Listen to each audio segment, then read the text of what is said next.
Oh my god, is that a fellow gamer? How you doing, mate? Oh, what up? A fellow gamer. Hey, who doesn't game these days, bro?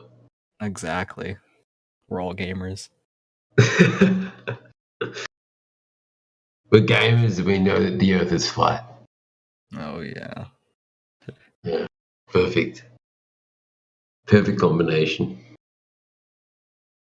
I mean, I'm more of a roundy myself, but I can. Oh, yeah, I just checked you're a globe earther. Yeah, that's okay. We can, yeah, that's fine.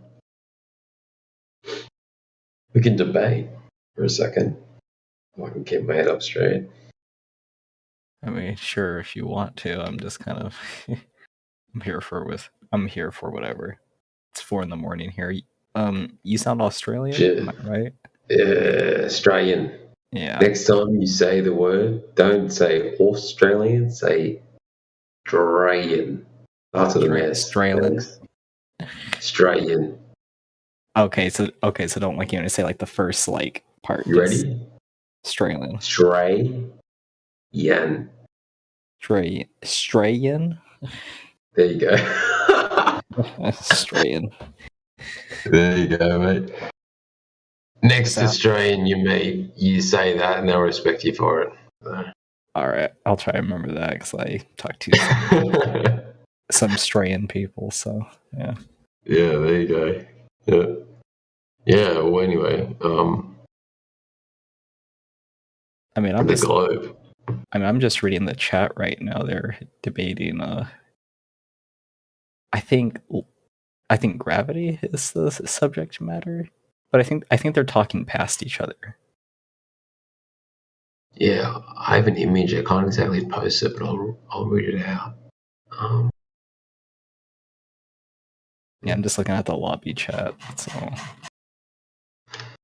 So I'll read this chat out. If you ask me, the double torus inertial plane as shown in the image above. So the image is a double toroid with, I can't post the image unfortunately, but that's the apple of creation, the apple core, meaning heart. Heart being an earth anagram. It's the center of the chakra system, the 12 petal lotus, the 12ness of the zodiac. The torus field is the torus field. The big apple. The apple was dropped when Newton let it fall to the ground and introduced his gravity nonsense. The apple dropped, meaning the true science of the torus field was eliminated. Krishna and his cows, the toruses. This is magnetism and its torus fields. Do you see yet how ancient mythology is superior to science? So basically, they've known about the toroidal fields since all the time has been around. Yeah, I mean, to be honest, I'm fine with whatever theory people want to use as long as it makes predictions, right? Because why use a theory if it doesn't get you good predictions to help you, move in life? I agree. Sure. And I think a lot of people use Newton's theories pretty well, right? I mean, there's people out there using them and they can make a prediction. It doesn't mean he's right. Yeah. It doesn't mean he's right. I completely agree. It doesn't mean he's right. But based on the assumed cause, because I do completely admit, like when we talk about theories, the cause is assumed. That's what makes it a theory. So I completely agree. It's kind of made up. But it's kind of based on like made observations. Like Newton observed two masses, right? That was the assumed. Yeah. He observed and then he assumed the cause.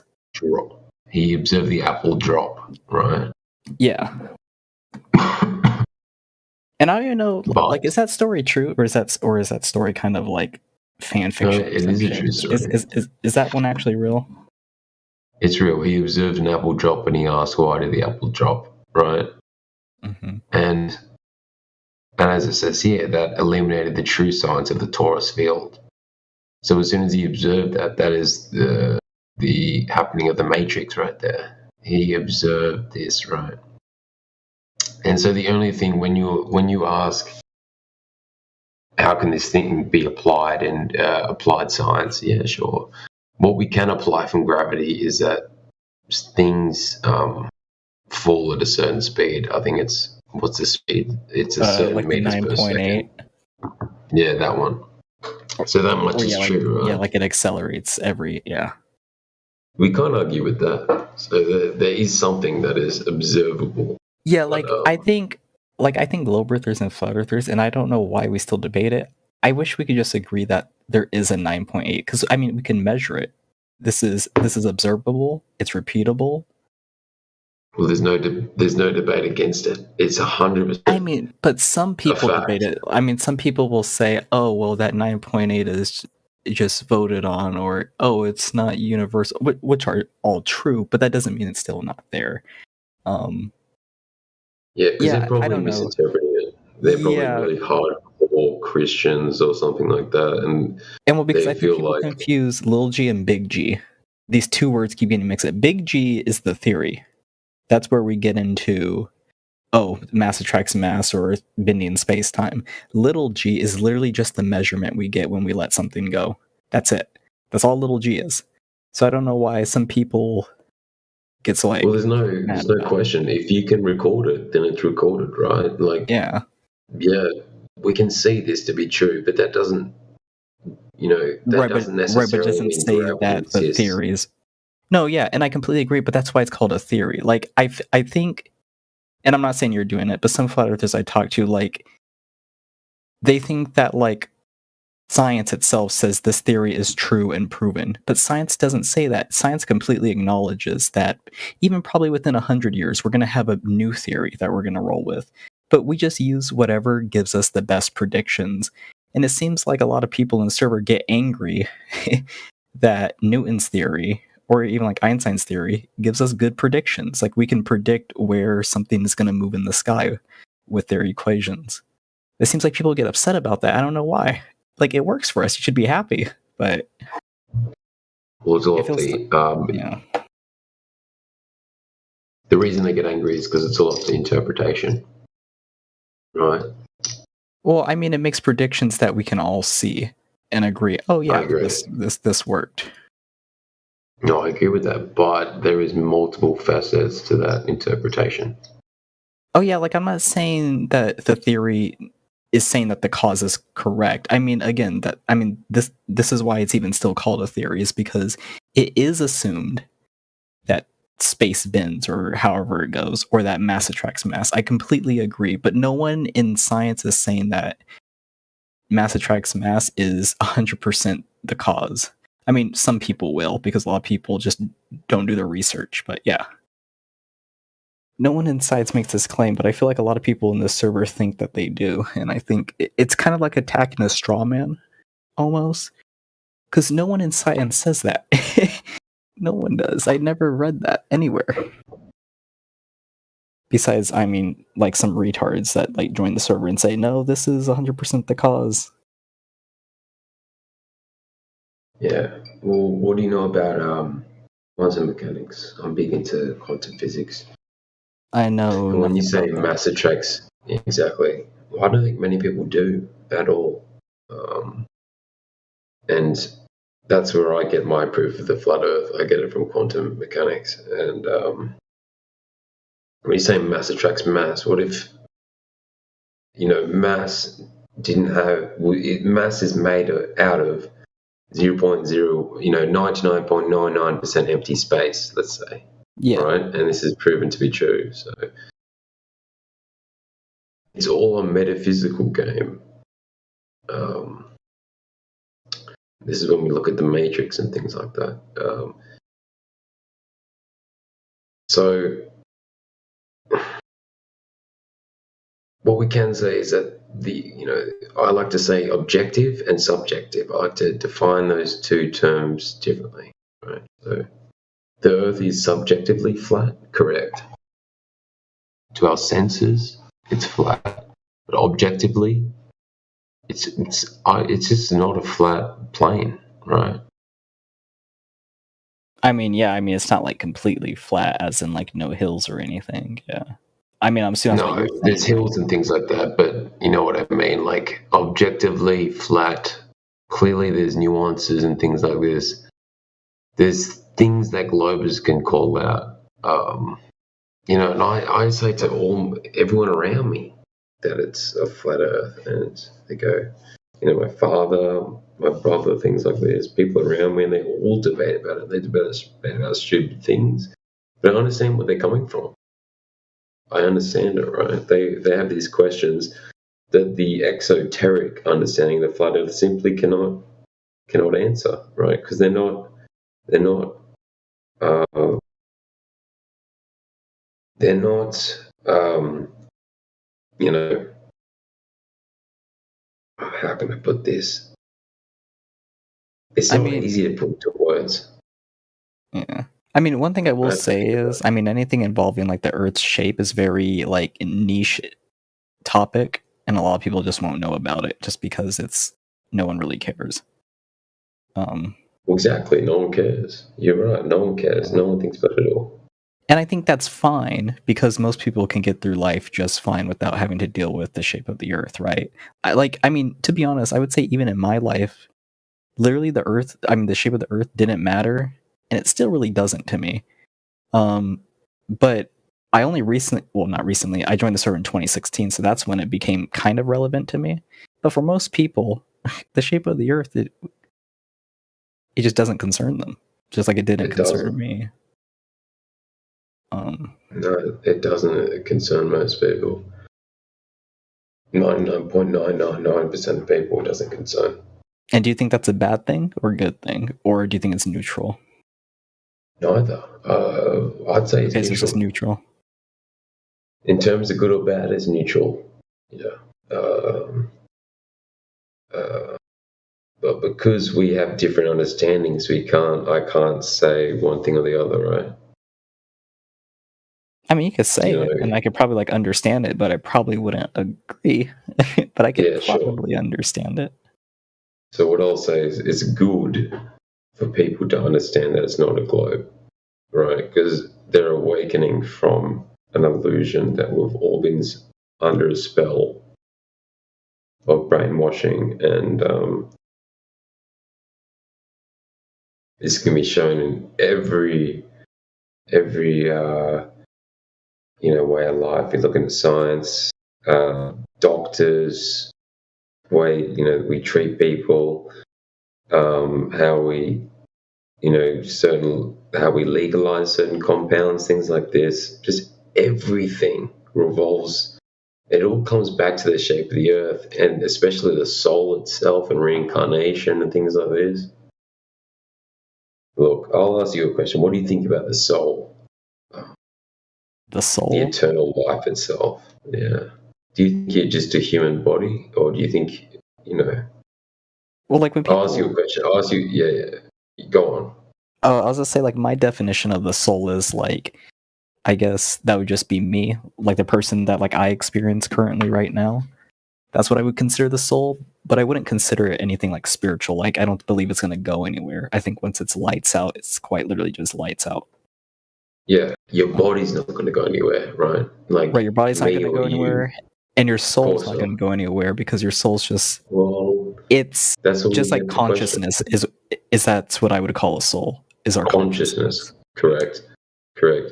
So my biggest question is for years has been, why are we in charge of the body that we're specifically in, right?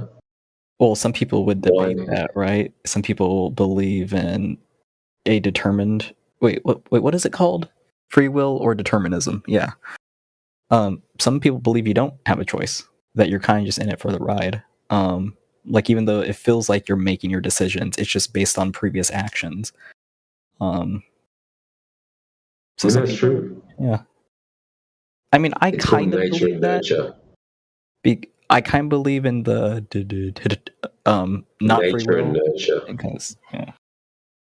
It's your nature, how you're born, right? Your biological senses, and nurture, how you've been brought up, and everyone around you. That's nature and nurture. and that's determinism. I think we can all agree outside of nature and nurture that there is a third party aware of nature and nurture. No? Do you not think so? I know so, right? I know there's something a part of me that isn't my body and it isn't what I've been brought up through, right? I mean, one thing I will say about the whole free will thing and everything is that not that it's pointless to talk about, but it's like you can't really enforce it either way because people are going to live their lives like as if they had free will, right? So like we wouldn't live in like a deterministic society because it just wouldn't function. People would always live as if they had free will. So it's like a fun conversation, but it can never really go anywhere. No, it can't, because most people are NPCs. Most people have lived. I'm big into reincarnation myself, so that can be a. I would say reincarnation is maybe the fundamental. only thing I can maybe get behind because I feel like if I'm born once, why can't it happen again? Type of thing. But I mean, I guess I'll wait and There you see. go. I mean, I guess there's no way to know because maybe I have a new brain or some shit. So Well, there is a way to know. Once you've been reincarnated so many times, you sort of you have an inclination. You have an inclination, or better it's like say, a general sense. Intuition, right? Right now, isn't it funny that we're having this conversation? Isn't it enough proof for you? For me, it's enough proof. And that's what I say. All the proof I need is in the questions I'm asking right now. That's all the proof I need for reincarnation and souls. The fact that we're talking about it right now, right? See what I mean? Yeah, I mean, I think it's pretty cool how humans have came this far. Yeah. It is cool.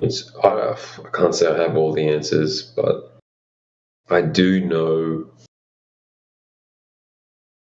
certain things that we're being taught that are wrong. And I know that we're being taught things that are the opposite of the truth.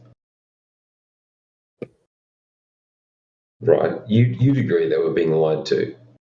I think everyone agrees with that. Oh, sure, yeah. I mean, we're being lied to like a certain extent. I don't believe we're being lied about literally everything.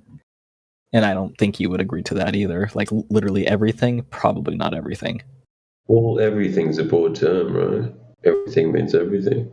So, most things we are being lied to about, I'd say. And I guess it's hard to even, like how much is most things? Because it's possible I could agree with you, but I don't know your definition of most, and it'd be really hard to... The nature of reality.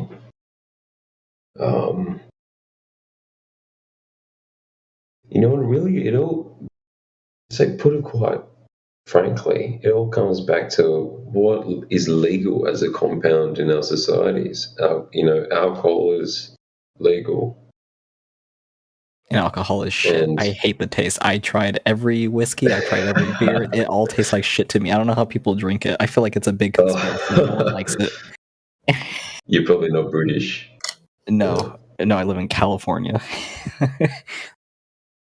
Well, I love alcohol, unfortunately, and so is my ancestors. But other than that, my point is, we have things like cannabis and psychedelics, which show the inner workings of the mind and the soul illegal, right? And they tell you, oh, you're going to jump out of an apartment building or some crap.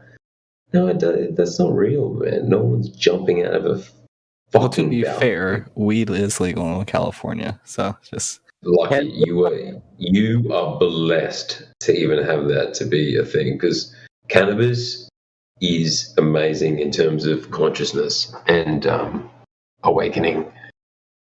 And I'm surprised it's even legal anywhere in the world, because it's such a powerful tool. I mean, it's starting to get more legal in more states here. I think there's like 2 more states that in a certain time frame they're going to become legal too, and it's only getting more popular here. I think soon it'll become federally legal, Because they Yeah. can tax the shit out of it. They can make so much. Hopefully, globally, it can become legal, and I think we can see a big difference in global consciousness, and we can have, better arguments in a way that we can agree with each other. Instead of saying you're wrong and I'm right. Because as soon as I say you're wrong and I'm right, something going wrong there, right? Yeah, but that's funny that in the way that I said that. Do you see? It's funny the way English works. We're seeing a predicament, ultimately a predicament with the people. Vanu. Yeah, how you going, mate? Vanu. Hey, man. Yeah, g'day, mate. Hey, I appreciate you from earlier, but it sounds like you're lagging the truth. It cut out. You cutting out. All right, hold on a minute. Give me 5 seconds. That's all good, mate. I just think, Octane, we need to somehow... I think we're doing it well. When it comes to arguing with the other side, we got to come to terms with each other and sort of agree on what we can instead of saying otherwise. That's the best way to go forward with all of us, because we all are consciously aware of this moment in the now, which is amazing. It's beautiful, and it's beyond words. Right, Octane? I'm sorry, you say that last part again? It's beyond words what we're experiencing, and it's beautiful, I think, and it's also devastating. It's also a very harsh world, but they're not telling us the truth at the end of the day. I listen to the radio when I'm at work, and they're going on about sports, some crap about the news, seen a constable, fuck, who cares about carrying on about who gives a shit about what, and it's like Roman Empire all over again. It's like no one gives a fuck. Okay. Anyway, you know what I'm saying? Yeah, no, I hear you. It's all a bunch of nonsense they spew. And everyone just eats it up. Everyone just wants to feel okay. Everyone just wants to be in their own little world. Mic check, not 1, 2. suffering. Yeah, You're all good, man. You're working. Vanu. I noticed earlier you said flat Earth, but you didn't publicly discord that to heliocentric. Heliocentric is in the bin. We are not heliocentric. No way. It's geocentric, for sure. Definitely. All these videos of Mars that they have, it's bullshit. Everything is bullshit. When's the last time they went to the moon? It was like in the 70s or some shit. It's like sucking me left cock twice. How can you go from flat Earth to heliocentric? No, sorry, I said geocentric. I said heliocentric is in the bin. I am geocentric, mate. But I'm not even geocentric. I am conscious-centric, because I believe consciousness as a whole is the centric base, right, for all animals. Bro, if you were...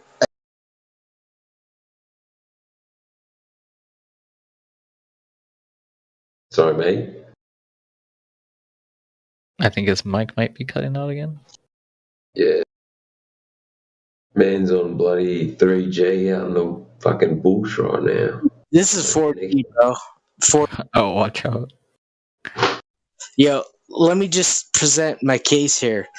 It's like you have said you're a flat earther, but you haven't presented that enough to heliosceptic. I don't know about heliocentric. I'm glad he's not here right now, because he can be drunk At least when I had a conversation with him, and he would keep on saying the same thing over and over, which was quite 90% frustrating. of the That time man he's is always drunk. drunk. Yeah. Exactly, and he would just keep on carrying on. He said the same thing about 5 times over and over again. It's like, come on, man, fuck off. You know, I don't mean to talk shit, but you know what I mean. Like, sorry guys, but anyway, you get what I'm just saying it's like you would pull a lot of weight if you were to tell people, give me the flat earth. Well, it's flat. Sorry, you cut out, mate, but it is flat, 100%. But that is the exoteric understanding. Exoteric meaning understood by all. So it's easy to understand the flat earth. But when you want to look into the intricate details of why it's flat, that's when you start looking into quantum mechanics, metaphysics, and then you got to even look into the concave earth and how light bends, and you got to look into vibrational frequencies of our senses, right? You got to start taking in huge aspects of information that You're most going people too far simply out there. don't. What's the I'm Look, not concave going earth? up there. Look, What I'm saying look, is, go on. as a flat earther, bro, as a flat earther, there's this thing called Occam's razor. The most simplistic version of the truth is the truth. Okay. I agree. What's I the agree, concave mate. earth? The concave Earth is implying that the Earth isn't actually going below the horizon, it's actually dipping upwards. And this is proven by how light works, light refraction on the horizon. So light refraction actually goes upwards. We live in a concave earth, not a flat earth, because if it's Potentially, bending, yes. potentially. So if you're saying the earth is flat and then saying concave, isn't that a contradiction? No, it's not a contradiction. Absolutely because I not. like to use it. It's not a contradiction. Sorry. Sorry. We got the Truth Hey, AM, and yeah, I'm a moderator here, so I'm gonna go ahead and talk. So here's what's going on. The Flat Earth 24/7 Flat Earth Discord is built on the idea and understanding that the Earth is not curving anywhere. And if somebody comes in here, and talks about it curving in any direction, whether concave or convex, that information needs to be proven. Now, everybody in here citing that the Earth is concave needs to go ahead and present the evidence in the live stream voice text, and we can discuss this matter further. Now, if you're on the side of concave Earth, like the Truth AM said, already, agreeing with it, and Venu, you as well, please put out the information so that we can look at, everybody can research this together. Now, if this cannot be done, then we do not live on a concave, convex, or any other curving Earth. So it's flat or not. So Sure. please present the evidence. I 100% agree with you, and I don't want to argue with you at all. Oh, I don't want to argue either. I just want the facts. Exactly. Thank you. I just want the facts. As long as we agree that we're not arguing with each other and we know that the Earth isn't a globe. My point is, the only idea that it's concave is when we look at light and how light refracts, and we see that light refraction seems to bend upwards or concave. And if you want evidence, I'd have to dig like a fish. And frankly, I've had too much to drink to do that tonight, so I don't want to get into it. And I'm not going to die on that shit. Right, I know, because many people that have come here with the idea that concave is the third highest form of understanding is utter nonsense. There is no concave Earth. There is no convex Earth. The Earth is flat. Now, like I said before, if anybody wants to be on the side of concave Earth and slide in here as a flat earther, you're not going to do it. You're either flat Earth or nothing at all. You can't claim flat earther and then talk about concave Earth. That's not the way this server works. You're going to have to provide evidence for the case. And if this is not produced, then you can't say that the Earth is concave.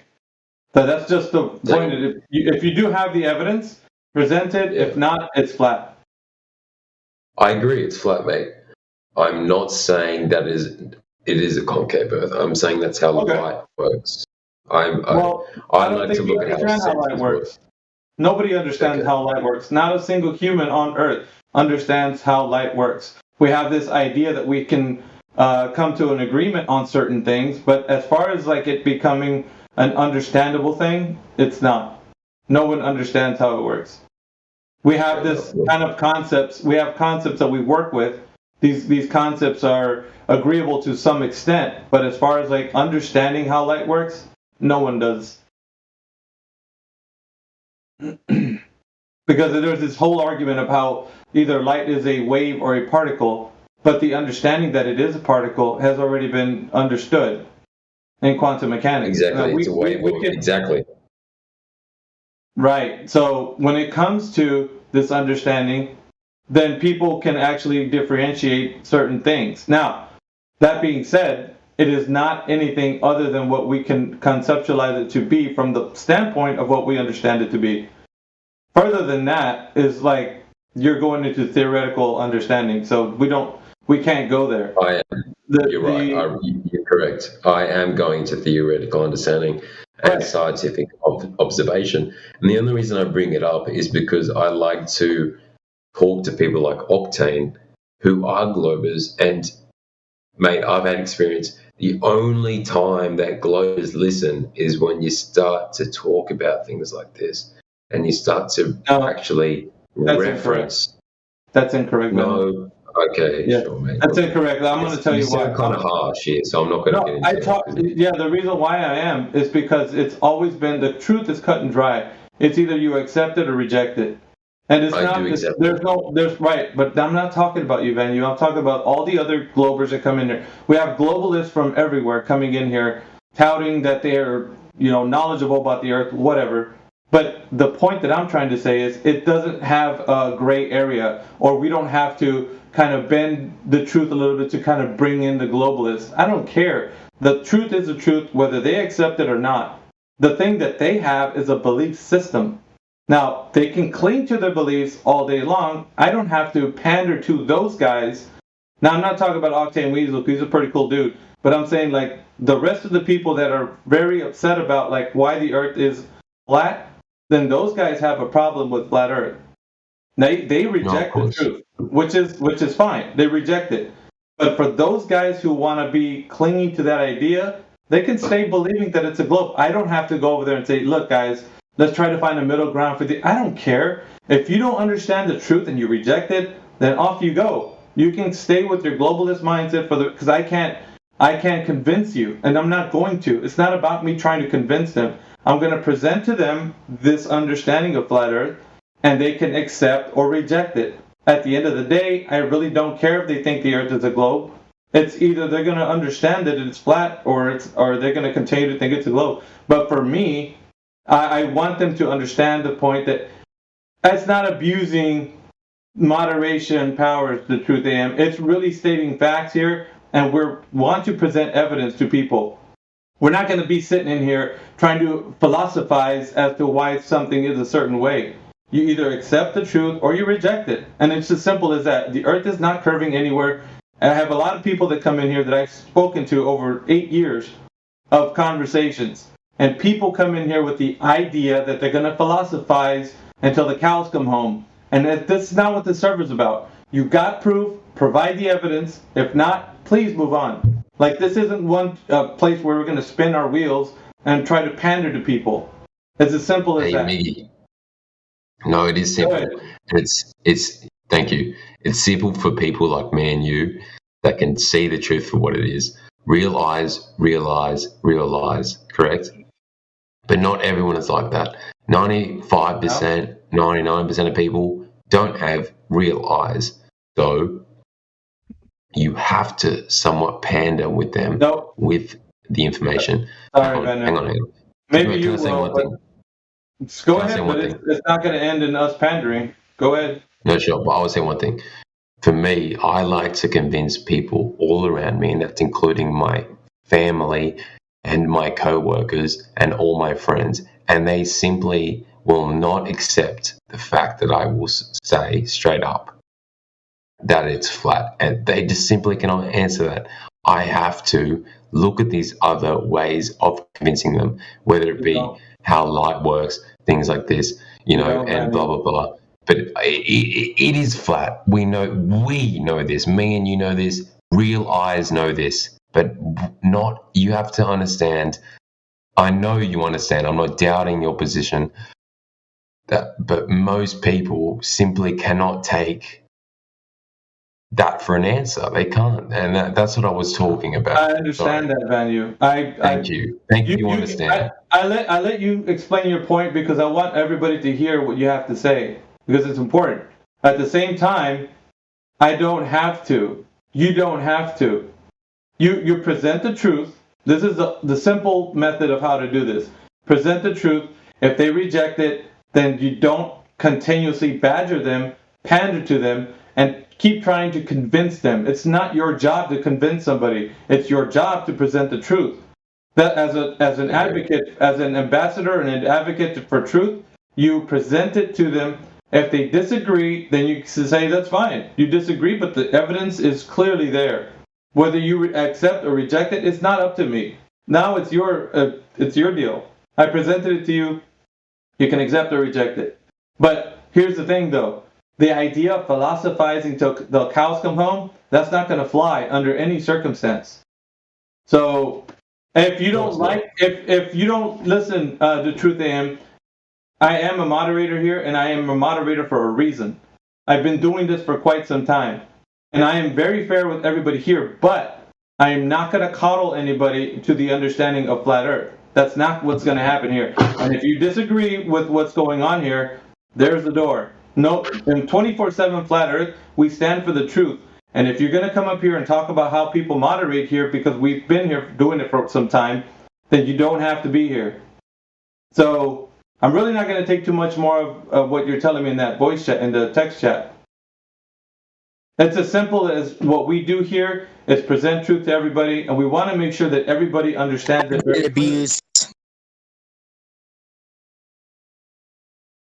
Hey man, no one's disagreeing with you. I don't think anyone is disagreeing with you, man. Oh, he's gone. What exactly was the mod abuse then, Mickey? What was he saying? He's basically claiming that because I am talking the way that I am, and I'm not pandering or coddling the globalist mindset, that I am now abusing my power. So, and he's done it 3 or 4 times in the text chat. So now he's gone. Is he new then? Because everyone knows your style, don't they? He's banned. No, he doesn't know. I think he doesn't know. Okay. Right. So, but the issue is here, like the moderators that are in this server are moderators for a reason. We don't pander, we don't coddle. We present the truth, and if people don't accept the truth, that's up to them. But we're not going to stand here and philosophize about how the Earth could be this or could be that if we don't have any evidence. That is not what we do here. That's not our business. So no one's doing that. Well, it almost seems like there was this discussion about how the Earth could be concave. I think, and a lot of people are listening to that thinking like, well, we know it's flat, but concave, what is this? So you and Mr. whatever his freaking name was we're talking about this as a possibility. And we don't do possibilities. We do you have evidence? Go ahead, present it. Any evidence? Okay, then let's look at it. But if you don't have any, then there really isn't no reason for us to be going in those directions. Have you ever spoken to a guy called All Glory to the Most High? I'm not necessarily. I never heard of concave Earth until he sent me an entire Google Doc. Yeah, full of evidence. It's. I'm not gonna die on that boat.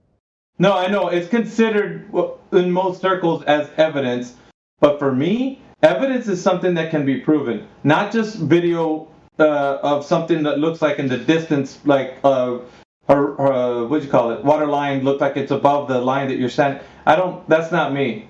You're gonna have to provide measurement of the curvature.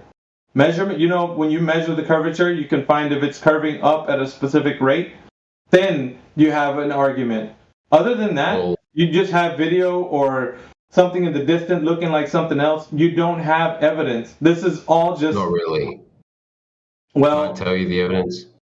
It's It how better light be refraction solid. works. It better be solid. That's all I gotta know, or It's- else I'm gonna rip it to shreds. That's all I gotta say. Okay, Please, that's please fine, man. present it Look, in live stream voice text, because we all have to the guy see. that you banned is actually a flat earther. So No, he's not. I don't. Listen. He, If you come against flat Earth and saying that what I'm saying is wrong, that I am only telling you to present the truth. You don't have to be in here philosophizing or thinking that the Earth is concave, because it's not. And so if he's telling me something, I don't have to listen to anybody. I'm running the you don't server. have to. I know that. I don't. I'm running the server like the way it should be, as we've been doing for 8 years. We've been doing this for a long time, so it doesn't really matter what anybody says. It's the method. So let's not even look into it. The method works, and we don't need to hear anybody's opinions of how we should be running our server. It's been No, running no for one ever quite said some time. So, Mate, I 100% agree with you. And judging the situation as it is now, let's not even talk about it, because clearly you're so adamant that it isn't true. So I'm going to agree with you, mate. I'm not even going to look into it because it's not even worth it. But the only reason I see concave being true metaphysically, not physically, I say that very boldly, is because of light refraction. Light seems to refract upwards, right? So when I we don't look at the agree. horizon, okay, sure, exactly. You're not going to agree, and you won't ever agree. So I won't agree. let's That's not the thing. talk about it. Let's not talk about it. And Right, well, I want to agree with you, Mickey. I really want to. You don't Can have I to. say one You thing, can mate? disagree. I really want to agree with you, because not many people at all in the world understand that it's not a globe, and I really am not looking for any more enemies right now. Not right now. This isn't an Not enemy. right. If you are an Maybe enemy, one day when I'm backed up with information. Okay, so just you said what you had to say. I listened to you. Now it's my turn. All right. Yeah. It doesn't matter what people say. I don't really care. All we do here, like, I'm going to reiterate my point. We present the truth. If you want to think that the Earth is concave, got some evidence, please present the evidence in live stream voice text. And we all here can peer review your evidence, and then we can determine whether what you did is something worth taking note or measurement of. If not, then it's almost like there's no reason to talk about it. When we talk about flat Earth, when we talk about flat Earth, we present the evidence. That's what we do. You're right. I agree with you, mate. There's no reason to talk about it, because unfortunately I don't do classes in physics, and I cannot just float out shit right now. So let's just lie flat board and agree with each other. Oh, it's not lie flat board. What we do here is you're an alpha male, Mickey. Banu, we need to be very concise and very precise with what we're presenting, because this is like the arena where all ideas need to be scrutinized. Other than that, we don't have another place where people can gather together and say, okay, let's really hash this out. If we're going to talk about what truth is, then we need to figure out what is truth, right? Do we have evidence for it? And if there is such a thing, we need to present it. At which point, then we can go on further and say, okay, now I've given you the evidence of flat Earth. You can go and demonstrate with a line of sight test, right? You can go from point A to point B, and you can take a friend. It doesn't really matter. But you can do the scrutinizing yourself and dig into like whether it is flat or concave or convex or whatever. If there's a curve, then you'll know that. But I want to make sure that people in here aren't listening to hours and hours of like something that they're like, well, what is this, a concave Earth? No, it's not. No, they don't have to look. Just what I'll say is light refraction. If you look at light refraction, the light seems to bend upwards when put through a medium, and that's seemingly what we see at the horizon. Hang on. So when I look at the horizon and people ask, oh, why is it dropping over? It looks like it's going down. That's the Earth curve. It's like, no, that's not the Earth's fucking curve. It's light refraction. It's the light refracting. But guess what? Light seems to curve upwards, and this is, an observable thing. To who does it bend upwards for? You? No, not to me. This is like just a scientific thing, man. I'm not a science guy. No. But do you get what I'm saying? Surely you can agree with what I'm saying. I don't agree. I don't agree, Vanu. I don't All right, agree. sure. There is no evidence for this. There's ideas that There people is. have. Okay, so when people do things out in the open, things happen, right? Light does what it does, but it doesn't necessarily mean light bends upwards. That's in the idea, like these concave workers have something going on here, like they could have some proof. It doesn't matter. So there isn't any evidence for what you're presenting. You're only talking about something that probably you don't have an understanding of at best. Light refraction. So we can't get into those topics right now because you don't have you just clearly said I don't have an understanding of it. But it's not about people can't come into the flat earth server and say I'm a flat earther. No, you're not. If you don't agree that the earth is flat and that there is no curvature, then you're not a flat earther. You're a pretender flat earther. I'm not a pretender. Please, don't say. Please don't say I'm a pretender. If you agree with concave earther, then yes, you are a pretender. Flat earthers. Please don't call me a pretender. If you don't agree, I find that really disrespectful. If you don't agree that the earth is flat, then yes, then everyone is. If you're in here saying I'm a flat earther, and then you say, well, the earth could be concave, you're not a flat earther. Absolutely not. There's no way that anybody, and it doesn't matter. Please don't play the victim and say, oh, woe is me. I'm just saying that if you don't agree that the earth is flat, and you have another reason to claim it concave or convex, then you're not a flat earther. Plain and simple. Everybody in here who agrees that the earth is flat doesn't say the light bends downward or upward, because that's not what we're saying. Nobody agrees to that. So it's simple as that.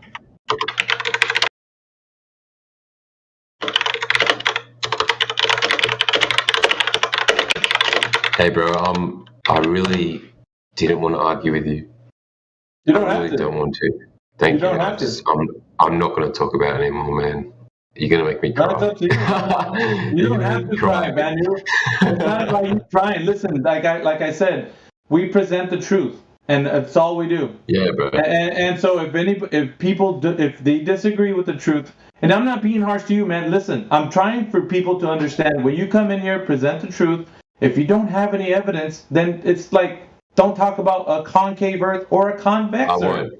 I'll never talk about it again. So the curvature of the earth, I'm not even speaking to you anymore, Vanu. So the evidence for the curvature of the earth has not been presented in any way, shape, or form, convex or concave. So we have issues with people coming in or saying they're flat earthers, and they're really not, because they attach themselves to other ideas. And it's not about anything else other than flat. So if we start getting off into these other ideas, what we ask for is evidence. Simple as that.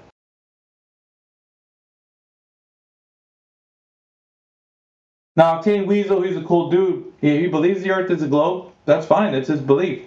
But it's not been proven. I have no disagreement with people having beliefs. I have a disagreement with people saying it is a certain way. And it's not a certain way. And it's only a belief that they have. So, all right, let's not even have an argument about anything because it's not going to get anywhere. You just get yelled at by Miggy. Yeah, don't worry, man. See, don't do that. Hey, bro, come on. I'm sorry. I'm sorry, but do you get what I'm? Come on, man. Like, you gave me a hard time. No, I didn't give you a hard time. Listen, I scrutinize everybody coming in here saying the earth is other than flat. I'll do that to anybody. If you claim you're a flat earther, it's even worse. Don't try to claim a flat earther if you're not going to say the earth is flat and that's all there is to it, and then have evidence for it. Because if you don't have evidence, then yes, I will be coming down like a ton of bricks on you. I'll do it to anybody. It doesn't matter who you are. It's Vanu or whoever. I understand it, and that's the way this works, man. If it was me and you in person, I'd shake hand and I'd say you're a legend. I would shake your hand tightly, right? I'd grab your hand and say you're a legend. And look, that's what I'm doing right now virtually. I'm saying you're a legend and I respect you, okay? And I think that's what we need to come to terms to it. Yeah, we respect. Like I said, I respect you, Mickey. I said before, Vanu, it has nothing to do with you personally. If you feel like it's personal, I apologize. but it has No, nothing it's to do not with your personal at person. all. It only has to deal with the information that's been presented. People that come in here, and you're not the first one. Okay, so that's not our first rodeo with us hearing people saying they're flat earthers and then come out with something like a philosophizing for concave. It's this really not going to fly in this server. And I pop in every now and again, so I don't know how long this was going on. But if Well, can I ask you a question? Yeah, of course. Are you like big into religion, like Christianity, or? I believe wholeheartedly that the Bible is true. So Okay. for me, I think for me, I listen. Like what I believe is of no merit to what somebody else believes. But my understanding of what my faith is and how it ties into the reality of the flat Earth are two very different things. At the same time, for me, they're the same. So they're two very different things, and the way we discuss matters here in this server. I don't need to tell people about what I believe in my faith of the living God for me to talk about flat Earth. I can distinctly talk about the evidence for flat Earth separate from my understanding of the biblical knowledge. Does that make any sense? yeah, but like for me, you gotta understand, I was brought up as an atheist, and only Right. now am I starting to accept the idea of God to be true and evolution not to be real and all things like this. Yeah. Do you see? So we have a difference in how we've been brought up, and that's Well, yeah. probably why we Listen, have different stances and things like this, right? it isn't like, okay, so, and I could even tell you what atheism is. You'd probably get that wrong too. But like, if I was to tell you what is atheism, what would you tell me? It is. I'm going to get it wrong, so why would I say it? Because you're right about Well, everything. No, I'm You're not right right. about everything. Because you'll I'm meet not- me. You'll listen, meet me. I won't. Like, just go ahead and tell me what you think atheism is.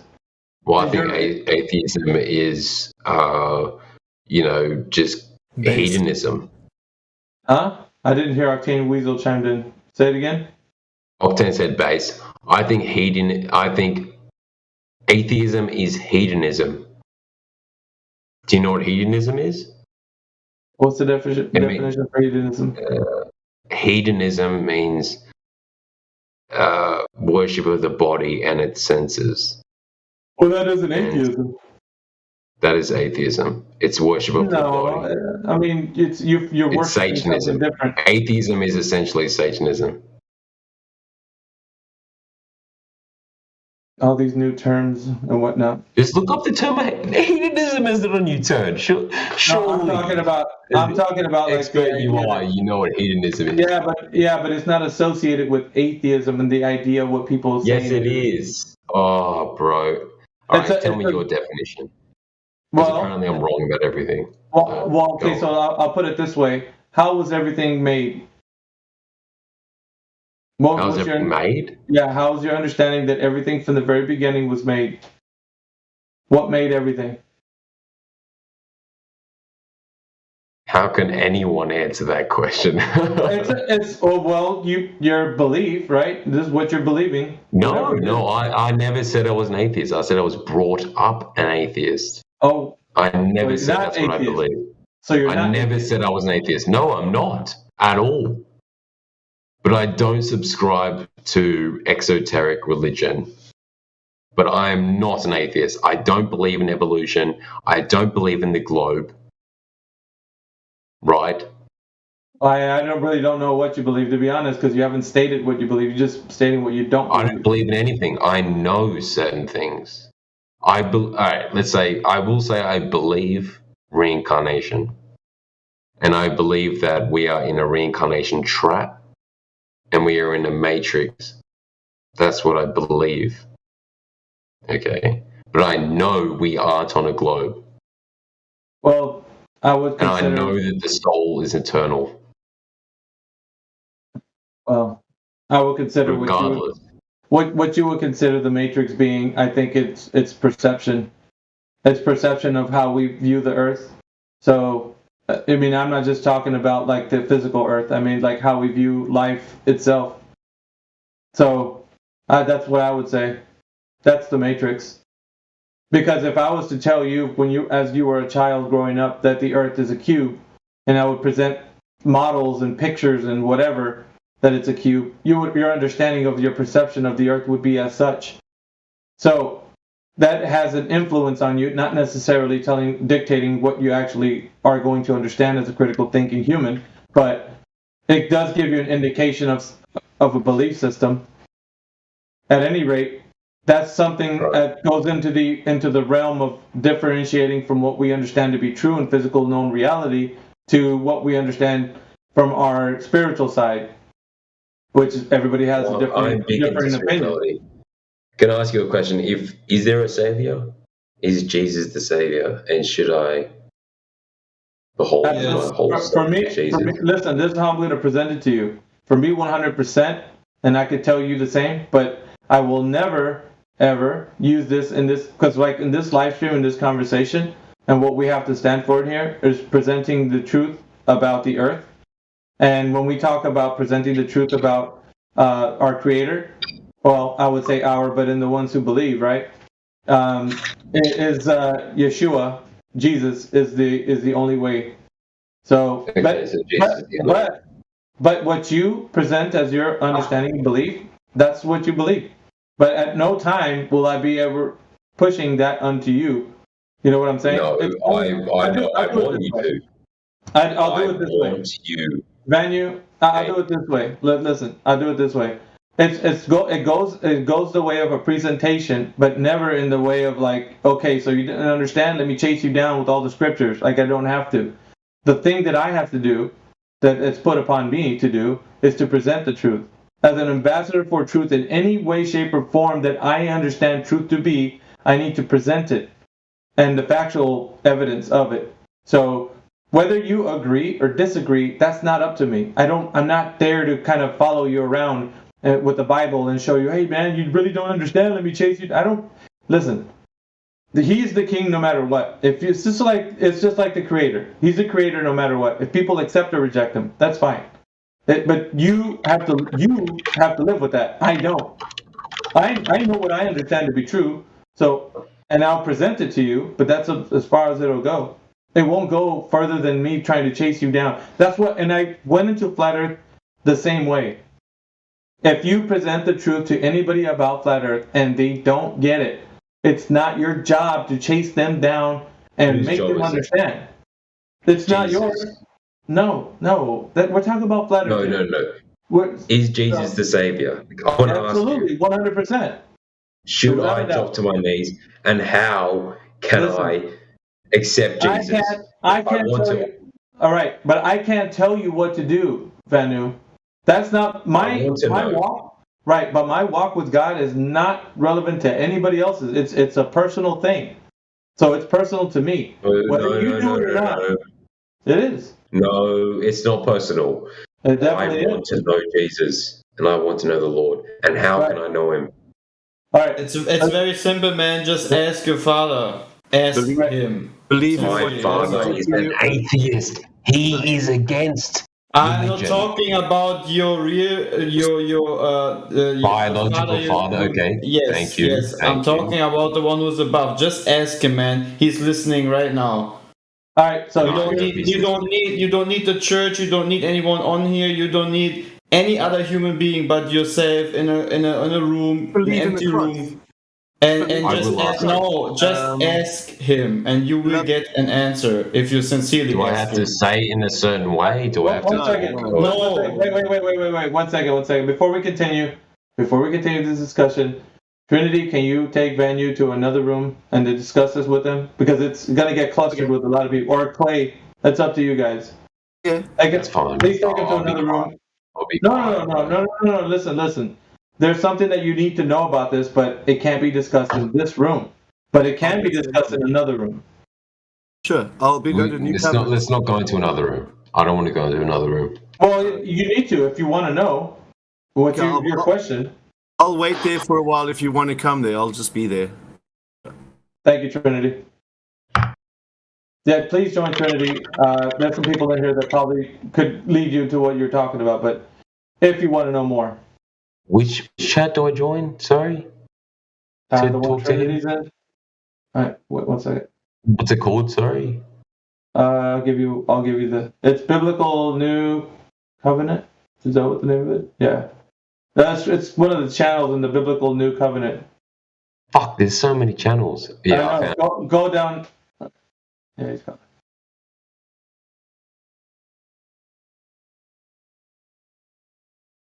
That's that.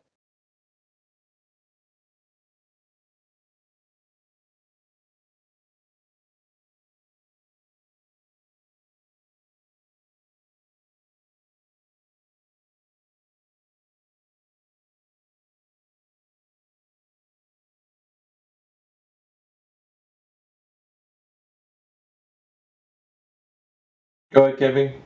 Yo, so I saw this video on TikTok where 24-hour sun in Alaska shouldn't be a 360, and it's like really doing my head in. Can I share it with you?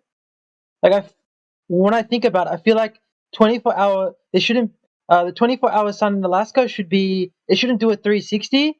It should do like a 180, go left, and then it should come back right. It's kind of hard to explain.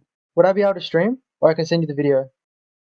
Go ahead. I don't know what you have to present, but put it in live stream voice text. Wait, I don't think you have the permission. Yeah, I don't have permission. 1 second.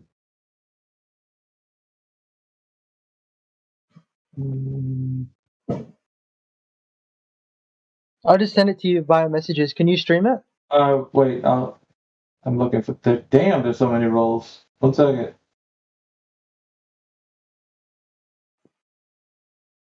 Good night.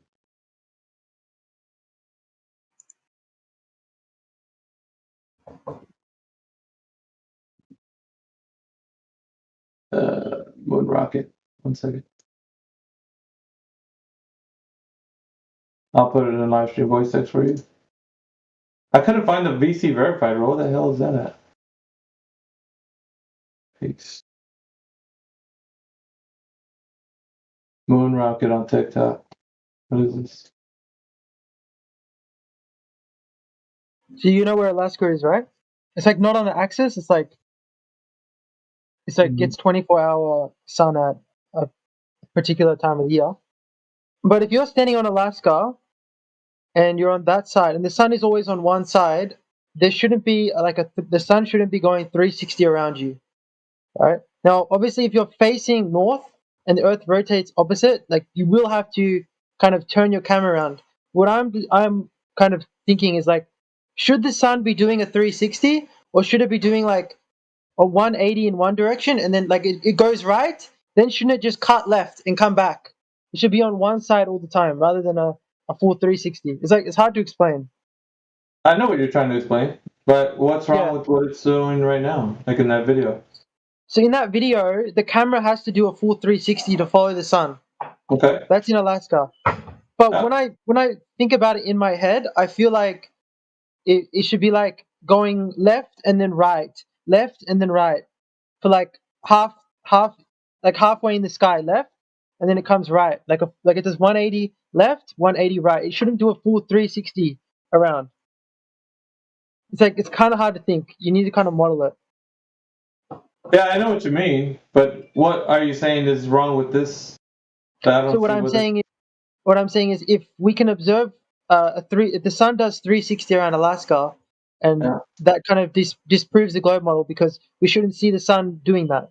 That's like the argument. Well, yeah, I mean, it's obviously doing what it. Okay, so the observation of it doing that, it's only at certain times of the year. That'd be you're only going to catch it doing that certain times of the year in Alaska, yes. which is fine. I mean, for the globalists, they're going to use the idea that the farther north you get, you're closer to the pole. So, it depends on, what part of the earth. But Alaska's not on the pole. Alaska's not on the pole. Those recordings are Alaska. Yeah, Kevin. What I'm saying is for the idea that it's closer to the pole in the globe model. So their thought behind it would be because you're closer to the pole and it's tilted, right? The Earth, that you're going to see this phenomena. They're going to keep saying things like it works the same way. Okay. Yeah. Because it's too hard to process in the mind, right? How the sun should really. Well, that's okay. So for flat Earth, whatever the sky is doing is what it's doing. Like you really can't say that that's evidence for flat Earth. It's more of the idea of what the sun's doing in the sky. Because, and I'm going to tell you, if you bring this argument to the globe Earthers, they're going to spin it for you. They're going to, no pun intended, but they're going to spin it to where it's going to be like that's actually showing evidence for the globe because it's the way the globe is spinning. And it could be going around 360 from your position on Earth. Yeah, I know what you mean. I get it because I would say the same thing, but that you can't use that as a defendant for flat Earth. It's not going to fly. Anything in the sky has nothing to do with the ground. That's fine. It's fine that it works on a flat Earth. It's not that it's like groundbreaking. We've already seen this before, but the path of the sun has nothing to do with the shape of the Earth. It's more to deal with what so the celestial bodies are doing what they do because that's all they've ever been doing, and we don't see them. We see them moving. We don't see the Earth moving. So the idea, the base axiom for our understanding of the sky is that we're not moving. They are. So that's how we understand that. And then further than that, like what positions they have in the sky or what movements they have, that's still different. But that's not going to lead us to an understanding of flat Earth, because in the argument, because you can do this, and we've done it many times in here, you can argue for both sides. So it doesn't work that you say that because the sun's doing this, it's only a flat Earth. That's not going to fly. They have their workarounds, trust me. And you'll argue till you're blue in the, like we've done this. You argue till you're blue in the face that it's doing it only on a flat Earth, and they will say until they're blue in the face that it's doing it because it's a globe Earth. So it's the way it works. Yeah. Maybe it's better if I model it visually. Evan, you can model it all you want. They're gonna find their model, and they're gonna use their model against your flat Earth model. Like it's not that. Trust me, it's not the evidence you're gonna want to hang your hat on. That's just gonna. It can go either way, and both can explain it the same way, and they can have their argument. You can have yours, and yours might be more logically consistent, but theirs will have merit because they are showing you a model just like you're showing a model. Do you know what I'm saying? So, well, yeah, but my main point is in our model, it's the sun that moves. In their model, it's the Earth rotating on the axis that moves. Right, but when you're talking about, show me which one it is, you can't get to that perspective. You can only go from ground perspective. You can't go from a third person outside of the Earth seeing the Earth move. You know what I mean? Yeah. Yeah. That's why I said a model where you put a camera on a sphere, for example, and you position everything perfectly. But they can do the same thing. They can do the same thing because I've seen it. And the reason why I'm saying this because I've seen it. They can do the same thing with their globe Earth. And the only thing that I really want is for the flat earthers in the room to make sure that their arguments are logically consistent, number one, and to make sure that they're not talking about the Earth measurement. Because if you're not talking about the Earth measurement, then you're arguing two different ideas where you both are going to be in your own way right because you don't have any substantial evidence or what I would consider empirical evidence to follow. It would just be two models against each other, and then another person. So another person can throw another model in, and it just gets really messy. So the best way to do it is to not talk about those. Those things can work like on a flat Earth and work perfectly. Of course, they're logically consistent, but we don't go into the realm of trying to provide as those are the final blows to ending heliocentrism because it's not. Trust me, their model has been, I call it model, but they don't have one. Their concept behind what they think is true is it's followed by a bunch of goofy ways that they're trying to present what's happening on Earth in relation to the sky. Yep. We want to sharpen your skills, man. When you come in here, we want to make sure that you're standing on right footing. So you don't go into a discussion with this loaded gun idea that you think you're gonna knock. Just trust me, there's some really clever globalists out there. They're not right, but they're clever. They'll think of different things, and you'll just be getting more upset by the time you know it. You're like frustrated. They're just laughing because they're sitting back, and it's like, you know what? Yeah, there's no way. For me, it's like I want to see their frustration when they can't provide evidence for the curvature of the Earth at 8 inches per mile squared over the distance of an arc. I want to see that. I want to see them writhing in frustration because they can't provide the evidence, and that's the only thing they need. The one single thing they need is the demonstration of the Earth is curving somewhere. Once they have that, they have everything. It's the keys to the kingdom, but they don't. So they won't. So I see. and that's, So focus on the weak points that they can't answer rather than something they could blow Yeah. up or tell them to give you the measurement for the curvature of the Earth. That one single thing, Kevin, is going to stymie every single globalist on the face of this Earth. Every single one. From the most intelligent to not the most intelligent. So just tell them. Provide me evidence for the curvature of the Earth. And I don't want to see pictures. I need the actual measurement, the 8 inches per mile squared that's been presented to everybody. Please demonstrate the 8 inches per mile squared. And I need to see it. I need to measure it. I need to repeat it so I can do it myself. And then come up with the same thing. Because the truth, if it is the truth, it would be consistent anywhere on Earth. 8 inches per mile squared would be the standing truth. It would be the thing that you pit everything against. Yeah. So that's really, honestly, it's just like now we're just waiting for people to come. And you get people that come in here with these like philosophical mindsets, and they're talking about how the Earth is light bending and it could be concave and blah, blah, blah, yada, yada. I'm tired of hearing people waffling on. Present the damn evidence in the live stream voice text. Let's talk about it. And if it is such, then it will be, because that's the truth. And if it isn't, then it's not. Simple as that. People get upset. One guy got banned this morning. Probably got another one upset. Almost cried. That's not my beef. My thing is this. It's very simple. Present the evidence. If you don't have it, then don't talk about it. That's simple. Yeah, good points. What do you think, Cuddy? We snatching wigs this morning? Or these guys? Do you have a YouTube? I swear, bro. Huh? Do you have a YouTube? I used to, Kevin. The freaking overlords, they'll take you down once they know you're speaking truth. Yeah, true. It sucks, man, because that's just the way it is, but it's whatever. I'm not one to be, crying over spilt milk because they took down my YouTube or whatever. They can do what they want. But what I have done over 7 years is given people the understanding. So the truth is out there somewhere. It's floating out there. People carry the idea. They are able to talk to other people, sharpen other people's minds. That's the only thing that matters to me. Is the information is out there now, and it can't be retrieved anymore. It's out.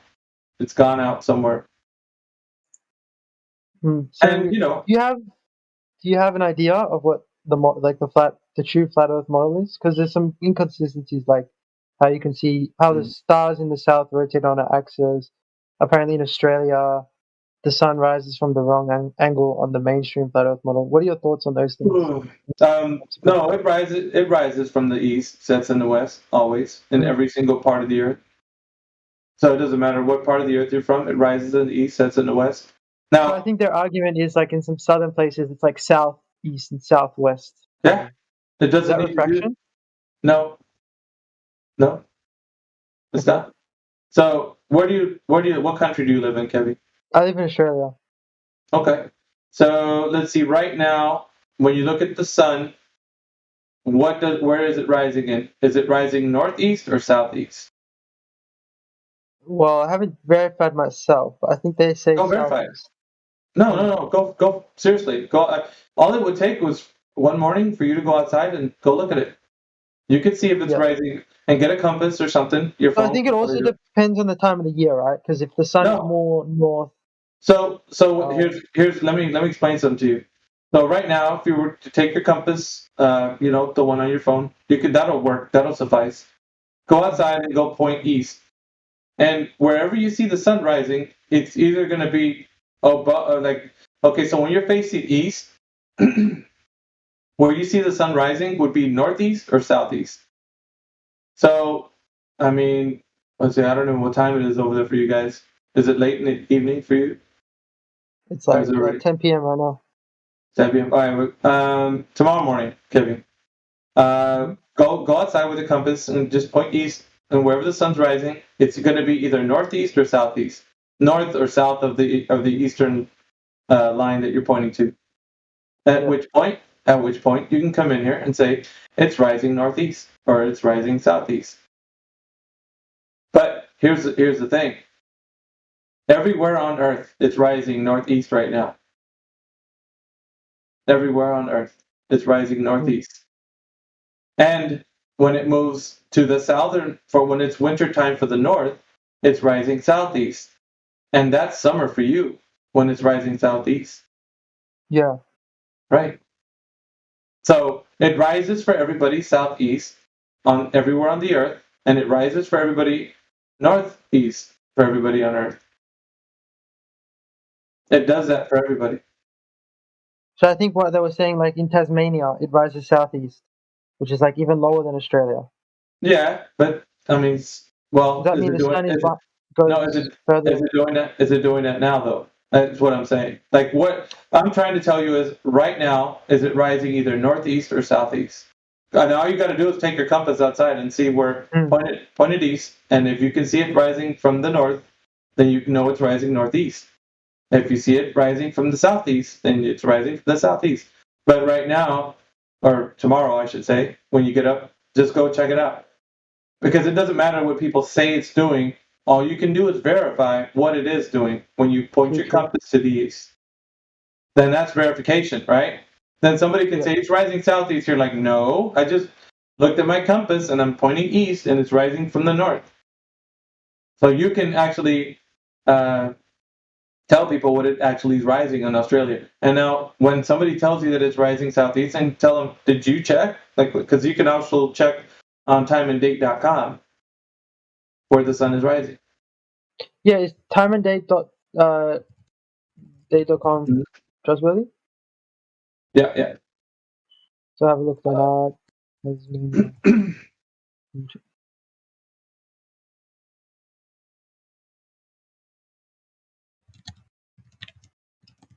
The more you know.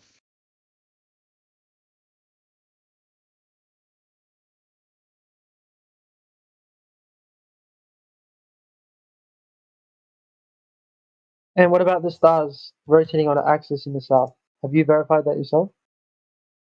You can verify that in every night sky that you look up, stars rotate in two different rotations, I should say. Not directions, but two different rotations. You can see that in the same night sky. Not in the south or not in the north. You can see that if you're in America looking up at a night sky, if you don't have any light pollution, the stars will be rotating in two very different rotations in the same night sky. Whoa, how do you explain that on a globe? That's exactly what I'm trying to tell you. They don't have an explanation. So you have a video of that? Dude, these videos have been on like YouTube for a while.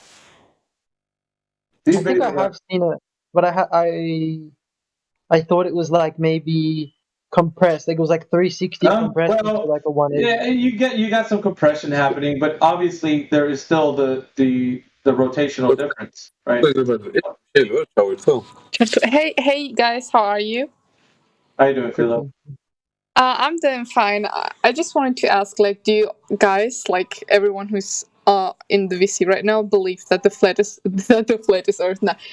Earth is flat? Absolutely. Well, I'll tell you what. There's not. I can't speak for everyone, but for the most of the majority of the people that have been here for a while, yes, the Earth is flat. We know it's flat. We don't believe. We don't believe it. That's true. Yeah, and I got one question. Have you ever learned about some physics since the Newton rules and some kind of this stuff? Oh, say again, man. I kind of don't understand your question. Can you So, have rephrase you it? learned physics at school? How did you Like, learn physics? Is that what you're yeah, asking? Newton rules, and all the geography and all the sciences that say that the Earth is not flat; it's just All right, it's 1 second, guys. Let round. me finish. Well, it's really simple. We went to school and learned Earth is a globe, and we believed it for most of our lives. And then we tried to verify that it's a globe, and turns out that all they told us was stories that we can't really test, verify. Yeah, Philo. It's a bit shocking for you two that are. 1 second, Philo. Let me jump in here. What's really shocking right now is the news, or maybe you've heard just or recently that the Earth is. Some people think the Earth is flat, right? So let me give you something to chew on, and it might be a little bit disturbing for you. But if I was to ask you, what is the best evidence that you have for the Earth being a globe? What would you present to me right now? So, we are all traveling around the world, and you're telling us that the No. Stop. No. I'm not telling you. I'm asking you, sir. I'm yeah, asking you. Okay, so listen to what I have to say very carefully. I'm asking you for your best evidence that the Earth is a globe. Now, you understand best what I just said? best May I evidence. say something? When you Yes. travel over the sea, if Mhm. if Earth was flat, you would be able to see, for example, iceberg way sooner than you can right now because the Earth actually isn't flat. Okay. You can actually see Let farther me. distances. This is how lighthouses work, right? Yeah. For tens of miles. Let me. Yeah, but that they're going to argue that they can do it on a globe. So that's really. Let's get into the facts, right? So if you were to tell me that if I can get in a plane or something and see farther or something because whatever, there's curvature happening because you could see that, right? Is that your reasoning behind the best evidence for the Earth being a globe? Excuse me, could you repeat that? Okay, so I asked the gentleman, of course you and him are answering, so I don't know who I'm talking to at this point. But who's going to answer for the best evidence that the Earth is a globe? That's the only thing I need to know. The best evidence. If I was to ask you, you're telling me that I need to take a flight to know that it's a globe? Is that correct? The Titanic is a really good example, I guess. Okay, so now that's evidence for you. Present the evidence as to why the Titanic would be the best evidence for the Earth being a globe. One more evidence, guys. Have you ever heard about All the right, I'm sorry. I was speaking to the young lady, Yeah, but can we I are please? together. We I are know, sitting. sir, but I need to know how she knows that the Earth is a globe by the Titanic. So the Well, Titanic, we are sitting together, and I understand this, sir, but I need to know why she knows the Earth is a globe, and possibly I can talk to you right afterwards because I have. This is important, right? The important thing is that we get to the understanding of how you both know the Earth is a globe. Now, she just said the Titanic is great evidence, and I need to know why. So I need to hear why the Titanic yeah, is great answer. evidence. Thank you, sir. So, what's the problems with ships? Like, when they travel over the sea, it's like suddenly the iceberg appears, right? Mm-hmm. It's because the Earth isn't flat; it's actually round. If it were flat, you would be able to see the iceberg like far away, like way earlier than you can because of the Earth, which is not flat but round. That's something you learn at school, actually. Okay, so your reasoning behind why the Earth is a globe is because of that It's like Titanic not being able to see an iceberg from a it's far distance. it's Is it's this not correct? only the Titanic. It's like easy physics. Well, okay, so yeah, I know people. Okay, so I'll give you a little heads up, and I don't know what your name is, but ma'am, a lot of people come into the server and tell us it is because of physics, because of science, and we're like, okay, that's great. You're telling us physics and science. These are two magical words that everybody says, but don't really understand what the term behind it means. Now, the reason I asked you what was the best evidence for the Earth being a globe, and you came back to me with the Titanic. It can't be the thing that supports the knowledge of why people think the Earth is a globe. So just because you can see farther doesn't mean, or closer, doesn't mean that the Earth is a particular shape. Now, I need to know the reasoning behind why the Earth. I'll put it to you this way: why the Earth is measured, or at least calculated in the school books, right? Because everybody's read this, that the Earth is a globe at 8 inches per mile squared over the distance of an arc. So the Titanic being something that you would say is your reasoning behind the Earth being a globe is not sufficient for us to come to the conclusion that the Earth is a globe or not. Because I could tell you that the Earth is flat, and you can still see far, but a line of sight can only get you so far as far as you can see, right? Think about it this way.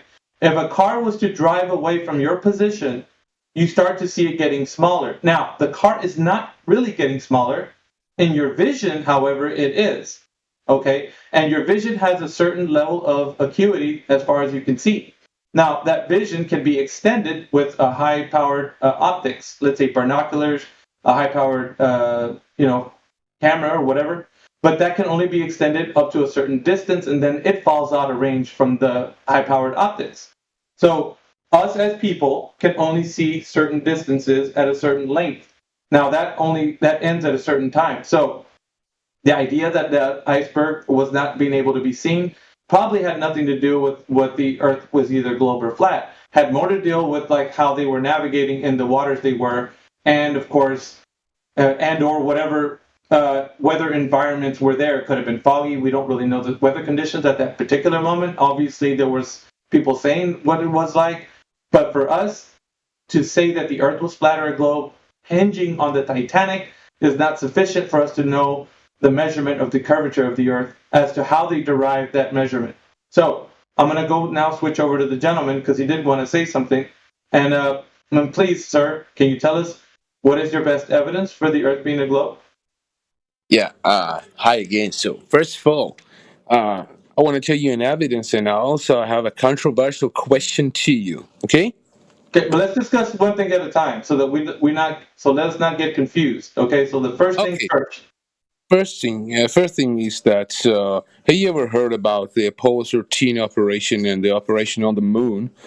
And when people just traveled from the United States in the 1969 to the moon, and they were just observing some pictures, they were taking some pictures. Where do you think that this was all directed in the Universal Studio? And there is a lot of evidence over the world from the space that I don't say that the Earth is round like a ball, but it's round. It's flattened. So, and what do you think? How is it constructed? So the Earth is flat and it's standing on the 4 elephants, or what?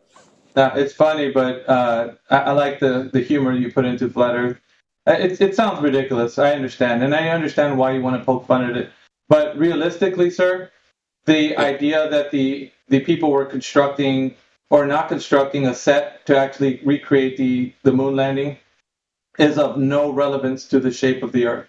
And the reason I'm saying that is because whether or not people were recreating this in a studio or where they were doing it I don't really care.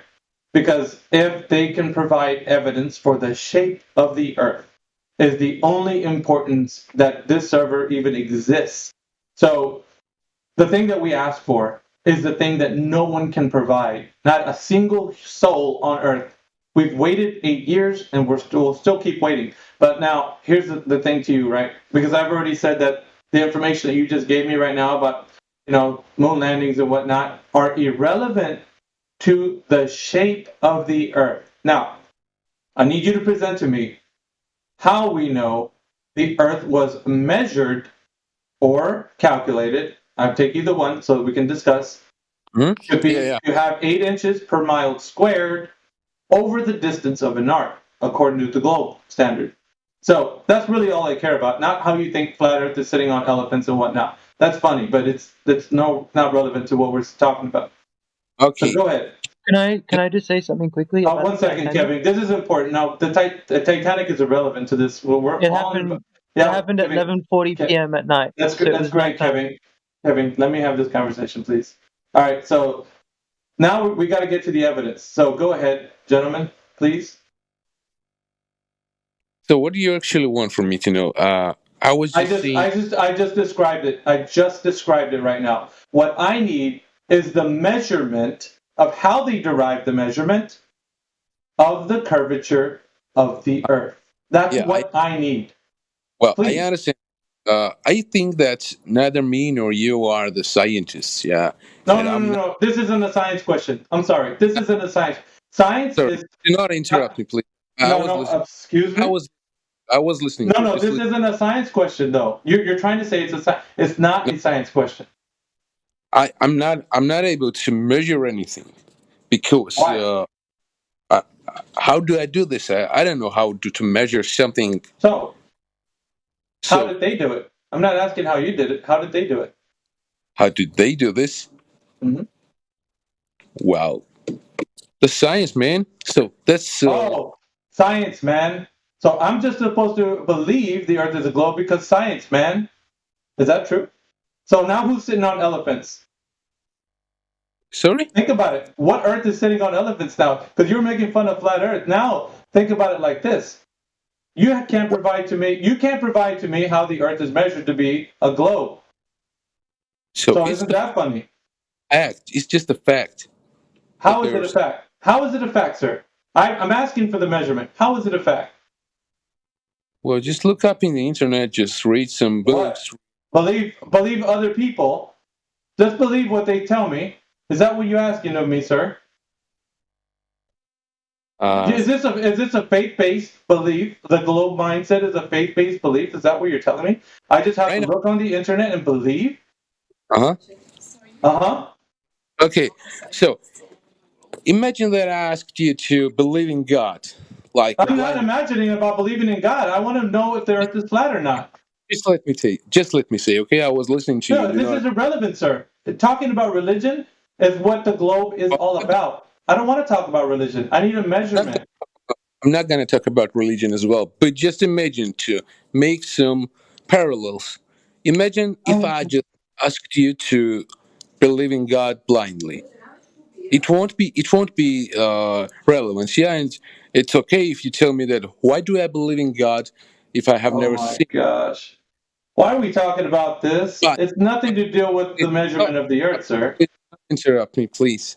How is this relevant to the shape of the Earth, sir? So, the fact that I'm telling you, religion is measured from the sayings and from the maybe some mysterious facts, but the science is more accurate. So the more accurate, the mathematics are more accurate, the physics are more accurate, the rules of the okay, that's great. You're telling me just to believe. In other words, the science is great, the measurement is great, this is great, the Earth is great. I don't care, sir. I only care for the measurement.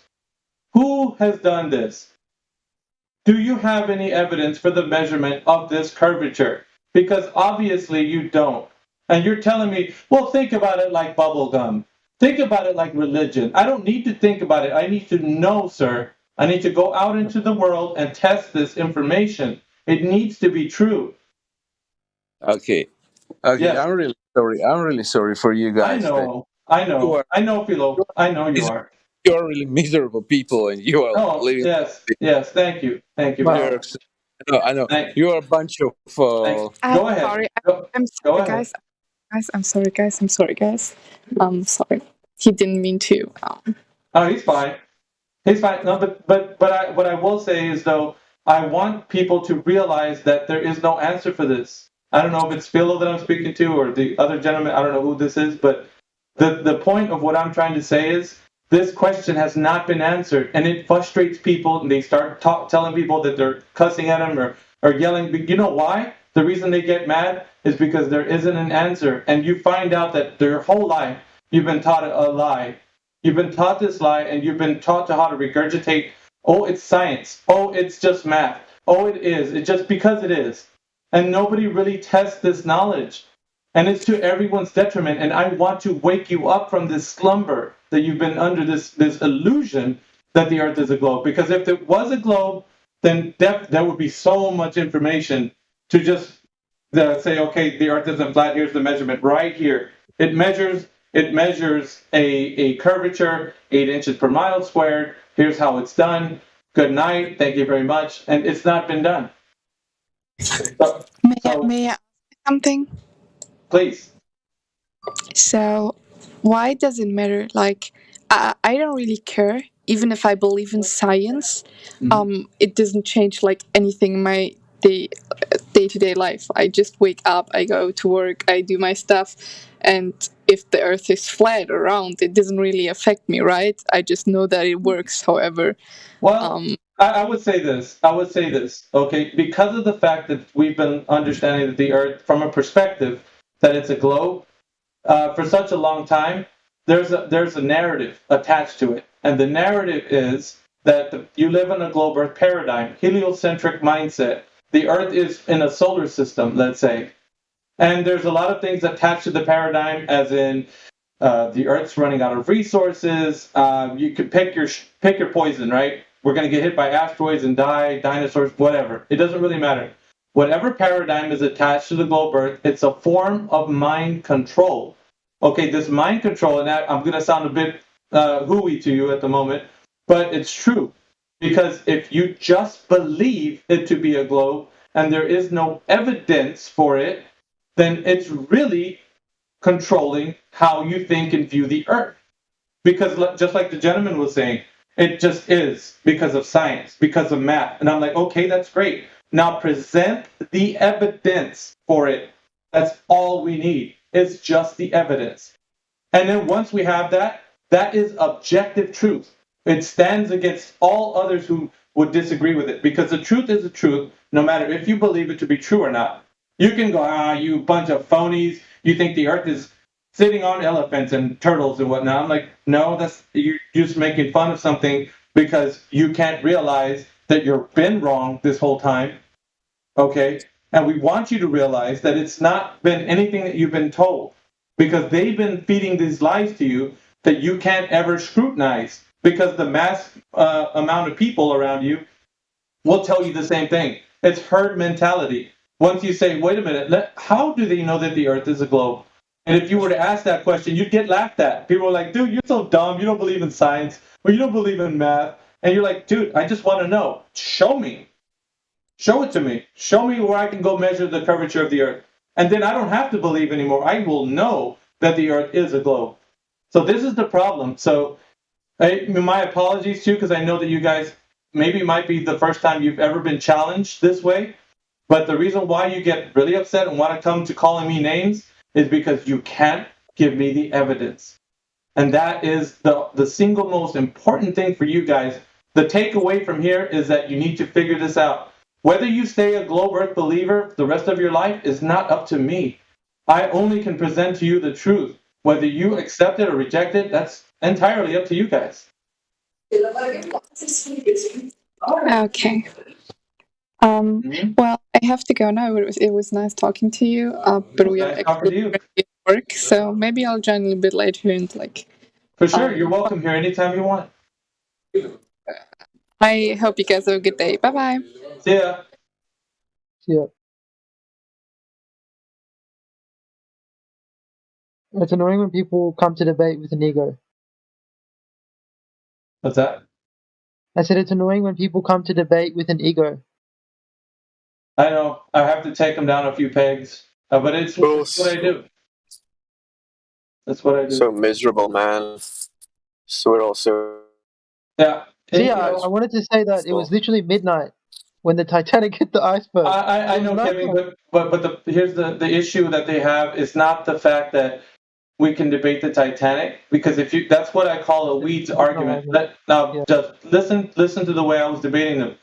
When they were coming in or talking about one thing, I wanted them to explain what the one thing was as far as evidence goes, and then I would rip it to shreds, because it has nothing to do with the underlying understanding of the shape of the Earth. So we got to get to that. That's the most important thing. So, okay, she presented the evidence, he presented the evidence, and it wasn't really evidence at all. It was what they thought was evidence, but it was really not. So now what we have to do is make sure that everybody that comes in here, we direct them to the truth. That's the only thing that we have to do. We don't have to talk about how the Titanic was able to be seen icebergs in the middle of the night or not, or what weather conditions it was. That's irrelevant to the point. Understand? So that is the way when you carry a conversation, don't go into the weeds. Because once you do, you get lost. And then you're talking about what the captain was wearing, what kind of food they were eating, and it's not going to get you closer to what understanding of flat Earth. So I don't know. It's something everybody, once been doing this for a while, you can start to really realize what's effective, what's not. And as we don't have to coddle people. We just here it is. Truth is there. And plus, we didn't even get to the conversation of how it's flat. We're talking about how it's a globe first, and it's not. So then we can have the open mindset to talk about how it's flat. And when they ask, why does it matter? I noticed I don't think you brought up God, like the creator. Yeah. There's a multitude of reasons why it matters, Kevin. So why it matters to you, what's high on the burners, because they're hiding God, might be the most important thing, but they don't understand because they're drinking the Kool-Aid right now. Yeah. And so they won't. It's great that you want to bring that up, but it's not going to be effective to them because they are still under the illusion that it's a globe. So you can't get to the thing that you want to, and I know that that's what some flat earthers like to do. They're hiding God. Well, that's great, but they don't see that right now because they're under the illusion that it's still a globe. So you need to break those walls down and then walk them to the understanding of why they're hiding God. That's a further down the line discussion.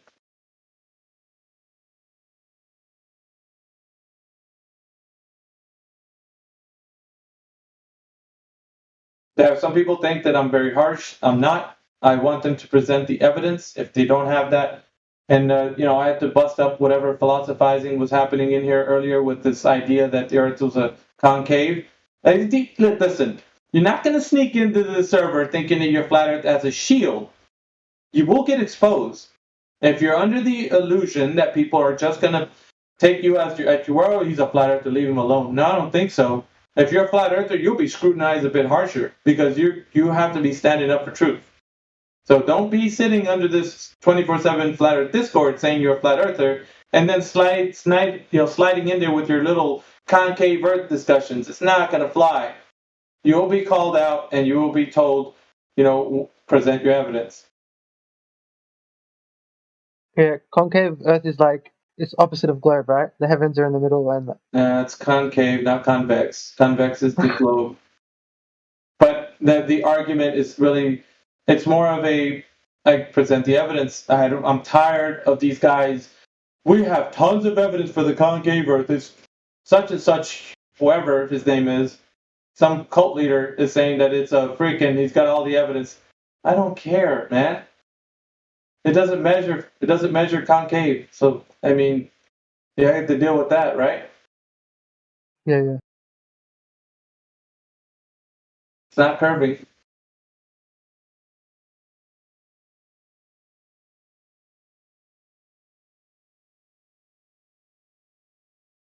I'm like a wet blanket to these guys' fire. And I cut it.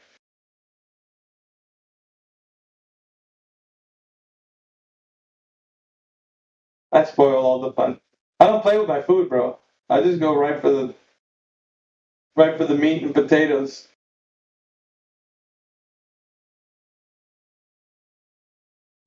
You don't leave your knife and fork, do you, mate? I mean, just but that Titanic straight in with your mouth.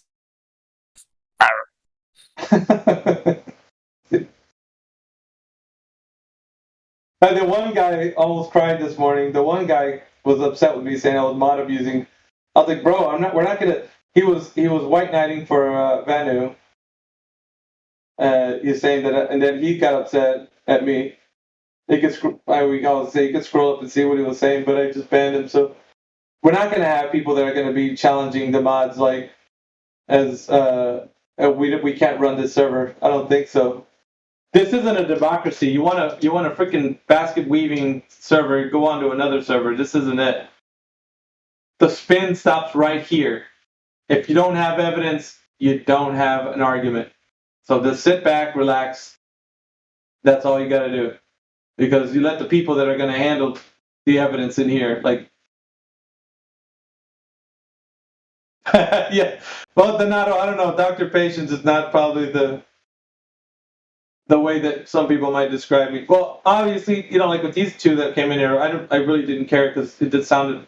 One came up with the Titanic, which is whatever, and then the other one was the moon landing, and then that's whatever because it's like none of them talked about the shape of the Earth, which it's fine. You could hear, and he wanted to tell me off. You could just tell he was salivating. He just wanted to cuss me out. I felt it. But she jumped in. She's like, no, don't do that. Don't ruin it because I need to come back in here at some point. It was funny. But did you hear that? And she jumps in. She was like, oh, hang on. Dude, you're about to ruin my stay here. Yeah, yeah, he was in the background going like, why, yada.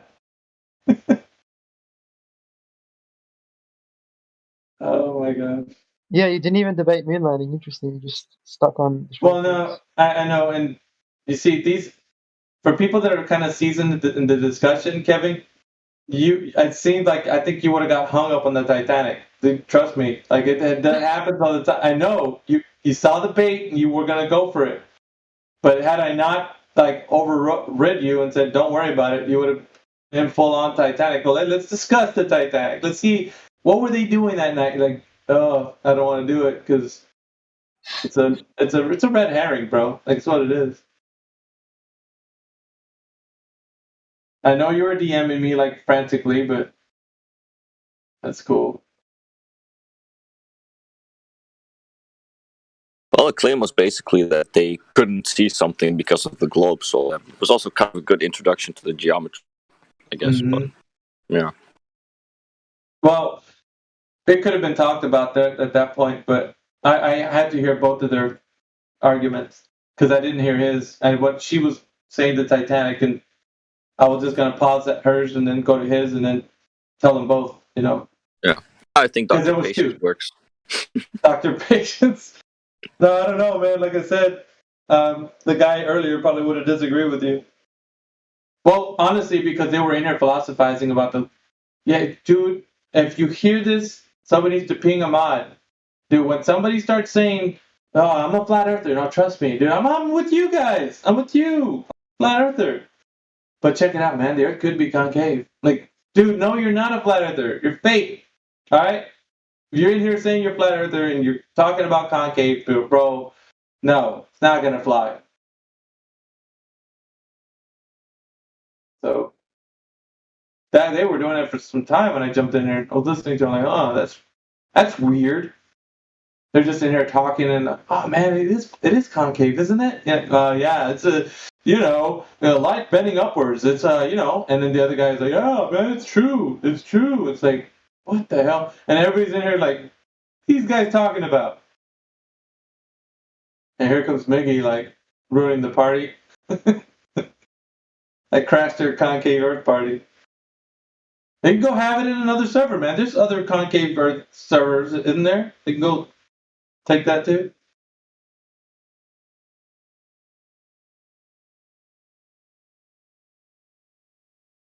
My goodness. Anyways, how's everybody doing? Martoth, what's going on, bud?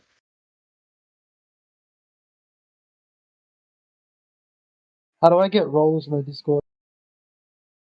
Let's see. I'll give you I was looking for VC verified. I couldn't give it to you for some reason. Couldn't find the damn role. There's so many roles.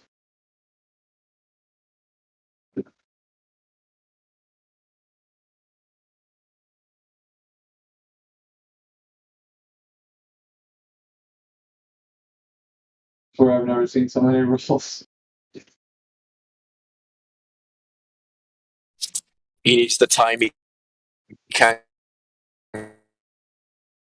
Center path is fine. There it is. Bam. Nice.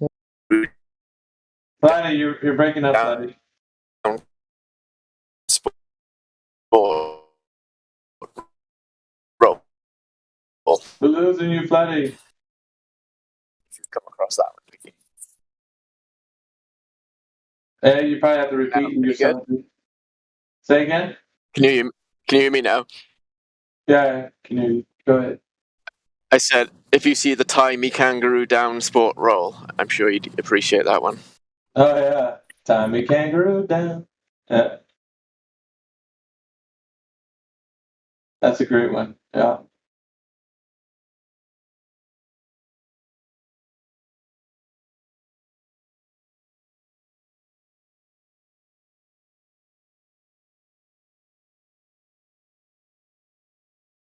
So, yeah. There's no more Will Virtues in there, is there? Not this morning? Oh, well. It is what it is.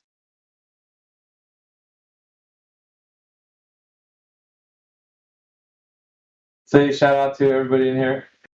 If you don't know who I am, or if you're just getting to know who I am, welcome to Flat Earth.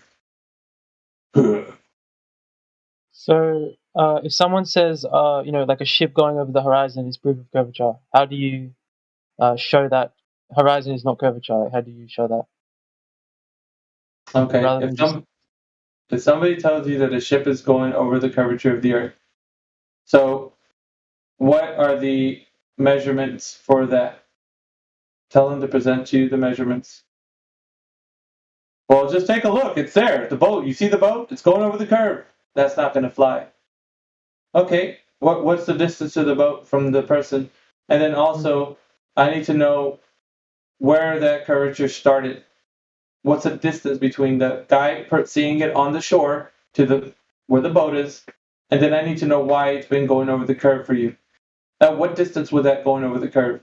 Now, if that's the standard of measurement, I need you to pit that against the 8 inches per mile squared. Now, if we're to say that boat is going over the curve at, I don't know, whatever you say it is, 12 miles, 50 miles, whatever it is, is that the measurement for the curvature of the Earth? Now, when you go to the 8 inches per mile squared calculation and apply it to the globe Earth, what is it, the curvature calculator, go to the Earth curve calculator online, you take that little sucker, you plug in all the numbers that you need to from where you're standing on the beach to where the boat is going over the curve, and you go and see if that's where the curvature actually should be. Now, if the curvature actually should be there, then you can go there tomorrow, and then the next day, and then so on and so forth, and you'd be able to get the same measurement every single time. That would be the curvature of the Earth. And not only that, but then you would start to see curvature at that distance rising up in elevation. Now, if everything is consistent with that being the curvature, then everything would be consistent as you raise up an elevation. Do you see where I'm going with this, Kevin? Yes, you ask for distance of the object, even the height of the camera and the height of the object as well. Now you need these, right? Everything is important. You can't just say, just look. Can't you see the boat going over? And you'll be like, no, I don't need images. I need measurements. I need distances. I need elevation height. I need temperature. I need the date. Well, how was it? Was it clear? Was it foggy? Everything. So everything needs to be put into account. It needs to be scrutinized. It needs to be measured. And then it needs to be weighed, and then afterwards you can make your conclusion by coming up to all these different ways of measuring. And if that's been done sufficiently, then the curvature is going to stand to be what it is, and then you're going to be able to say, I found the curvature of the Earth, and so on and so forth, and you can do more testing and whatnot. But that hasn't been done, Kevin. The only thing we have is people saying, I see a boat going over the curve, and you're like, that's great. So what? You just think you see something that's happening and you're just attributing it to the globe Earth. That's all you're doing. Yeah. So what? Yeah.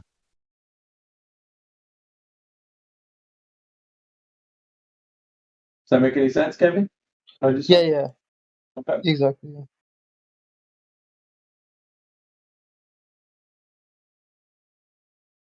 Kevin, Yes.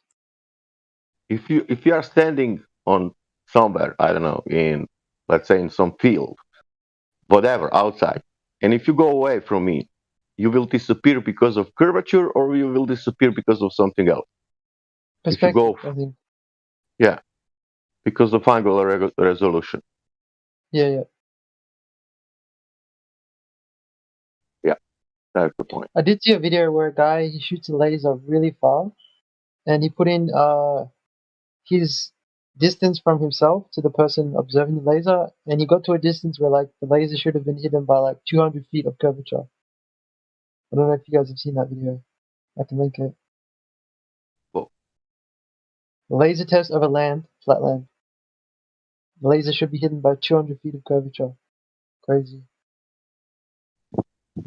Yeah, we saw all of them: laser test, Nikon test, mirror test, light test during the night.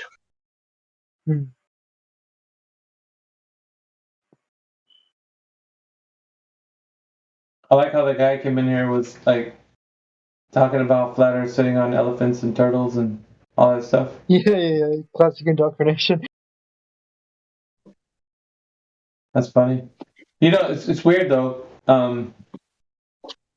You'd think that most of the globalists would come in here saying something different, but they're just believers, man. At the end of the day, they're not these hardcore globalists that I love to have conversations with.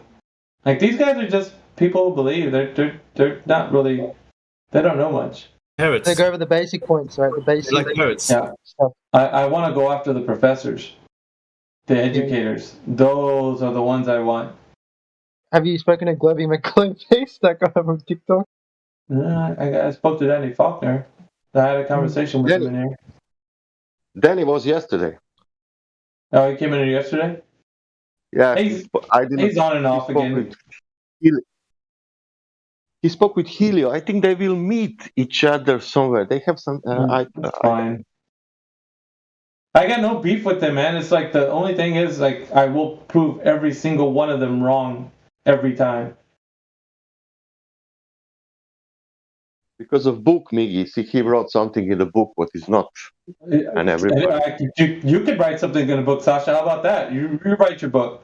Then I'll be like, Yeah, well, look, Sasha's got a book. It says so right there. Like, it doesn't matter. I have a book about unicorns. I have at home at least 15 unicorns, and they are telling me where their land and everything, and I need to make a map and everything. Must be true. They are saying that that some other force is acting, but we people cannot understand that. But I need to speak more with them. I need to make more research, and I'll write a book.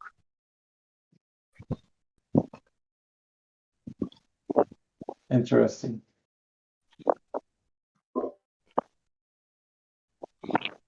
What usually amazes me is like how they have such a strong belief, but then as soon as you start, questioning it a bit, it turns out that they don't even know what they believe in. Mm-hmm. It's like, why do you believe in it then? Why do you believe in something that you don't even understand? I mean, it's literal insanity, right? Martok, when you witness the mind actually spiraling, like live, you see it, you hear it. Yeah, I do. I need to send you some of the globe logics. I mean, it's awesome. Like one of the they go into, what is that channel that we used to have? The Golden Globies. Oh, we had the same beliefs. I've heard the most crazy things like free falling pendulums. Going in a circle, your velocity is 0. Computers are, something you find in nature. Like, you literally can't make these things up. It's completely crazy. For sure. Yeah. No, I mean, you put in your time here, man. Like, I think that the flat earthers that have been here for quite some time, like we've seen most of the arguments, and they're mainly repeated. I don't think there's anything new that I've heard currently. Yeah, especially in the lobby, like usually the same things. Yeah, top 10 reasons Earth to globe, horizon, sticks and shadows, lunar eclipse, blah blah blah.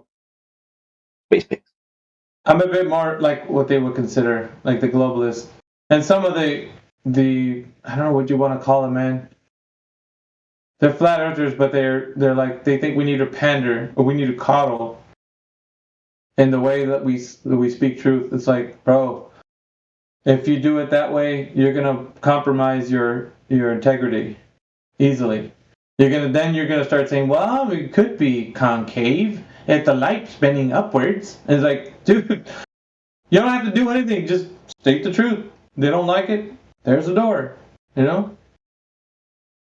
But we exist because we haven't compromised. We're steady on the understanding. Right. At the moment we start to say otherwise, that's the demise. Yeah, that's true. Well, I mean, part of my approach usually is just go with questions, because rather than trying to argue with them or give them information which they're only going to argue against, right, or not even consider, I just want to ask them questions like, "What is your evidence? Okay, how do you know that? What is it based on? How is it measured? Details. You don't know any details. That means you don't know the evidence. Therefore, okay, next." It exposes their understanding. I think. Well, they had. It's a classic case of those two that came in here of what it's like to be freshly hearing the word flat earth. And some people say, I don't like to say flat earth. It's a trigger word. Good. I wanted to trigger you. I wanted to make you think. So when you come in here, you're fired up. You're like, man, I got all the evidence for globe earth. And then we're like, all right, go ahead, present it. And then they don't. And then you're like, you see, you don't. That's why I wanted to trigger. It's people saying, well, flat earth is a trigger word. Yeah, I know. It's supposed to be. That's what it's meant to be. So when you come in here, you're prepared. You're either going to be spitting out facts or you're not. None of this. Let's keep it toned down and stuff. It's like, you know what, bro? We're tired of kind of being on the defense always. Now we're freaking on the offense, like constantly. I don't gotta present to you anything about flat Earth. You're trying to talk about a globe Earth? Present that. Where the hell is that globe Earth? You don't got it. So that's what they get upset about. And I freaking want somebody to challenge. Nobody bellies up to the bar and says, oh yeah, let me go. I'll go measure it. Well, go ahead. Let's go. Measure it. I think there should be at least one globe earther doing a laser test by now, right? Well, I'd always hope that's the case, but I don't think that. Honestly, when they leave the server, they're like, those guys. That's what I feel like that's the whole, because you don't see them anymore. They don't come back in here. It's like a one. Wait a minute. There was a glober who did a laser test, Dr. John D. Well, yeah, but no, I mean, like the rest of these people. I mean, the simple thing I even tell them, dude, you want to provide evidence. It's simple. Line of sight test could be done by anyone, anywhere. Go somewhere that there's a good stretch of land. I wouldn't say land too much because of topography, but I would say, go to like where there's water. And that's probably your best, where you're going to get your best measurements out of. So you could show a globe a laser test, but then they Google laser test flat Earth, and they get an article saying that the light bends up or bends down over the curve, and then they believe that, even if it's a ridiculous amount of light bending, they'll believe that a laser can bend 200 feet. That still exposes their entire mentality. It's I hear something that I want to hear, and then I believe it. Yep. That's always been the case. Always. Because they don't ask the question, well, how do I know that the laser is bending? How did they measure it was bending? They want to believe what they want to believe because that keeps them looped into their belief system. So, look at this guy's disproving it. That's all I need right there. I didn't have to look into it. I don't know how it's measured. I just know that this guy came out with something that goes against it, and therefore that's all I need. And that's it. Like, they'll be satisfied with that. Instead of actually figuring out, did this guy even do it right? What is he doing? Like, you know what I mean? They don't scrutinize it. So, and a lot of people say, well, you need to kind of get to those people more and chase them down with flat Earth. And I think at the very beginning we used to do that. Or we used to, like, follow people. No, you don't understand. I'm like, I don't care. Believe the Earth is a globe all your life, dude. You don't have to be in here. That's just old ways that we used to do things, but we've actually gotten to the point where it's like we don't need any of these people. We keep the ones in here who are going to stay true to the things that we can present as evidence.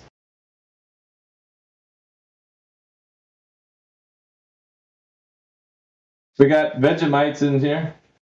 Vegemitans. Vegemitans, I've unmuted you. You can have control of your mic.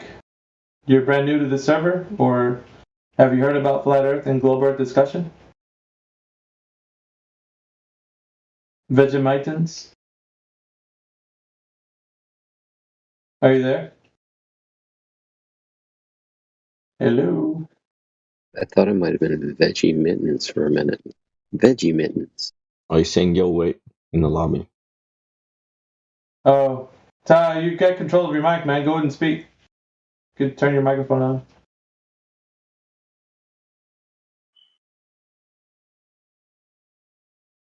Hello. How's it going? Going pretty good. So the discussion is the shape of the Earth in this forum.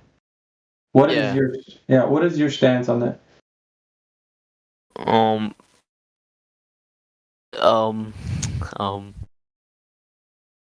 Just speak truth, man. You don't have to. Not flat Earth. I'm not a flat earther. Okay, and do you have strong evidence for the Earth being a globe?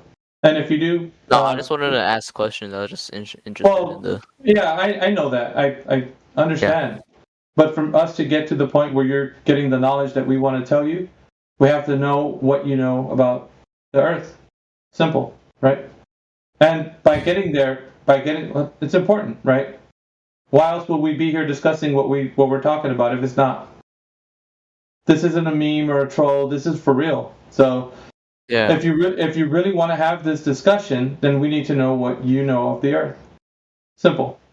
Well, I don't know that much. I haven't really done any research. I just found this. Okay. Well, then I'm glad you're being honest. First of all. Yeah. But okay. So on the topic of the shape of the Earth, what have you learned so far? I just want to get your basic understanding of what you know. It doesn't matter what you tell me. There's no right or wrong answer. I just need to know what you know. So far.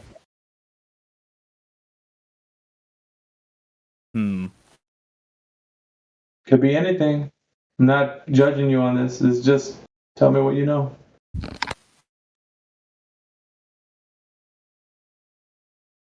Do you know anything?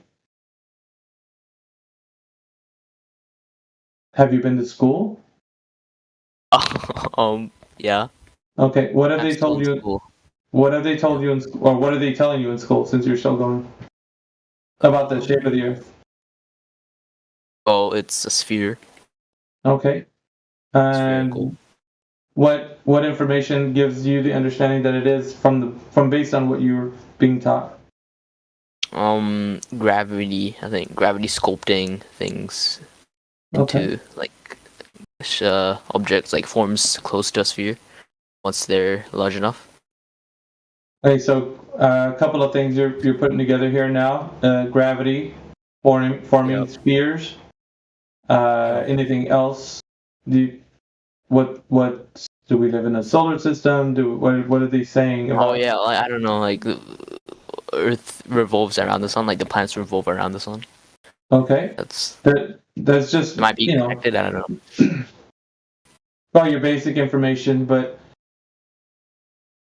why do you think that this topic, the flat Earth versus globe Earth discussion, is important, or not? Or what do you think about, like, what drew you to this topic? Now I want to know what brought you here.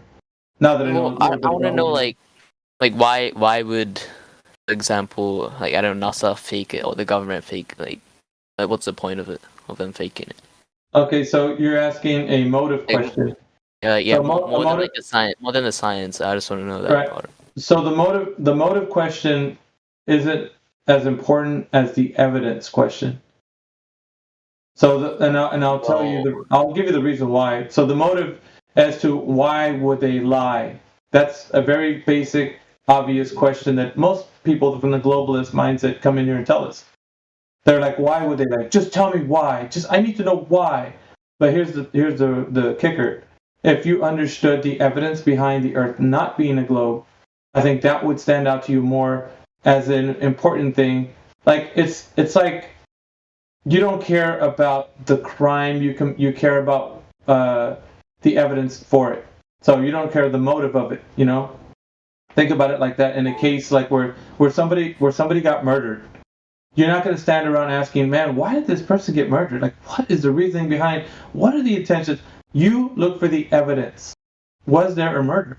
How did this happen? Like, yeah, but motive's like a big part of it.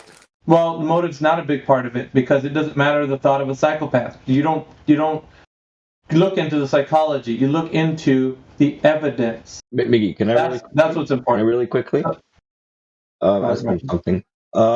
Suppose you had a scenario, right? There was a murder and you had a clear motive because, let's say there was an affair, the dude screwed him on a business, whatever. There's a clear motive, right? This dude wanted this other dude dead. We know that.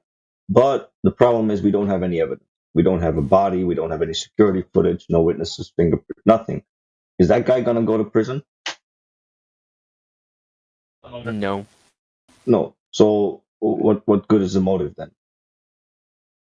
Yeah, I don't care. Like whichever. That's what I'm interested in. So it's not. It shouldn't be, because you're asking exactly what Martov's analogy was telling you. It's at the end of the day. It doesn't matter because then we have another problem is where crimes happen and there's no confession. They don't tell you the motive. So how are you ever going to know why someone else is doing something if they don't tell you, right? So this is already a very ambiguous issue. Are you like saying you guys don't know the motive, or? It doesn't. No, we don't need to know the mind of a psychopath. Is what we're telling you. Why they did the thing that they did, it doesn't matter because obviously it's already done. So the evidence is clear. There's a clear understanding that the Earth isn't what they told you it is. So we don't know why they lied. It's not important because, like, I could tell you that obviously it's this way, right? Why would somebody lie to you? There's only one reason. For example, in like a murder mystery, I would be interested in. Let me ask you, Vegemittens, or whatever you want to call yourself. Yeah, I don't care. Why would somebody lie to you? There's only one reason why somebody would lie to you, and I'll tell you if you don't know. What? To deceive you. Yeah. So a person would lie to you to deceive you. That's very clear. You understand it. I do too. If I was to tell you a lie, it would be to deceive you. Now, whether or not the deception would be about something that you care about or not care about, that's irrelevant. But it's to deceive you. So now you know that a psychopath would tell you a lie to deceive you. So whether or not the case is whatever the deception would be about doesn't really matter.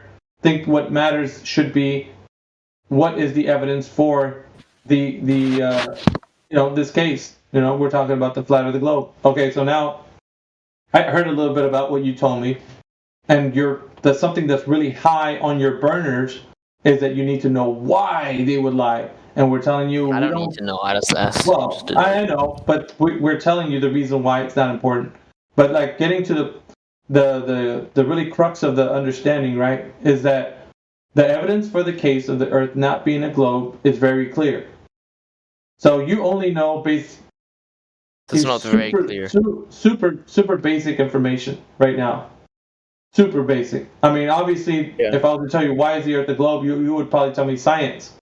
Yeah, the one word you probably would cling to, or because I saw it in a book or something like what you just mentioned. But the most important thing is another. Like I asked like a flat earther once, like they didn't believe in like relativity or like gravity at all. There's a lot of I couldn't none of my arguments worked or did anything to change. Right, because most of your arguments are based on a globe Earth paradigm, meaning that everything that you're talking about happens on a magical spinning globe Earth, and I call it magical for a reason. So it happens on a magical spinning globe. So you're arguing from a standpoint of ignorance. Ignorance is not a bad thing. It just means you don't know. Okay. So that's gravity would only work on Earth. Okay. On a globe Earth. The idea that the globe Earth. Go ahead, Sasha. Only one. He asked why What was the last question? Why? What was What? his last question? I forget. What was your last question?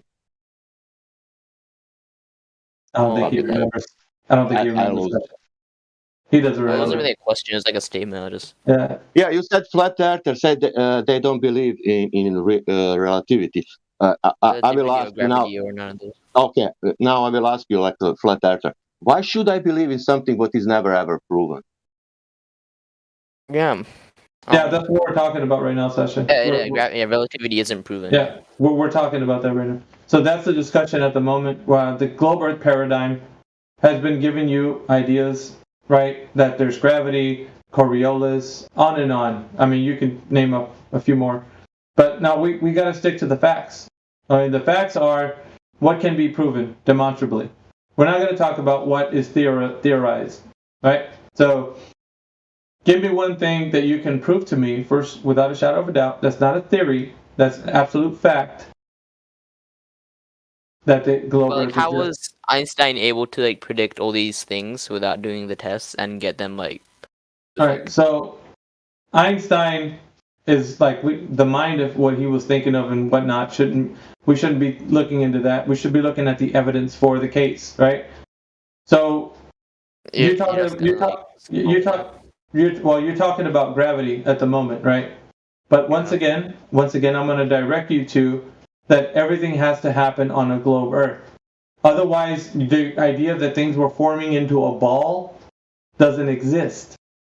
Okay? So the idea of gravity is built on the presupposition that the Earth is a globe. It's built on top of it. So your conversation of gravity needs a ball. Earth. No ball Earth. No, like no two gravity. things don't need to be like spherical to be like. Yes, they do. Yes, they do. No, they don't. The idea of what Vegemintons, like you're really not understanding this point.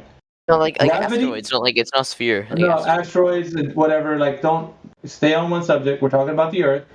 So everything that's getting clumped together is done with what? You just said it. Gravity, right? Right? Sure. Yeah. Yep. Okay. Now that we know that things are being clumped together and forming into spherical balls, now we're getting somewhere. But you can't have a globe Earth that's a ball if you don't have the gravity that clumps it together. So it would follow, if you don't have a globe Earth, you don't have gravity. Do you see? Hello? Did I lose you? Right, because we don't have to explain Did I lose you? how it's a ball, how things stay on the ball, how the ball's spinning around other balls. So gravity and everything, Coriolis, all these other things. So if we don't have gravity, we won't have. No. Opposite. The foundation of everything. No, yeah, I don't think it's opposite. I think No, wait. I think you're missing here. I don't know how you flip that around. The foundation of all your globe Earth paradigm hinges on the idea that the Earth has a radius, a diameter, and circumference.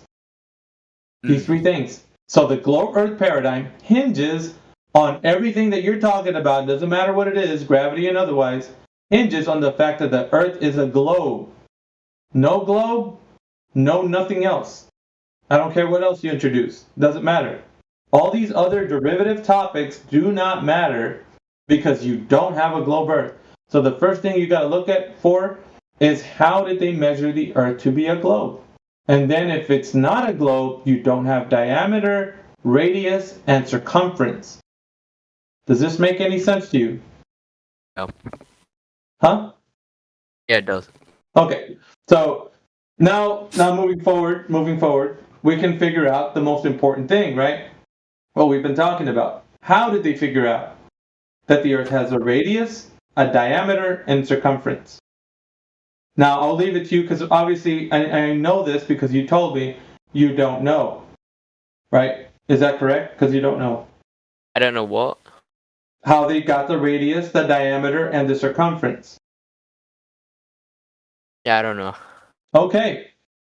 So at this point, you only believe the Earth to be a globe. And on the belief that the Earth is a globe, you're building on top of it this idea that you have a work that you believe. Listen, you have this idea that you believe a working knowledge of gravity, of anything else that you're going to insert. And so you're arguing from like, I'm trying to talk to my flat earth friend, but he doesn't understand gravity and relativity. And like, that doesn't matter because like, as I said before, you didn't provide the evidence that the Earth is a globe.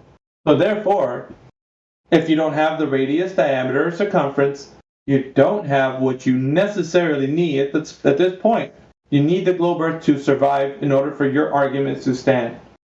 So unless you can produce that evidence, then you don't have this whole other argument that you want to get into. And I know you do. And I know other people might want to jump in and say, look, I just want to prove to you gravity doesn't work. And I don't need to. That's a derivative topic that's built on the presupposition that the Earth has a radius, a diameter, and circumference.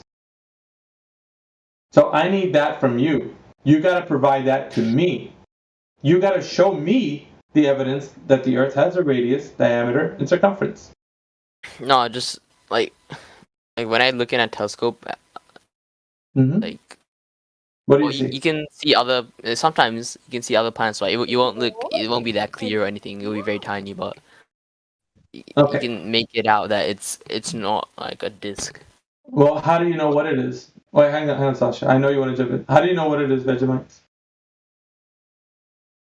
How do I know what it is?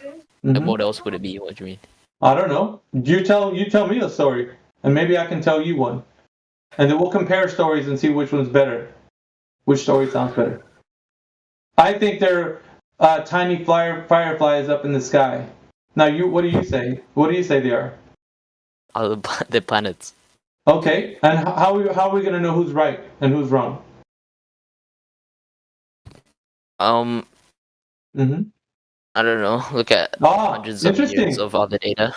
Okay, what does other data mean? That's a big word for you. What does that mean? You're right. So like, there was another guy detected. I don't know.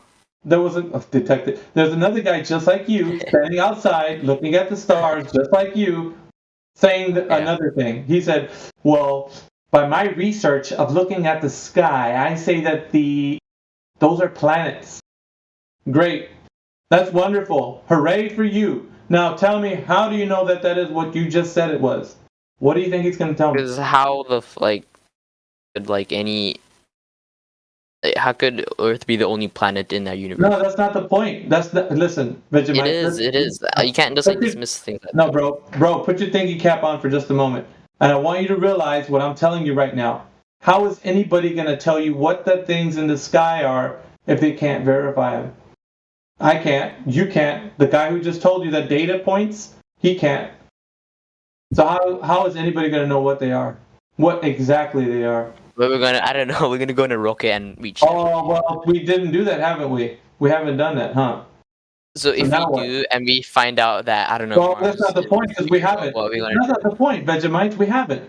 That's not the point. We haven't. So we got a bunch of dudes thinking they know what they're talking about, but they haven't verified.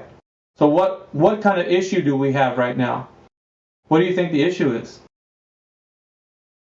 I want you to think. What is the issue?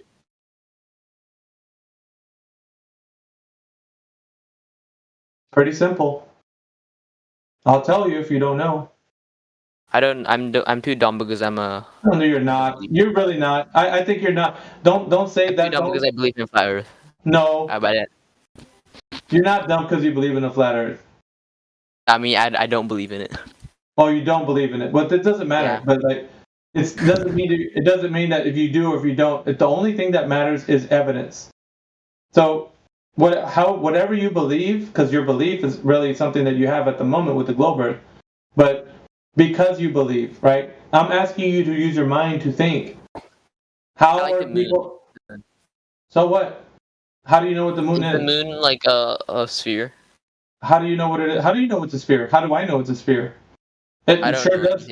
It sure does have some attributes like it, but I don't know if it is or not. I can't tell you from the 360 view of the moon. I haven't been all the way around. It could just be looking one way and on its face.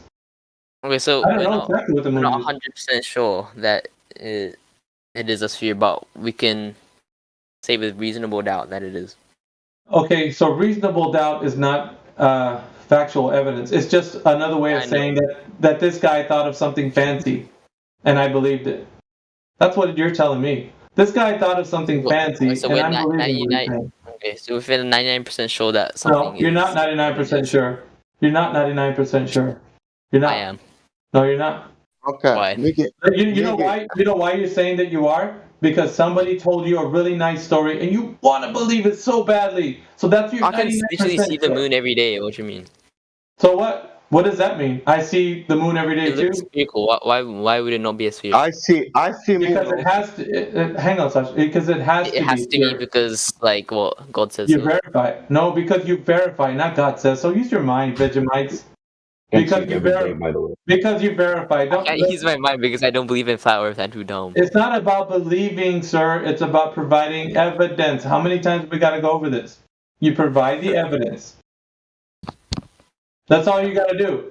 Don't look at something and say, oh, I'm 99% sure. I'm going to be like, oh, so you really don't know then. That's all I can tell you. We don't know. So, but are we 100% sure that Earth is flat? Yes. Yeah. Yeah? Yes. Yes. But we're not 100. Okay. Yeah, because you live on the earth. Let me tell you why. Because you live on the earth and you can test it to be so.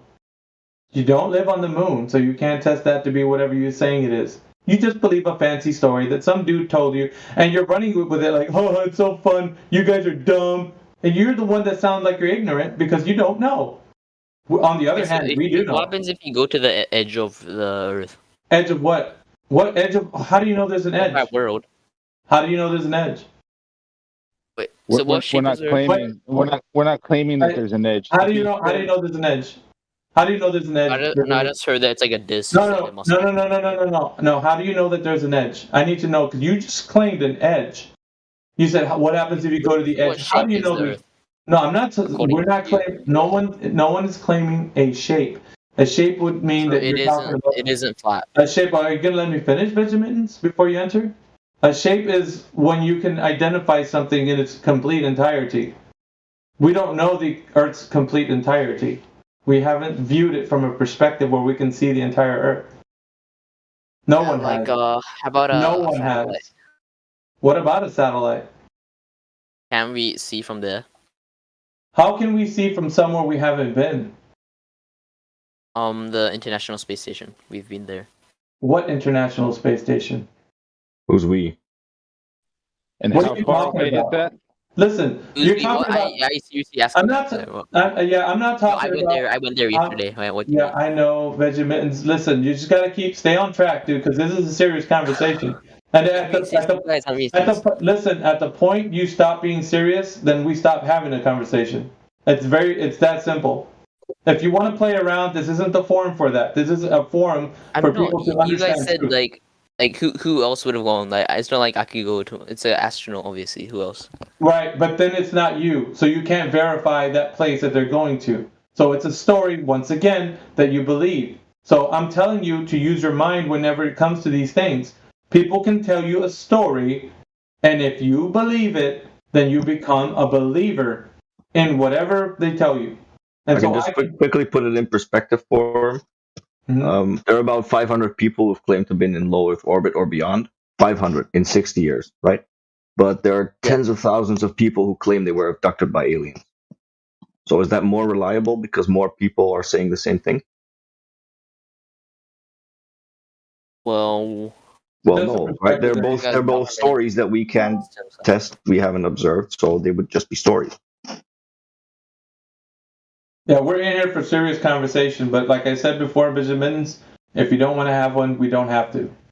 But at the same time, we do want you to have one. Our encouragement is that we want you to continue to seek the truth. But you're not going to seek it if you're poking fun at what we're talking about, because this is important. I wasn't at all. What do you mean? All right, so let's get back to the idea that we're talking about. So far, you brought up only what people have told you.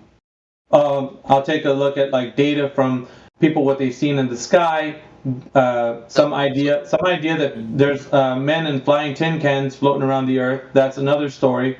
We got stories about like tin cans flying around your head. That's another story. So you have to really focus on what you can provide as evidence for yourself, that you can demonstrate to everyone that you know that the earth is what you are claiming it is. So like, imagine you became rich enough to like go. Let's not do that. Let's not imagine, because once we imagine, I could imagine flying spaghetti monster. Let's not imagine. Let's talk about the truth. Yeah, let's talk about the truth. No, I don't want to do that. So why not? If you don't want to do that, why not? I'll leave. But no, go ahead. We'll see you later then. So you don't want to have a conversation about that. We're not going to have hypothetical conversations, Benjamins. It's not going to happen here. You either provide the truth about the earth or you don't. We're not going to go into what you want to. Well, what if I had money and took a rocket? And I don't care. Doesn't matter. My guy could make the same argument. Doesn't matter. Spherical. Would you change your mind? No, doesn't matter. Hypotheticals are not going to be entertained. If you want to continue to keep going with your hypotheticals, you're going to be muted. Simple as that. We don't talk about hypotheticals. We only talk about evidence. That's it. You got any evidence?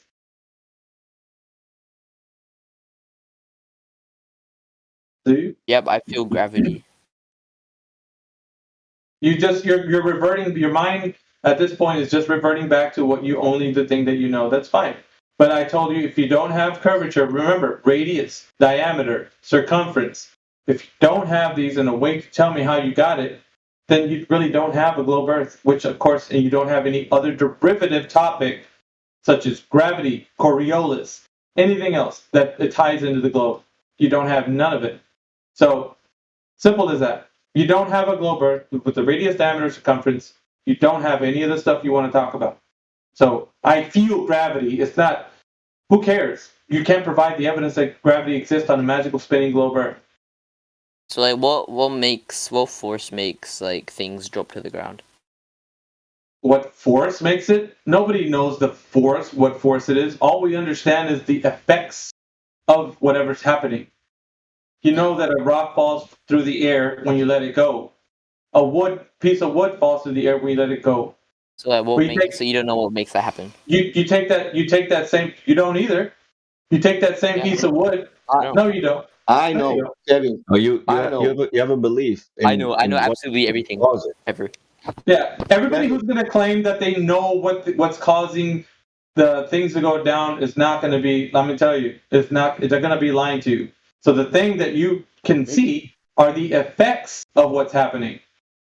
That's the effects. You can only see and measure the effects. Now, when somebody says, "I know what force is causing this," then they're in a lot of trouble, because now we're going to talk about forces and that. So that's a whole other story. You can't get into that because you don't know. No one does. And when somebody does claim, you're in hot water. All right, so please continue with your idea. Well, I studied particle physics, right? And go ahead. You studied particle do you know LIGO? Do you know LIGO? I know LIGO. So was that like all faked? All faked? Yeah. All the government organizations are so corrupt, and none of it's verified. We're getting into a derivative. This is another topic of like how the governments are corrupt. You know, it's not really getting to the point where we're examining evidence, though. Benjamins, you're going off into another topic, and we're not talking about evidence. So we got to get back to evidence. Every other topic can be entertained to some form or another, some degree or another. But we don't want to talk about that because that's boring. I don't want to talk about LIGO, moon landings, flying tin can around the earth. I don't care about that stuff. To me, I care about you telling me how you found out the earth has radius, diameter, circumference. Pretty simple, huh? Not you, That's all you have to Kevin. do. Not you, Kevin. So who did it in the first place? You know, who put that numbers in the first place? Name, year, and method. That's easy. Yeah, you can provide that. That's easy. It is not provided. Before I says to go up, you know, it was a spear, you know. Do you know why you're having trouble, Benjamins? Because nobody's provided. Because I'm not a flat earther, so I'm retarded. No, you're not. Would you stop saying that? Like, nobody's even calling you that. Nobody in here is that. No, not even you. So nobody's calling you that. But here's what we need from you. All we need is simply the evidence that the Earth has a radius, diameter, circumference. Now, if you can't provide that evidence as to how, like Sasha was saying, of how they came up with that at least, then we're really at a standstill, and we got you stymied. So the thing is, this is where all globalists really start to spiral and go to derivative topics. Well, does that mean that the government's corrupt? Well, does that mean that the Earth is like? You have to just really focus right now and think about the thing we asked you for: radius, diameter, NASA circumference. footage. Like Radius, like diameter, does it look like a circumference? Does Earth Radius. look like a sphere in those? You want me to keep repeating it, Benjamins, because it's not working, right? I'm asking No, for I three things. I can't. I don't know. Well, that's where knowledge begins, sir. Knowledge begins when you admittedly say, "I don't know." Then we can start talking to you about how these things were derived. But the reason why I want you to really think about it is because if I don't let you face the fact that you don't really know, you're going to continue to bombard us with these ideas of flying tin cans around the Earth, of like freaking gravity idea. I don't want to hear those derivative topics because you didn't provide us with diameter, circumference, and radius. So now we can get into the good stuff, right? Now you can ask us how we know the Earth is flat. In like NASA's footage, is it a sphere? Why are we talking about NASA's footage, Benjamin? Because that's what I saw. Okay, yes, on I don't television, care. Well, on television. Yes, you did. it's a You sphere. asked me how I know. I just answered you. On television, it's a sphere. Yes, very cool. But how can we prove that reality is a sphere? Because we've seen the images and the stuff on TV, and you know, that's cool, but it's not evidence. Especially if we can't go take images on TV and footage like Radius, this. diameter, Story. circumference. Yeah, they can't get those images without those numbers. I saw it on TV. Yeah, you did. Yeah. All right. So the problem is when you try to find these measurements, all you're going to find is some dude in Greece with sticks and shadows. That's their best measurement, pretty much. And did I measure it with like the shadows and shit? No. All right. That's what I just said. That's what he just said. He just said shadows. Wells or sticks doesn't matter. Okay, so take a look around the room you're in. Turn the light on and take a look around the room they're in. If there are different shadows, like do they have different angles? It means your room is a ball, right? No. Why not? That's the Into, argument for shadows for globe. No, that it is. The shadows are different, therefore it's a And globe. you know right? that. You're messing. Why are you messing with me now? Why are you not being serious? Yeah, no. I am being serious. This is literally the argument they gave for the globe, is that we measured the shadow of a stick in two different places, and the angle was different. Therefore, the Earth is a globe. So I can do this in my room and turn out my room is a globe. How does that work? He's far from Bartos. He's really far from removed from that whole concept. I don't even think he knows what who Eratosthenes was. So that whole argument probably he don't even know.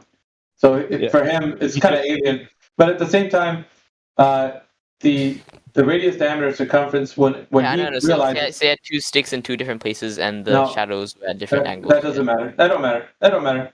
That's irrelevant. You didn't know about it, Benjamins. Yeah, you didn't know about this until Bartos brought it up. I didn't know about it. No, you didn't. Yes, I did. Well, even if you did, that doesn't really matter because, like I explained, you can use the same method on a flat surface like your room and measure that shadows have a different angle, and then that must mean your room is a ball. That's ridiculous. Isn't it like not just that they're different, but they're different in a specific way? No, they're not different in any specific way. If you take a shadow, you take this in your room. You go in. Yeah, you the put two shadows will sticks go apart in your room. No. Derivative. Apart from It's the a light. derivative topic. Dude. It's not gonna. No, it's a derivative topic. No. Yeah, it's a derivative because I'm asking you for something which you didn't do, and you didn't bring up Eratosthenes in the first place. So this whole topic that Martoth is telling you, you're spinning it right now to your favor, and it's not going to work because that's a little bit of spicy magic that globalists like to do when we present topics. They like to spin things around that we're telling them into their favor, and it's not going to happen. I'm asking you for a question that you can't answer right now. The radius, diameter, circumference.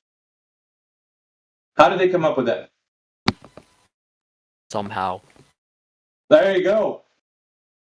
Science, right? Magic. And that's what I want you to realize. Realize that you can't do that. Now, I asked you once before. You're going to ask us how the Earth is flat? Or you don't care? No, I don't care.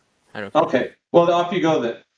Nice having the conversation. I originally came just like, I want to know like the motive for. No, we're not going to answer that. That's irrelevant.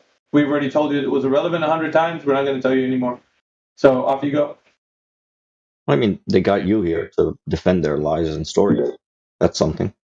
Yeah, but he can kick rocks at this point because he doesn't want to know how the Earth is flat. So see ya. Wait, so is people like people who don't believe, like globalists? See ya. Isn't globalist like a political like view? I'll give you 5 seconds to leave this server, or else you will be kicked. 4. Okay. 3. Maybe can you help him only with one thing to tell him what is going on with water in reality, that he can maybe realize that what he see from the ISS, it's not on the ground when we check. Only little help. He doesn't care to know, Sasha. Yeah, I know, but that's it's sad, but it's true. He doesn't care to know. He just admittedly said he doesn't care to know. But you should. You should. Because they've been lying to you. Because they've been lying to you, and you're accepting it. And me accepting the lie, how will that affect me if I don't accept it? Because you'll be accepting lies all your life because of this. You will never critically think about the because truth. Because of this thing, it will affect my personal life as well. No. This affects everything, dude. Why? How? Because if you accept a lie as big as this, and who's to know what other lies they can lie to you about? Here's how it works. Did your life change when you learned about Santa Claus? Your life changed, right? The way you think I never and believe in Santa view the Claus. world. All right, Listen, well, cool. That doesn't matter about. Young man, here's how it works. I'm built Here's how it different works. because I never believed it. I'm built different, guys. Great. So here's how it works, real quick.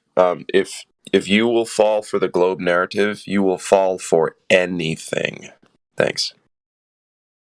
Simple as that. Even history is a lie at that point. And we don't have a kick function, don't we? We just got a ban on it. We do. What else are you gonna talk about? Nothing else, man. You don't want to know about the flat Earth, so so what months I'm going I'm letting you exit stage left politely, but you don't want to do it. So why are you curious what evidence they have with flat Earth? No, because like if you're saying that I'll believe anything because I believe in spherical Earth. You don't even know why you believe it, dude. Like that's the bad part about it. You don't even know why. That's why. So the motive is important. No, I'm talking about you. Yes, it is. Not why they told you, but why you believe it. You don't even know why you believe it. You're confused on even that matter. So if you don't want to know about flat Earth, yeah, you are clearly. Well, I mean, anyone seriously, if you're going to sit here and ask why, if you accept or don't accept a massive lie, how that will or will not affect your life, you really don't understand. Then I don't know. You maybe you're a little out of your depth. That will affect if I'll be like successful in the future or not. Like, do you know about any other lies? Like when you found out, I don't know, about JFK or 9/11 or any of these other things that were told to you as to be true? They didn't really affect me at all. Even if I did believe that. He's 14 to be fair. He doesn't know any of that. No, true, but what? No, for sure. But okay. Yeah, like 9/11. Which tons of documentaries. But I guess do you weren't alive when that happened? But when you read in the history books what they tell you, versus have you ever looked into it for more than 10 minutes? To see what really happened that day? Yeah. And then the official story is good or bad. Is it a lie? Yeah, but it's like understandable because they would want to make themselves look better. Right. Oh, hang on. So All right. So, It doesn't really space affect superiority wouldn't make themselves look better. Fuzzy, To be the give me first ones to the moon. Fuzzy, Go ahead. give me a moment here. Vegemintons, hang tight. Yeah, Kex, you got something to say? Go ahead and say it, man. Pipe up. I see you talking nice and strong in the live stream voice text. What do you got to say about it?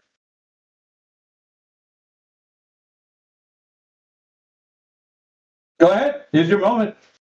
Tell me. So I was listening to Not Red Pill you. music. Vegemins, sit tight. Okay, Kex? Anything? I was listening to Red Pill music. I'm not talking to you. Oh.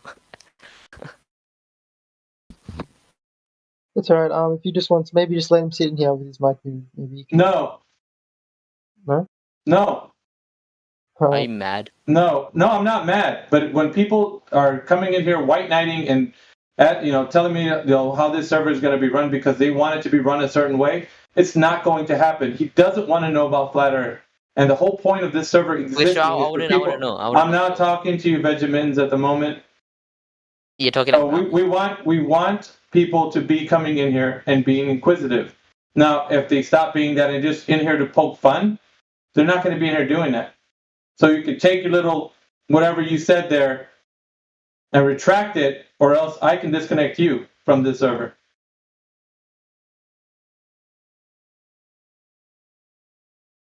No? Okay. He's muted. Now he's disconnected. All right. No, you can leave him unmuted. I wasn't done with Vegemins. So I'm muted. Oh. Yeah, back to Vegemins. And that's what this server exists. That's what this server exists for. It exists for people being inquisitive about the shape of the I was Earth. inquisitive about why, and you said it's important. No, it's not, because we already told you why it's irrelevant. Okay. We told you why it's irrelevant. So now, if you want to know about Flat Earth, we were ready to talk about it, but you said no, I don't want to know. Tell me. Like succinctly. Succinctly? You're telling me how to tell you about the Flat Earth when I was telling you the only thing I need was radius, diameter, circumference, and now you want a real digestible way. Listen, man. And I want somebody, if they want to. I don't want to make you talk forever. Succinctly, because you can't give us how they came up with the radius circumference. Yeah, I'm too dumb. This isn't. Okay, 1 second, man. What is this with this younger generation feeling so entitled that they're going to come into a server and demand what they want? Tell me however you want it to be. You don't even have to be saying how I should say or not say something, man. Realize you that. Just said You're just a young person, dude. Like, listen. You just told me to be inquisitive. You're very disrespectful, to be honest, man. Like, you don't realize that you're in a place here where people are wanting to talk to you about stuff. Okay, you're superior to me. So I'm sorry, sir. That's not saying that, dude. But I'm just saying there's a certain level of respect when you're speaking to people in this server. You're in a different house. This isn't your house, you know? Yeah, I'm from Japan.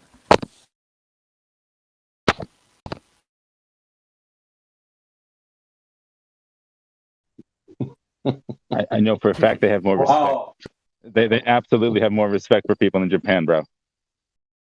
And how you measure elevation in Japan? How you measure elevation, all mountains in Japan? Meters.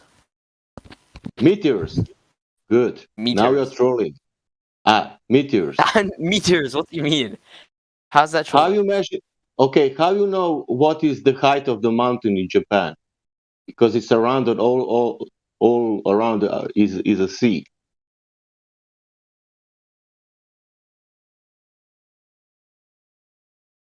I don't know. Sea level? Yeah, from sea level, no? How many sea levels we have? I don't know. From the sea level around Japan. And how we measure the mountains in Switzerland? which sea level we using then?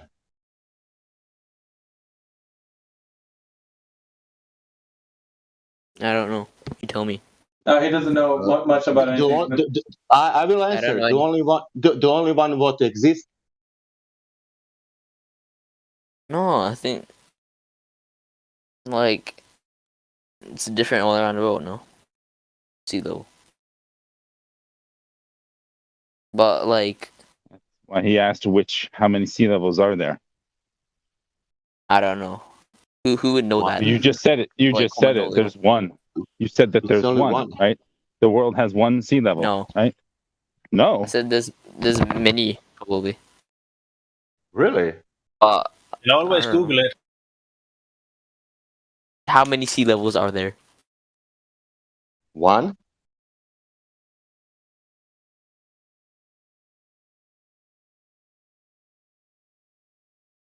Won't let the moon change it with its gravity? But we are speaking about sea level on the demonstrate Earth. Man, why are you moving to the moon? I'm speaking about sea level. Won't they just use the average of it? Average, okay.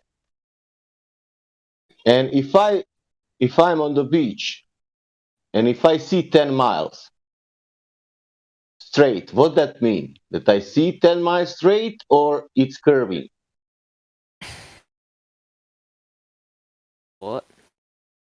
If I go on the beach and if I see 10 miles straight, is it that I see 10 miles straight or it's curving but I don't see it? So you see it, so there is only 10 miles, you mean? Or Yeah, if I see object on 10 miles,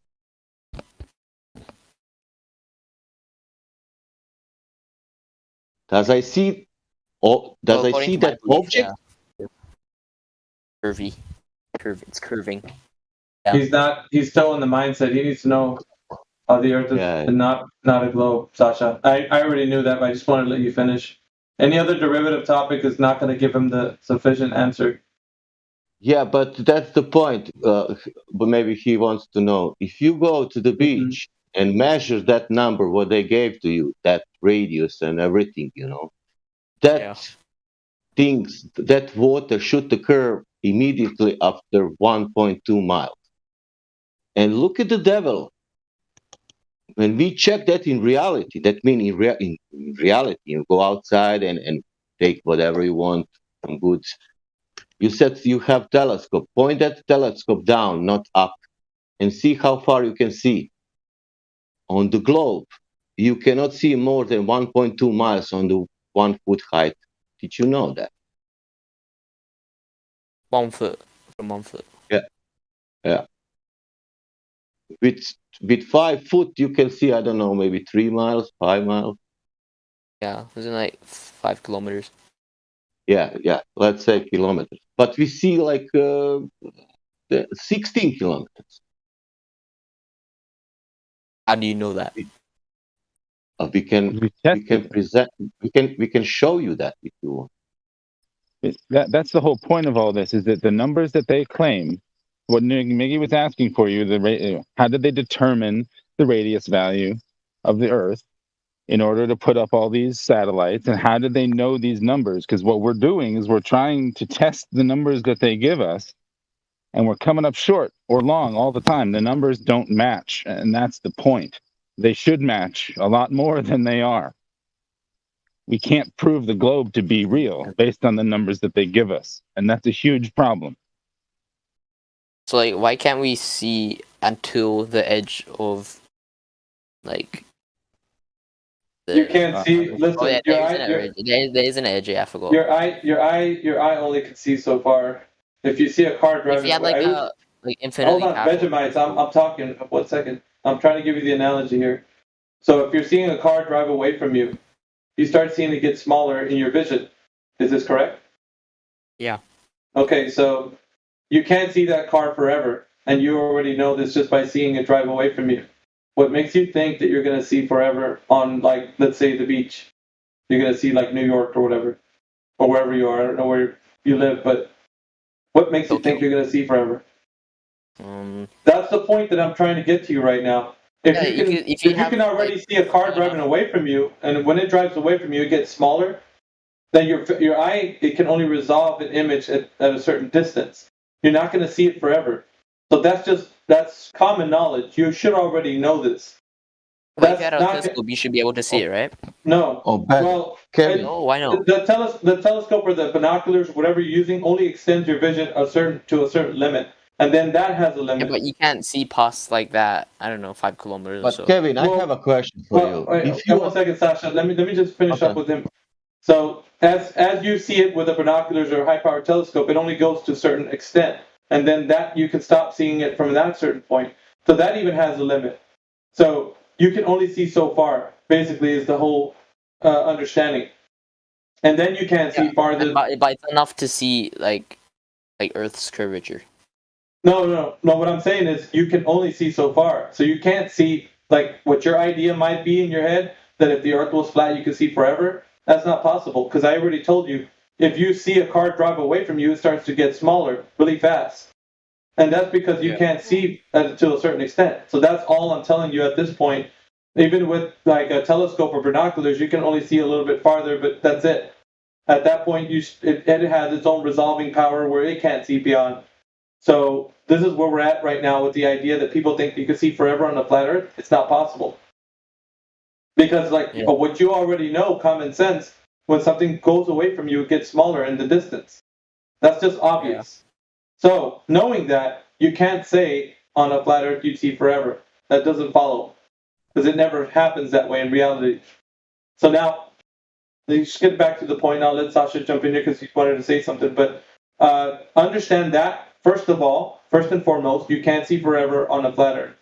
Now, Like this one here, the mountains and the SUV. Huh? What? Like the one he sent in the live stream voice chat. I don't know which one you're referring to. They're putting a whole bunch of stuff in there. The mountains and SUV, like there's a dude stepping on people. Legit? Oh, yeah. Right. No, that's, yeah. Is the SUV as far as the mountains? No, well, like the distance in that, we're not. They don't state. It doesn't state what. So and it doesn't mean anything because they don't state it. No, it does. But I'm saying the idea that when you see things going away from you, they get smaller. That's known by that image that you see. That you can know that for sure, because you can test it out. You go outside and see something get away from you or at a distance, and it just seems smaller than it actually is. So you know that. Yeah. You don't have to think that you can see forever on a flat Earth. That's ridiculous. So if you go up to that mountain,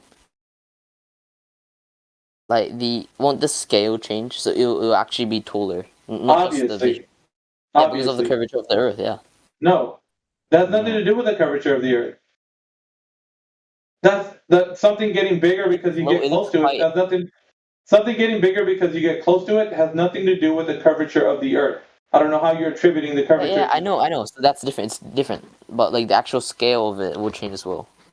No, it changes because part of it's hidden because of the curvature of the Earth. No. Well, that's what we're trying to show you. That's what we're trying to show you. You said this a moment ago, is that you can only see 5 miles because of the curvature of the Earth, and we're saying no. The whole point of what we're trying to show you is that what we're supposed to not be or be able to see according to the globe math, we can see well beyond. We can see well beyond what we should based on the claims of the globe. That's what we're here pointing it out to you very specifically right now. Like, you don't have to see China to start seeing curve. For fuck's sakes. Chocho, the young guy. Chocho. Is anybody in the religious? Bro. Anybody what? Anybody religious in the chat?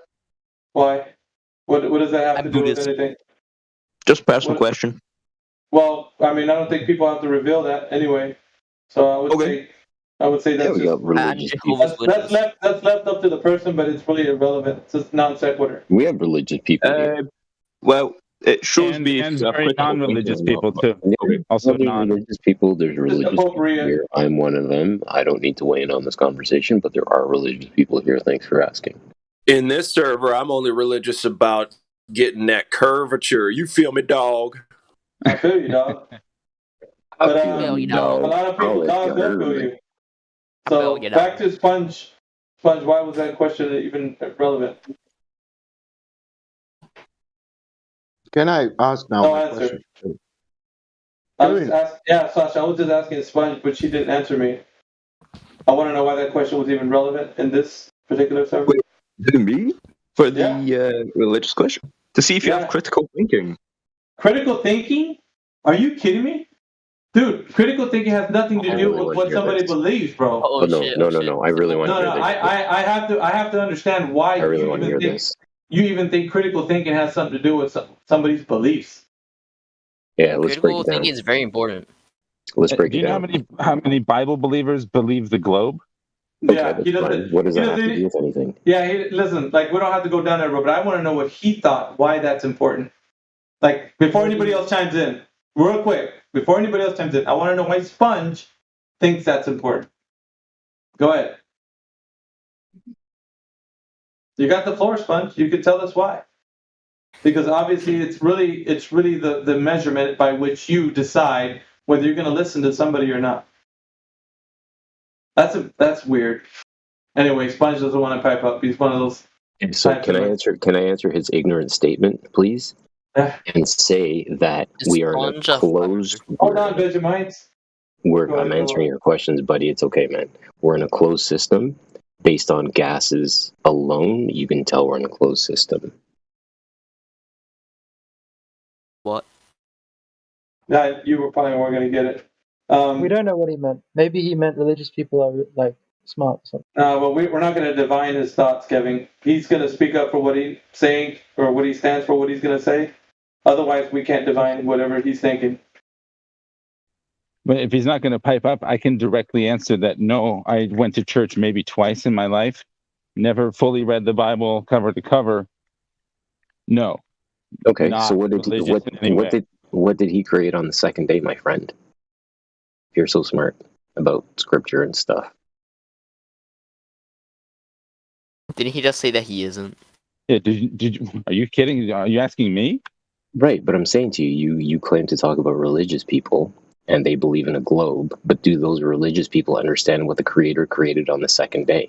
Well, but if you understood this is what I'm saying to you, if you understood what the Creator created on the second day, being the firmament, you would understand that we are in a closed system, and you can observe that based on gas principles backing up what Miggy's been explaining to you guys for like the last hour. You guys on the same side. I gotta go soon. You should go soon. I should. Yeah, I've been telling you if you don't want to know about the flat Earth, but yeah. But since I didn't disconnect you, you can actually leave. Yeah.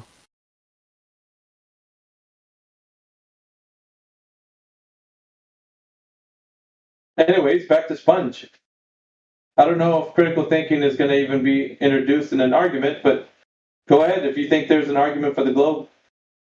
Or I have another question before I have to go. I know you do, but I don't want to entertain that question, Sponge, until you tell us how you know the Earth has a radius, diameter, and circumference. Is Sponge a flat? The Sponge isn't a flat earther. All right, man. Yeah, radius, diameter, circumference. Please demonstrate to everybody here listening how you know the Earth has that. Use the critical thinking that you have, if you will. Sorry, could you say that again? I was getting blowed from a blender. All right, radius, diameter, circumference. Yeah, what about it? How do you know the Earth has that? How do you know the world doesn't have that?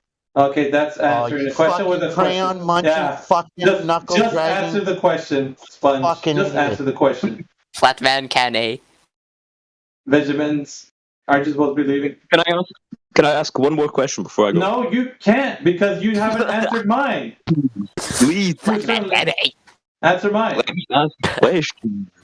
Answer the question. No, let him. I'm not sure what's so fucking funny in here. Yeah, let him up. I bet you're an inso, bro. I'm gonna help you out of here, Vegemins. All right. Yeah, relax, Linda, and answer the fucking question. Just answer it. You got critical thinking on your side, apparently. You guys. So radius, diameter, circumference. Go ahead. But this could. No, I want you to answer the question. You have critical thinking on your side. I need to know how you have radius, diameter, circumference on a globe Earth. Can I ask another question before I have to No, go? sir. You need to give me the radius, diameter, circumference. I'm not going to answer yours. I did. Are you really that fucking I told you, listen, I told you, Sponge, that it's irrelevant for anyone in here to tell you, it's a non sequitur for anybody to tell you what they believe. Now, I did answer your question. So now you need to answer mine. Did you? How do you figure out the radius? I did. How did you figure out Are you religious? I told you, I'll say it again, I'll say it 3 times. It's a non sequitur red herring. So That's I don't not an answer. You need to tell me if you're religious or not. It's a non sequitur, meaning it's irrelevant to the point. I'm asking a question though, and you're not answering it. Are you? Hold on a minute. Someone else answered, and he's. I don't care. I don't care, Fuzzy. If you said you're a Buddhist and this guy thinks he just because of that, I don't care. Now I need to know because I answered it and said it was a non sequitur. You need to tell me how the Earth has a radius, diameter, circumference. Please, your turn. Yeah, why don't you tell me if you believe in Jesus or not? Oh my gosh, dude! Answer the question or you're out. We don't need. We don't need Sophist. No, Sasha, no. Nobody's gonna keep answering this guy. He's either gonna answer my question or you're toast, bro. You really don't want to have a conversation. You're not a critical thinker like you said you were, and you will be excused out of the server. Oh, that's really sad.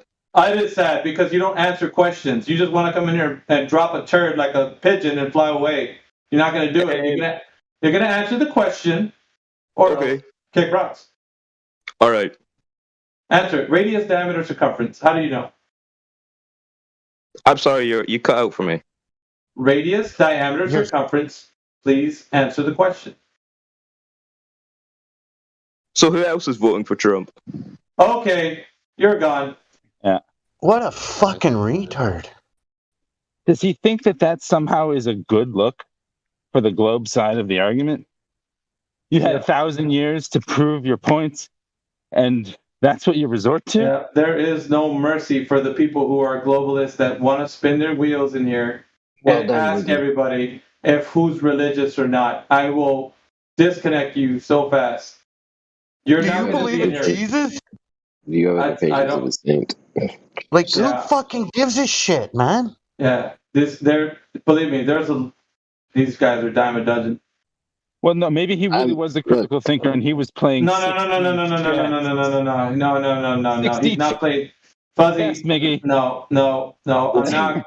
No. If you're truly engaged in enlightenment and debate in a public forum, it matters not what the person believes in. It matters what truth we are seeking to find. Yeah, it's. Tom Cruise said it, but it doesn't matter what I know; it matters what I can prove. So when other people start piping in here, and then they start talking about like, what do you believe? Like that's not a. It's a great way for people to be like, oh, wait a minute, I believe this and that because I'm a Muslim and I'm a Buddhist and I don't care. The thing that I need to know is radius, diameter, circumference. You got that? Nobody does? Okay, we got nothing then. We got no globe. That means, Amigi, I wanted to say I'm Buddhist, but water doesn't curve. You know, I'm Buddhist. No, I think the best way to answer that religion question thing is I can prove flat earth without the Bible, but the Bible has a flat earth in it from page to page, cover to cover. That's that, man. These guys. But that plays into his. So you believe the Bible? Yeah. He's listen. We've been down this road. We've been down this road, and we don't need to go down it. Like it's. Listen, it's 2022, man. The argument has advanced. We don't need to answer these little baits that they throw out. Well, you need to answer my little religious question because I need to know. Well, but that's the thing that we did, though. I did, someone else did, and it's like, so you're just lying now. No. But I hear you. That's feeding that's feeding the trolls. Don't feed them. Just be like, dude, it's a non-sequitur. No, but it's giving trolls all the different. But it's No, high, Fuzzy. middle, and low, so there's No, nothing they can grab onto. It's a kind of a pander. It's kind of a pander because you're actually wanting to give them what they want. It's like, don't give them what they want. It's irrelevant. The point, the fact of the matter is the shape of the earth. Now, if they're not coming with the goods, yeah, then the agreement should be, if they're not coming with the goods, they need to kick rocks. Because it's like, as simple as that. But that's a... There was this whole discussion earlier before you even were here, Fuzzy, talking about like how we need to pander to the globalists and mindset. I'm like, no, we don't. Are you freaking kidding me? I don't think it's got to pander to the coddle them. No. Yeah. No, I agree. I hear what you're saying, but all I'm trying to say, you give them what they want, and then immediately take it away from them, so that they can't. It's like I answered you, and now you can. Then by pointing out that it's irrelevant, then you can take it away, and then they can never go back to it. No, I don't give them an inch, though. There's no quarter in this freaking 24/7 Flat Earth Discord. But all they're going to focus on is the fact that you didn't answer my question. You didn't answer my question. Yeah, so I know that. Eliminate that and then I know move that on. because it's irrelevant. That's why I'm not going to answer. I'm not going to answer why they think gravity, or why they think Coriolis, or why they think religious, or why they think any question that's not pertaining to the topic is important. It's a non sequitur, red herring away from what we need to be discussing, which is the actual measurements of the Earth. I totally agree. Well, then there's no discussion. There's no entertaining. But getting it out of them, because we're dealing with people who are stubborn. So I know we can't just have one single approach for every single person. Is all I'm trying to say. Believe me, all I'm trying to say is that I hear what you're saying. Yeah, I don't know, Fuzzy. I think you're listening, but you're not immediately applying. Take it away. It's like by just saying yes, someone is religious, someone is not religious, someone's not going to answer. We now told you, we've answered the question. Some people are coming from this with and without religion on their side. Has nothing to do with the argument. Please, now we've given it. I've answered you, and now I've taken it away, and now you can answer my question. No, that's not going to. Yeah, all I'm saying is that's not going to play. That's not going to play ever. And not in this server. It won't play in this server. Like, because everybody's just going to chime in and say there's something else. And guess what? The moment you say you're a Bible-believing Christian, oh my goodness, you're going to get a can of worms open between the guy who's a Buddhist and say, wait a minute, I don't believe what you believe, and I believe they're just like. And then you got a whole derivative topic happening outside of the one that you need to be having, Fuzzy. You say you know, but the thing is, dude, I'm telling you, it's not the way to do it. So if you entertain what you're saying, then you could stand up and try to give that guy something. It's not going to work. Thank you.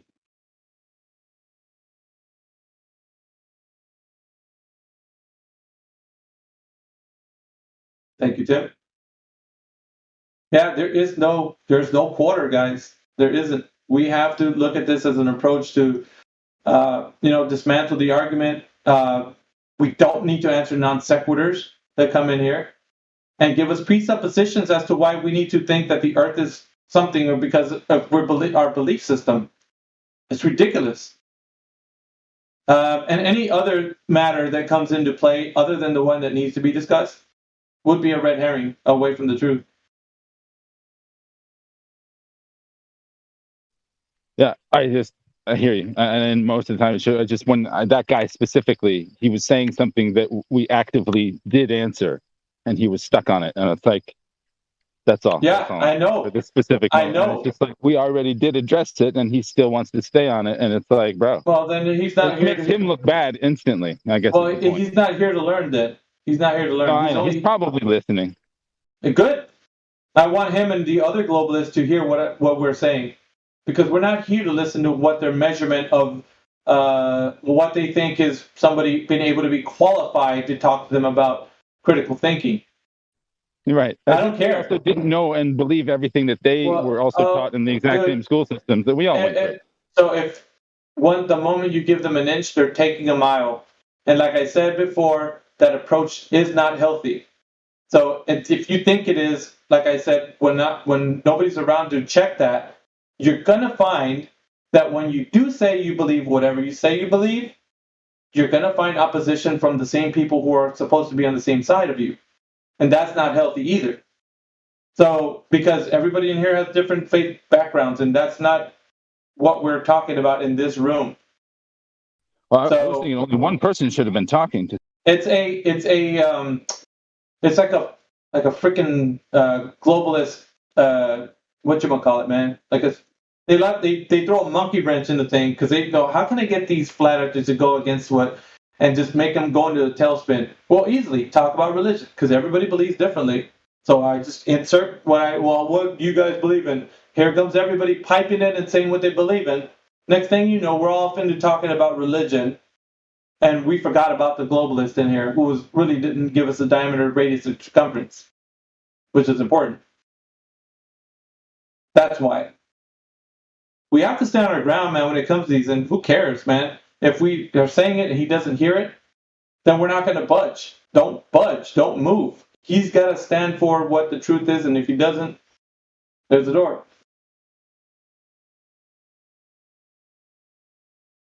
It's difficult, I know, but we've been trying to get these guys to extract what they know from us, and we don't have to entertain them. They say whatever they want.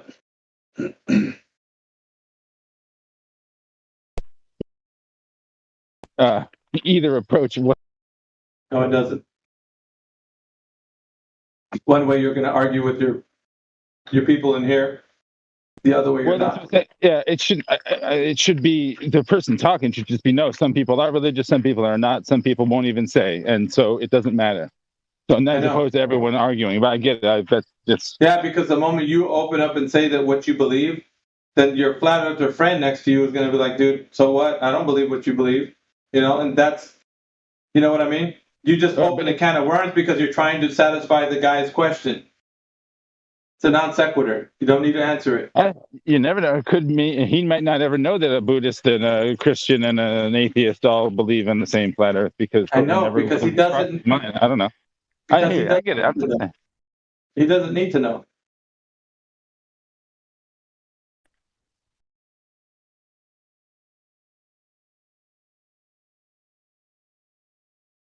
That's exactly right, Dave. You know how we do it, Dave.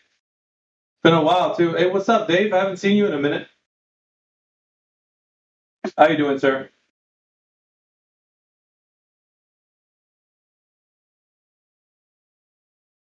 Sorry, I was away from the mic. What's up, Miggy?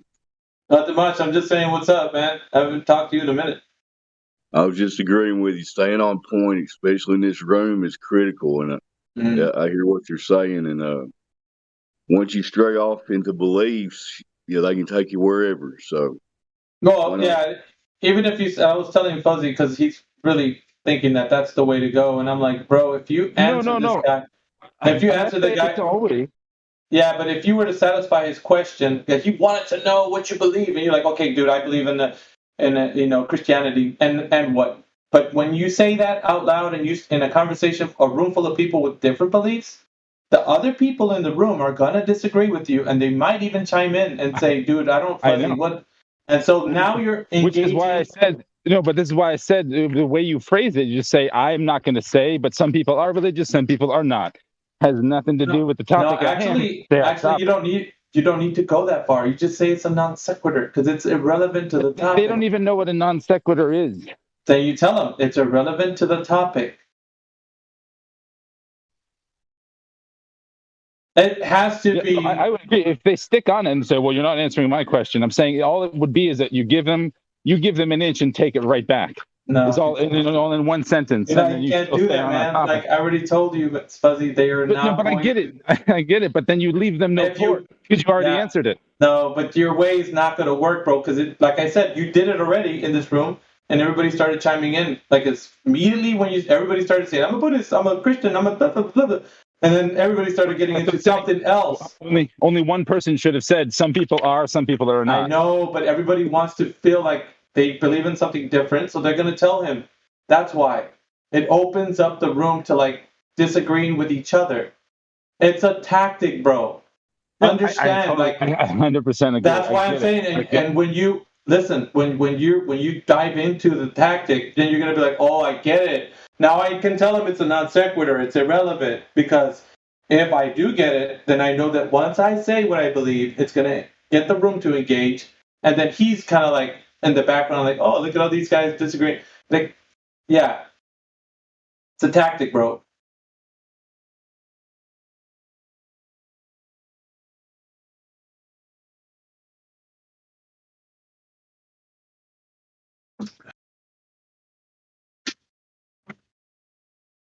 How's everybody doing, by the way? I don't think we have any more globalists in here, do we? Oh, we got Hornets Wasp. Hornet Wasp 645. All right, I'm gonna go. Thank you. It's been entertaining. No, it's me. And educational. What's up, Kevin? Yeah. Stick around, man. Sometimes you might hear more things too. What's up, Hornets Wasp 645? You there? Hornet Wasp 645, are you there? Come in, Hornet Wasp. Sorry, man, I'm a bit busy right now. Give me a second.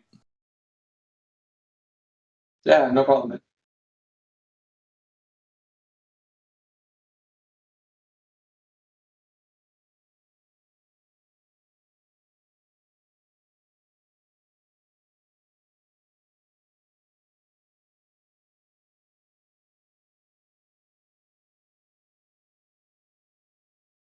Just continue on what you're talking about. I'll just chime in when I get the chance. Well, we wanted to talk to you because you're the only new person in here, I think. And by the way, since you're chiming in, we're on about the topic of the shape of the Earth. So that is definitely the thing that we talk about in here.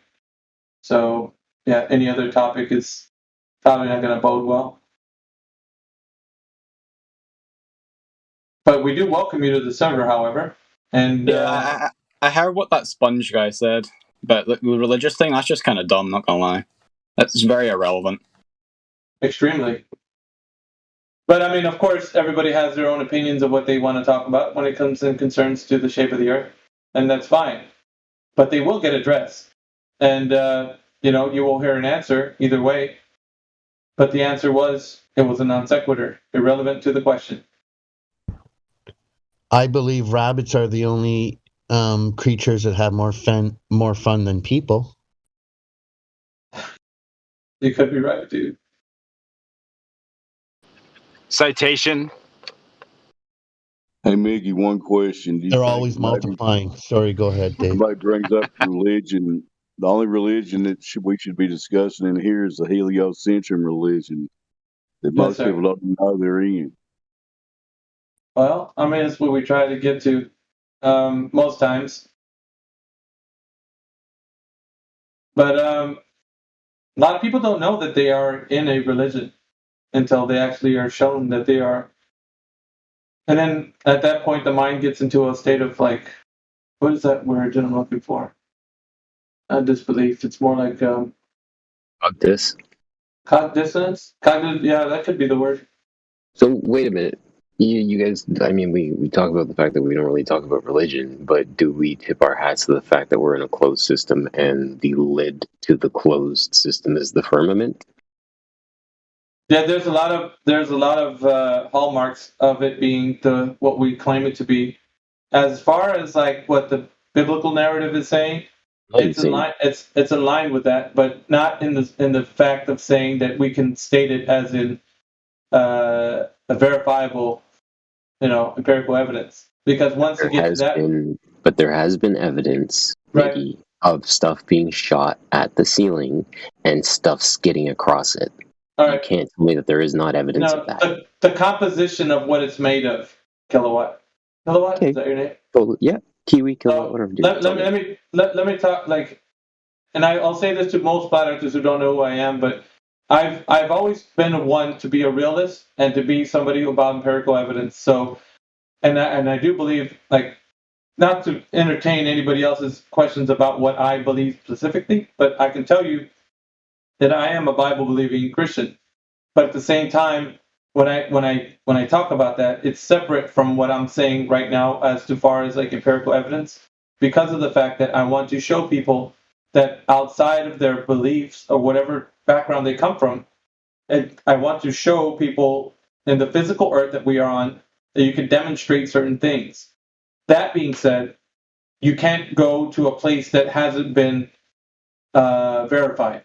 Like if we talk about like the dome or the firmament or whatever you want to call it, and if I was to tell you that is it exactly what the claim is, that you need to verify it. And if that's been done, then you could stand on it. If you can't stand on it, then it's not verified. And it's simple. But you can look at it as an enclosed system for sure. There's nothing wrong with that. But the composition of what it is, no one knows. Because that gets into more of you have to verify it. Not just say that it is or rockets hitting it or whatever, but then you have to tell me the material composition. I need to know because that's what you're standing on. So it's more of make sure that everything you stand on has the capacity to be verified to that degree. And if it's not, then it's not verifiable. Then it goes into the realm of just speculation. But of course, that has underpinnings of what we understand the biblical reference. But like I said before, that's separate from us being empiricists. Does that make sense? 100%. I'm just, like I said, I've been going by the aspect of the closed system and looking at that as the relatable thing, but I can 100% tip my hat to what you've presented. Yeah. Yeah, no problem, man. We've had discussions in here that kind of range from different, topics, and it seems like Kiwi's real good about it too, man. We get to the point where we get to the nuts and bolts of the conversation, but we always make sure that the topics are of distinguishable notice. So when you speak of something, everything that we talk about in here in this specific forum, we want to make sure that you can go and test it out, because a lot of what the Globe Earth has been doing has been just really masking the truth, and so we're trying to reveal that by way of testing it out, verification, that sort of thing. And that really helps the mind to kind of get to the point where they're not trusting what has been told to them, but they can verify. That helps a lot. For at least our standpoint, it does. But also, man, it's just kind of like you can look at it like a school. You're really starting to learn how to go about the discussion, making sure that you're well equipped to have that discussion with someone.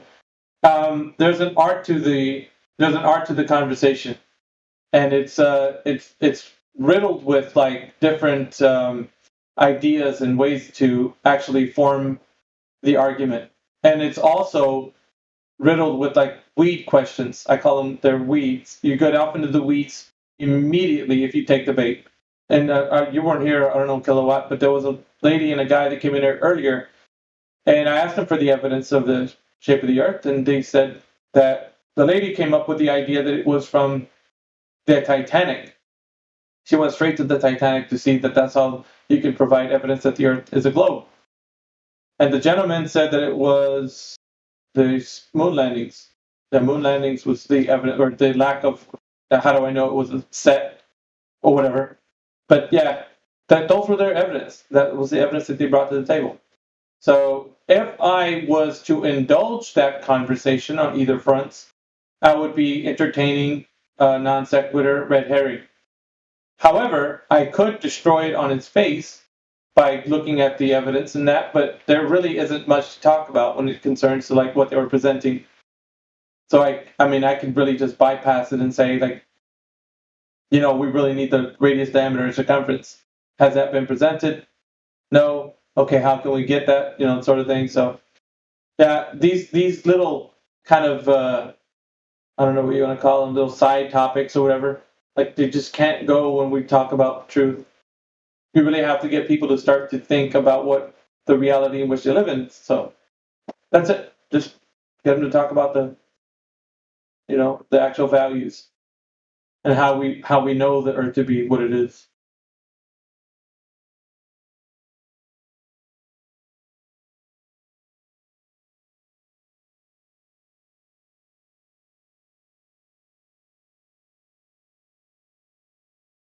I think the sextet argument's really good. I think how it was been presented. That's a really good one, actually.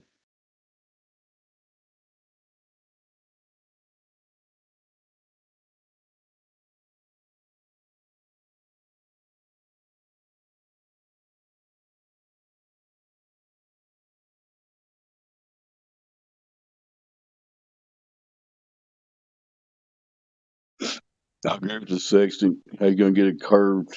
How you gonna get an elevation angle with a curved adjacent angle? Yeah, curved adjacent. That always gets them, Dave. When you talk Yeah, about I that. mean, hundreds of years before anybody thought of the globe, there was guys going in their boats with this sextant, and they were figuring out where they were with a triangle. Oddly enough, has to have a flat line. Go ahead.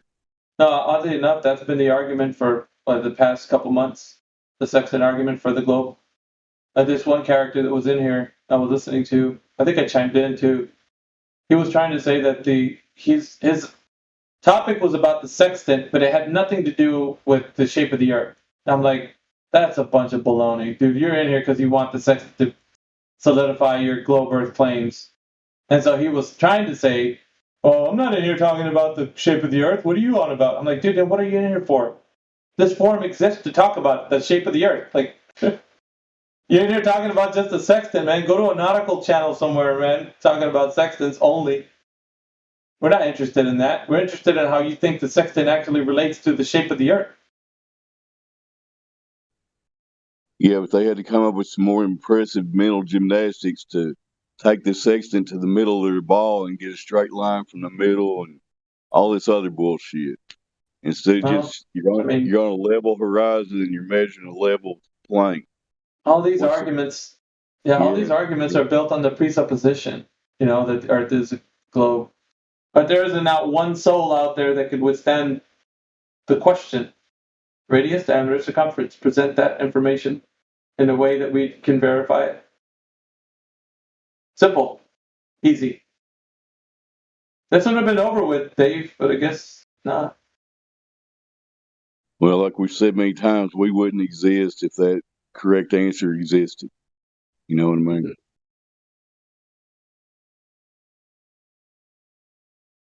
Nobody can show us any of these curving, spinning, existing in nothing things that they claim. So just bring it.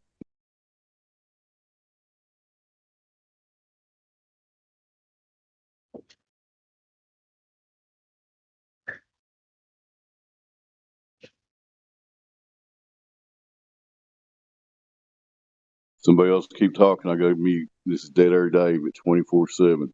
Dead Air Dave. You find it.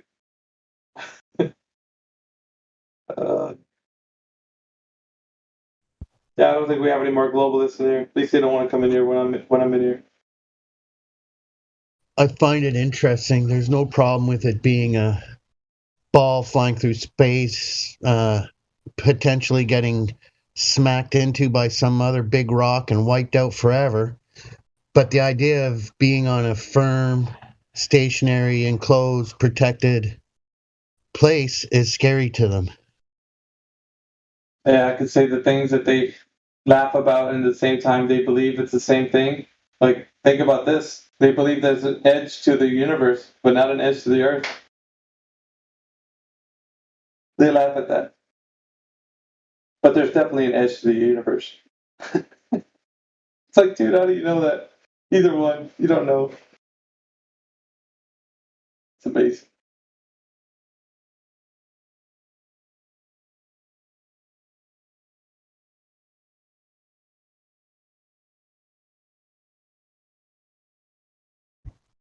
Science told them they can only go back so many billions of years and no further. Background radio. Listen, cosmic radiation.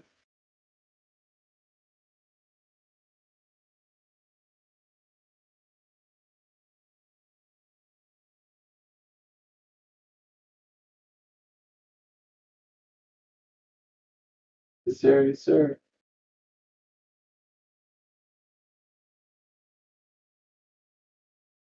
I'm probably going to head out here in just a moment. Yeah, it's good every now and again to come and talk to these globalists.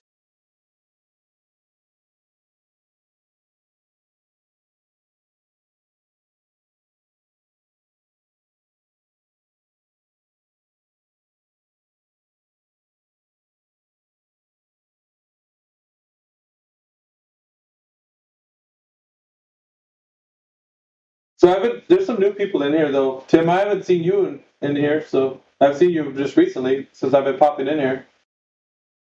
But you've been here a while, man, or like what? I have been here like 2-3 months or something like that. Yeah, not bad, bro. But yeah, you can see the different characters that we got in here for the OGs that have been in here for a while. We have quite the cast this morning, man. I'm brand new myself. Tim has been here a little longer than myself, but like holy Timbo as well. He's from Australia down under. Flat Facts, he's over in the UK, new guy with us as well. Yeah, man.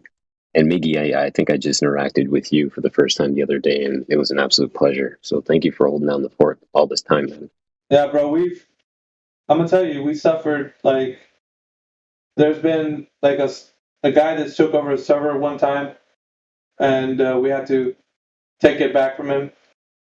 That was like a few years back.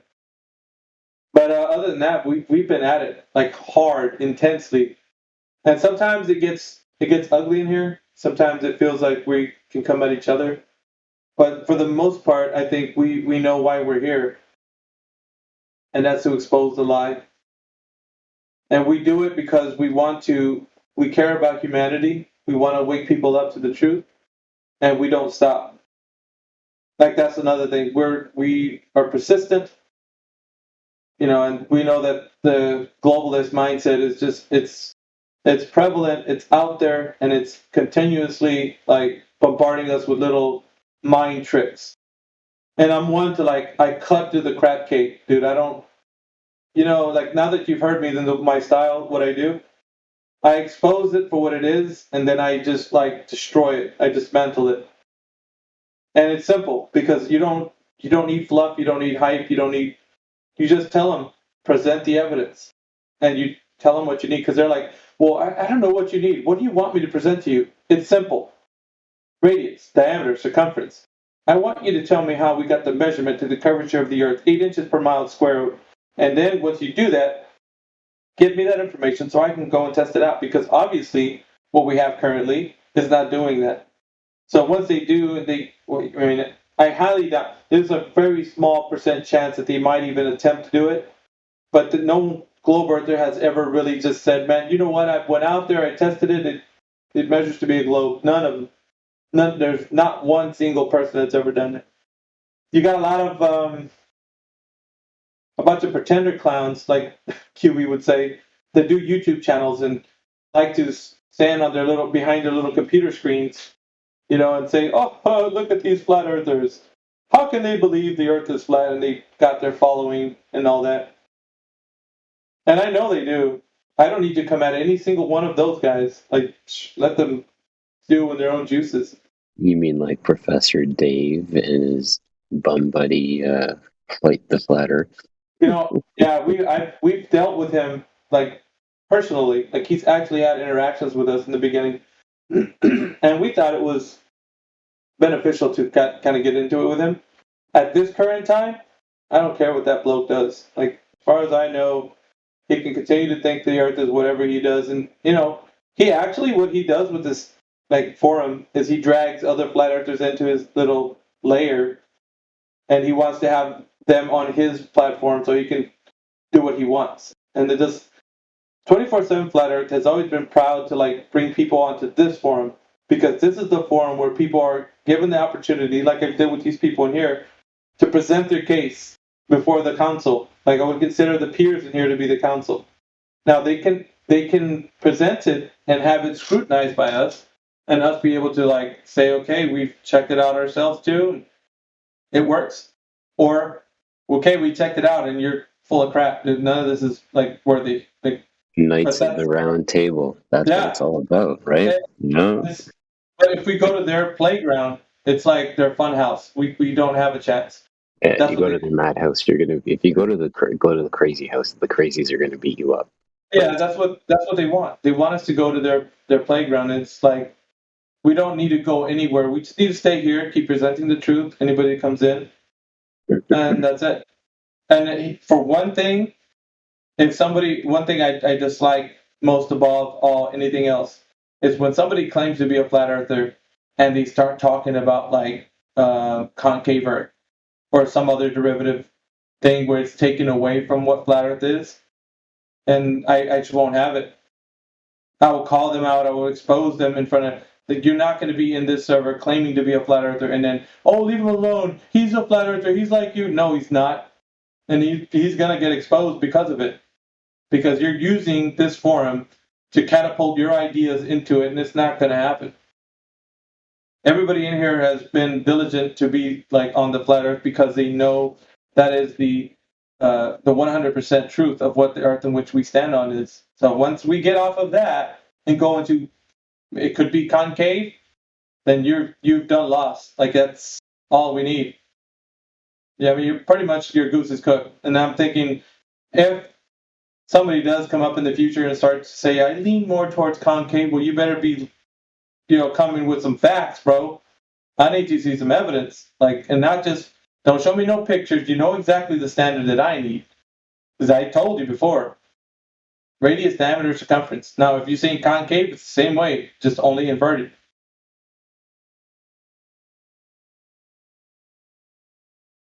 Simple, right? Should be.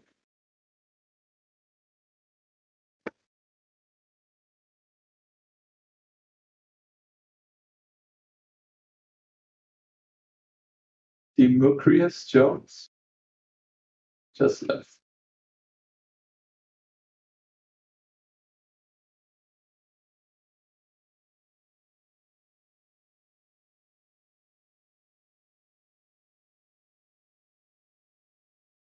All right, then. Guess I'll be off. By the way, it was nice talking with you guys. It was a pleasure, man. Be well, Mickey. Yeah, you guys have a good day. Don't let these globalists take you into the weeds, guys.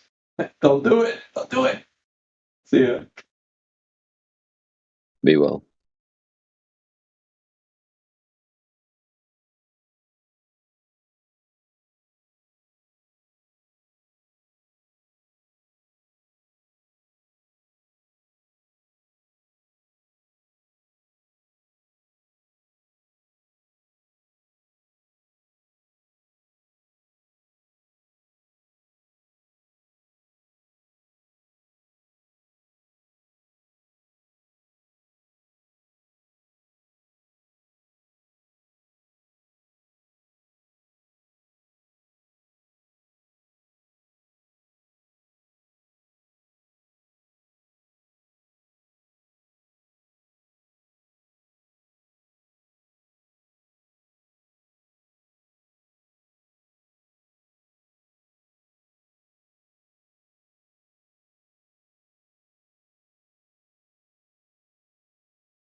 All right, if nobody got anything to talk about, somebody got the bot control, want to play a video or something? Just a suggestion. I appreciate all the efforts of people on here sincerely seeking the truth. Staying on point in here is valuable. There might be whoever listening out there. We need to represent the truth correctly. I agree with what Meg was saying. Anyway, y'all continue.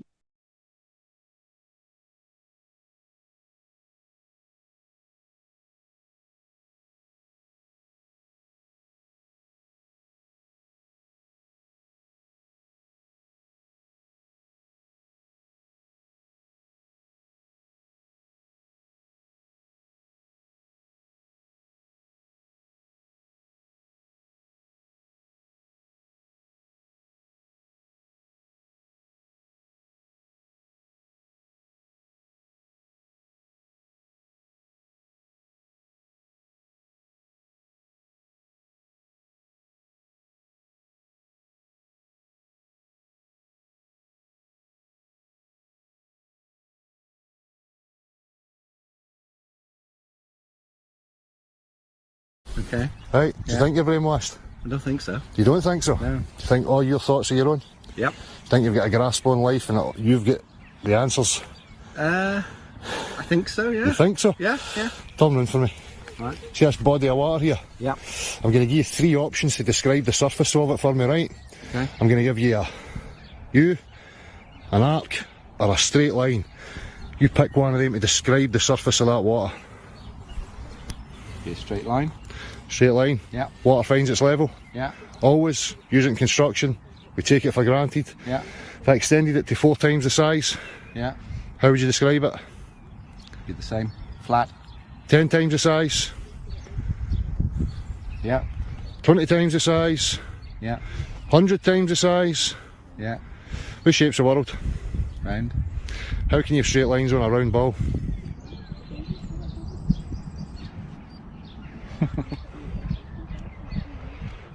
How would you show me that the earth was curved? In your experience, Satellite images. Images. Yeah. If I told you I could fly, Yeah.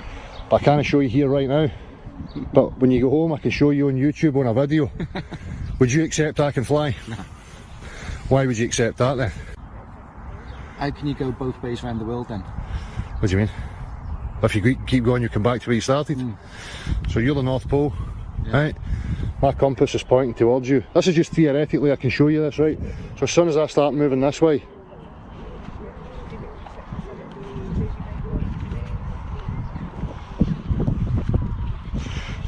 where am I going to end up? Back at the beginning. Back at the beginning? Yeah. So how does that prove you live on a ball?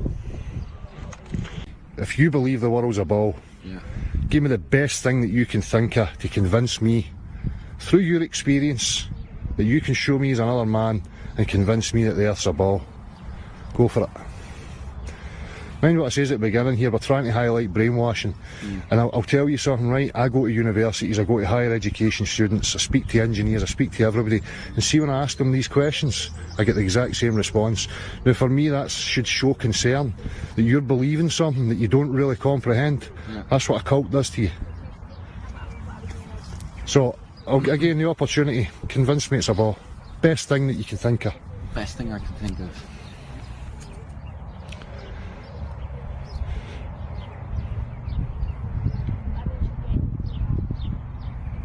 I grew up learning physics in school. Physics is about demonstrating things, like we use apparatus, we use these substances and we show how it works. Yeah. If I gave you a rock and I gave you water and I gave you a vacuum, do you think you could recreate the globe earth and put the rock in the vacuum, have it suspended with the water all wrapped around it? No. So is it physics then? No. It's theoretical physics.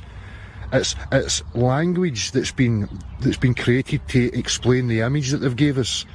There's nothing about the globe earth that you can relate to in your everyday life. Absolutely nothing. You experience no motion. You look at the horizon, it's a flat level line. You look at water, it forms a horizontal free surface. You look at the sky, right, this is where I'll show you where the curve is, right, because it's your eyes. When you're looking here, the sky appears to come down. Yeah. The floor, when you're looking straight out, the floor appears to come up into the middle of your view. Yeah. And everything else appears to come in like this. Yeah. Things get smaller in the distance. Yeah. That's what gives you the illusion that you're standing on something curved. The reality is that you know you're standing on a level earth. You never wondered why you look at the sky at night and the stars are always the same? No. I mean, they're telling you that we're chasing the sun through the galaxy at millions of miles an hour, wobbling and gyrating and spinning, so that this in the summer we're on this side of the sun. Yeah. So night time's away from the sun, Yeah. and then in 6 months' time we're at the other side of the sun looking at another sky. But yet Polaris and all the star constellations are the exact same every single night. So does not day and night work then, if it's flat? Well, it's not that it's flat. What we have to look at is the sun, and people have made assumptions. They're telling you that that thing up there is 93 million miles away. Do you believe that? 93 million miles. Oh, yeah, I did. A big fireball, 93 million miles away. Problem is when this is I'll show you the absurdity of this, right? If I came to your house, Yeah. and you says to me, I want you to measure my floor for me, Yeah. and I showed up with a pair of binoculars, and I was on your floor looking at the light bulbs, Going, right, your light bulb's round, so your floor must be round. You'd be like, get the men in the white coats to get this man out of my house here. Yeah. See what I mean? Yeah. So when we're looking up there, it doesn't give us any sort of measure of what's down here. We don't know what these things are. You can't get to them. You can't access them in 3 dimensions. We're only looking at them and trying to think about what we're saying. It's like me saying to you, right, that person up in the hill, what size are they? About that size? Yeah.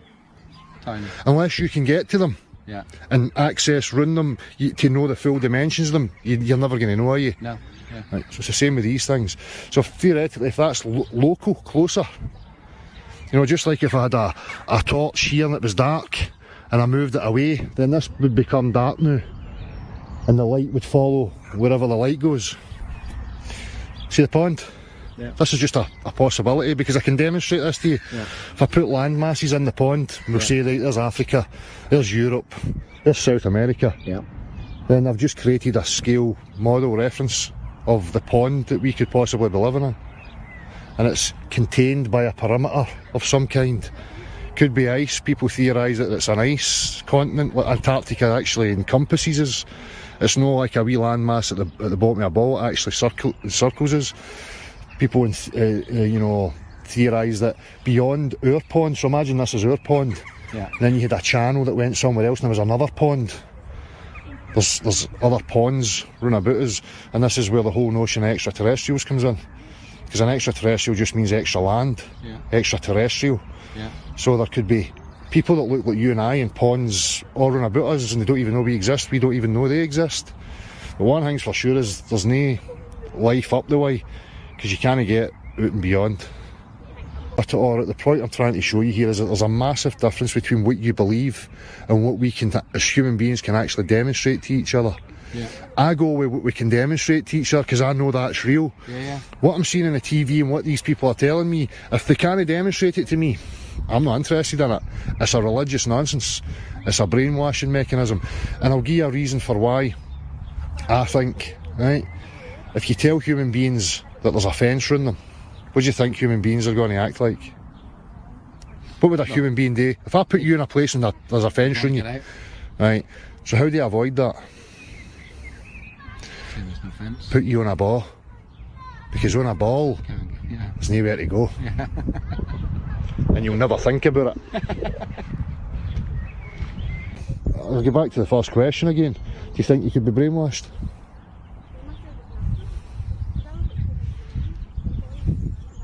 Well, I think anyone could be brainwashed, yeah. Right.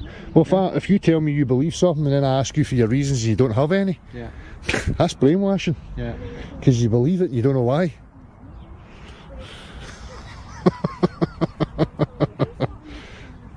I'll be on Google Earth now later.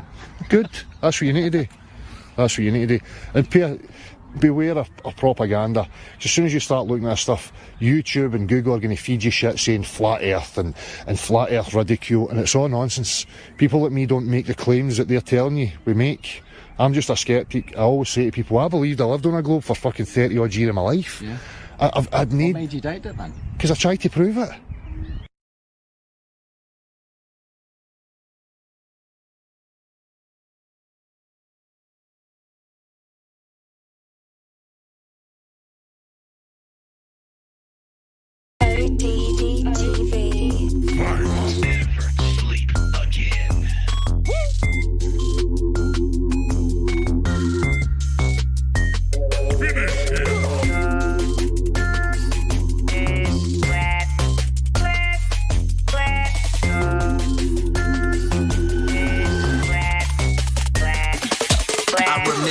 Started school, I think I was 5 years old. The teacher pulled out a globe to teach us the earth's a globe. I believed what I was told, embracing my education. Didn't know that globes were only created for decoration, not for scholastic purposes that make people feel purposeless. We're living on level surfaces covered by the firmament. I remember how absurd it sounded when I first heard of it, but our God is fervent and his word is perfect and permanent. We're programmed when we're children, our minds are kept in a prison. This is the work of the devil, the evil plan of a villain. We're taught to accept how we're living in these hellish conditions, and every day we're unwittingly being hexed by magicians. By Satan's hand they are driven, they're strictly sent to dismantle the population. They won't stop till your soul is stripped from its vessel. They claim your life is an accident and you're really not special. Don't be afflicted by their fiction, come and get on my level. They say the world's a globe, but the evidence doesn't cut it. They just give us cartoon pictures and everyone seems to love it. But the earth's a level plane, whether or not you want it. Take a look and do your research, I bet that you can't debunk it. 23 billion bucks, that's a hell of a fucking budget. Just to lie to everyone and successfully fool the public. If you wanna break away from your destiny as a puppet, then research flat earth, but don't be upset when you can't debunk it. They clearly can't prove their theories. Come and get on my level. Something's fishy, these fools are shifty. Come and get on my level. They can't trick me, their lies are silly. Come and get on my level. It's a pity, they treat us shitty. Come and get on my level. Hurry quickly, we must get busy. Come and get on my level. Yeah, it's risky, but just stick with me. Come and get on my level. Can you hear me? Please don't be dreary. Come and get on my level. Don't be with me, you people really need to get on my level. ODD TV, I'm coming with a disruption. With all my flat earth homies on the Hitler production. Separate fiction from fact, we're gonna end the corruption. Letting people know the earth is flat, end of discussion. Dave Murphy is your teacher, boy, class is in session. And Eddie Bravo's in this bitch to teach your asses a lesson. Tanner Stewart's in the house, he's gonna show you the ropes. He's gonna school you on how NASA's just a joke and a hoax. Let me introduce you to the rest of my posse. We got Johnny G and Papa and Santos Panacci. We're at the core of the resistance and we'll never obey. And there's my brother from another mother, Eric Dubay. If he debates Neil deGrasse Tyson, he will rip off his head. I'll rap about it on a beat I made and rip it to shreds. If the earth's a globe, then how come they can't give an example? Their lies are flimsy, it's a pity. Come on, get on my level. They say the world's a globe, but the evidence doesn't cut it. They just give us cartoon pictures and everyone seems to love it. But the earth's a level plane, whether or not you want it. Take a look and do your research, I bet that you can't debunk it. 23 billion bucks, that's a hell of a fucking budget. Just to lie to everyone and successfully fool the public. If you wanna break away from your destiny as a puppet, then research flat earth, but don't be upset when you can't debunk it. They clearly can't prove their theories. Come and get on my level. Something's fishy, these fools are shifty. Come and get on my level. They can't trick me, their lies are silly. Come and get on my level. It's a pity, they treat us shitty. Come and get on my level. Hurry quickly, we must get busy. Come and get on my level. Yeah, it's risky, but just stick with me. Come and get on my level. Can you hear me? Please don't be dreary. Come and get on my level. Don't be whipping, you people really need to get on my level.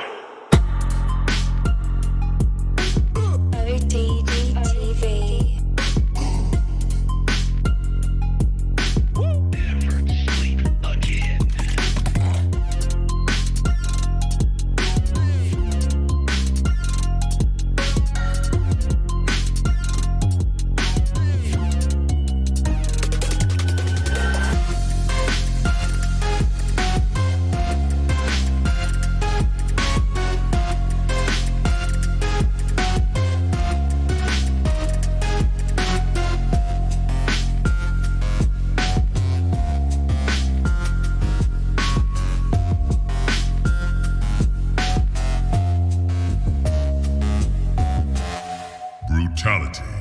Flawless victory.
Hello, it's me. You know, indoctrination started while we were still naive, programming our beliefs. And that inertia is the reason we don't feel the earth spinning.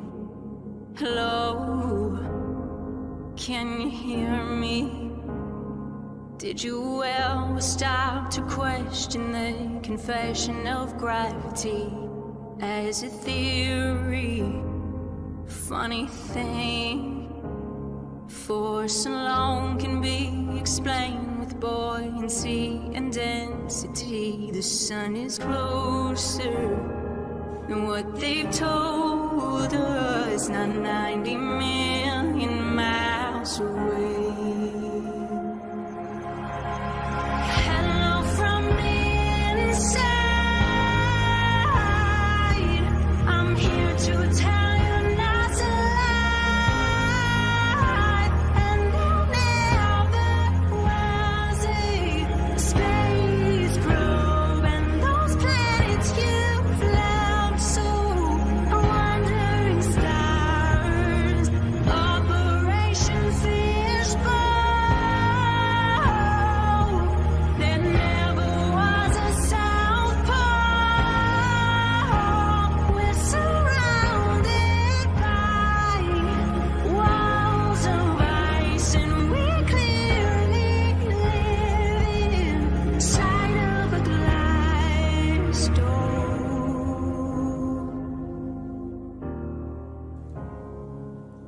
Hello, how are you? Did you get a chance to join Flat Earth and Globe discussion group to discover all the truth? How the sun, the moon, the stars are all revolving around you. There's no more secret. The earth is stationary, it is fixed, unmovable. Hello from the brighter side. They fooled you with that CGI.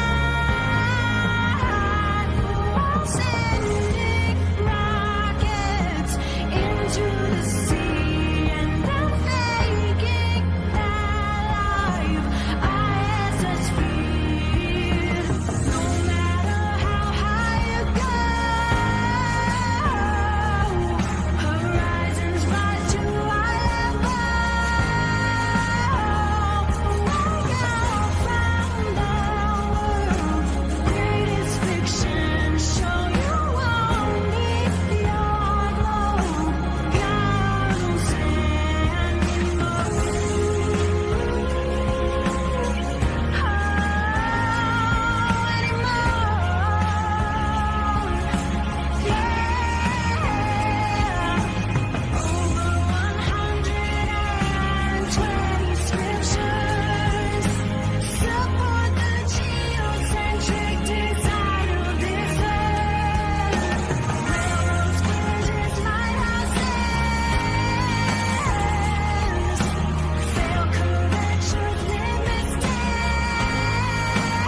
This is what it is, okay?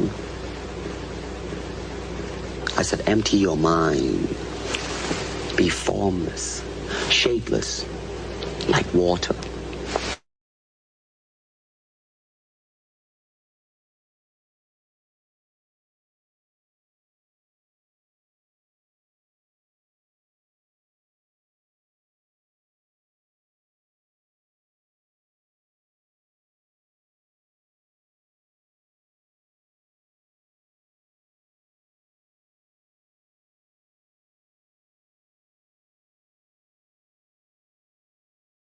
This is what it is, okay?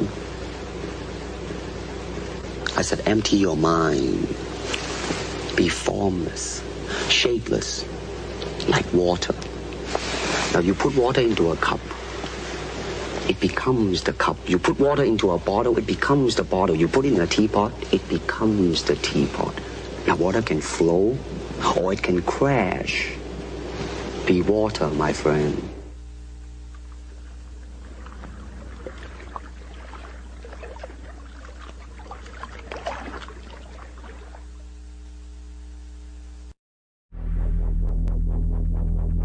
And ye shall know the truth, and the truth shall make you free.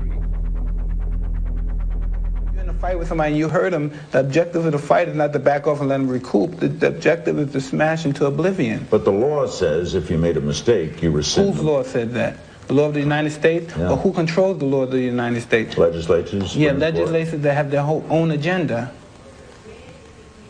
Laws mean nothing. You give me the currency of a country and you can make all the rules in the world. And that's all that matters. Who's in control? That's all that matters. Who's in control? That's all that matters. Who's in control? Do you know it fucking rain diamonds in certain planets like Jupiter and shit? What? It rains diamonds. What? Show him. You believe that shit they tell you, right? If that shit tell you it's true, you believe it, right? If that machine, that shit that these geeks made tell you it's true, you'll believe it. I don't know if it's true, but those geek motherfuckers told me it was true. Imagine we live on a flat fucking world. All this time we thought we lived on a round planet, huh? We have no fucking evidence to believe that we're on a round planet, only by people telling us. But we really don't know who we are, where we came from, who the fuck was our purpose here. I'm not gonna go for that. You're not gonna tell me that on a round planet, though. How do you know that? You never been out of space, nigga. Go ahead. I'm telling you. Yeah. Now, listen, I'm a 3rd grade, 4th grade dropout, and I know this shit. And ye shall know the truth, and the truth shall make you free.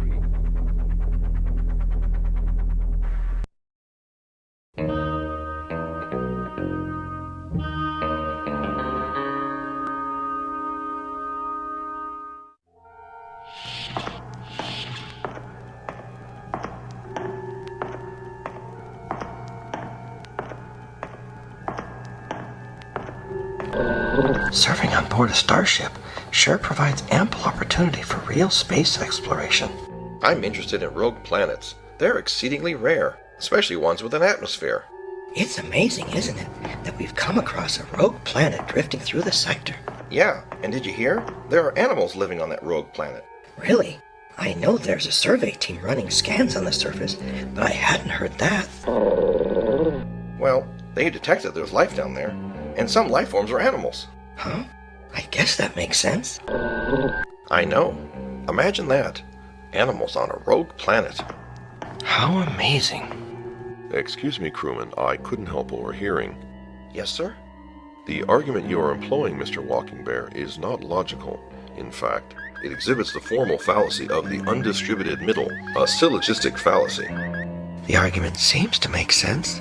That may seem so, Lieutenant, but the form of the argument is invalid. The undistributed middle is a formal fallacy that is committed when the middle term in a categorical syllogism is not distributed in either the minor premise or the major premise. According to the rules of logic, a term is distributed when a sentence says something about everything the term designates. In the argument, all horses have 4 legs, and all dogs have 4 legs. Therefore, all horses are dogs. Both horses and dogs are 4-legged, but no statement was made about the whole class of 4-legged beings. Mr. Walking Bear, you made the same error when you stated that since life was detected on the planet, that life was animal life.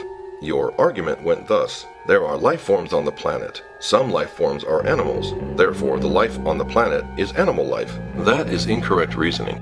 Thank you, Mr. Spock. Of course. I should rethink what I'm trying to say. That would be best.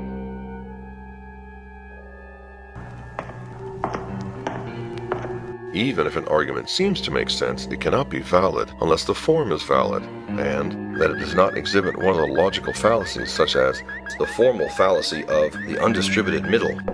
It's only logical.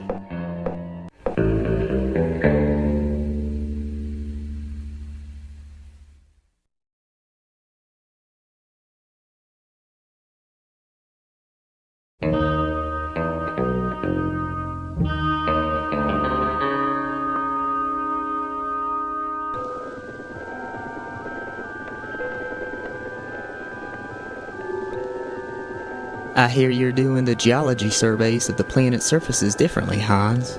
Yeah. We're surveying the high altitude sections first, and then the lower areas and valleys afterwards. Why is that? Is that a better way than the old way of surveying in a circular pattern around a central position? Yes, it's better. I heard about it from a colleague on Starbase 12. It's a new improved way of doing things. So I guess it yields better results, or makes the survey take less time? Well, I'm sure it's an improvement over the old method of planetary surveys. It's the new way of performing geology scans. Everyone is doing it this way now. Oh, okay then. I see. Excuse me, gentlemen. I couldn't help overhearing. Yes, sir? The argument you are employing, Mr. Yeager, is not logical. In fact, it commits the fallacy of argumentum ad novitatum, also known as appeal to novelty. His argument seems to make sense. That may be so, Mr. Austin, but the form of his argument is invalid. Just because some new method has been devised does not necessarily mean that that way is the best way. Mr. Yeager, a method is not a good method just because it is a new method. Similarly, a method is not a better method just because it is an old method. A method is good only because it is sufficiently effective for the task. For there to be progress, of course new methods must be devised, but they must be proved to be effective, or better than existing methods, for them to be adopted. Thank you, Mr. Spock. Yeah, I never realized. I should rethink my point of view. That would be best. Even if an argument seems to make sense, it cannot be valid unless the form is valid, and that it does not exhibit one of the logical fallacies such as argumentum ad novitatum, or the appeal to novelty. It's only logical.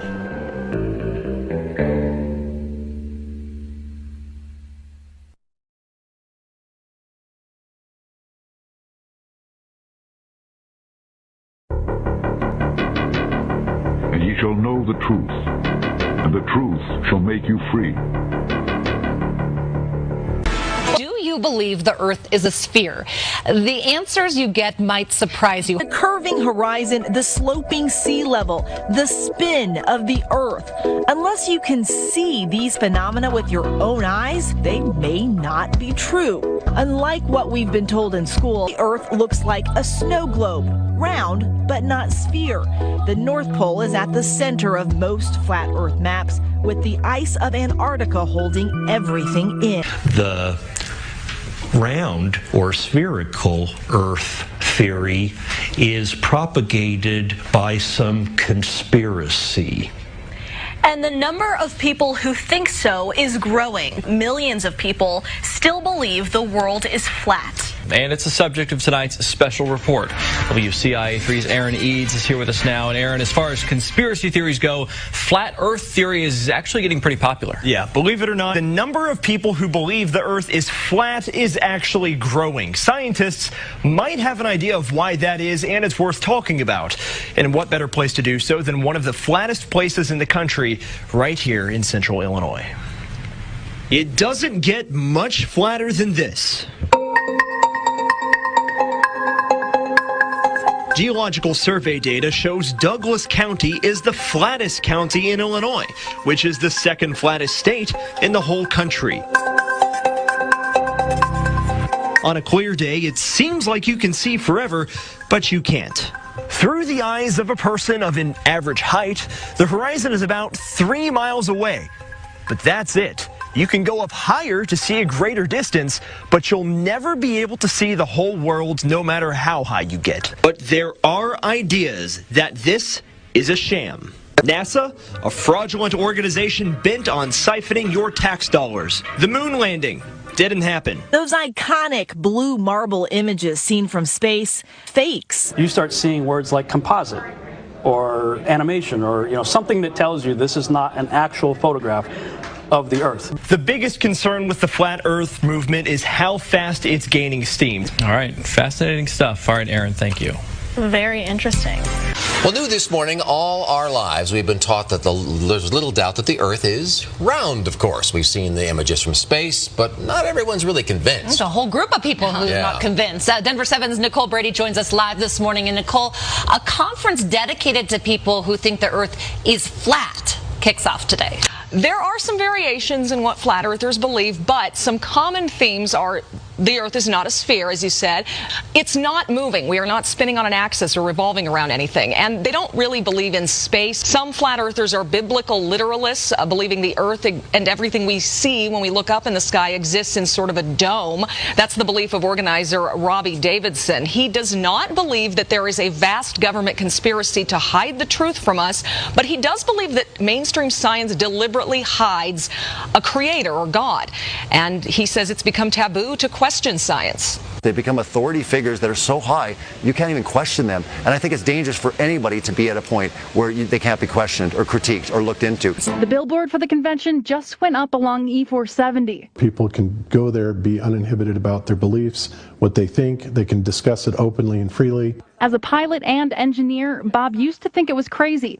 One of the theories he now believes: flat earthers also do not believe that there is any such thing as space. And that's a crazy claim, right? So what about astronauts? The space shots are actually shot in a swimming pool. And they are shot in a place that's called the NASA Neutral Buoyancy Lab, okay?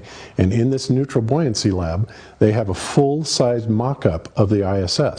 NASA calls it their Neutral Buoyancy Lab. It's just behind Ellington Field here and is becoming an important source of new revenue. NASA's Neutral Buoyancy Lab simulates space underwater.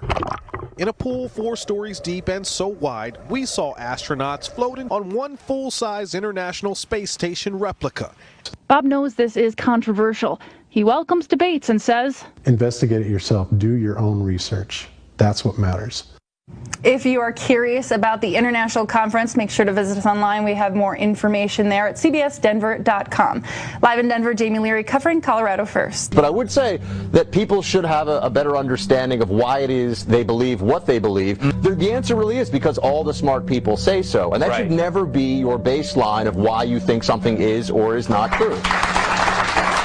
I did not think I'd get applause for that, by the way. That was nice. So Buck just said the Earth is flat. That is freaking me out. All right. It's not a way to make friends and impress your family, because if they're not willing to look, they're going to think you're crazy. And many attending the conference here say the theory has really gained popularity over the past few years, enough popularity where they can hold conferences like this. One factor of the growing popularity may be the coverage in the media. It became a hot topic recently when Duke's very own Kyrie Irving came out and claimed he believes the Earth is flat. Kyrie is my little brother. He's my all-star point guard, superstar point guard, and if he decides he wants to say the Earth is flat, then so be it. So he's an interesting guy, man. He believes it. So Kyrie, the Earth is flat, right? Yeah. So whatever. That's news. That's news. There we go. No, the Earth is flat. Oh, here we go. The Earth is flat. There's no concrete information except for the information that they're giving us. They're particularly putting you in a direction of what to believe and what not to believe. Is this like a long troll game? Are we being trolled? I don't think we're being trolled because if you want to talk about anything that's scientific, two things must be met. Two underlining materials and variables are: is it reliable and is it valid? I just got off of a flight from Connecticut seeing my daughter, and this is a reliable. She's doing good. And let me guess, the plane went straight. So let me just say this, Mama. So I heard Kyrie talking about it, and I said, let me do my own scientific experiment. Let me take a look out this window. Nope. At 36,000 feet, I saw the skyline. And you know what I didn't see? A round side. It was flat from the left, and I went on the other side of the plane. It was flat on the right. You know what? Kyrie done broke it down. Well, you may have seen it on your way to work or school or just driving around. A new billboard has some people thinking about the Earth. And asking the question, could the Earth be flat? Greg Argos is here with more on the movement that is taking on centuries of scientific research. Yes. Greg? It really is, guys. And Yuki, this was just unveiled just yesterday, in fact. This billboard, a digital billboard unveiled yesterday, and it's calling into question a theory most of us have accepted, that the Earth, of course, is round. But those behind this billboard say, well, we've all been tricked. Drivers heading eastbound on the Schuylkill already battle some serious traffic. But now there's another distraction slowing them down, and it's just 100 feet above their heads. Sandwiched between two insurance ads is this bold 3-word billboard, Research Flat Earth. And for at least the next week, this ad will be blocking drivers' attention. So Neil, you're not a climate scientist, but you're a very distinguished scientist and astrophysicist. What do you think about when people say, look, this is not settled science, there are still questions? How do we know the Earth is not flat?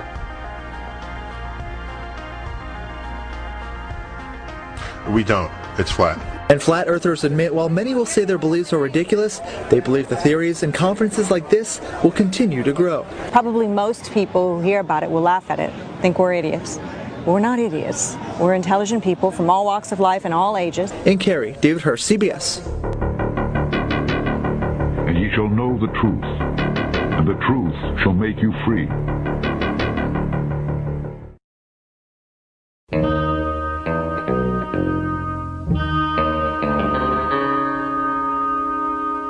All right, you all have your orders. Bridge to Captain Kirk. The Enterprise has arrived at Hermes 2. Acknowledge, Mr. Sulu.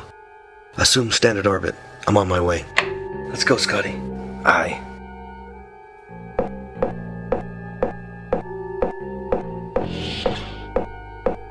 So what do you think happened to the colonists that went missing after the attack by that Andorian marauder? 3 of the missing colonists were children. I hope they're okay. They're probably hiding somewhere safe and sound. It would be horrible if they were killed. They must be safe. Maybe the reason they haven't been found yet is because they're buried under the rubble. That couldn't be. Imagine those poor kids dead. They have to be safe and just waiting for our search party to find them. I guess you're right. I hope the rescuers find them soon. Me too. Excuse me, ladies. I couldn't help overhearing. Yes, Mr. Spock? The argument you are employing, nurse, is not logical. In fact, it is an appeal to emotion, a logical fallacy. I thought she was making pretty good sense. That may seem so, Yeoman, but her argument is invalid. An appeal to emotion is a type of argument which attempts to arouse the emotions of its audience in order to gain acceptance of its conclusion. Emotion is not always out of place in logical thinking. However, because strong emotions can subvert rational thought, playing upon emotions in an argument is often fallacious. Appeals to emotion are always fallacious when intended to influence our beliefs. Nurse Chapel, you employ this fallacy when you stated the missing colonists, particularly the children, must be alive because the thought of them dead was horrible. In doing so, you were appealing to Yeoman Rand's desire for a positive outcome. The fact that we desire something to be true gives not the slightest reason to believe it. Just as the fact that we fear something being true is no reason to think it false. Thank you, Mr. Spock. Oh, I should reassess my thinking. That would be best. But I, too, hope they are all safe.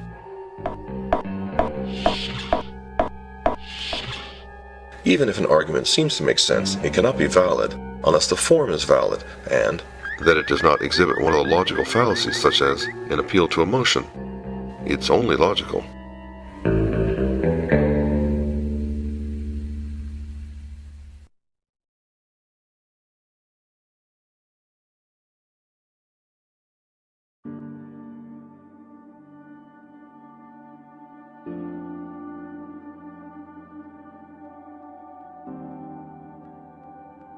Now, I don't want to fool you here. Last month, for the first time since 1972, NASA released a blue marble, a single snapshot of the Earth taken from outer space. And so much has changed in the decades between that first picture and the second. Borders have shifted, generations have come and gone. Our global population has nearly doubled. But one thing hasn't changed. Our planet is as beautiful as ever. It still looks blue.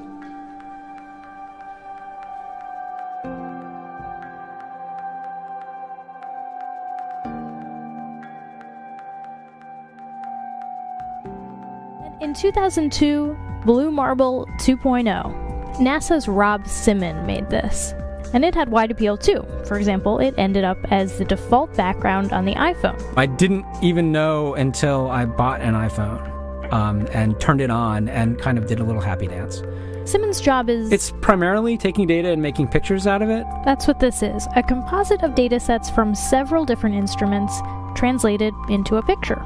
To us, the really cool thing was the data set. Up until that point, there was no realistic color map of the globe anywhere. So the land layer here comes from the Moderate Resolution Imaging Spectroradiometer aboard Terra. And the tricky part here was the weather. So we actually had to take clouds out. They stashed the clouds for later, went onto the ocean. That came from an instrument that measures phytoplankton in the sea. Where it was low, I colored it dark blue because they're low mostly in mid-oceans. And then where it was a little bit higher, it was like a little bit brighter green. Then add the clouds back in. There's a small problem with it because there's a very slight gap in between each orbit. So some of those are painted on. It is photoshopped, but it's has to be. Then there was another layer to sort of simulate the atmosphere. And then there's this little bright spot. It's called the specular highlight. So it's the reflection of sunlight off of water. Those are the pieces, but you can't just slap them all together. It just didn't look realistic. It looks kind of flat, or the clouds are sort of too see-through. So I just hit Command-Z a lot. There's artistry to creating the world. What I imagine it to be. Unfortunately, I'm not an astronaut. I've never been to space. But I've looked at these images over and over again, trying to sort of get the essence of it. It is photoshopped, but it's has to be. It is photoshopped, but it's has to be. It is photoshopped, but it has to be. It is photoshopped, but it has to be. It is photoshopped, but it has to be. What you're seeing here is a mirage. A lie is a lie, and it don't matter how many dumb people believe it. And the truth is the truth, hiding right out in plain sight, and still people don't see it. Man, this shit got me heated, and I won't stop till the elite are being defeated.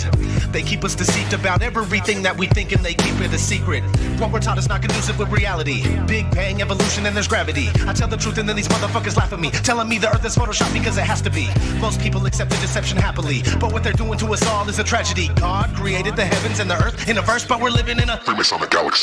They say we're monkeys on a ball flying through outer space, but there's no proof, it seems to have vanished without a trace. NASA and other agencies falling down from grace. You can take that bullshit pseudoscience and get out my face. I'm the antisocial type. You're a government prototype. That's why you make it a point to tell me that I'm crazy every time you're angry, cause you know I'm right. I'm standing outside the house of cards about to watch it fall. No more living on a cartoon ball. Horizon means horizontal. Indoctrination is awful because you're taught the globe model. Ever since y'all could crawl, we follow rapists and murderers, liars, thieves, and sun worshippers, saying we can't see curvature cause we're all too small. And though it's never been proven, they say we're ripping and shooting. The earth is spinning and moving. Oh no, no, not at all. It's a criminal enterprise where deception intensifies. NASA's got us all living like on a cartoon ball. It is photoshopped, but it has to be. What you're seeing here is a mirage.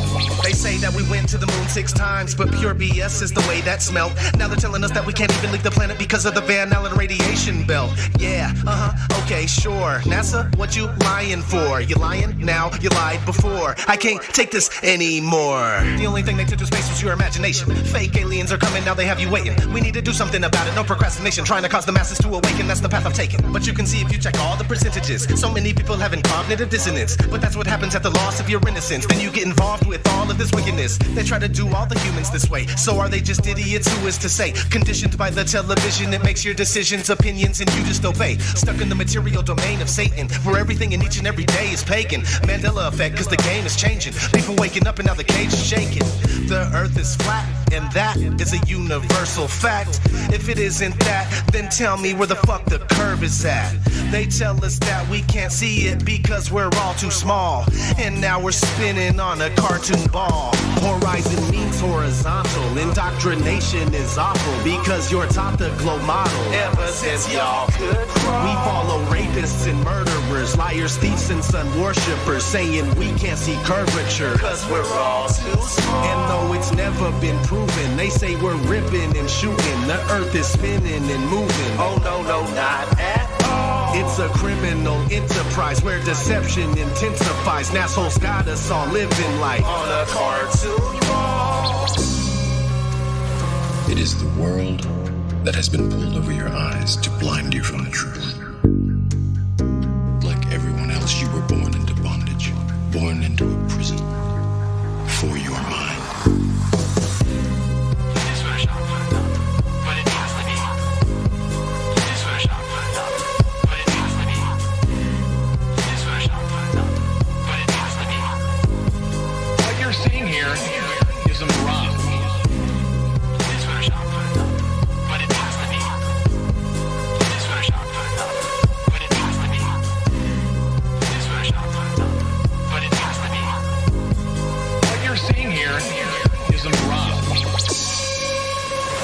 We accept the reality of the world with which we're presented.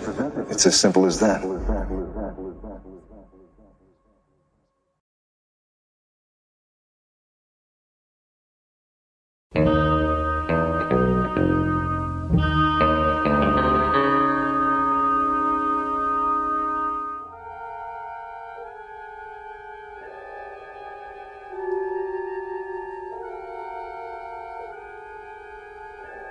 Lieutenant Jacaro, please prepare for the release of the occupant of cell K7.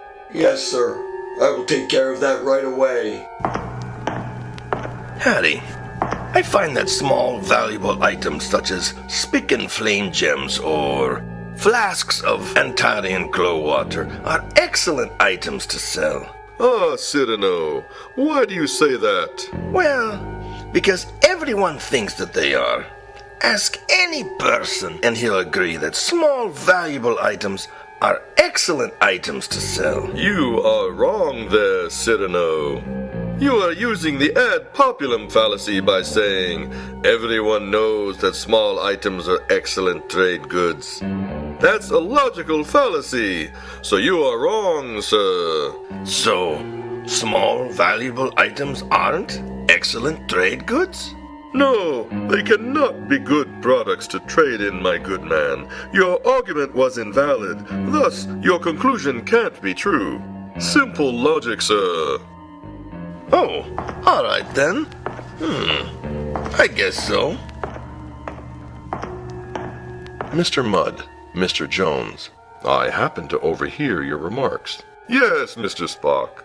The argument you are employing, Mr. Mudd, is not logical. In fact, it exhibits the fallacy of the argument from fallacy, also known as the bad reasons fallacy. I thought he was persuasive. That may seem so, Mr. Jones, but his argument is invalid. It employs the formal fallacy of analyzing an argument and inferring that, since it contains a fallacy, its conclusion must be false. Mr. Mudd, you employed this fallacy when you rejected Mr. Jones's conclusion that small valuable items are excellent trade goods, because he fallaciously reasoned that everyone thought they were. However, fallacious arguments can arrive at true conclusions, so even though he did not prove his conclusion, you did not disprove it either, especially since you gave no argument other than stating that his argument was incorrect. Yes, of course. Thank you, friend Spock. Indeed. I shall definitely endeavor to reword my statements in the future, my good sir. That would be best.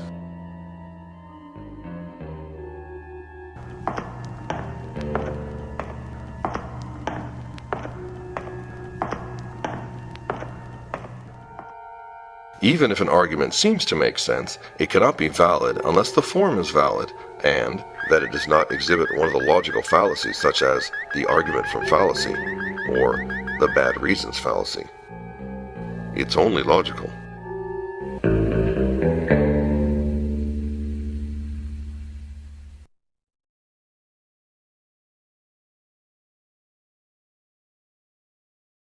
All right, listen.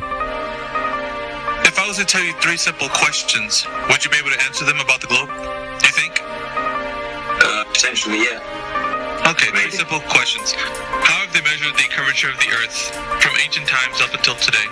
They said that was established to be a globe at least 1,000 years. For at least 1,000 years. Well, I couldn't tell you the scientists because I haven't got anything up in front of me. But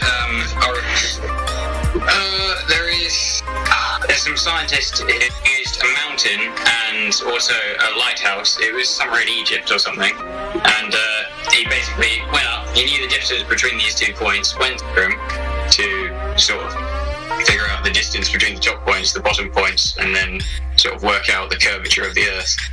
Alright, so what I'd like to ask you is that the method that you're speaking of right now, do you know it fully, or are you just kind of vaguely responding to what you think it was? Vaguely responding. Okay. Yeah, it's good that you're honest in this conversation, because that is key, right? Yeah. For us to have a good discourse. Yeah, Alright, so since you are vague, I would say that, well, you just believe that that's how they measured it, right? I mean, because of the information that you received and how you're telling us, right? Yeah. Okay, so now up until this point, is there any time in recent times that they've measured the curvature of the Earth that you know of? Well, I'd use this may not be a good answer in your book, but you use the ISS as an example, as when they go up at whatever distance they are from the surface of the sphere that we live on. Well, they can see that it is in fact spherical. It's just like your own eyes. You can sort of believe it. Right, your own eyes, but not your own eyes, right? At the same time, because it's not your own eyes, it's their own eyes. They're telling you the story from that place that they're at. They are telling you the story. Right. So you're basically believing what they're saying. Once again, you're believing what some. Right. So we're just establishing, that as much as we're not going to get into any details right now in this conversation. But so far, what I'm gathering is that you just basically believe what they're telling you. So that's fine. That you just believe that they said that the Earth is measured to have curvature. So we'll go ahead and go to the next question, which is, how do you know, or how has it been measured that the Earth has been detected to be spinning on its axis, axial rotation?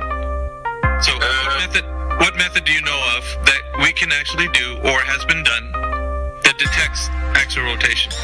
I couldn't tell you. Okay, honest answer. All right, so we'd say that you just believe that however they detect that the Earth is spinning on its axis, they must be correct, because there's been a lot of people that have detected it, or a method has been done to detect it, right? You just believe that to be the case. I just believe it. Okay, so third and final question is the vacuum of space being a medium that we can travel to, or that it actually exists as a medium that they tell us. Now, how can we establish, or from your first-hand perspective, that the vacuum of space is indeed adjacent to the pressure air that we breathe? I can tell you. Okay, so real quick, I'm just going to round up the 3 first points that I just brought to you right now. And these are the positive claims that the globe Earth makes, right? That there has been measured curvature, that we have detected axial rotation, and the vacuum of space is indeed a reality that exists next to the air pressure we breathe. But with these questions, we found out that the only thing you know is that you believe that all these 3 questions are true. You don't know that they are. You just believe them. So far as you know that secondhand information has gotten to you, and you believe that the Earth is a globe that is spinning in the vacuum of space. So it's not established as true knowledge. It's only something that you just believe it to be true. And you agree with me. So hold on. Well, you're just assuming that I agree with you. I don't really. No. Because you're saying that this information that I know is just a belief. It is. We went over that. You just conceded them. No, I didn't concede them. I said I don't know how they work. Right. You just believe. What the fuck? Yeah, you just said you conceded. You believed all 3 of the points. I'm glad it kind of hit you right now. It's the first time that's ever happened. It hit somebody at the end, but I'm glad you actually saw what I was doing at the very end. I just said that I don't agree with everything. That just happened. I know that you don't. It just happened. I know that. Listen, people are capable of misspeaking. Hold on. You interrupted Ben the entire time. Can you just shut the fuck up for 1 sec? You really are a rude arsehole. Hang on 1 second. This is the first time. Shut up. This is the first time that's ever happened that the guy actually. Listen to this, right? He actually conceded the 3 points all the way through. Now he's backtracking and saying, "Hold on, what the hell just happened?" That was. And this is amazing, right? It was specifically done. I just believe that it was been done. So yeah, we lose that in a point that it's just a belief because you don't know. So you do understand the power of my kung fu now, right? You just got beat on and didn't even know it. So here's the thing, though, homie. And I know you're not gonna like this because I have you muted, but I have to because you were being very disrespectful. So you just believe that the Earth is a globe spinning in outer space, and you conceded to all 3 points, mind you, and it was live streamed. Everybody heard you concede those points. So it's not only that you conceded it, but we have tons of witnesses right now. About 50 people listening on the Discord, and about maybe 60 or 70 on the 2 live streams that we have running. So thank you very much for your participation, but it seems like you're not going to be very good to have a conversation with because of the way you were being. So unless you're going to say that you're sorry in a DM, then I'm probably just going to leave you muted for now. And let's get to some other new people that are in here.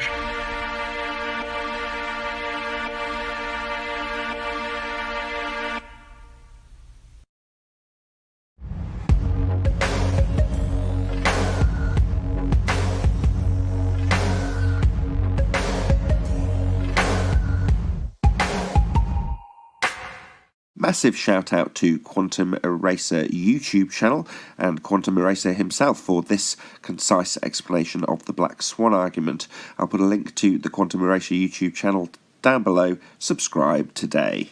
The death of the ball-tard spinning space monkey religion again. Now, here's the argument. If the Earth is a sphere with a radius of 3959 miles, then every horizon distance measurement must be no more than 1.225 times the square root of the observer's height in feet. That's the geometric horizon. There's the kill shot. There's what they call CGI. And they think this thing's a boat. Unbelievable. Observer's height is 1 foot. The distance to the horizon is greater than 9.41 miles. Why? Because we can see the horizon behind the second platform. The argument isn't in regards to the oil platforms. This one, or their boat. Right? The argument is solely the horizon behind the second platform, which everyone can see. I don't care if there's a Chinese Superman on a hobbled refracted unicorn wearing a tutu on these platforms. Don't care. That's not the argument. If you bring it up, it's a red herring fallacy. That is a diversion or irrelevant.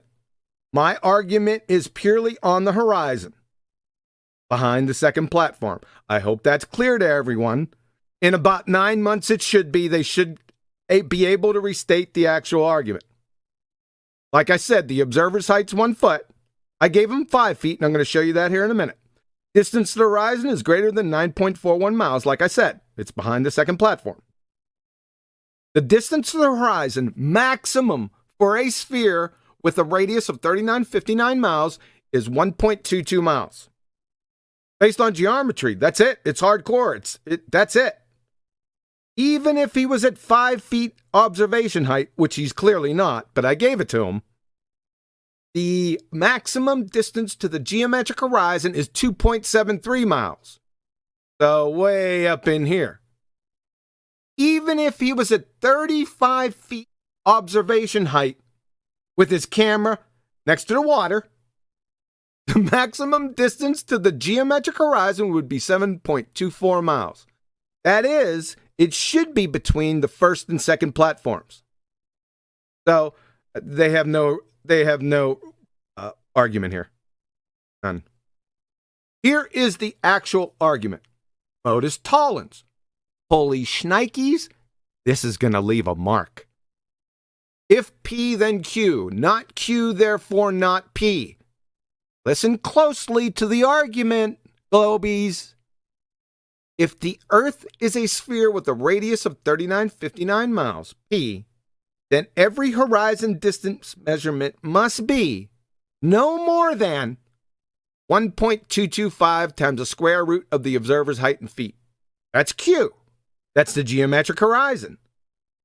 Not Q, because the horizon distance greater than 9.41 miles. Therefore not P. The Earth is not a sphere. The Baltard spinning space monkey community, please allow me to introduce to you your black plague, the black swan. There it is. Bye-bye, ball.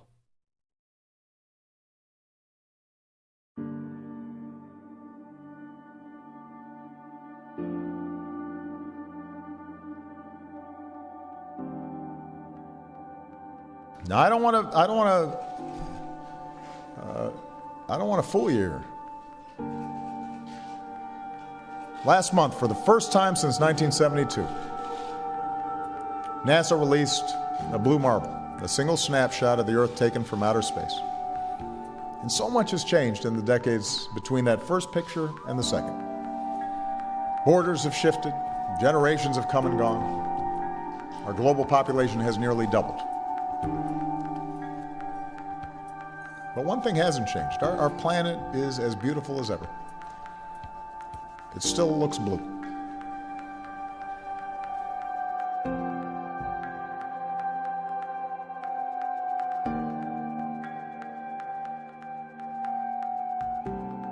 In 2002, Blue Marble 2.0, NASA's Rob Simon made this. And it had wide appeal too. For example, it ended up as the default background on the iPhone. I didn't even know until I bought an iPhone and turned it on and kind of did a little happy dance. Simon's job is... It's primarily taking data and making pictures out of it. That's what this is. A composite of data sets from several different instruments translated into a picture. To us, the really cool thing was the data set. Up until that point, there was no realistic color map of the globe anywhere. So the land layer here comes from the Moderate Resolution Imaging Spectroradiometer aboard Terra. And the tricky part here was the weather. So we actually had to take clouds out. They stashed the clouds for later, went onto the ocean. That came from an instrument that measures phytoplankton in the sea. Where it was low, I colored it dark blue because they're low mostly in mid-oceans. And then where it's a little bit higher, it was like a little bit brighter green. Then add the clouds back in. There's a small problem with it because there's a very slight gap in between each orbit. So some of those are painted on. It is photoshopped, but it's has to be. Then there was another layer to sort of simulate the atmosphere. And then there's this little bright spot. It's called the specular highlight. So it's the reflection of sunlight off of water. Those are the pieces, but you can't just slap them all together. It just didn't look realistic. It looks kind of flat, or the clouds are sort of too see-through. So I just hit Command-Z a lot. There's artistry to creating the world. What I imagine it to be. Unfortunately, I'm not an astronaut. I've never been to space. But I've looked at these images over and over again, trying to sort of get the essence of it. It is photoshopped, but it's has to be. It is photoshopped, but it's has to be. Twilight Zone.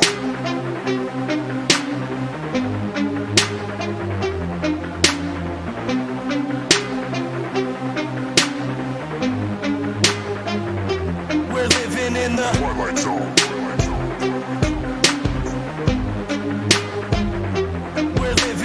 Twilight Zone.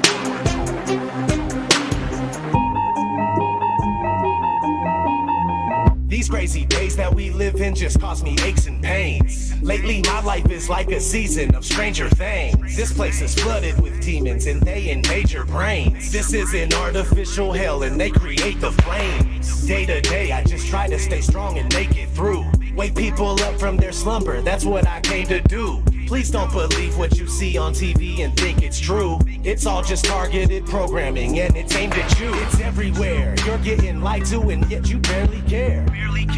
People with common sense are now very rare. But the way that they brainwash you isn't very fair. They can shove that mind control programming up their derriere. I do not consent to the way they tailor society. Ain't no variety. Plus I really hate when they lie to me. I use music as a tool to release the anger inside of me. You don't know how fucking crazy it's driving me. That we're living in the Twilight Zone. They claim you have freedom, but they don't honor it. The world is a prison and you're the occupant. We're living in the Twilight Zone. The government's useless and they're incompetent. And satanic pedophiles are prominent. We're living in the Twilight Zone. The things that you believe are the total opposite. And being called crazy is just a compliment. We're living in the Twilight Zone. It's ran by the New World Order conglomerate. But there's a storm coming and there's no stopping it. We're living in the Twilight Zone. It's where we live and control you through fear and terrorism. They wanna keep you in a mental prison where they tell your vision through the television. Where the ignorance is bliss and they just keep you living in it. You're a business, getting us citizenship. What did you really think that your birth certificate is? Get the straw man on. Money isn't paid, it's all a banknote. It's only a bill exchange when you pay that loan. Like a monopoly game, but you can't pass go. When you turn on the TV all day, you get politically entertainment. The news that you see is all suggestive. Lowering frequencies contribute to our stress. And you're responding, telling me that we're free living in this country. Military overseas and it's all for our peace. Just a record on repeat from the programming. Like probably want a cracker. Put you through education for domestication, control the mind faster. Giving you medication to poison our masses. If you ever question what's coming from our masters.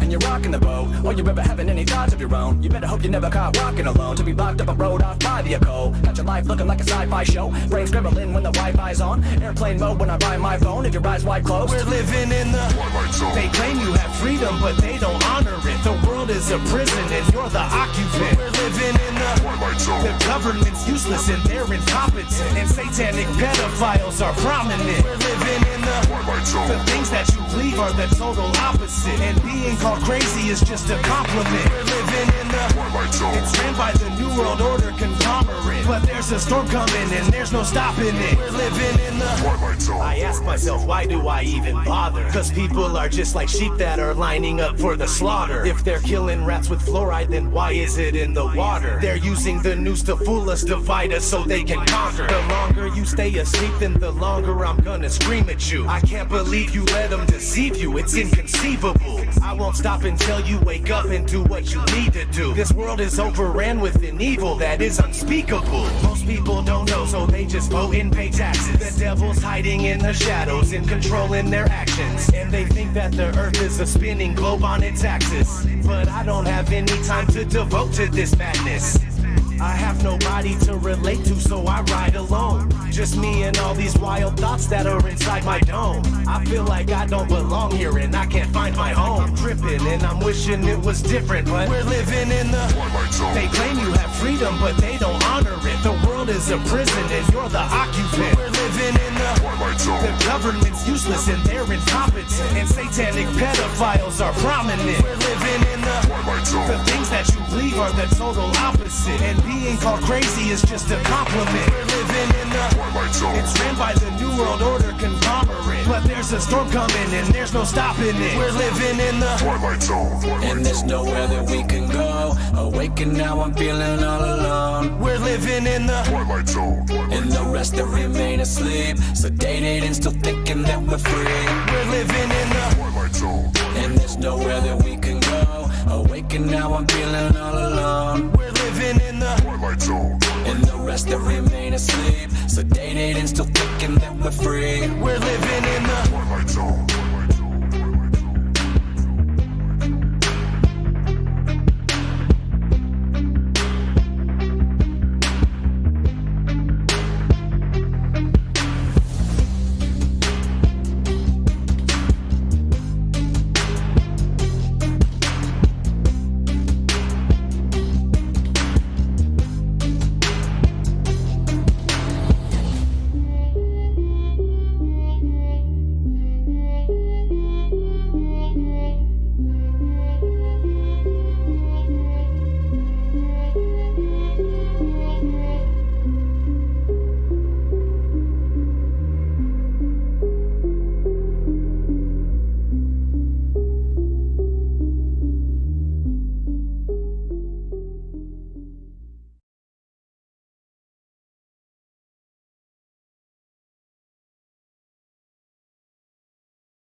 Afternoon, everyone.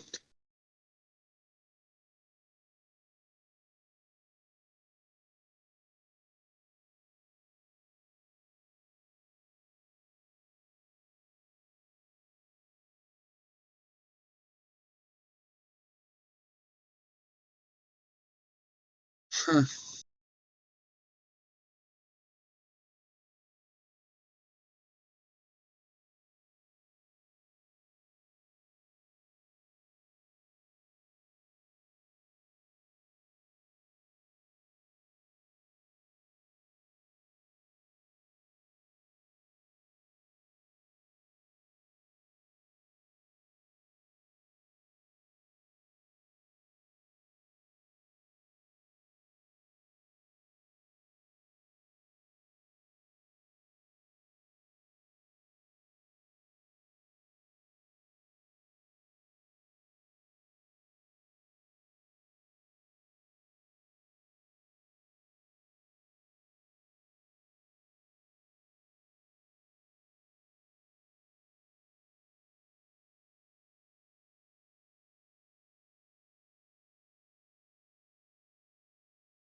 Mole, mole, mole, mole, mole.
Hello, anyone got something to say?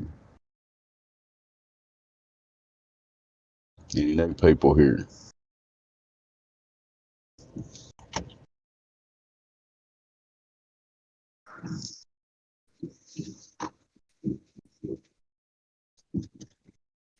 Well, alrighty then. Back to silence for the fantasy globe. Real scientists and people who understand science can do calculations. If you just say the math works. Like I just said, you can do a calculation. Did you want to do the calculation? Do you want to do it together? Do you want to learn something today? It's called Newton's law of universal gravitation. Do you know what is in the denominator? R squared. It drops off, gravity drops off by the square of the distance. So as things get very, very far away, their gravitational influence is dramatically less, exponentially so.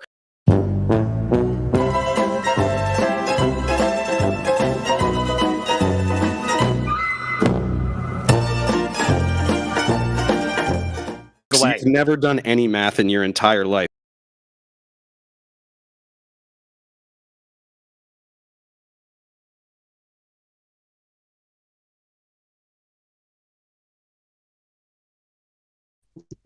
I would take issue with Professor Dave's assumptions to do his math there. That's an issue, Dave. Sorry.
And ye shall know the truth, and the truth shall make you free.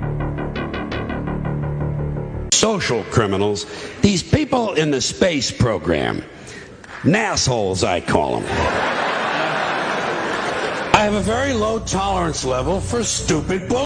Every one of those items is provably untrue at one level or another, but we believe them because they're pounded into our heads from the time we're children. That's what they do with that kind of stuff. They put it in the heads of kids. They pound it in there because they know kids are too young to be able to mount a sophisticated argument against these kind of ideas. And so kids, and up to a certain age, by the way, kids are going to believe everything a grown-up tells them, everything. So kids never learn to question things. Nobody questions things in this country anymore. Nobody questions things. Why? Americans have been silenced, bought off and silenced by gizmos and toys. And as a result, no one's ever learned to question things. Kids who want to learn to read are going to learn to read. Much more important to teach children to question what they read. Despite what you might be thinking, these two circles are not equal. I repeat, these two circles are not equal. One is in fact larger than the other. What I need you to do is determine which one that is. So, please raise your hand if you believe the blue circle is larger than the red. All right. Please raise your hand if you believe the red circle is larger than the blue. All right, very good. Now, before I said anything about these two circles, what was your first instinct? Equal, right? Because they look equal. And the reason why they look equal is because, in fact, they are equal. These two circles are identical. Yet I got just about every one of you to raise your hand and say that they're not. So what do we learn?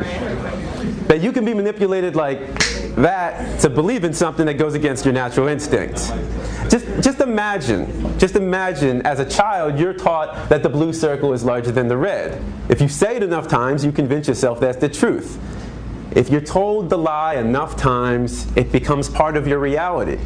And if enough people are taught that lie, that the blue circle is larger than the red, well, now it becomes part of the culture. And if that culture then passes that misinformation along to the next generation, well, now it becomes tradition. Now, The Matrix is a story. It's a story. When told enough times to enough people, it becomes part of that culture. It becomes the tradition. And this story is being told over and over every day. And ye shall know the truth, and the truth shall make you free.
And ye shall know the truth, and the truth shall make you free.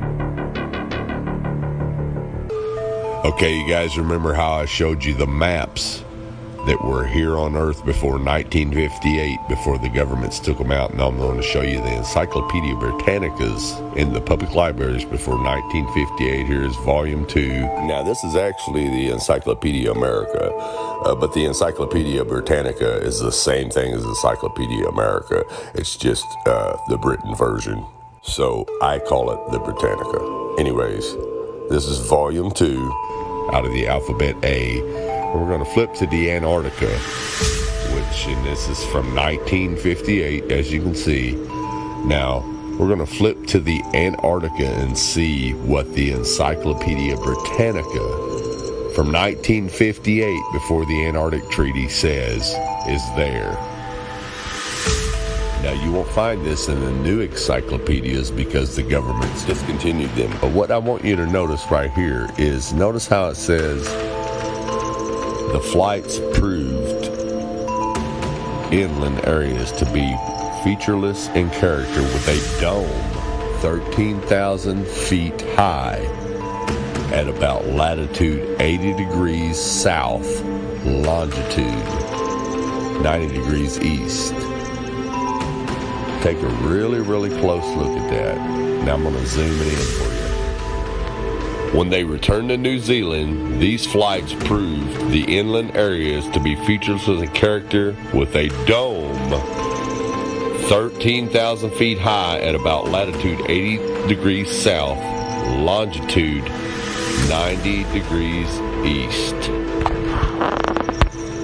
Now, if this doesn't make sense to you, let me show you with an image on Google Earth's heliocentric model. And now here we are at 80 degrees latitude and 90 degrees longitude. And as you can see, we're about a third over the supposed continent of Antarctica. And there, it's supposed to be, the dome is supposed to be 13,000 foot high. Makes no sense, right?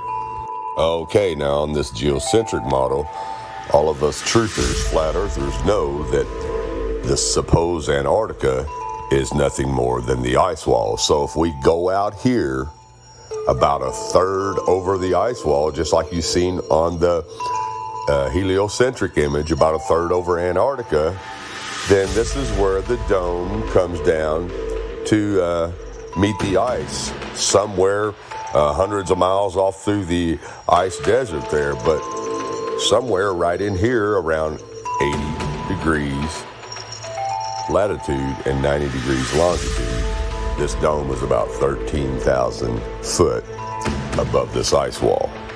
Now, if you go back out into the center of the Earth, or up the North Pole, and try to go up to the firmament with a little bit of calculation, it's going to show that it's about 385,500 feet away. It's really, really simple. And isn't it awful coincidental that the Antarctic Treaty of 1958 bans anyone from going to Antarctica? And guess where that ban starts at? At the 80th parallel south. And as you can read here, Antarctica as a continent is located in the southern hemisphere. It is the 5th largest continent and has an area of about 14 million square kilometers. The continent is almost completely covered by ice and is very difficult to access. There are only a few research stations that are located on the continent. People can only visit Antarctica if they have permission from the authorities. Now, if you're not familiar with any of this at all, and you're just now new to all this, you can say, well, this guy's crazy. He doesn't know what he's talking about. But what you got to ask yourself is, why do all the maps before 1958 show a flat Earth with the ice wall around it and a firmament, a dome? And not to mention the fact that all ancient cultures depicted a flat Earth with a dome over it, a firmament over it, for thousands of years. And let's not forget that the Holy Bible depicts a flat Earth with ice walls and a firmament being a dome. And why does the encyclopedia tell you that there's a dome there and it gives you the exact height at a certain latitude and longitude? Well, the reason is because in 1958, that's when all governments and all nations of the world signed the UN treaty to ban all civilians from going to the Antarctica. And NASA came in and erased everything, just like they're erasing everything today. So again, ask yourself, if all this existed before 1958, why doesn't it exist now? How come it all of a sudden was erased and just disappeared out of your history books, out of your encyclopedias, out of your libraries? Wake up, people. Wake up. And ye shall know the truth, and the truth shall make you free.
Hello, hello, hello. Is there anybody in there?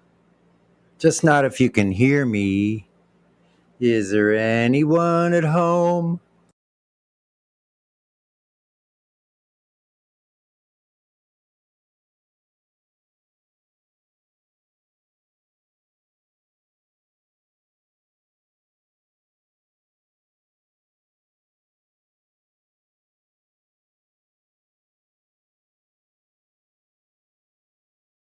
I'm here. I'm in fly on the wall mode.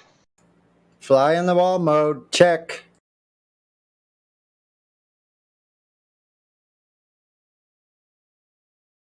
Guess we got a lot of that going around.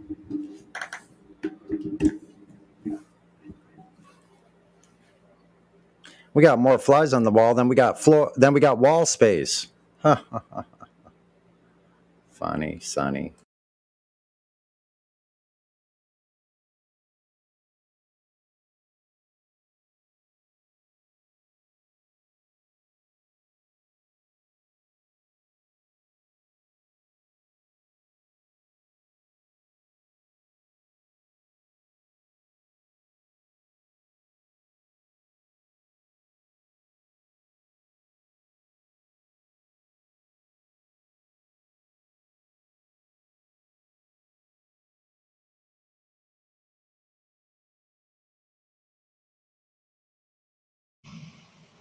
Hello, GQ here. I'm just listening in, doing FedEx delivery.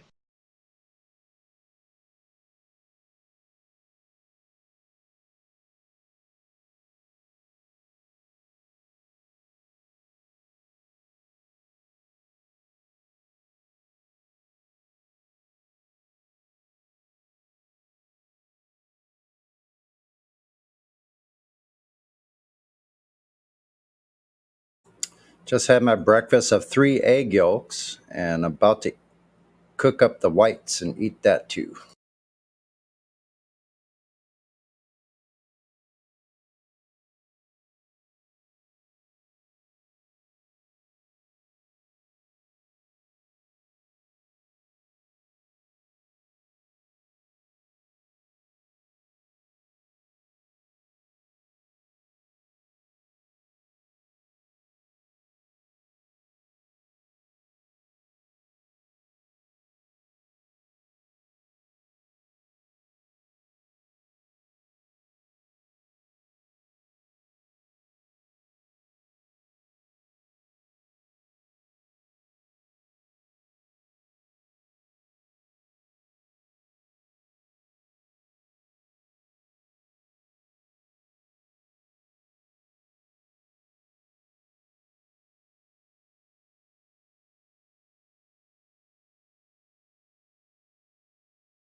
But romanticized nostalgia is not the main reason that people cling so tenaciously, often even angrily, to what is essentially the adult version of Santa Claus, the Easter Bunny, and the Tooth Fairy.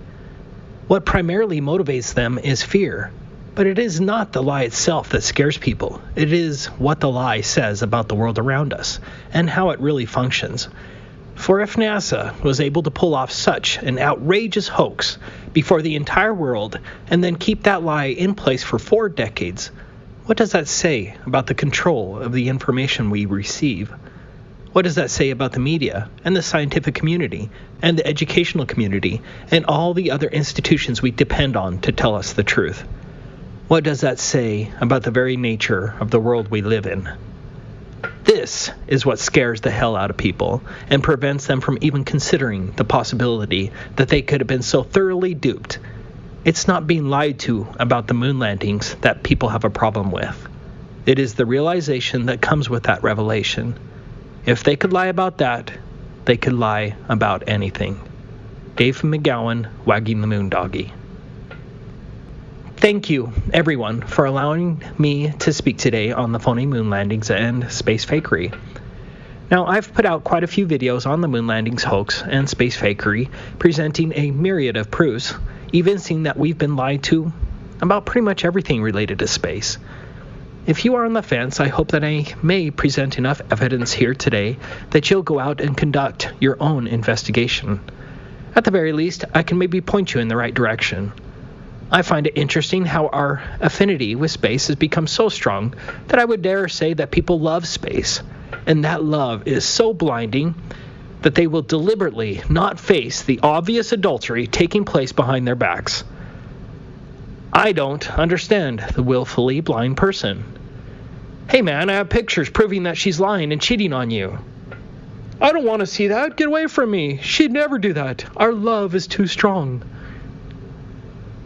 I can't compete with that level of indoctrinated space love. No one has ever been to space, but the media has molded humanity into a society of myopic space lovers who will defend space's honor to their dying breath. I guess it's pretty pathetic. Hopefully, we can break your love affair with space. It's not a question about how much proof we have evincing the Apollo missions in space are fake. The real question is whether you will look. Here is one of the earliest attempts at faking space. The flight was in 1962, and yes, this was passed off as legitimate footage. We already know that these high-altitude balloons are the closest that we're ever going to get to space. But I do find it interesting how we were supposedly taking astronauts into these craft as early as 1962. But this part is the best. Here's the so-called footage from space. Let's look at that one more time. you know there's some shill liar out there somewhere trying to defend this footage. It's refraction that made the star appear through the moon. And that's why the footage looks like it was taken from the Twilight Zone television show. Obviously, the level of fakery has gotten much better since the 1960s, but mistakes are still being made. The proof isn't what NASA got right. The proof is what NASA got wrong. Because if NASA faked any of it, then we rightfully should assume that NASA faked all of it. NASA is a criminal organization. Every one of its executives should be thrown in slave labor camps until they pay back all of the money they stole under false pretense from the American taxpayer. Let's begin with the laughable Apollo moon missions. I don't believe there's a single genuine person who has diligently looked into the moon landings hoax evidence and still believed in the Apollo missions. The moon landings are patently ridiculous. You just need to be able to set aside your indoctrination and spend some time researching it with a skeptical but open mind. For goodness sakes, the last time man was allegedly on the moon was December 14th, 1972. It has been nearly 47 years since man was supposedly on the moon using only 1960s technology, which astronaut Donald Pettit says NASA destroyed. I'd go to the moon in a nanosecond. The problem is we don't have the technology to do that anymore. We used to, but we destroyed that technology, and it's a painful process to build it back again. That fact alone says they lied and shifts the burden of proof to NASA. There is no plausible excuse. NASA steals $59.7 million per day from the American taxpayer. They certainly have enough money to repeat what was already done back in 1969. Oh yeah, I forgot what Don Pettit said. That amazing technology was destroyed. Back in February 2001, there was a special on Fox that was called Conspiracy Theory, Did We Land on the Moon? I watched that show when it aired, and I thought the Fox show raised some excellent points. However, a couple years later, I came across a debunking article by Phil Plait on the website Bad Astronomy. This article is still cited as the creme de la creme of debunking articles. I read through it all and became convinced that there was an answer to all of those conspiracy allegations. At least that's what I hoped. At that time, Phil Plait was my hero. He saved me from the crazy moon landing conspiracy theorists. From that time, we saw many other so-called debunking experts rise up, like the Mythbusters, Snopes.com, Metabunk, Popular Science, and many more. I mean, who can doubt the sincerity of the Mythbusters, Jamie and Adam, right? Damn liars. But let me get back to my story. For several years, I was one of those pompous people who scoffed at moon landing deniers because I read that article from Phil Plait. Then one day, another lawyer recommended that I read a series of articles on the fossil fuel hoax written by a Dave McGowan. I actually don't know if you can still read those articles, but what McGowan wrote made absolute sense, that there is no such thing as a fossil fuel. It is an utter hoax. We could devote a whole conference to that subject. But then I changed my life forever, because I clicked on another article by Dave McGowan titled, Wagging the Moon Doggy. David tragically died a few years ago from cancer, but I hope his work will be remembered for 100 years. That is, if it can survive the coming internet purge. I highly recommend you read the entire Wagging the Moon Doggy series while you still can. And if you prefer, I have the full narration on my YouTube channel. You can ignore everything I say here, but please, go read the Wagging the Moon Doggy series because it is awesome. I'm going to cover many of the points made by David McGowan, but I can't compete with his humor. Even though he believed in space, McGowan was brilliant. But above all else, David introduced me to these two laughable Apollo photographs that destroyed the NASA moon landings forever for me. I certainly didn't see these photographs on Phil Plait's website or on the Mythbusters. This here is the official lunar lander. When I usually show this to people, they automatically think it's a joke. No, seriously, this is an official photograph of the Apollo lunar lander, and you have to be a damn idiot if you don't see how ridiculous this is. Fortunately, they took a close-up photograph as well.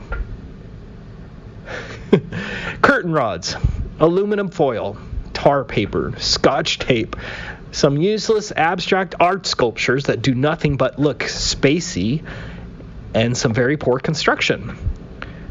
Look at the paneling. It's a disaster. If someone sheetrocked your basement like this, you'd demand your money back. But this is supposed to be an amazing spaceship constructed by the best engineers and scientists. It's absolute garbage, a shameful prop made by a high school drama club. Looking at the photographs side by side, it's unbelievable to me that they got away with this for so long. Are academics, scientists, and engineers so institutionalized that they can't see how absurd this is? It's incredibly stupid. I'm sorry, but this is not a spaceship, so this brings me to proof number 1, the lunar lander joke. There are so many problems that this entire presentation could be on the lunar lander. The first huge problem I want to discuss about the lunar lander is the fact that it was never flown on Earth. Not even once. Please go and try to find a video of astronauts getting some flight time in this piece of junk. Just think about it. this drama prop was never, even allegedly, flown by an astronaut on Earth in front of a camera. In fact, besides NASA's alleged dubious pictures in space, there is zero proof that this alleged vehicle could actually fly. This comical contraption, after traveling 234,000 miles in space, supposedly fell from lunar orbit at 4,000 miles per hour, and this difficult maneuver was never practiced. The lunar lander landed in poor visibility on very rough, crater and boulder-infested terrain that was all the same Portland cement color. Just imagine how easy it would have been to hit a boulder or fall into a crater when you only have these small windows flying over terrain that all looks like Portland cement. This difficult type of landing was never practiced. The lunar lander ascent stage then supposedly blasted off the moon, again achieving 4,000 miles per hour to rendezvous up in space with a spaceship that had been orbiting the moon dozens of times. Again, this maneuver was never practiced on Earth. Here is Armstrong flying one of the much smaller so-called training vehicles in optimal conditions. In this vehicle, he has full visibility and there is no rough terrain. The accident almost killed Armstrong, but he wasn't alone. 3 of the 5 training vehicles crashed, and the training vehicles were much smaller, had much better visibility, were flown in optimal conditions, over runways, in daylight, were never flown in situations similar to what would be experienced on the moon, and still, 3/5 of the training vehicles crashed. That is not a good safety record, and these were far simpler craft. Notice that the conditions the training vehicle was flying over were nowhere near what would happen on the moon. It's flying over an airfield. You'd think that NASA would want its astronauts trained to fly in low visibility over rough, rocky terrain so that its astronauts would have practice not hitting a boulder or falling down a crater. Yet, NASA didn't find it prudent to have the astronauts actually practice flying the lunar lander on Earth.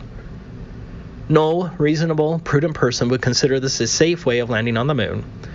Could you imagine what would have happened if Apollo 11 crashed its untested lander and the astronauts all died a horrible death, and the public found out that NASA never actually had the astronauts practice flying the lunar lander multiple times on Earth?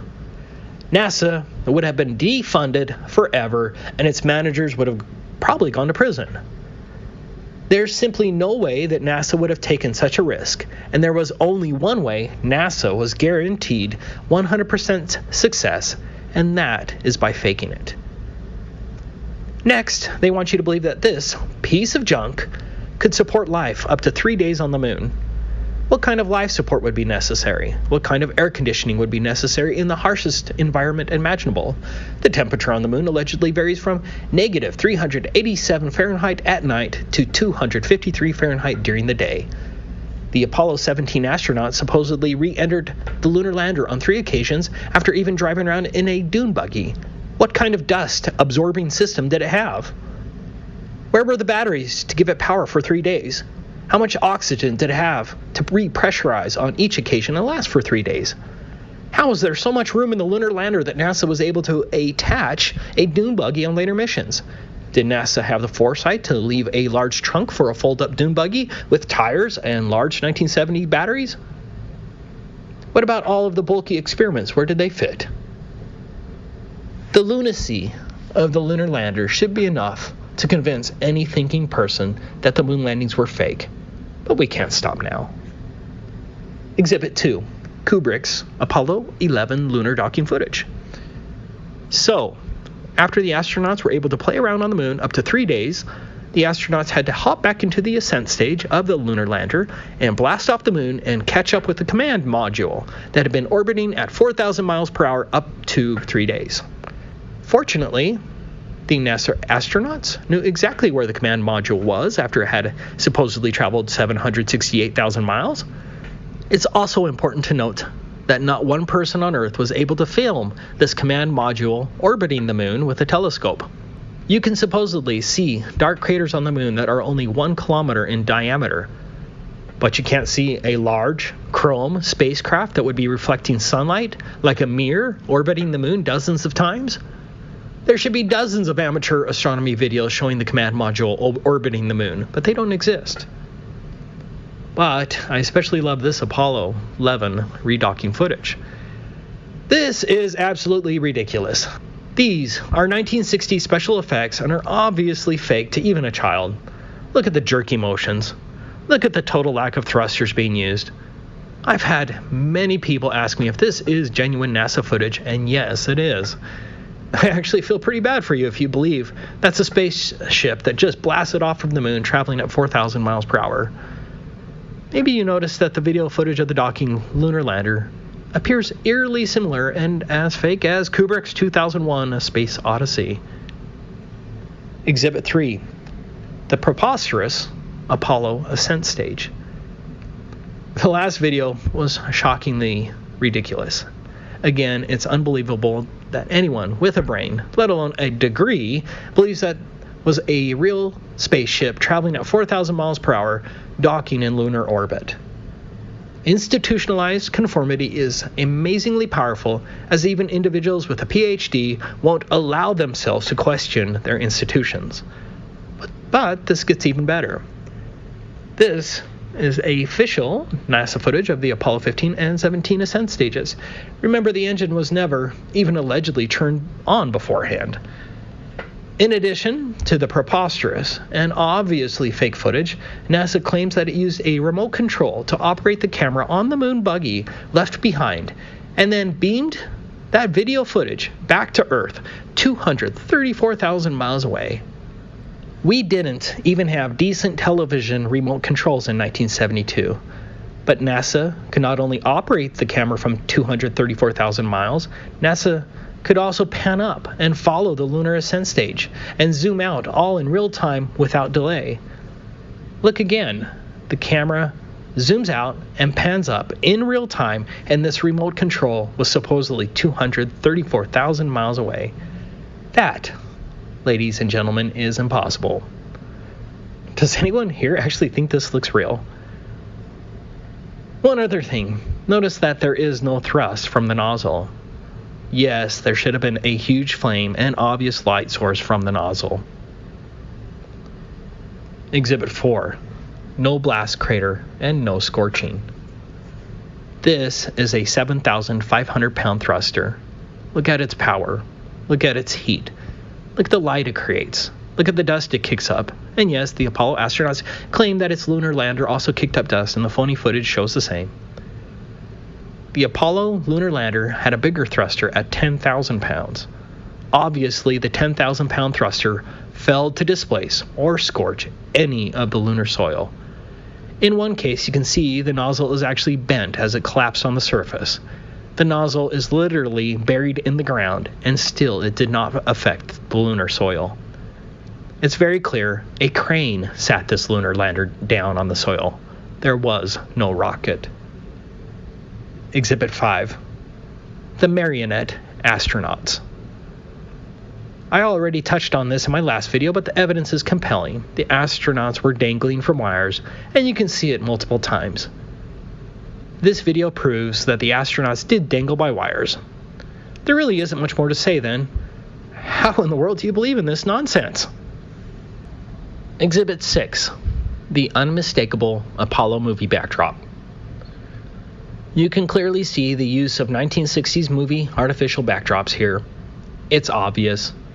The backdrop lines are visible throughout all the missions. In this case, you can even see the carpet used to blend in with the backdrop. No reasonable person can deny that these are movie backdrops. This was not filmed on the moon. Exhibit 7. Thousands of studio quality photos. Our NASA actors were able to impossibly produce thousands of studio quality photos. What's wrong about that? It is the fact that the astronauts did not have the ability to use the viewfinder to frame their shots, or to manually adjust aperture, focus, or shutter speed, and do so all without the benefit of secondary light sources. But the astronauts managed to do this nearly every time. This can't happen in real life. Here's how McGowan put it. Skipping ahead 2 sentences. Simply stated, it would not have been possible to capture any of the images allegedly shot on the moon in the manner that NASA says they were captured. Back in the day, you see, and the younger readers may again want to cover their eyes, cameras weren't all that smart, so everything had to be done manually. The photographer had to manually focus each shot by peering through the viewfinder and rotating the lens until the scene came into focus. The proper aperture and shutter speeds had to be manually selected for each shot as well to ensure a proper exposure. That required peering through the viewfinder as well to meter the shot.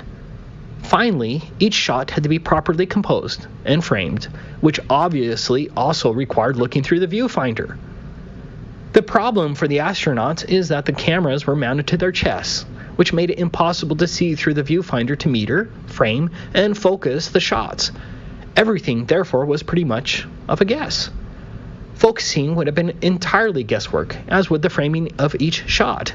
An experienced photographer can accurately estimate the exposure settings, but the astronauts lacked such experience, and they were also handicapped by the fact that they were viewing the scenes through heavily tinted visors, which meant that what they were seeing was not what the camera was seeing.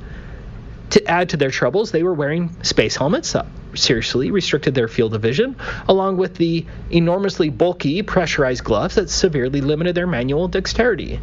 The odds, then, of getting even one of the three elements, exposure, focus, and framing, correct under those conditions on any given shot would have been exceedingly low.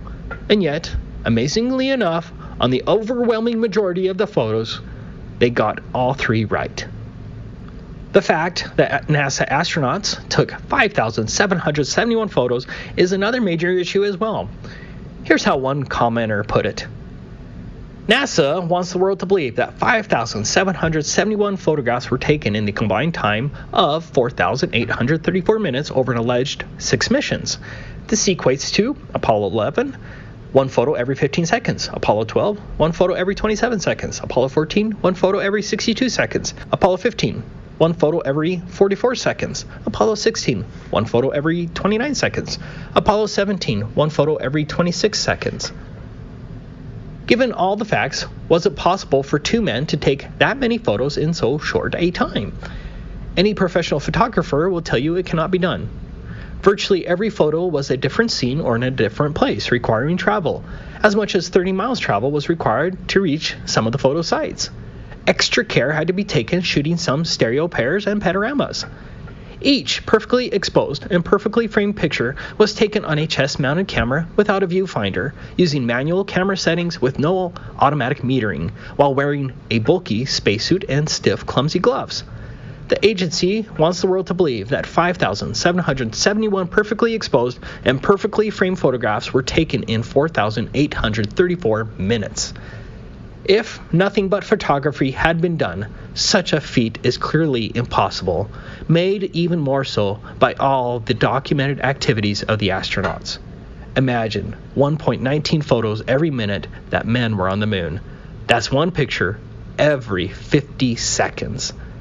The secret NASA tried to hide has been discovered. The quantity of photos purporting to record the Apollo lunar EVAs could not have been taken on the moon in such an impossible time frame. Exhibit 8. The Liars Press Conference. One of NASA's biggest blunders in 1969 was the fact that it didn't hire very good actors. On August 12, 1969, Neil Armstrong, Michael Collins, and Buzz Aldrin attended their first major press conference.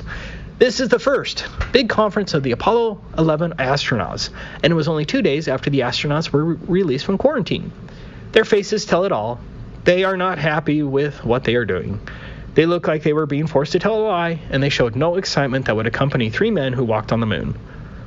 But the funniest part to me is when one of the reporters asked whether they could see stars while on the surface of the moon. Armstrong said that he couldn't recall seeing stars, and then Michael Collins added that he didn't remember seeing any. You can see Armstrong was bothered by Collins' answer. Collins' answer is hilarious because Michael Collins was never on the surface, and so he had no reason to answer the question.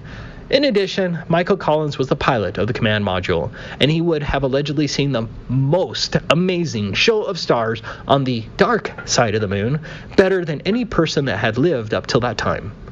Michael Collins supposedly saw the dark side of the moon 27 times, and he doesn't remember seeing any stars. Exhibit 9. The ridiculous lunar rover. First, how in the world did NASA plan for a fold-up dune buggy to attach only on the later Apollo flights? The lunar rover was only used on Apollo 15, 16, and 17.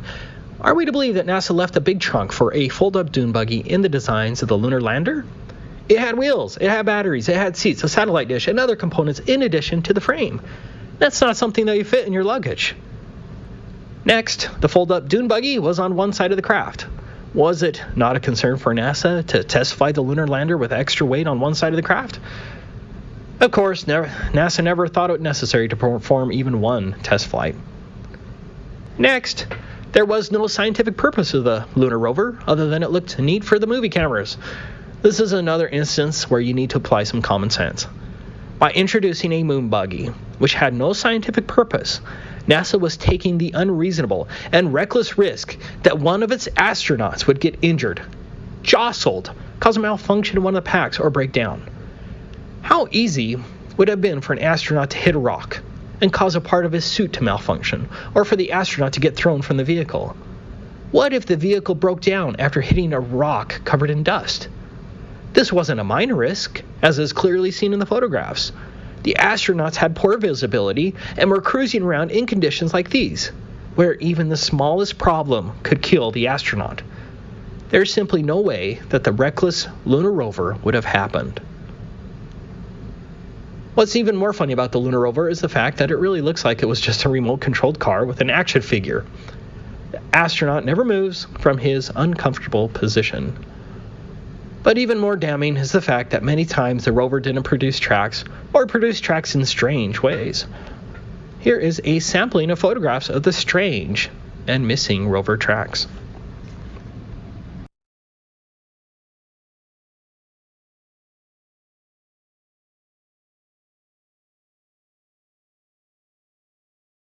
Exhibit 10. Proof of secondary light sources.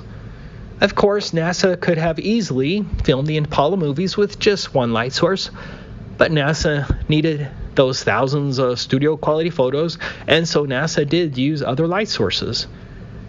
Mythbusters tried to deceive its audience by busting this photograph by using a grainy, darkened version, and still failed to create the lighted astronaut as depicted in the demonstration. I changed out the darkened NASA photo used by Mythbusters and replaced it with the NASA original. Do you see the huge difference? Now, compare the original NASA photo with the Mythbusters version. Mythbusters certainly did not bust this argument whatsoever, and Mythbusters lied about it. But what's more telling is what Mythbusters ignored, and that's this photograph. This one photograph proves the entire Apollo mission's faults, as it is 100% impossible for that astronaut to be lit up like that on the shaded side of the lunar lander without additional light sources. Exhibit 11. The tinfoil thin lander. According to McGowan, another curious fact that first on the moon made note of was that, according to Harold Loden, Apollo 11 mission controller, the skin on the crew cabin of the lunar module was very thin, and that was all done because of weight savings. Another talking head added that if you really took your finger and poked hard at it, you could poke right through the outer skin of the spacecraft. It was about the thickness of 2 layers of aluminum foil. Project manager Thomas Kelly concurred, noting that the skin, the aluminum alloy skin of the crew compartment, was about 12 1/1000ths of an inch thick.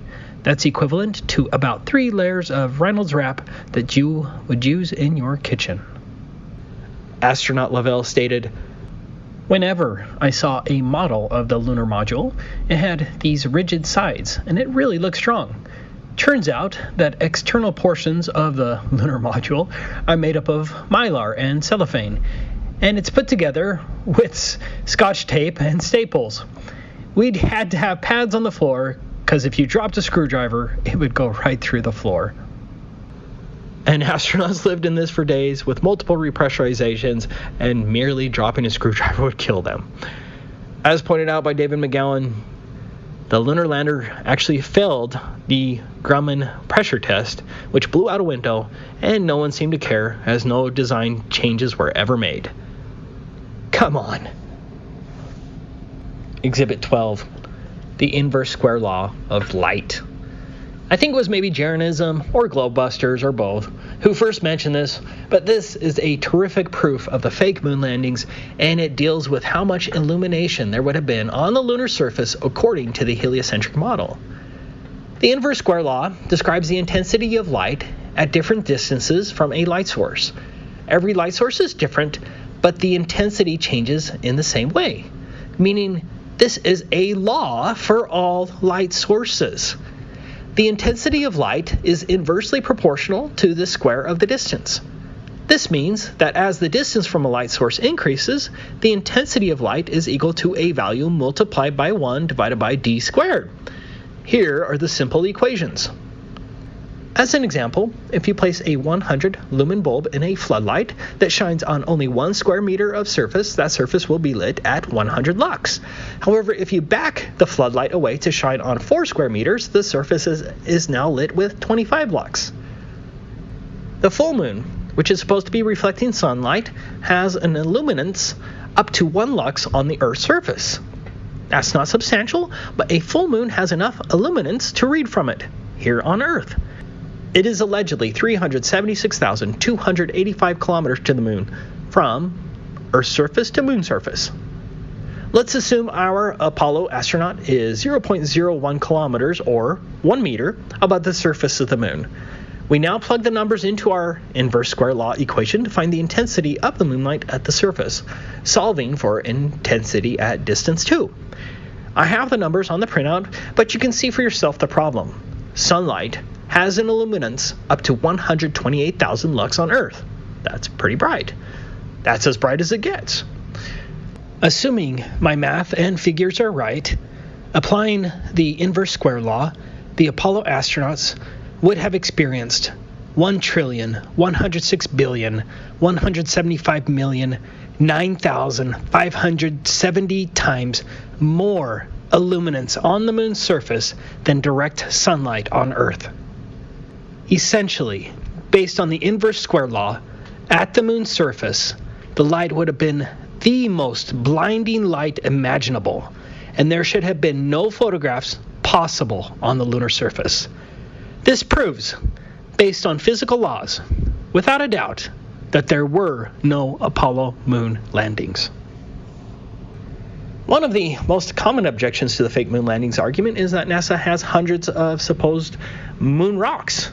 Of course, no one knows where these rocks are, and no one is allowed to actually independently investigate these moon rocks, but NASA itself destroyed this biggest proof of theirs when it gave one of its so-called moon rocks to a Dutch museum that actually analyzed the rock. As it turns out, the Dutch were given a glorious piece of petrified wood that most certainly didn't come from the moon. When one rock is proven fake, then we, the people, must rightfully assume that the rest of these alleged rocks are also fake. Building on the fact that you can see the 1960s movie backdrops repeatedly during the Apollo missions, we run into another problem. NASA reused same backdrops for different locations. Here's a good example. Another point that isn't discussed much, but I think it is a real issue for anyone who has been on a 12-hour flight, you know what I'm talking about. It is the human impossibility of sitting in a confined space for 12 days straight. Astronaut Ronald Evans on Apollo 17 supposedly sat like this for 12 days and 13 hours. I don't think that's humanly possible, and no one discussed this extreme torture. Once we agree that they faked the moon landings, and you have to be suffering from a major case of cognitive dissonance not to see that NASA did indeed fake it all, the next question I like to ask is, what are the reasonable implications of the fake moon landings? Here are my 10 implications. First, NASA has perpetrated a tremendous fraud on the world and cannot be trusted. All NASA missions should be presumed fraudulent unless proven otherwise with overwhelming evidence. Second, there will not be a Mars landing anytime soon, and it is right to assume that there is no rover on Mars or even satellite probes being sent throughout the solar system with obvious fake CGI images of space and the planets. Third, all first and second world countries failed to reveal the big Apollo lies and are controlled in some manner. All other landings by China, Japan, Russia, etc. are also likely fraudulent. Fourth, there was no big space race between the Americans and the Russians. It was fake. There was no benign reason to allegedly beat the Russians to the moon by faking the Apollo missions.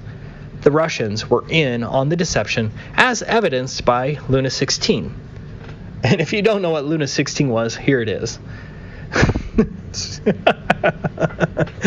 I always have to laugh at the giant penis. You can't unsee that. Sorry. Fifth, the media cannot be trusted, as the media incessantly praises and repeats the patent lies of NASA, continually reinforces the fraudulent moon landings, and derogatorily labels anyone who rightfully thinks otherwise a conspiracy theorist. Sixth, universities, professors, astrophysicists, engineers, major churches, police organizations, the FBI, the courts, WikiLeaks, politicians, etc. all failed to uncover the obviously faked moon landings. They are controlled, directly or indirectly through conformity. Humanity cannot put their trust in these pseudo-scientists and mainstream institutions. Seventh, SpaceX and every other mainstream source has failed to reveal the fake moon landings. SpaceX receives substantial funding from NASA. SpaceX even speaks of a future Mars mission. SpaceX is also likely fraudulent.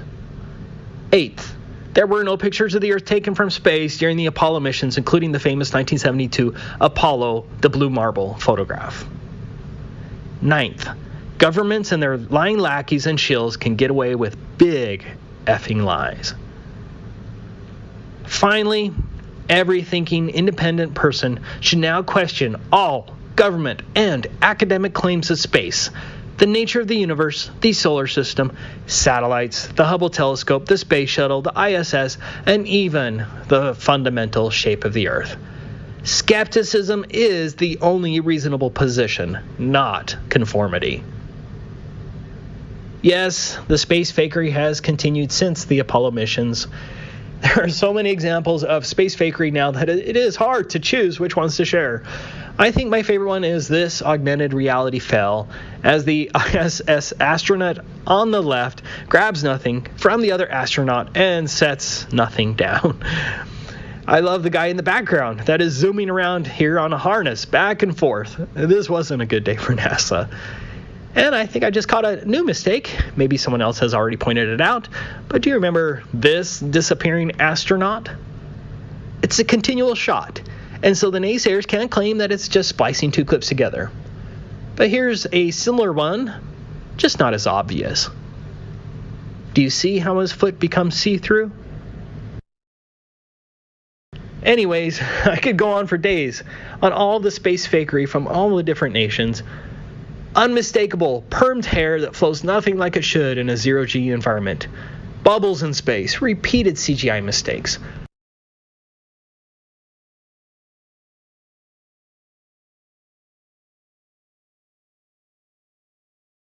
Obvious use of harnesses and wire fails. Evident use of blue screen technology. The reckless playing with water. The fact that the ISS was never assembled on the ground for extensive testing before it went into space. The impossible longevity of the valves and seals in space. A mistaken reflection of a cameraman off of a cosmonaut's visor, etc. But in the end, it really depends on whether you will allow yourself to investigate the matter. The bottom line is, If they can lie about the Apollo moon missions, the Columbia mission, satellites, ISS, or space, then they could lie about everything. Thank you again for allowing me to speak today, and I especially want to thank Adi Roos for organizing this spectacular event. This has been wonderful. I hope that we can all meet again someday. Thank you very much.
Still quiet.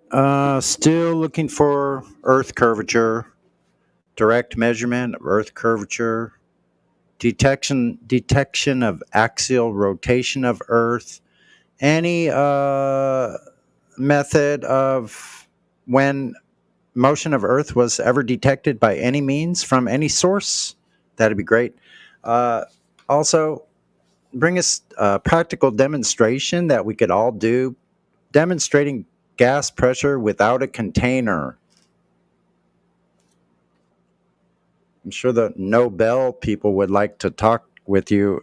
As soon as you're able to violate the second law of thermodynamics, you'd never have to work again.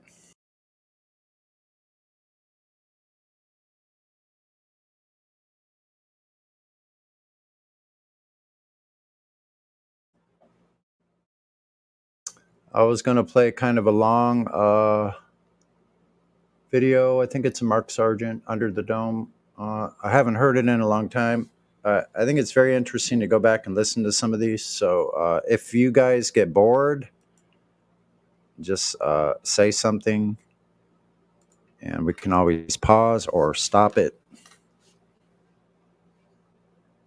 Something. It's kind of quiet today, so I figure some good listening kind of helps us refresh. What do you think, Dave? I just said something to see if my mic was working. Yeah, I hear you. Okay. I'll shut up now. Go ahead. Oh, no, it's all right. You don't have to if you want to, if you got something to say. Just back you up on searching for the proper answers to those first three questions. That would be good. If somebody's got any of that, please come in and discuss. Yeah, if you'd like to come in and join the chat, we're not always playing videos, but if you have something to say, you'd like to join the conversation, add something, or bring something into the conversation that maybe we're not aware of, or whatever you might have. We'd love to hear from you. That's why we're still here. Anyway, here's some Mark Sargent. 1 second.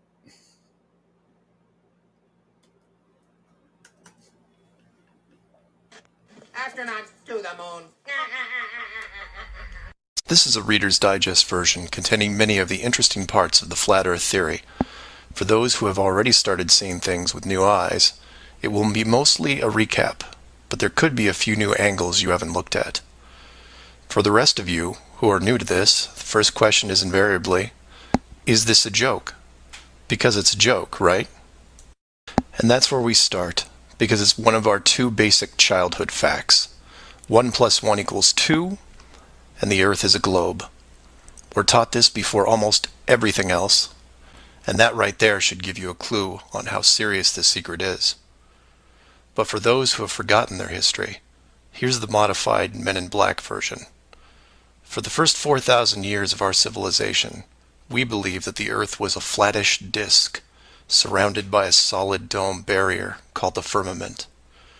All of the 5 major religions had their own version of this, and the churches enforced the belief. Then, around 1514, a man named Copernicus created a new model of the world. He stated that if the Earth was spinning around 1,100 miles an hour and circling the sun at 60,000 miles an hour, the world was then round. And while the math more or less worked, there was a problem. It was 1500, and the technology to prove such a theory wasn't there. The first balloon to carry people wasn't invented until 1760. Sailboats were the only travel over water, and the fastest thing on land was a horse. But the new worldview was promoted and took hold.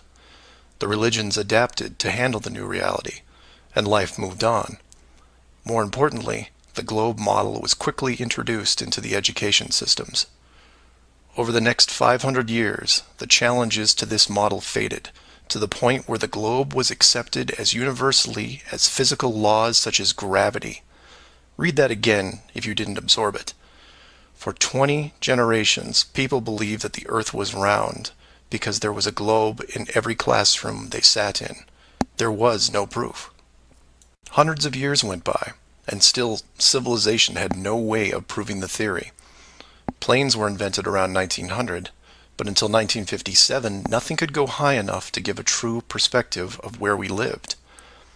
And that's when everything got strange.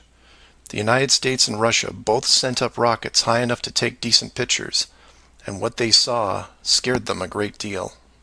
How do we know they were extremely concerned about the sky? Because the US and Russia immediately started firing nuclear weapons straight up, and they kept firing for the next 4 years. A few things to keep in mind here. First, this was now 1958. Nuclear weapons were very expensive and hard to come by. These also weren't those nominal yield 20 kiloton toys we used on Hiroshima. This was high kiloton to low megaton, and we couldn't get them up fast enough. And the strangeness continued in other places. In 1959, only a year into the atmosphere bombardment, 10 nations, including the United States, made Antarctica off-limits to any colonization. A treaty was put in place, and to this day remains intact. Over 50 nations now have signed off on this treaty. Do you know any treaty that has lasted that long between all industrialized nations? Moreover, do you know any piece of real estate in the world that is owned by no one? You would think at the very least one of the large oil companies would use their huge financial resources to explore this region, and yet they don't even petition the idea. The short version of the discovery is this. By 1958, the military had discovered the very solid upper and outer edges of our world, and had to create a way to put up do not enter signs without looking obvious. It was tricky, but if there is one thing I have learned about the authority, it's that nothing is left to chance. Most of the work had already been done for them, so their job was primarily in the details. The sky part of the dome was much higher than commercial air traffic, so the only thing they had to worry about there was the space program, which is immediately militarized. The outer border had the natural benefit of not only an extensive ocean, but a scaling decrease in temperature and a steady increase in iceberg frequency to discourage ships, all leading to a permanently frozen landmass that could not be used for any form of agriculture. This ocean and ice layout had worked well for thousands of years because the technology of the current civilization didn't evolve quickly. Sailors avoided cold weather seas whenever possible, and oxygen levels get low enough to harm people, even on high mountains. The brilliance of the design comes in the simple fact that human males are corrupted by power. Corruption so total, in fact, that they would rather hide the world itself rather than risk their power on it. You could theorize that kings and popes were told of the world a long time ago. Maybe an ancient scroll or book. Perhaps an interdimensional being told the tale of what the world looked like. But this was all but dismissed, because even the most powerful leaders of the day couldn't reach the borders. And if they couldn't, what chance did the general public have? It's one thing to be told of the giant impenetrable dome, but it's a whole different animal when you finally stand right next to it. Then the tough decisions have to be made. Do we keep the secret? And how far are we willing to go to keep the status quo? Once they decided to keep the secret, no expense was spared. The rapid progression of rocketry science had to be addressed quickly, and so the moon missions were created. Matt from the NASA channel was right in his thinking that you needed the moon mission event to stage a picture of the Earth from deep orbit, and that couldn't be more true. Establishing NASA as the frontrunner of space exploration also diverted people who would have otherwise created their own space companies for profit. The best engineers, technicians, and pilots were recruited to the NASA space program. Once there, they were compartmentalized on a need-to-know basis. The astronauts know of the deception and are sworn to secrecy under the penalty of whatever motivates them. Private space programs are discouraged, sabotaged, or absorbed into the NASA fold. Private sector spacecraft are just not going to be allowed for several reasons. The most obvious is the collision with the dome itself.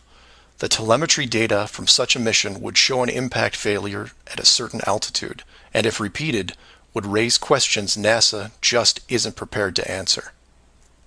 There are 3 perpetual questions about our world that can't be eliminated, but avoided at all costs. These are the questions you should ask yourself and others, if this protective layer is going to be lifted. I'd like to preface this with a thank you to Max Malone, a conspiracy hardcore who has a knack for boiling down debates to a single paragraph whenever possible. It was he who said, after over 50 years and thousands of hours of space travel footage, both by NASA and other countries, there is no exterior shot where the astronaut completes the simple act of panning the camera 180 degrees, let alone a full 360-degree sweep. This has never happened on any moon mission, exterior space station, nothing, ever. Statistics will tell you that this would have already happened by accident years ago, but it hasn't, and it won't. This is because of the rule they cannot break, the same rule that applies to television set shows that never show the fourth wall. Why? Because there is no fourth wall. Number 2. When you search online for pictures of the Earth from space, 95% of what you will see is a collection of artificial composite shots. In 2000, when I did this search, there was exactly one picture by NASA showing the bottom part of Africa and Antarctica. Now that picture is hidden within hundreds of simulated images. There are HD cameras everywhere, and no one is taking a shot of the Earth, because you can't get enough altitude to do it. Number 3. The commercial air travel routes for the southern hemisphere are wrong. This is an easy thing you can check out in 60 seconds. Take a map reading of the distance between anywhere near Australia and anywhere in South America. It's a straight shot across the South Pacific. Now find your favorite travel site and try to get there non-stop. See what happens. The routes start turning ridiculous. I used to business travel for years, and I've never seen anything like it. It's the one thing in the general public world they can't hide, the actual distance between these two places. On a round world, the flight is easy, just a straight shot across an ocean. But on a flat world, it becomes the greatest distance between 2 points.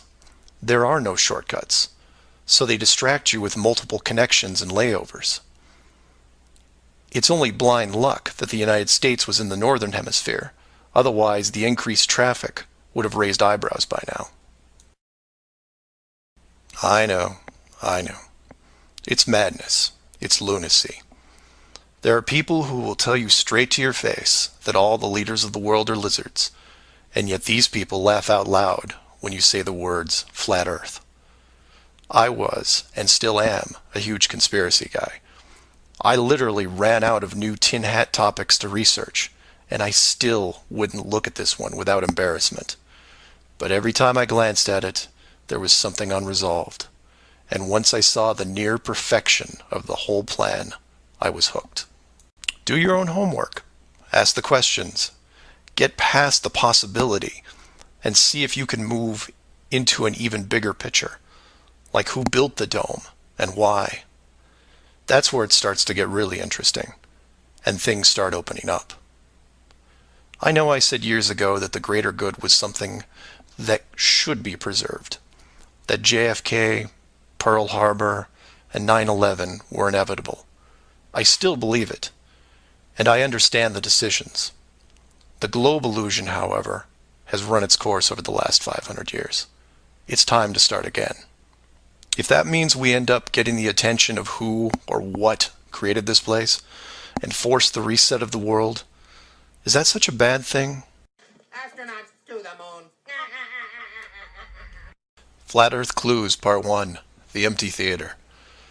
This is part of a series of clues that can help you get your head around both the design of the flat Earth system we live in and who has been involved in the deception to hide it from you. The clue you have to look at is built upon another conspiracy that has been around for decades, namely the space program. Most of those watching this are aware of the varying theories revolving around NASA, the Apollo program, the space shuttle, the International Space Station, and so on. The clue itself isn't based on one of these highly debated topics, but the lack of one, more specifically, motion pictures based on actual events. This, like others in the series, is something you can check out for yourself. Everything you need to reference this is online. To begin, think of all the movies involving space travel that you've seen in your lifetime. You'll start with the obvious: Star Wars, Star Trek, Alien, just to name a few. In fact, if you go through your own personal list, you could probably come up with over 100 different off-world movies without breaking much of a sweat. That part is easy. For the second group, try to come up with space movies that aren't fantasy-based. You'll get a list that has Red Planet, Gravity, Mission to Mars, 2001, things like that. These films will usually take on a not-so-distant future theme, and where we could be down the road. And it's still a pretty good-sized list. These first two groups of films are encouraged by the authority, because they reinforce the globe model through assumption. The entertainment system demands that the globe view and solar system concept is a given. Therefore, the actual worldview must also be true. Or to put it another way, if you're using your suspension of disbelief as you watch a movie like, say, Gravity, then subconsciously you're reinforcing the movie right on top of the real world. The more of these movies you watch and enjoy, the more the lines blur between what you want to believe and what you actually know.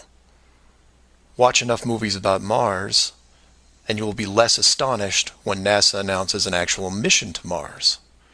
Same with the Moon, other solar systems, and so on. Releasing the movie 2001: A Space Odyssey in 1968, right before the actual moon missions, was no accident. It took the greatest director of all time 5 years to make, and several people who saw the theater screenings claimed that many military groups were listed in the credits, only to be removed years later. But 2001 is just a side note of this clue. For those who really want to dig into Stanley Kubrick's hidden vision, I highly recommend the documentary Room 237. A link to it is below as well. Now you are aware of the first two groups of space films. There are those that contain generous amounts of fantasy, and those who try to paint our near future. These two groups are easy to find. The third group is a challenge, and again, that's where things get interesting. The moon missions concluded in 1972, and even though it's still considered the greatest achievement by mankind, no fact-based movies were made regarding it until The Right Stuff was released in 1983. Now you might say that it had only been 11 years, and maybe it was tough to get the rights, and so on, but that's not what made the film interesting. The movie ran extremely long for 1983, coming in at 3 hours and 12 minutes. It was an exhaustive look at the astronaut selection process, the competition, and the training facility itself, but when the credits rolled 3 hours later, chronologically, they had only gotten to the low Earth orbit missions. Just for fun, Google The Right Stuff movie and see how many spacecraft you can find. It won 4 Academy Awards and did a great job at the box office, but the Apollo missions were never touched. The only other major motion picture that involved the actual moon program was Apollo 13 in 1995, a full 12 years later. Apollo 13 only covered a single moon orbit and no landing or close-up reference to the previous missions below them. And after 1995, that was it. Nothing. Hollywood is known for leaving no stone unturned, with reboots and sequels to nearly everything. Yet in almost 60 years, there has never been a single moon mission movie based on actual events. Hundreds of science fiction films reference in it. Everything from Superman to the Transformers, but literally nothing that covers the moon's surface. 6 complete moon missions involving multiple vehicles, moon buggies, playing golf, and no one wants to touch it. Now, to be fair, there was a TV miniseries in 1998 covering the subject. It was produced by Tom Hanks, who got involved after starring in Apollo 13. There has been no professional production of any kind since then. Again, just for fun, Google From Earth to the Moon TV series and see what you find. The why is easy, and the clue revealed. If Hollywood makes a movie about the moon landings, and it's indistinguishable from the real thing, then how do you know which is real? It raises some subtle questions involving stage technique and how long they've been in place. If Hollywood could fake it now, then when did they first have the ability?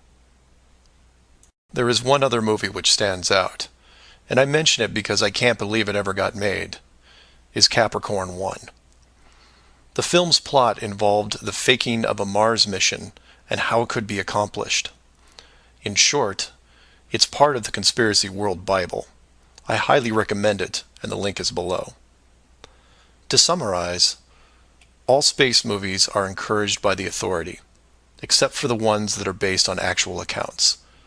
Those are not allowed. The moon program has been buried in entertainment because the moon cannot be reached. It's either outside the barrier or just a highly rendered image, like any planet you see when entering a video game. The world is flat, and this is just one clue. So do some of your own research and ask questions. Astronauts to the moon. Flat Earth Clues, Part 2, The Bird Wall. This is part of a series of clues that can help you get your head around both the design of the flat Earth system we live in and who has been involved in the deception to hide it from you. This clue revolves around one of the most remarkable men you may have never heard of, Richard E. Byrd, and his relationship with Antarctica and the secretive missions he carried out there until his dying day. Some of you have followed the legend of Richard Byrd through the Hollow Earth theory. We aren't going to be covering any Hollow Earth in this video, but instead focus on the man and his involvement with the South Pole. The Reader's Digest version of Richard Byrd is as follows. Born in 1888, he became an American naval officer who specialized in feats of exploration. He was a pioneering American aviator, Medal of Honor winner, polar explorer, aircraft navigator, expedition leader in the worst environments in the world, and the youngest admiral in the history of the Navy. In addition, his list of awards takes up several pages in Wikipedia, including 3 ticker tape parades in his honor. In short, he was Indiana Jones on steroids. Some people will say that Roy Chapman Andrews was the real Indiana Jones, and you might be right. But Richard Byrd beat Indy 6 days a week and twice on Sunday. I mention all his accolades to paint a picture of credibility and trust. The governments of the United States and the world trusted his judgment and leadership, and took advantage of every chance they had to put him in charge of special missions. The first large-scale mission was an expedition to Antarctica in 1928. This was noteworthy because even though he had just flown over the North Pole in 1926, all expeditions from 1928 on were focused on the South. The expedition lasted 2 years, and during it, at the age of 41, he was promoted to admiral. His second Antarctic expedition ran from 1933 to 1935, and his third from 39 to 40. While in Antarctica, he was also an advisor for other countries who had their own expeditions, including England, France, Germany, and building off previous countries' expeditions from Belgium, Japan, and Sweden. He then helped lead U.S. Navy fleet operations in World War II, was present during the Japanese surrender in 1945, but then something strange happened. He went back to Antarctica. Now, some of you aren't surprised because he'd been there since 1928, and I agree with you. It's the how that's interesting here. His fourth trip to Antarctica wasn't an expedition. It was a military operation called Operation High Jump. Commanding an entire aircraft carrier group that included 13 support ships, Admiral Byrd led 4,700 men to the South Pole, for reasons that are still shrouded to this day. Some say they were chasing the remaining Nazi fleet, even though Germany had surrendered a full year earlier. Others say there was a Nazi base established in Antarctica during the war, when Admiral Byrd was absent. None of these theories are important for this video. What we do know is that the U.S. had sent an excessively large military force to the ice all under the guise of peaceful intentions. During this operation, Admiral Byrd told a Chile newspaper this: "The most important result of his observations and discoveries is the potential effect that they have in relation to the security of the United States.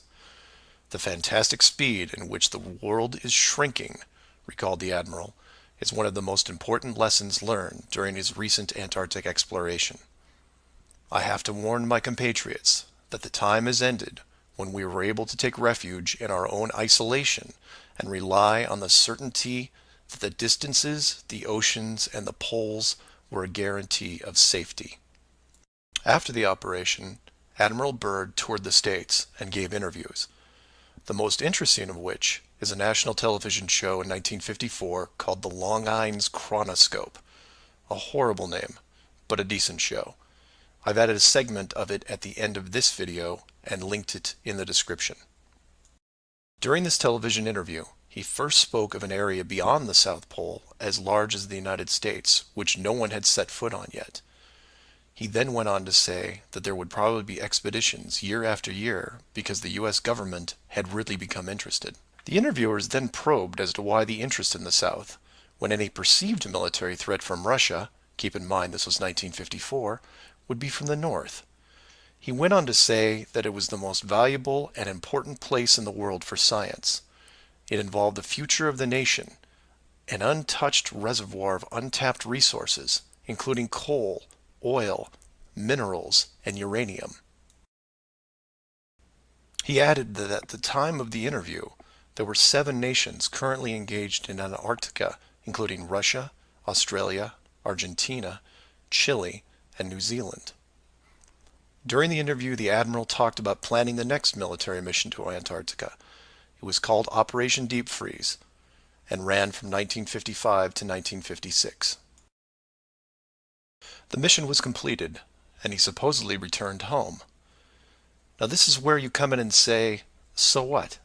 And normally I'd agree with you, except for what happened next. Nothing happened next. The missions just suddenly stopped, and that was it. No other expeditions, military or otherwise, were conducted on the continent, ever. Then a treaty was put in place banning any country from doing basically anything. The end. And if you're wondering what you're missing, it's this. Admiral Byrd goes on television, says that this massive body of land, most of which sits on a plateau 2 miles high, is rich with every resource you could ever want, energy rich, pristine, with no indigenous population or plant life, and every country that has sent teams is ready to carve it up like a big turkey. Not to mention, there's an expanse of land larger than the United States they haven't even looked at yet. And out of the blue, everyone just calls the whole thing off? There are no environmentalists in 1959. This is land of diner food and 20-cent gas. I'm calling total BS on this one. The dollar value of the initial resources find would have fueled armies of greedy companies. So what happened? They found the edge, that's what. And the last thing they were going to do was let unsupervised companies near it, regardless of the money. Even if it was hundreds of miles away, you couldn't allow resource corporations even into a safe area, and then years down the road as they expanded, tell them, oh, sorry, you can't go beyond this point. When the companies would ask why, what would you tell them? And now the interior of Antarctica is off limits, with no revisions until the year 2041. You can take tours of the outer islands, but there is a hidden line, enforced by the military, that you will not be able to cross. Because the interior is actually the exterior edge. It's there, it's hidden, and it's protected. The Earth you live on is flat. So do some of your own research and ask questions. Please feel free to email me at msargent23@comcast.net or 303-494-6631. Our very distinguished guest for this evening is Admiral Richard E. Byrd. The North Pole used to be a no man's land, but these are the days when by buying a ticket on a commercial airliner, you can fly across the North Pole and drink a cocktail at the same time. Yet only 30 or more years ago, about 35 years ago, our guest tonight found out whether there was any land north of the North American continent. He made that first discovery flight, and I must say that Admiral Byrd, our guest tonight, is not only our greatest living explorer, but he's been an inspiration to countless Americans. Admiral Byrd, you've been to both the North Pole and the South Pole. Is there any unexplored land left on this earth that might appeal to adventurous young Americans? Yes, there is.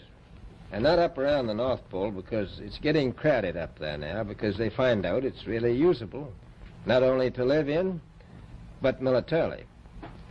But strangely enough, there's left in the world today an area as big as the United States that's never been seen by a human being. And that's beyond the pole, on the other side of the South Pole, from Middle America. And I think it's quite astonishing that there should be an area as big as that unexplored. That's a tremendous So challenge. there's a lot of adventure left down at the bottom of the world. Admiral, an expedition to which I believe you're the advisor is now en route. What is that expedition doing? Well, that's the icebreaker Atka, and it's a reconnaissance expedition. It's going down to the South Pole area to make certain observations and to look for some bases. They will be back in April, and they will report back, and upon the information we get from that undertaking, we will base the bigger expedition that's to follow. Is that very definitely planned, or is that... that is being planned right now. So I'm willing to say to you that there will be a number of expeditions that will follow, I think, year after year, at the bottom of the world, because the government has really become interested. Well, Admiral Byrd, I can understand, I think everybody can, the interest in the North Pole because it's so near our greatest challenger, Soviet Russia. But why this interest in the bottom of the world? Nobody living down there, is there? No, it's pretty cold. There's only one permanent resident, that's the emperor penguin. The little ones live further north. I tell you one reason they're interested. It's by far the most valuable, important place left in the world for science. That's why the scientific groups all over the nation are really interested.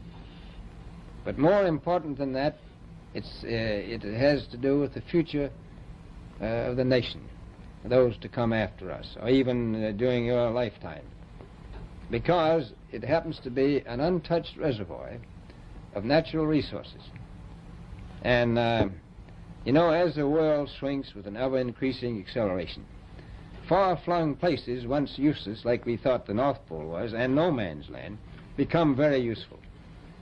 The bottom of the world will be important, not only to us, but to our allies. I was going to ask you, does it have military importance?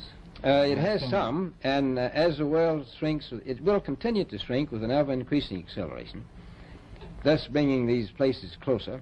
And in the future, I can see a time when it will be very, very important strategically. Well, has the development of air power increased the strategic importance of places like the very much Palma Peninsula, was it? Very much so. Even now, if anything happened and we lost the Panama Canal, we would have to control the islands just north of Antarctica, which are part of Antarctica. Then between there and Cape... Admiral, you speak of the resources of Antarctica. What are they? What are the natural resources there? Well, we've found enough of coal within 180 miles of the South Pole in a great ridge of mountains. It's not covered with snow, enough to supply the whole world for quite a while. Well, that's the coal. Now, there's evidence of many other minerals. We are pretty sure there's oil. Now, that coal shows the bottom of the world. Now, by far the coldest spot in the world. Where that coal is gets 100 below zero in the winter. Well, it was once tropical.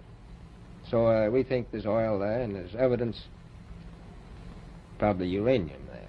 Is it any secret? Is there uranium there? That would be the only thing that would be practical to actually go after, I suppose. Everything else would be economically unfeasible, wouldn't it? Well, as we recklessly expend our resources, the time will come when we'll have to go after that stuff down there.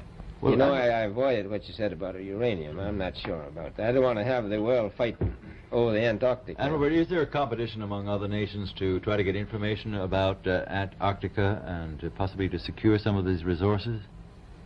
Well, yes. There are now 7 nations very much interested. Russia is interested tremendously. That I'm sure of. Australia has an expedition down there. The Argentine, the Chile, New Zealand, Britain, and so on. Now, you can understand those people down there being interested because they live down there. The New Zealanders, the Argentinians, the Chileans, and Australians. And so we don't do much about claiming anything. Admiral, you make this sound a little crowded. Are there that many expeditions now there or en route there? Well, you know, as I said, it's the most peaceful place in the world, but I don't think it will be for long because of this intense interest on the part of other nations and this nation. Astronauts to the moon. Flat Earth Clues, Part 3, The Map Makers. This is part of a series of clues that can help you get your head around both the design of the flat Earth system we live in and who has been involved in the deception to hide it from you. This clue looks into the USGS, otherwise known as the Map Makers of the World, and a few surprising things that they and others have in common with the flat Earth idea. All the reference links are provided in the description below, and I encourage you to check them out. For those of you outside the United States, USGS stands for United States Geological Survey, a scientific branch of the U.S. government. Formed in 1879, and with the help of the ever-expanding American Empire, they quickly became the premier map makers of the known world. Currently, they have around 9,000 employees and an annual budget of over $1 billion a year. They also have extensive science departments covering biology, geography, geology, hydrology, and many programs tied to them. Their motto since the 1990s has been Science for a Changing World, and I'm going to show you how true that really is. What does this large, really boring government group have to do with the flat Earth? To understand that, you have to look into their origins, which is in geography. To do this, you'll need to open another page that specializes in maps. The maps you see in this video are from Wikipedia, but there are others you can reference as well. The wiki list of map projections isn't much to look at as a whole, although there are a number of interesting takes on the world view. Not only do they have just about every perspective when it comes to the land we live on, but some detailed information on where the map originated, including name type, the origin or creator, and the year the map perspective was proposed. Now, some of these will be very familiar, especially the ones that you would see on your classroom wall. There are a number of variations here, but the one that has been debated on recently would be this one, the Gauls-Peters, which accurately shows the size difference between the continents, the most obvious clue being that the white continent of Greenland is actually tiny compared to Africa. But I digress. If you keep going down through all the different shapes, you'll get into circular maps, but only one of these is a top-down perspective that shows the continents in the center, surrounded by an unbroken ring of ice. In Wiki, it's called the azimuthal equidistant, and just to make it easier, I'm going to abbreviate and call it AE for short. Why is this map so interesting? Well, if you're looking at the Wiki page, you'll spot a few reasons. The first is that in the notes section of the map, and I quote, used by the USGS in the National Atlas of the United States. It also mentions that it is used as the emblem of the United Nations. Of all the maps on this screen, it is the only one that references a group of any kind. And if you keep this page open and navigate over to the Flat Earth section of Wiki, you'll notice towards the bottom of the page a similar map. I've referenced it here, and you can tell quite easily it's identical, but not referenced or linked as the AE model. To make things even more strange, we go back to the USGS model, and you see that it was first proposed 1,000 years ago. And you may think, well, that's a bad link. So you compare it with the person who proposed it, and you get this guy, Al-Biruni. Who was Al-Biruni? Well, he lived around 1,000 years ago and was considered one of the greatest scholars of his era, schooled in multiple sciences. Have you ever heard of him? I hadn't. Maybe it's multiple bad references in Wiki. Well, no, because NASA knows who he is and named this moon crater after him. So why is the USGS using a version of the world map designed by a 1,000-year-old Persian scientist? Because it's correct. That's why. So to be clear, let's compare them again. The United Nations flag, the USGS official map of the Earth, and the Flat Earth model. All identical, but one isn't recognized and instead ridiculed as an outdated look at the world. And this is one of those political quandaries that the authority gets stuck in. The short version is this. The government is on the same page as the flat Earth, but they can't admit it, even in confidence. We know the Earth isn't flat, they say, but it really is. We know you use the same map as we do, but ours is just an image. And anyone who says differently is obviously crazy. It makes you wonder how long the USGS has been using that model as an official reference. The United Nations started using it for their logos in 1945, and then made some final adjustments in 1947. And the UN flag also raises a few questions, like, why isn't Antarctica represented on the map? Is it supposed to be assumed in the outer circle, or perhaps the spiky olive branches on the outside? They don't mention it anywhere online. And this is what I like to focus on. The gaps, the holes in the plot, the unanswered questions. The USGS using the same map as the flat Earth, but not saying why, not recognizing it, or that you can't link the very same image from the Flat Earth Wiki back to the actual AE definition of the projection. The authority figured out in the 1950s all of the borders of our enclosed world, and have done a great job hiding it over the decades. But the world's a complex place, and there are clues out there just lying around. I think it's time you saw some of them. Astronauts to the moon. Flat Earth Clues, Part 4. Shell Beach. This is part of a series of clues that can help you get your head around both the design of the flat Earth system we live in, and who has been involved in the deception to hide it from you. This clue covers the near-perfect design of the flat Earth model, and will break down some of the logic behind the decisions made. It sounds like a big task, and it is, but to start, let's look at something small, like this little guy. Take an ordinary mouse, and put it into a glass cage. It doesn't have to be a mouse. It could be a snake, a lizard, an insect. It makes little difference for this exercise. People identify with mice because they're used to seeing them in lab experiments. Mice also don't have any sinister connotations. They're seen as relatively innocent and benign, the perfect test subject, as it were. I have yet to meet anyone who has a bias against a lab mouse. So the mouse goes into the box for the first time, and the reaction is always the same. It explores its surroundings, and more importantly, tests the barrier around it, probing for exits or potential exits. The mouse inspects every inch of its new glass home, and at some point settles into the acceptance that the walls are indeed solid and that it may be there for a while.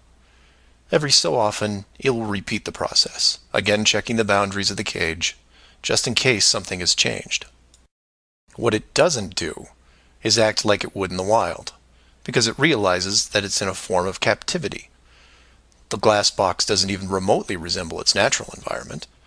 You could put this box in the middle of a forest and the mouse may feel slightly better about its situation, but it still knows that it's been trapped against its will, and will settle into a non-native lifestyle. You could take all the other small animals that could be substituted for a mouse, The snake, the lizard, the insect. It makes no difference. The result will invariably be the same. Repeated probing for escape routes, then acceptance. Take the same animal and now put it into the middle of a 100-mile square wildlife preserve, surrounded on all sides by a similar type of glass enclosure. The creature doesn't even bother to rush the size of the preserve and start testing the boundaries, mostly because it's out of visual range. It could be days or even weeks before it even encounters a single fence. The animal's routine is spent doing what it normally would do. It eats, it sleeps, it breeds. It does everything that it would naturally do in the wild. If one day the animal approaches the fence, there might be some curiosity, but any anxiety is quickly resolved by just turning around and heading back into the vast expanse from which it came. The fence does not pose a potential problem for the animals in the preserve because it is so small compared to the expanse they live in, and dwelling on it doesn't hold any interest. We're assuming here that the fence is high enough to discourage flying creatures as well, deep enough to stop burrowing classes, and if you want, reaches the floor of any nearby bodies of water, stopping any clever aquatic types. The point here is that all creatures great and small inside a giant wildlife preserve, when encountering the fence, wouldn't care. They would all, in their own way, just shrug and move on with their lives. However, if you take a human, male or female, regardless of education or nurturing, and put them in the exact same wildlife sanctuary, the response would be quite different. When the human approaches the glass fence, they don't see it as a minor distraction. They pause, they wonder, and more importantly, they ask questions, either internally or amongst others. Why is the fence here? How far does it reach? Can I dig underneath, or climb over, or go around it? These questions continue in a way you might imagine, but eventually a bigger question jumps to the top of the list. Who built the fence? It is that which changes not only the type of questions being asked, but how the human being, or beings, look at their world. The giant wildlife preserve suddenly gets smaller. Each new fence border discovered starts to artificially constrict their expanse, even though the dimensions haven't changed. Before long, the preserve, their home, loses some of its relevance. The fence is a reminder of the unknown. It provokes fear and endless speculation within the human. Given enough time, the importance of the preserve continues to be reduced, especially in relation to the fence. And the reason why it's so engrossing for the human is simple. It's there. It's real. They can see it, and maybe even touch it. Adding more humans to the equation increases the disparity of the situation by orders of magnitude. Have you seen the fence? Do you know how long it's been here? Have you ever known anyone that's been outside it? It's older than us. Who is responsible for the fence? What can we do to appease the group that created it? You can see what this might lead to. A long-lasting group hysteria would entrench itself within the population, grab hold and never let go. The fence is bigger, older, and wiser than they are. It humbles them, it angers them, and it is forever. It is their proof of a higher power. Maybe not God, but certainly God-like. No civilization, regardless of technology, discipline, or age, would be able to cope with the existence of it. For the human psyche, there are just too many questions that go unanswered. Life would never be able to progress normally. To summarize, a garden variety wildlife preserve would work for 99.99% of all the world's life forms. For human beings, however, you would need to make some modifications, or really just one big one. So let's take a look at a few examples of how this could be accomplished, and from there expand it. The first failed example can be seen in the 1998 movie Dark City.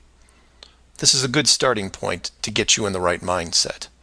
The premise here is that an advanced race creates a small flat Earth area, complete with a traditional dome. The design, however, is initially flawed in that they built the city all the way to the outer edge, leaving no room for error. To compensate for this, they altered the memories of the human population on a regular basis, therefore repressing any long-term investigations. However, in movies, there are always anomalies, like the police officer who realizes that even though he remembers visiting a place called Shell Beach, there is no way to reach it, because Shell Beach is outside of the flat world and never existed. He just keeps going around the circular city that has no exits. In the end, another man, the hero of the movie, makes it to the edge, steals the advanced race's power, and creates an ocean, which really should have been there in the first place. Move from there to a movie released only 4 months later called The Truman Show. Inevitably, all flat earthers have to take a hard look at this movie from a technical point of view. The movie follows the same lines as Dark City, but in a much more relatable premise, that of a giant television stage built so that the outside world can watch a person go through his life without any knowledge that he is living inside a flat world, surrounded by a physical dome. The movie is interesting on several levels, including construction. Using their existing model of a small town, bordered on one side by a large lagoon and wilderness, and the other a seemingly expansive ocean, while better than Dark City, still had its flaws. For one, it was less than 20 miles across, and even though Truman's desire to explore was repressed, there was still a chance that he would venture to the outer edge, which is where the movie ended. But for the most part, it worked. Truman believed the entire scenario because he was born into it, and then lived 30-plus years without any reason to doubt where he was, which could be said for any of us. If it wasn't for the... If you want, I can stop it now. It's like, what the hell is going on? I just paused it. Well, it was really quiet, so I started playing Under the Dome documentary, Mark Sargent. Yeah, but I didn't even, it wasn't lighting up, so that's why I was like, what the hell's going on, you know? Usually you could tell the bot will be, the green light will keep lighting up, but I didn't see anything, so I was wondering. Well, someone had, I deafened it. Someone had a server muted. Server deafened.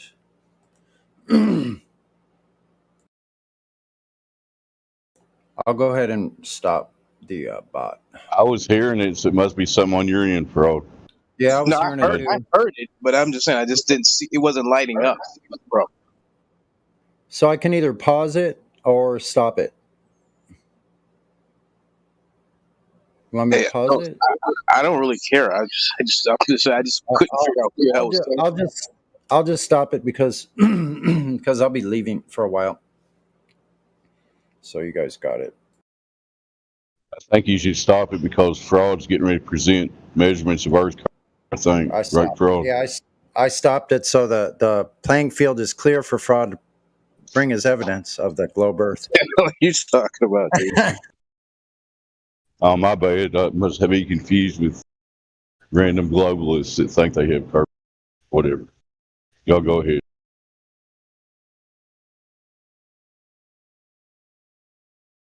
Well, has it been quiet all day?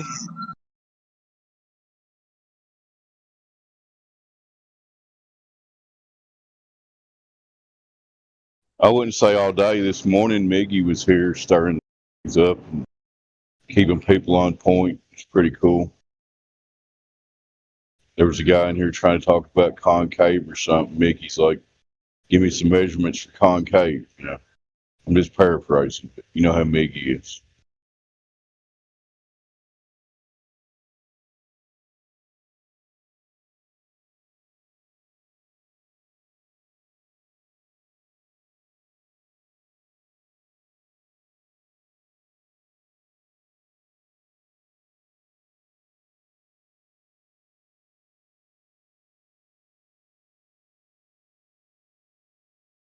I'm guessing there's no new people on here right now.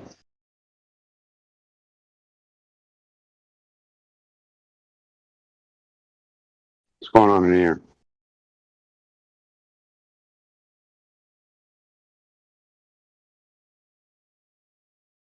Rookie's a new person because he's named Rookie, so he must be new. You think you live on a ball?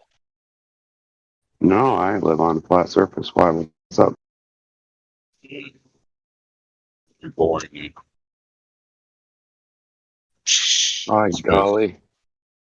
It is boring, isn't it? Damn it.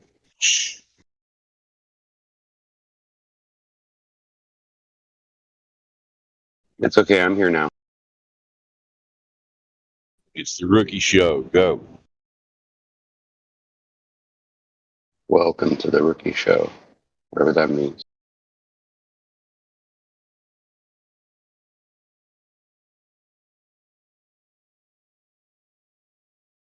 So has anybody brought the curve in yet? So in for that one.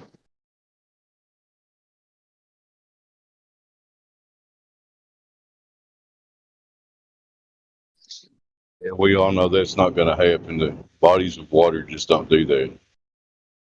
Sorry. Well, that's no fun.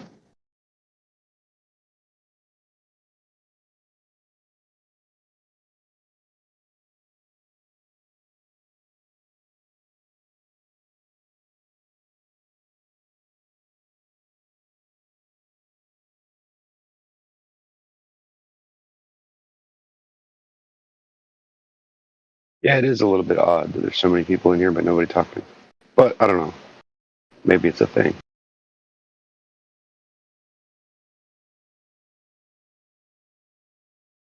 Me, I just do this while I'm out working, and I just stay in the background and listen to see if anybody's thinking they're bringing a globe crow.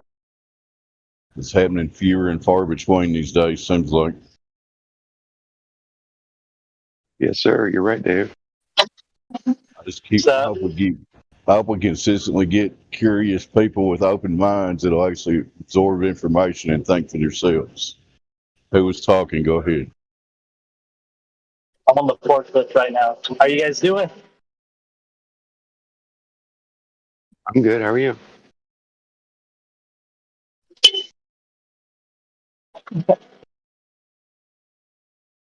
Who's talking?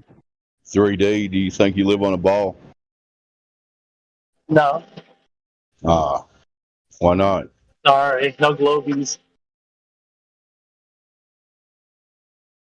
Are you telling me all those scientists and all those millions of people would lie to you? Is that what you're saying to me? Yes, they would. Okay. Just saying what's popular.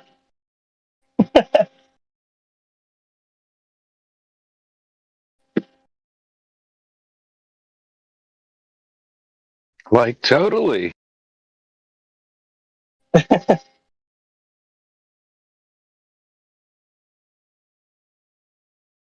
Like, for sure, for sure.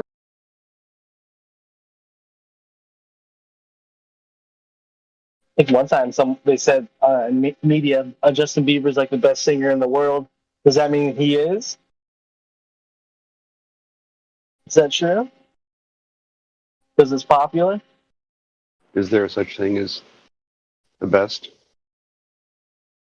Ooh.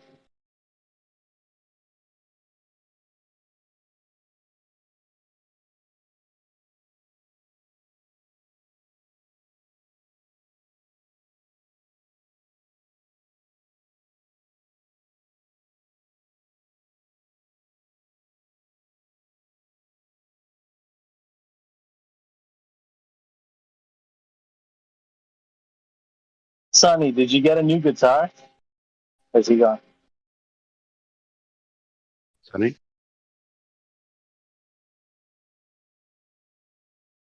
No, I just refurbished. Is that the guitar you always been playing? Yeah, I repaired it and put new strings on it, cleaned it all up, and yeah, I did some electronic work. It had a switch that was broken, so I fixed that. Oh, okay. And yeah, I just left it like it is, and it's phenomenal. Awesome, man. Yeah, we heard it. You sound pretty good. It's the best Stratocaster I've ever played, and I put the thing together myself with different parts. It's like a Franken Strat. And You made your own Frankenstrat. it sounds as good. Yeah, it sounds as good as any Stratocaster I've played, including the $1,000 USA models in Guitar Center and other shops like that. That's what I have. I played a lot of them, and they're great. Mine was a cheap Squire. Mine was a cheap Squire. It has pretty hot pick. It has like a Texas something pickup in the bridge position, I think. So it has kind of a hot pickup.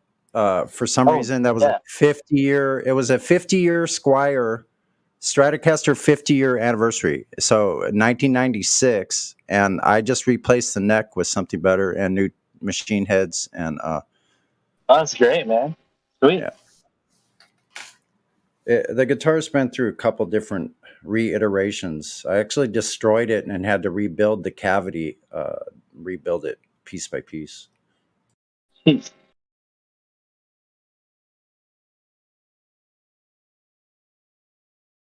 Sonny, but does your guitar ever gently weep? It does every time. Every once in a while. It does every time. It starts like Hendrix starts speaking to me or something, man. I'm like, wow, hey, what's happening, bro? We decided we would go get a soda. My favorite flavor, cherry red. And I asked my friend Jimmy, and there's one thing he said that was dead. You can't always get what you want. You can't always get what you want. You can't always get what you want. But if you try sometime, You just might find. Get what you need. Yeah, yeah, yeah. That's kind of my Mick Jagger. Oh, yeah. Impression.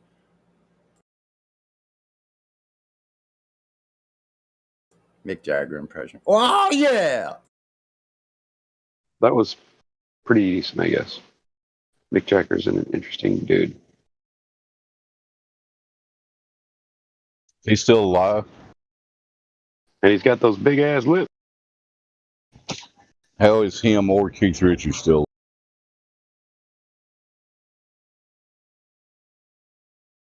It's funny how Keith Richards has always looked like dirt. He always looked like an old man, even back in the day.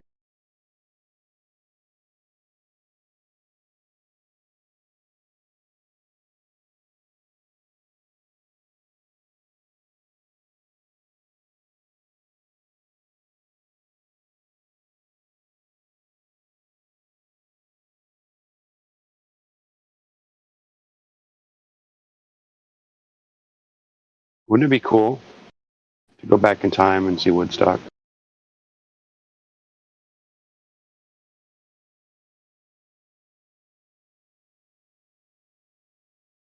Since we're talking about time travel lately, anyway.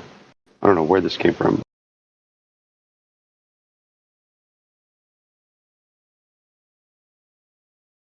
Anybody catch that YouTube video too?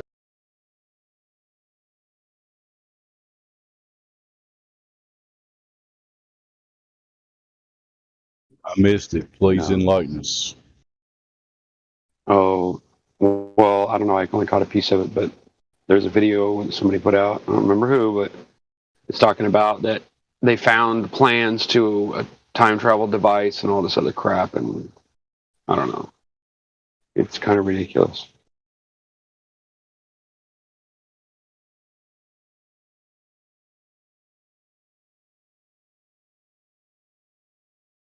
But you know how it is. People believe anything nowadays. You know, you tell them that Mighty Mouse flew over and they'll consider it.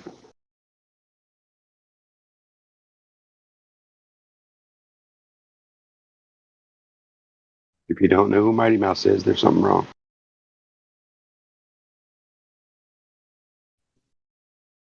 Or you're not old enough.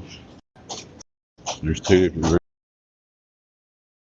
Plenty of young people that have no idea who Mighty Mouse is. Yeah, I'm sure there is, but look it up. I'm sure Google can explain it.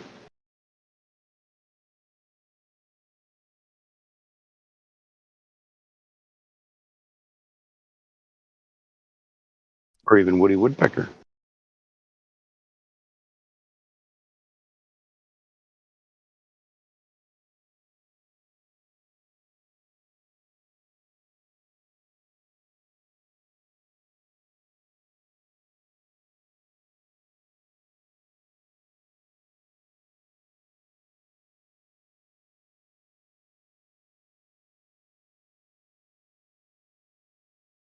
How about the Pink Panther?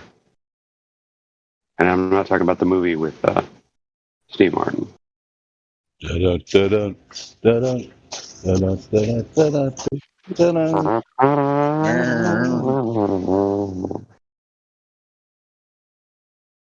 Mr. Henry Mancini. He did a lot of movies too. Pretty good. The original with Peter Sellers was better than the Steve Martin. That's my opinion. Yeah, you're right, but I still think the cartoon was better than both. The cartoon was fun.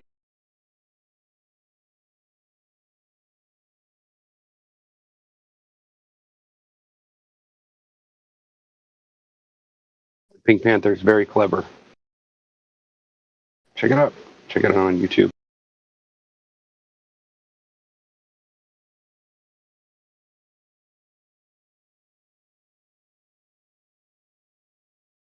Of course, my favorite cartoon is Ren and Stimpy.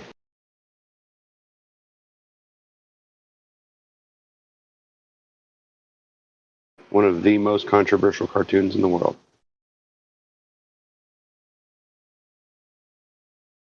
Yeah, if you thought South Park was cool.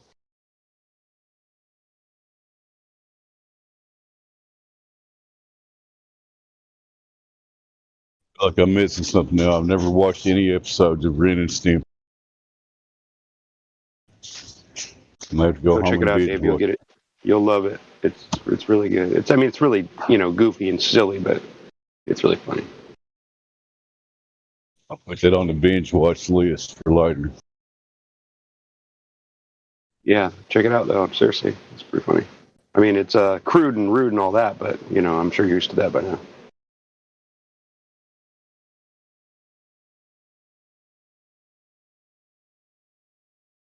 They actually had to remove a couple of episodes because of the graphic content.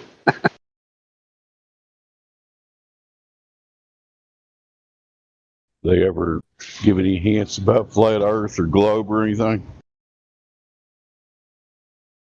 Actually, they do have a lot of truth drops, but I'm not sure if it's had anything to do with the Earth, though.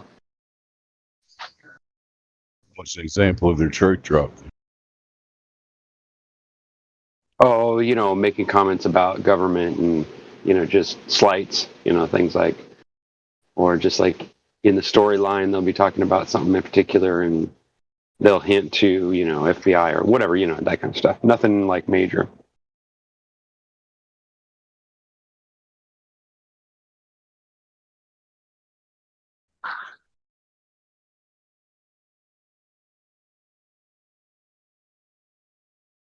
Not blatant Basically a ones like story. blatant ones like for example in that Breaking Bad episode, he's like, "But I was medicated. I could have said the world was flat." Yeah. You know what I think? I think you told the truth for once. Yeah. I think you accidentally told the truth. Yeah, that was a good one. I remember when the first time I heard that one, I was like, "Nuh-uh." Like, really?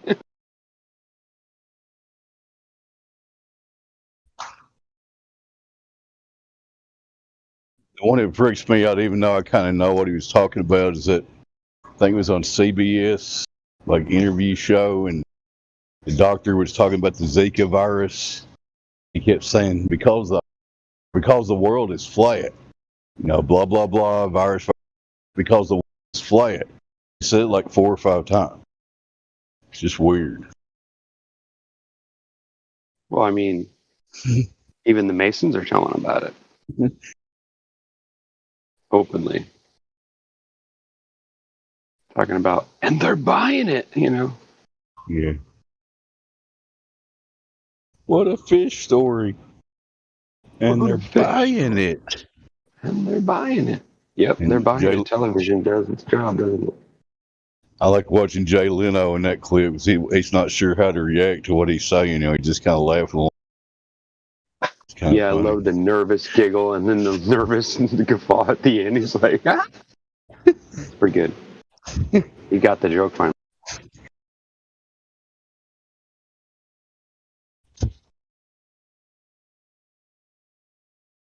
One of my favorites, though, is Buzz when he goes in there and he says, "So, y'all went to the moon, huh? So we watched you guys go to the moon." He's like, "No, you didn't." I love it. Animation. It is so animation. Funny, bro.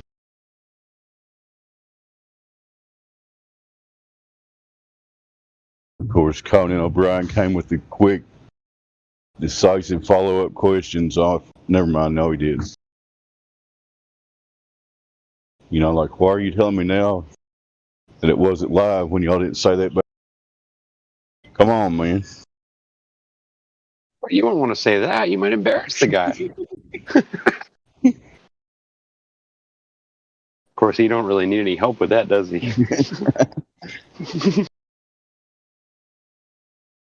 That statement he made to that little girl's actually, I've heard Glover's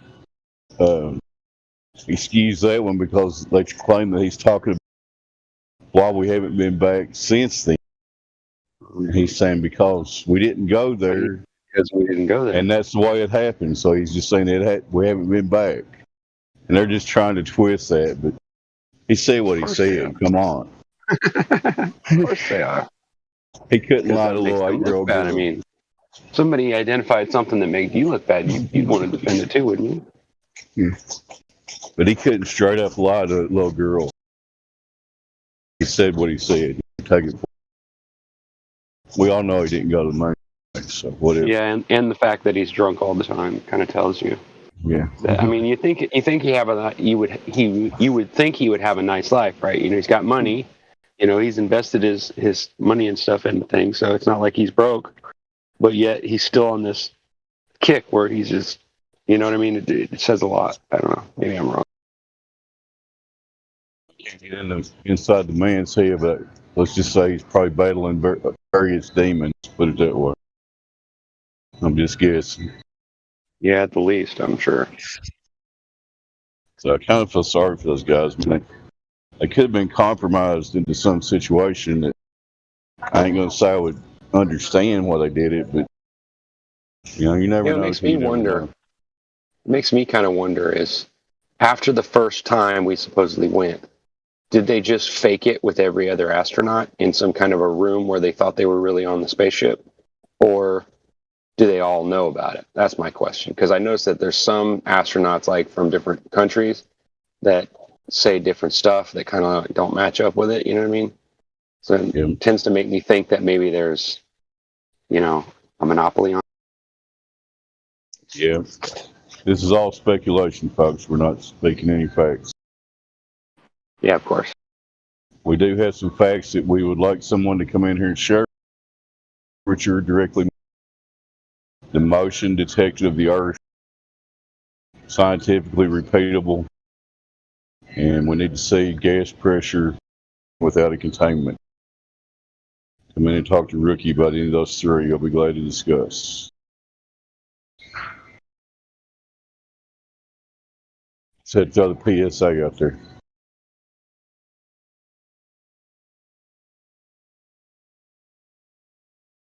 See, the thing about these three questions we keep asking people, some of us in 7 or 8 years, we got even close to satisfactory answers. And if you're just hearing about this subject, your first instinct would be like, well, somebody did all that, right? Somebody smart figured that out. Yeah, we thought so too. Y'all got all this under control, but you know, the problem is you actually go to look for this information, it's there. I mean, feel free to go on fruitless searches.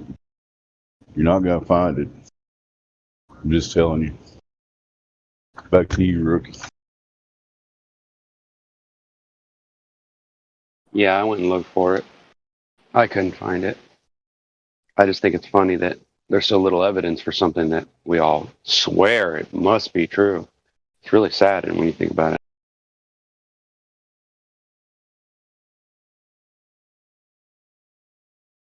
And what's even more sad is that the government won't even, you know, the people who are putting this out won't even defend it. They just ignore all of our accusations, which is really, really odd to me. You would think that something that, you know, America and other countries put all this money into, you would think that they would have an argument, right? They would have something to show us so that we wouldn't be right, but they just don't. So that makes me wonder if they don't have anything to throw at us, is it even true? Yeah, if there was evidence for this spinning globe, we would have found, don't you think? Yeah, I think I would have, or at least found something.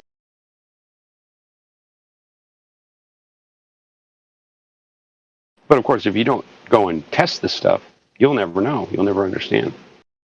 If you don't go look it up, if you don't do research on it, then you're never going to understand it. You have to research it, because without the research, you won't come to any conclusions. You know what I mean? If you hit a very key point there, this isn't about going from one belief system to another one. This is about actually conducting an honest investigation for yourself and thinking for yourself. If you're not willing to do that, then you're wasting your Yeah, I mean, you're just wasting your time arguing and all that. Yeah, if you're not going to do the work.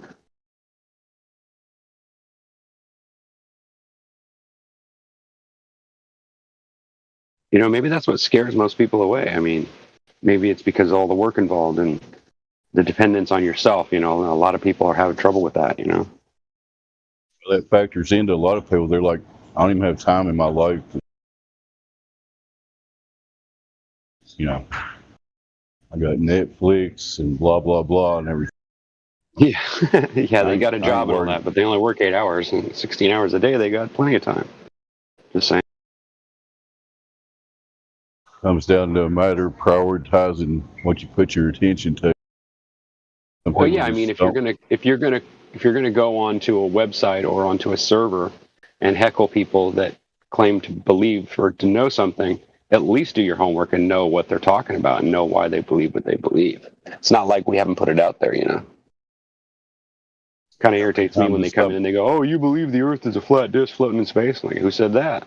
I don't know how many countless times it's been said on here, you know, at least learn some things about what you believe about this globe model and try to tell. Because we've heard the story so many thousands of. We all know what the globe claims. We're trying to verify some of them, and it's just not happening. Yeah, we're having difficulty. Yeah, it's difficult to figure something out that's a lie, right? When something's a lie, then it turns out to be untrue, no matter how many times you look at it.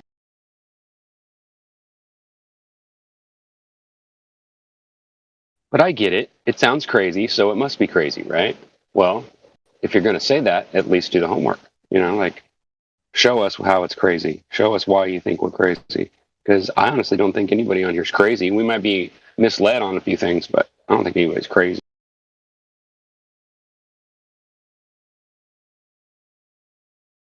Okay, maybe a couple of us are.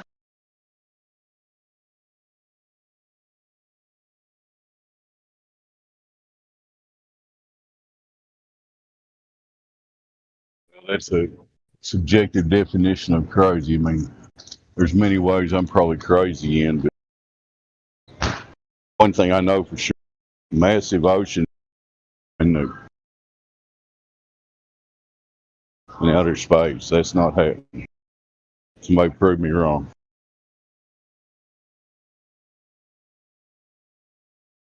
That might be difficult.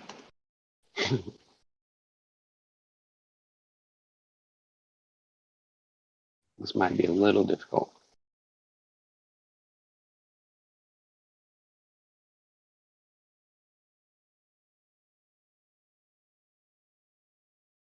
Don't come in here and show me a drop of water on a penny or stupid like that. Is what I'm talking about.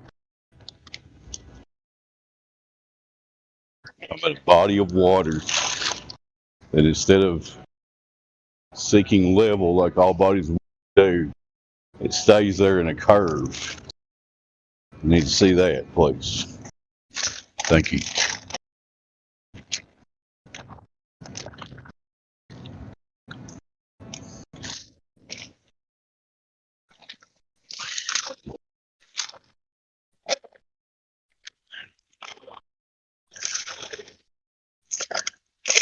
Very interesting.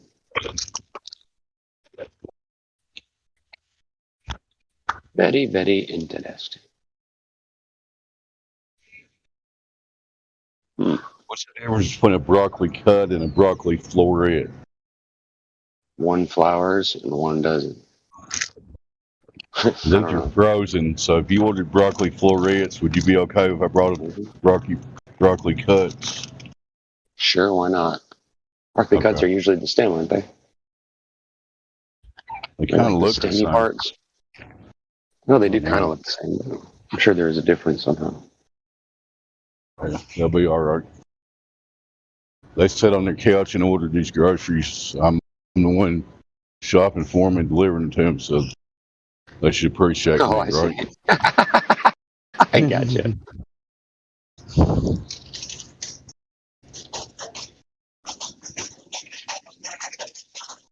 Anyway, Rookie, this heliocentric model of cosmology is incorrect.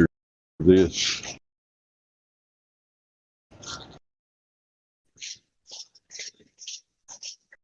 Yep. And now, since they don't really have anything to argue with us with, now they're arguing that flat isn't flat. That's really funny. Ha ha ha.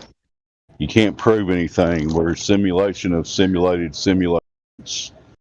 Anything but talk about the actual evidence or claims. That's funny. We're in a simulation. Well, then why can't you escape?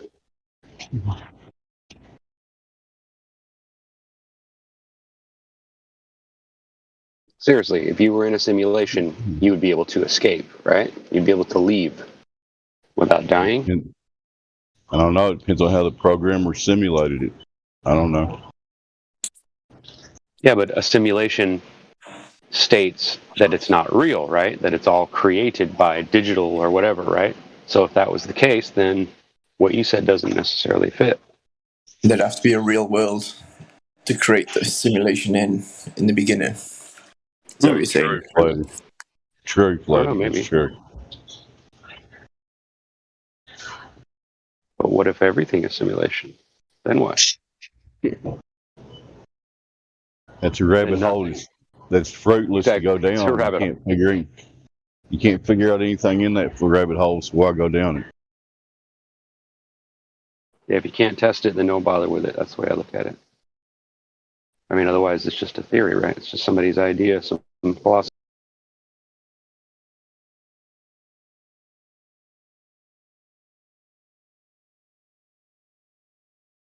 Like if I'm a rabbit hunter, right? If I hunt rabbits, okay, and I go out and I come back with a rabbit, you're more likely to believe that I'm a rabbit hunter, right? But if I never come back with a rabbit and I'm always hunting, wouldn't you start to wonder after a while if rabbits really exist?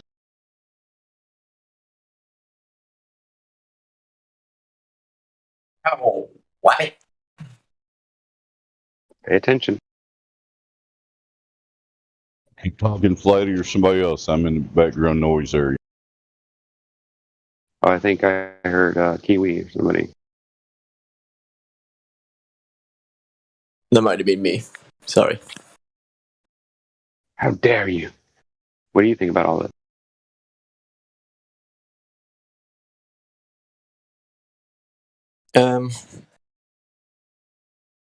I don't think we're in a simulation. That's about it.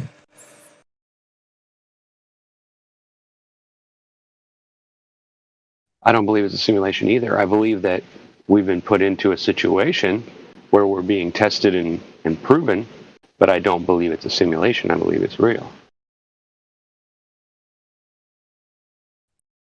But I could be wrong.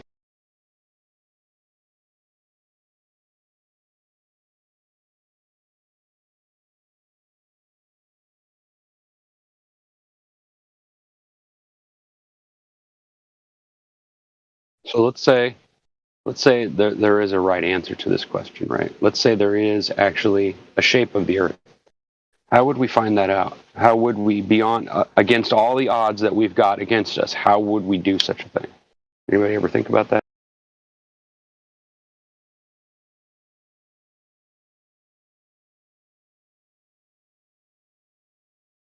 Maybe not.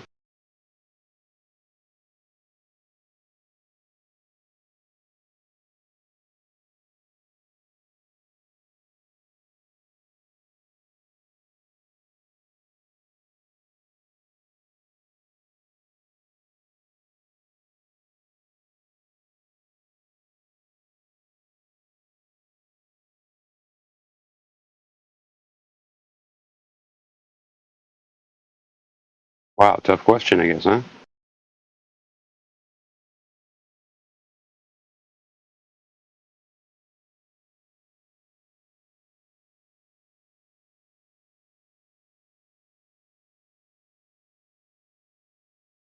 Nobody? Okay. We'll get our best man on it.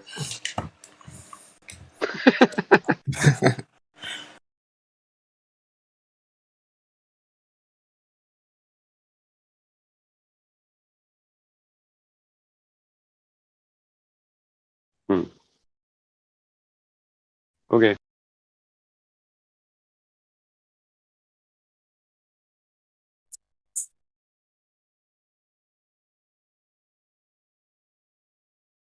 You can head up the task force, Ryan. I could.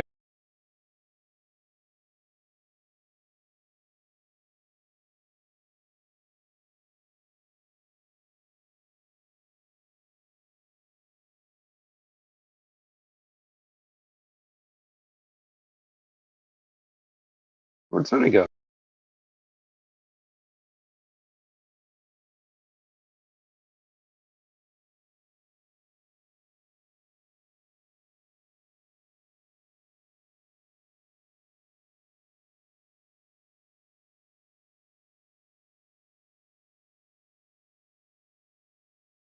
If I had a sound effect bar, I would play the crickets right now.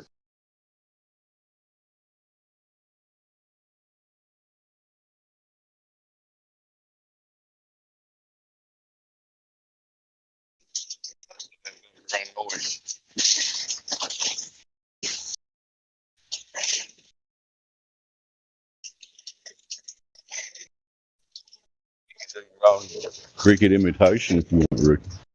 You do a cricket. Chirp, chirp, chirp, chirp.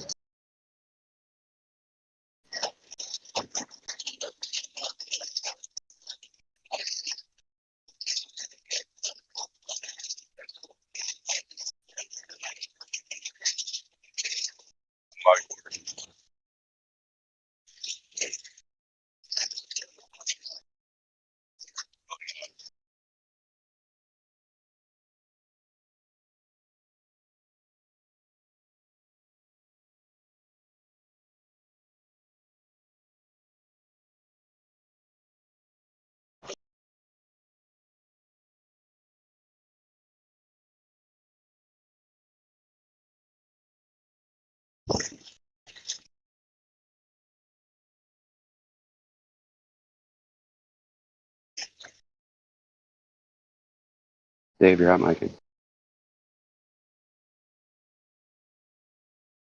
I didn't think it was working. Is it working now?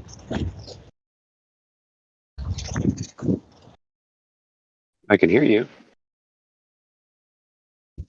It was the background noise of a grocery cart rolling toward my vehicle. I'm now getting ready to load the groceries into my vehicle. If anyone cares, I'm sure they don't. Hey, why don't you put those groceries in the truck, okay? Don't have a truck. I have a small Hurry Chevy, up, damn it. Well, Chevy hurry up, damn Spark. it.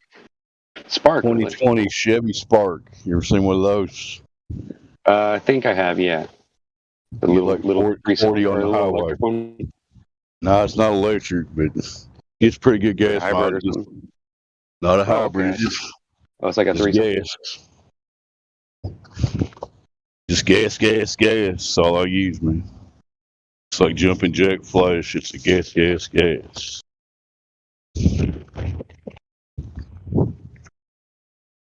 Anyway, Jack Flash was a thief, wasn't it? I don't know what that song was about. It was about a thief. Whoopi Goldberg movie. Leave it to I Flatty meant for the that. song, of course, but yeah, Whoopi was funny too.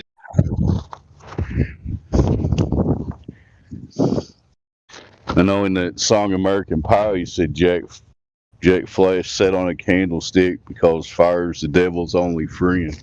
I don't know what that means. But Light of the eye, the apple of the eye.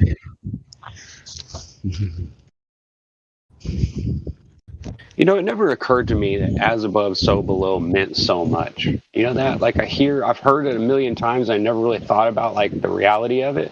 But lately it seems like everything seems to be fitting into that kind of an argument category. It's kind of really strange. Everybody else experience that? Yeah, I can understand that. It's weird to me. I thought about before that nobody ever says as below, so above. Wouldn't it be the same? I don't know. I guess it depends on where you think you're at. If you think you're above, then I guess that would make the difference. I mean, we don't know what's below us either. That's all dependent on you. And we don't know what's below us either, so to me it's the same difference. But anyway. Yeah. Well, yeah, that's saying that below is us, right? That we're below. Yeah, good luck on that one. Where's our usual chatters in the voice text? I don't see anybody in there except the two of us or the three of us. I don't know. All the people that may usually be here have something to do besides being online, which is understandable. Well, that's actually a good thing, but Yeah. I always like to look at stuff glass half full.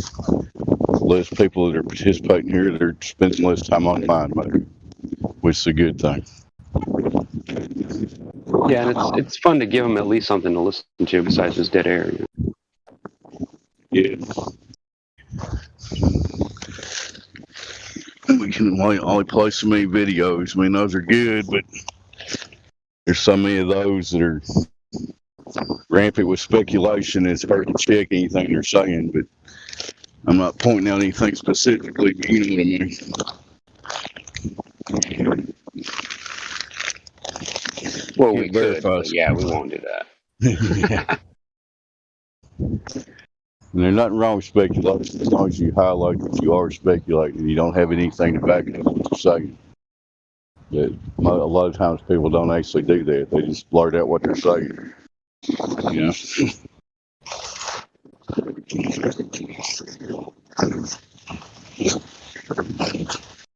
The whole point of this investigation is not to be listening to what other people are saying anyway. Verify the truth for yourself. That's how we got in this mess to start with. We started believing what other people were saying without verifying something. It got a little bit out of hand, especially when they started looking at the sky and making shit up.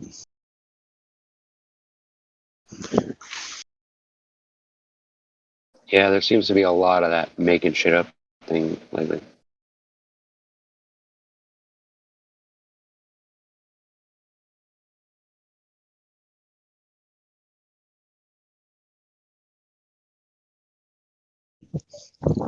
Just had a chance to check the list. Iron Horse, are you there? Is everything okay down your way now? They had a bad flooding and stuff there in eastern Kentucky. Guess he can't talk right now. I'd like to hear it, though, if he ever did. That's one thing California really doesn't experience is flooding, or maybe the northern part does. Or do you know, Rookie? No, it's very rare that there's any kind of flash flooding in California that I know of. But yeah, there's times where they threaten that a levee's going to break or a dam or something. But nah, not usually. Now Missouri, on the other hand, there's flash floods there all the time. Yeah. There's a lot of them here in Kentucky, especially in the eastern hilly part where he's at. So some of those low-lying areas are there. You don't take a whole lot of rain, it'll start to flood.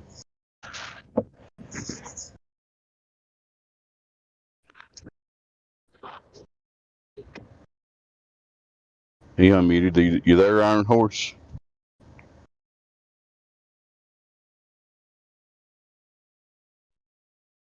Is he talking? I can't hear him. No, you're unmuted, but there's no sound. We can't hear you. You're not lighting up. We can't hear you, man. We've also been joined by CB, who might think he's on a globe. Jackie's back. Welcome back, Jackie. Oh, you scared him away. Oh, and Andy. Hello. Andy's good. Hey, Jackie. Andy's good for a chat as well. Hey, Andy. Hey, everybody. Good evening, sir. Good day to you, sir. Hello.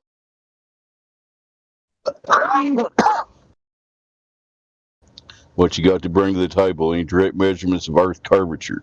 No. No. How disappointing. Mm.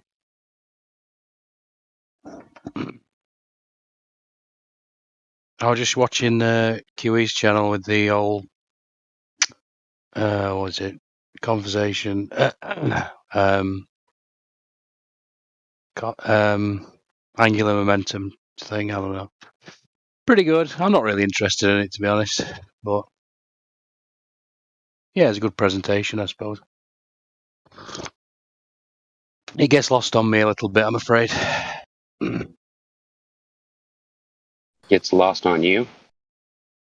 Yeah, you got to bring a notepad and a pen. I was listening too.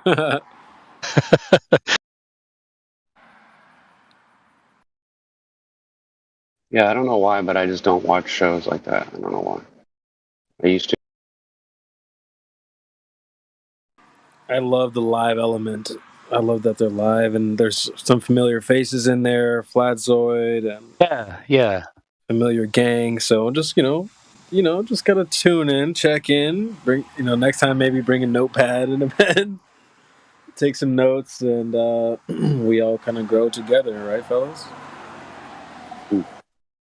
No, I'm just not drawn to it. I'm just not drawn to that sort of stuff. I've said it before. I'll say it again. QE wants to figure out how the world works, ticks, and I like to figure out how people tick. That's just, Yeah. how we made. Yeah, I'm with you on that one. There's some interest in it. Like Austin, he was banging on about stars, remember last time, and how there might be two rotations. And again, it's interesting, and I hope he figures it out. But to me, it's like, nah. The beginning and end of interesting stars is, oh, they're pretty. That's about it. Yeah.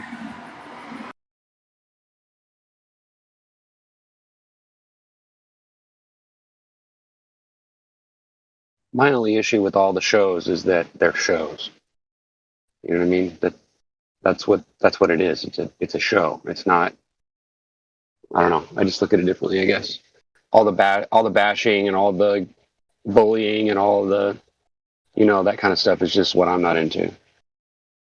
No, I totally agree with that. Actually, I don't like the ego flexing. One bit. I could do without that. Thanks. No, it's not that I don't like ego flexing. It's that in this particular, what do I call it, instance, you're dealing with, if you want to share the truth with somebody, you don't do it in a negative way. Otherwise, you're not going to convince people. A negative attitude is just going to make people run away from you. It's not going to make them want to listen to you or hear what you have to say.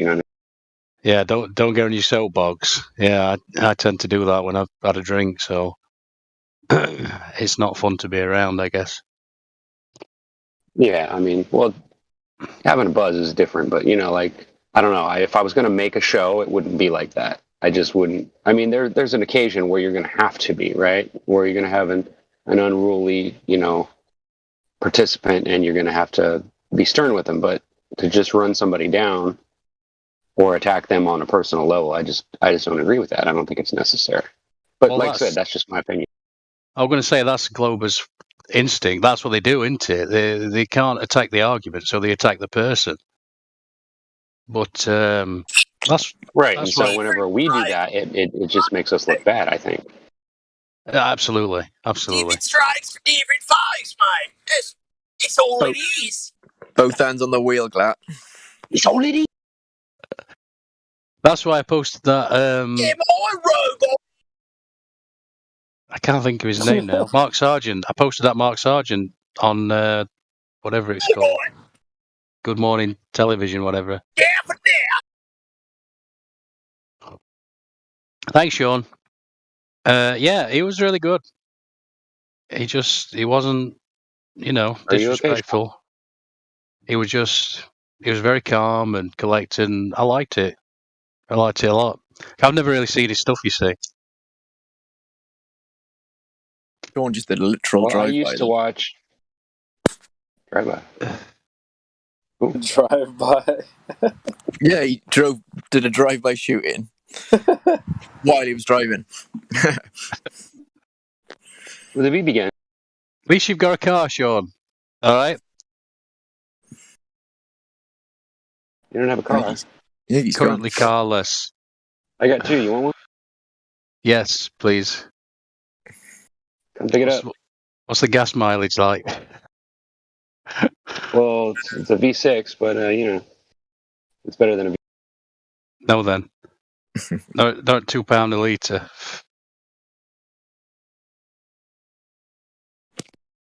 You got to drive it back from Northern California as well, Andy.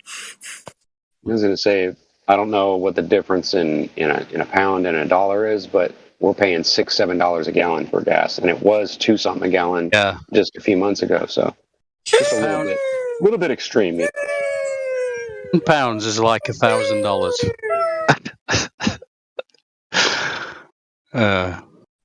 Sorry, it's a joke that just never ends for me. I'm sorry. We all know it's silly money. We all know it's silly fiat Ponzi scheme. So I want to know when we're going to start printing our own money. Shit, that's what we ought to do. I mean, not that I do that, because I was going to say, you don't want to find you know what I mean? Find yourself in a ditch with 3 bullet holes in your back, do you? Because it will be deemed a suicide. The faster I get home, the better. I fear not the thought of death. I fear only torture. So if you're going to kill me, just get it over with. Oh, yes. Make no mistake. There's a lot worse things in this realm than death. And it's not the end. Don't forget that. There's what you asked for, though, because, the devil can't kill you, but he can sure scare you with it. In theory, Rookie, if Dave.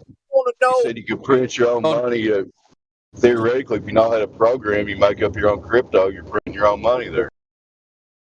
All I want to know what 2 pounds of $100 bills weighs like, feels like. You feel me? What's that look like? How much is that gonna be? Shit. Get a pallet soon. What's that? Is that Beamer? That's a Beamer. It's got to be. Yep.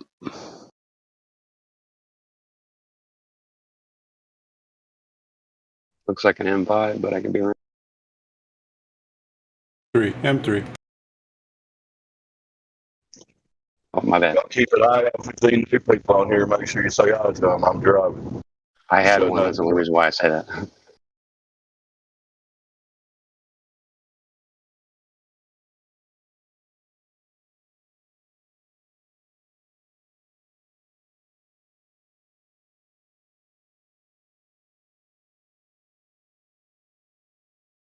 I want an electric car with solar panels.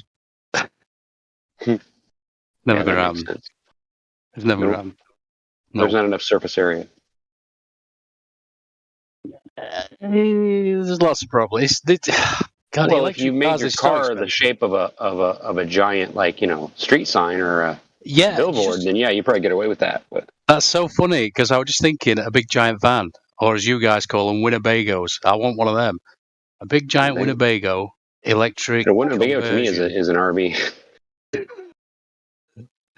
That'd be brilliant. And then I'd just go to my local supermarket and I'd just plug it in, and they'd be like, "Are you going to buy something, sir?" Sure. No, I'm collecting the sun, sir. I'll buy something after I've got a couple of. I'm just soaking up some rice, sir. No, because you can plug in for free. You see, you can plug in at the supermarket for free. Oh, I thought you were suggesting that you do it solar. That's what I thought you were still talking about. That's where I'd be sleeping. I can't wait to be a gypsy, and then old coppers come along and then just move me along. I'll go to the next lay-by. Thank you.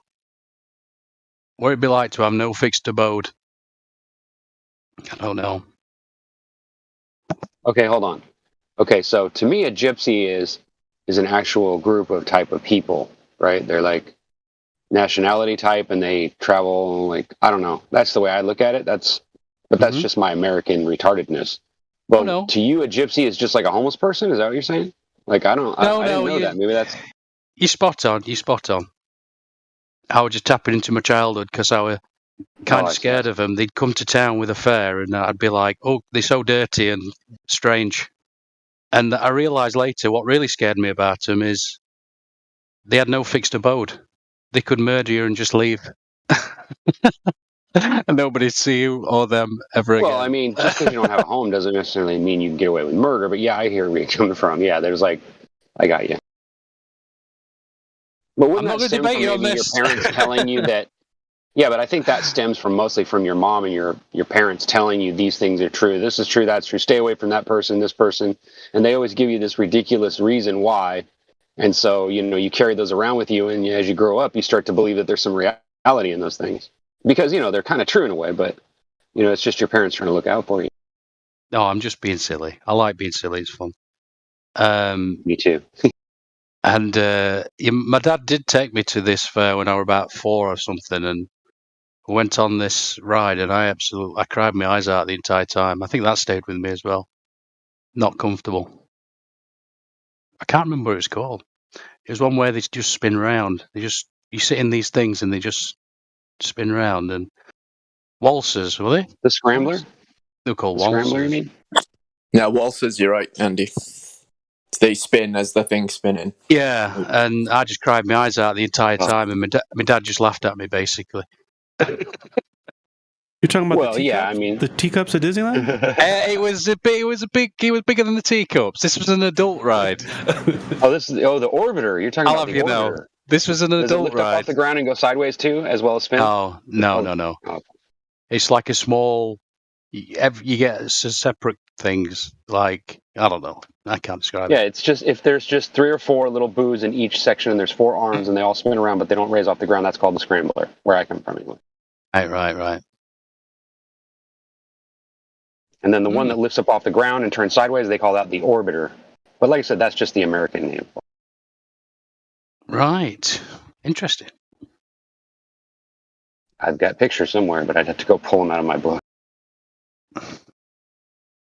Yeah, my dad was kind of, he was unconventional in that way. He'd just take me to the pub in the afternoon, and I'd be sat on the table. I'd be like 3 years old. I've always found that things I was afraid of as a child, when an adult would sit me down and explain it to me, I seemed to be a lot less apprehensive about it. Like I remember in Missouri, there's a place called Worlds of Fun, right? It's a big amusement park, and there's a roller coaster called the Orient Express, right? And it's a pretty good roller coaster, right? And I was always afraid to ride on it, right? But then I saw my little brother riding it. I saw these other little kids riding it, and my dad sat me down one day and he says, "You know what, son?" He says, "I know you're afraid to try it, but," he says, "seeing this how your brothers have ridden it and everyone else has ridden it, no one's gotten hurt. Don't you think it's kind of silly that you're still afraid of it?" And that's what got me to ride the stupid ride. And now I ride everything. Yeah, that's really cool. Hey, that sounds awesome. Try to remember that if you're a parent and you've got kids and you see that they're afraid of things. Remember, sometimes it's just a matter of explaining to them why not to be afraid of it and showing them how it's not scary, and then they forget about that.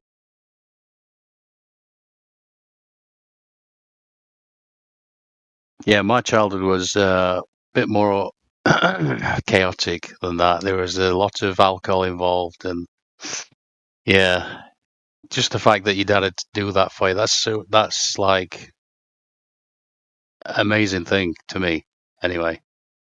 And you should be grateful for that. For you, that's just a normal, standard thing. So right. Well, my dad taught me a lot of things.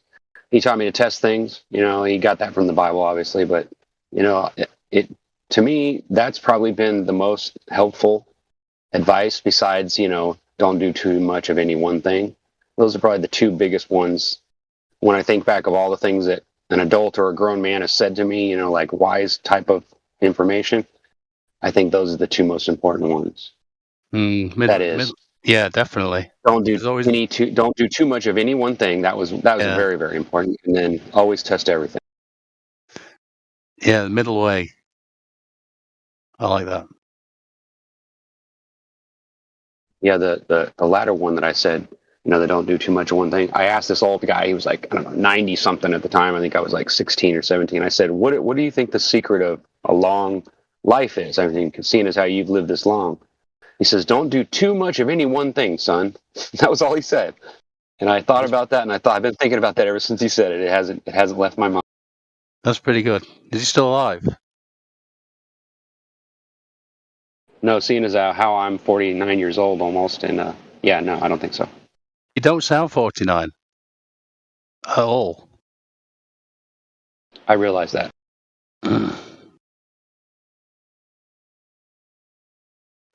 Look at Sasha's eating up. I don't look 49 either. Oh, that's good as well. Look at you. Yeah, I look pretty good for my age as well, but I think it's because I sleep a lot. Because I came in yesterday and I was talking to Tim and someone else, and they were saying they have 4 hours sleep. That might be the secret of young lookingness. That I slept a lot when I was a Sasha's eating well by the looks of it.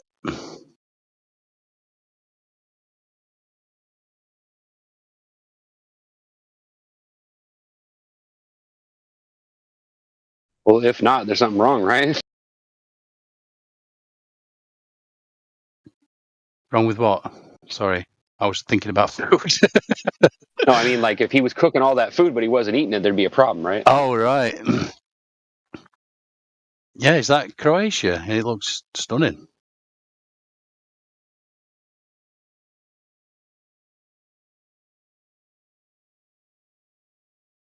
I've got to do some traveling. I went to Ireland for a month. Somewhere where years ago. Somewhere where everyone's not pissed. That's where. Yeah, really. Well, no, they're still going through a lot of shit on their own, Yeah. No offense, Ireland. I'm not joking. But it's a beautiful place, and I was surprised at how alike people are, except for the accent. There's really not much difference. People are the same, and I have a funny feeling that it's probably like that everywhere in the world. Absolutely. Like people are people. I mean, with the exception of some differences, like on nationality sides or what do they call that? Cultural differences. But on the norm, I think people think fairly alike. Definitely. I always think that I used to say that the camera crew would find the nuttiest person they was and put the camera on them. But the internet seems to have, emphasized that times 1,000. So, well, that's simply because they use that to their advantage. But I mean, when you get beyond all that, though,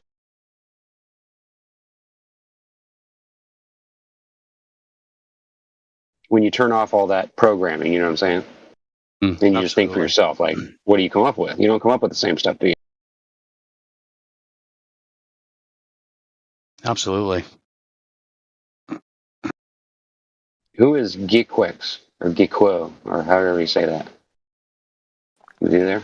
GQ. Just curious how to GQ. Oh, GQ. Okay, that's what you guys were saying.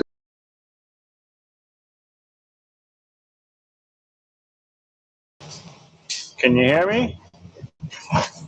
I can hear you. What's up, dude? Oh, I'm the FedEx guy. I'm just listening in right now. Nice. Yeah, I remember you from yesterday. I was just verifying that I knew what the name was. I was like, what the heck?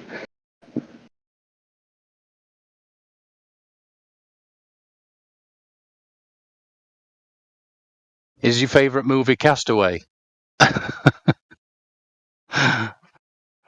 Or as my ex-girlfriend used to call it, Shipwrecked.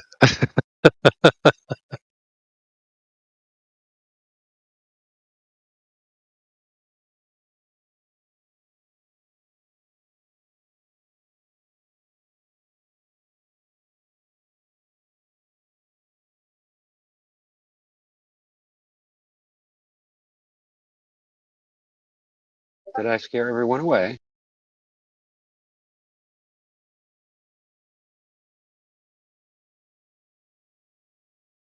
Does someone need help?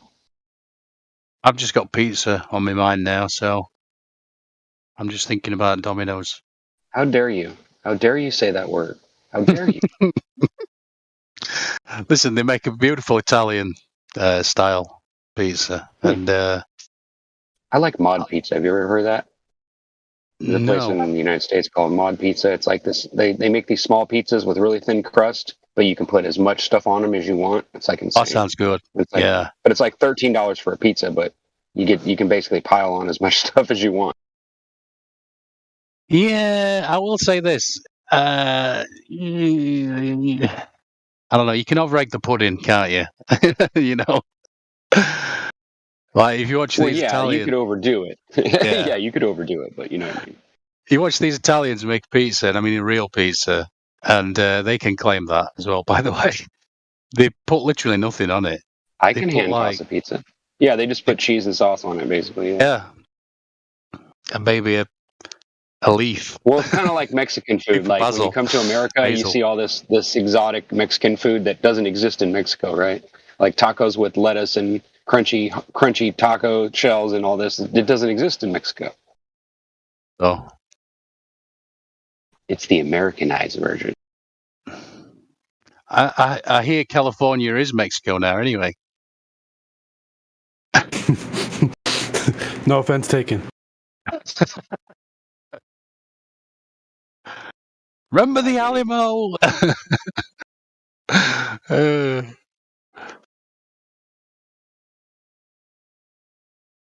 I see Kiwi is back with us. Where'd Jenny go? Hi, Jenny. Well, hey. What up? What up? Guess what? I'm an hour away from Nashville, Tennessee. I'm sitting outside in the woods right now. Nice. Well, I'm not that much in the woods. I got electricity. So what's up with you guys? What's new? Is that where the Grand Ole Opry is? You know what is like really close by here? OMG. Casey Jones Distillery. It's like, I don't know if it's like considered a historical monument or something or what. But I saw that when we were almost here and I'm like, oh, wow. That's going to be one of my first field trips I'm going to have to go on. So, yeah. The gas is super ridiculously cheap here. It's craziness. But if you want to make any like purchases, we live right close to Kentucky. So we have the best of both two states. It's cool. Well, you're over by Dave then. Dave, who? Hinkle. Okay, well, I know you ain't gonna come on here and get me. You ain't gonna come and get me or nothing. But so I'm in Clarksville. Cool. I don't know where that is, but I've heard of it. So is Dave in? I thought he was in Texas. Well, he might live in Texas, but he's in Kentucky right now, I guess. No shit. Huh. How about that? Well, he's here. You can ask him. You take the last train to Clarksville, and I'll meet you at the station. This place is too perfect so far, and I haven't even gone anywhere yet. I'm at the bestest time ever. I spent the night in a tent. Okay, get this. I haven't used my tent in a while, right? And I'm trying to set it up in the dark with my little cute flashlight I got in my mouth as I'm working. And so it's just a pop-up one. But you got to put the little roof on, you know? And I didn't want to mess with the little metal wire thing that goes up that it's like an awning a little bit. And then I didn't have it clamped down either. And it started to rain, like windy. And good thing I'm 6'1". I had my grandbaby with me. And so I had to lay the length of the edge of the tent so it wouldn't blow away. It was pretty exciting. I'm like, oh, wow. I said, at least there's not going to be a tornado or something crazy, so we'll be good. Yeah, and she slept the whole time.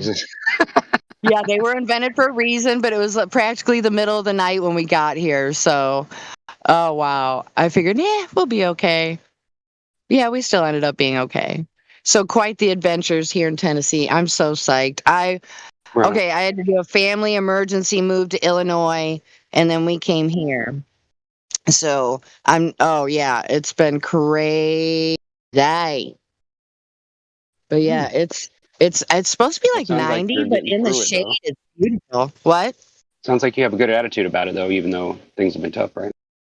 Oh, well, I've been kind of a vagabond my whole life, so this ain't nothing new. I got me a tent. I got an SUV. I'd rather have a van, but yeah, I'm set. I got my little lawn chair. Well, it's like one of them big foldable ones you put in a bag, and got my tiny dog in his little kennel, and he's just taking a nap. It's like really cool. Check, is my mic working now? Hey, Dave! Did you drive near Central Kentucky? Because I live in Central Kentucky. I don't know, sir. I had practically a personal escort. We have a benefactor of sorts, and so he owns his own trucking company. So all I had to do was follow his lights. I didn't even have to look around. When I got, it rained the whole night, and it was thunder and mostly lightning, and it was beautiful. I wish I could have stared at it the whole time, but I couldn't. But so it got a little scary there for a bit.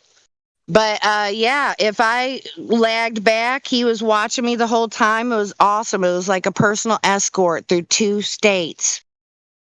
Cool. Mm-hmm. So you're on vacation or you're just vagabonding?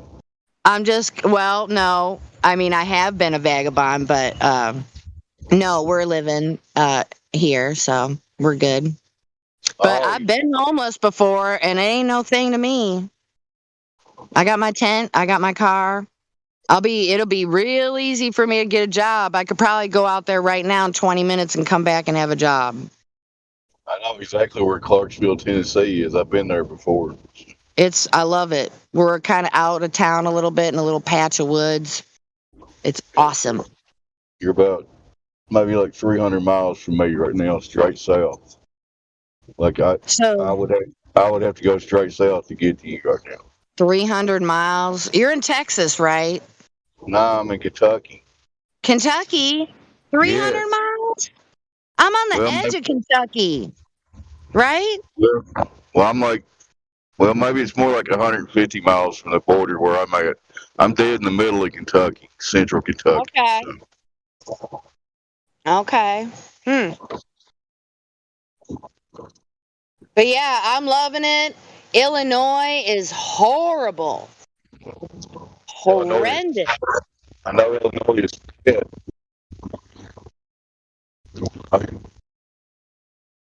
It's just fucking crazy there. The policemen there, they act like the motherfuckers that the First Amendment auditors record and put on YouTube.